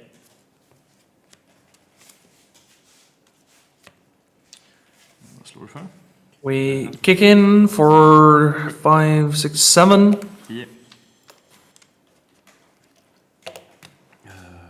Kan targeta down. Andra. Another Force of Will. Yeah. Another blue card. Another fairy. Oh yeah, now it's he has all 3 of them. Yeah. Yeah. Gustav knows about 2. Yeah. Done. Yes. And Johan's like, I just can attack you. Yes. Draw the Dread Return just because we've drawn everything else, we might as well. Really doesn't need anything. Discarding the hand size. Du hade en fem. Just throwing away The third one. Ja, good. Alltså, Was that the one? Yeah, that was the one he knew about. No, it was the this one he didn't know about. Just showing Just you, for good measure. Ja, det är showing you it's over. Ja, ja. Sure.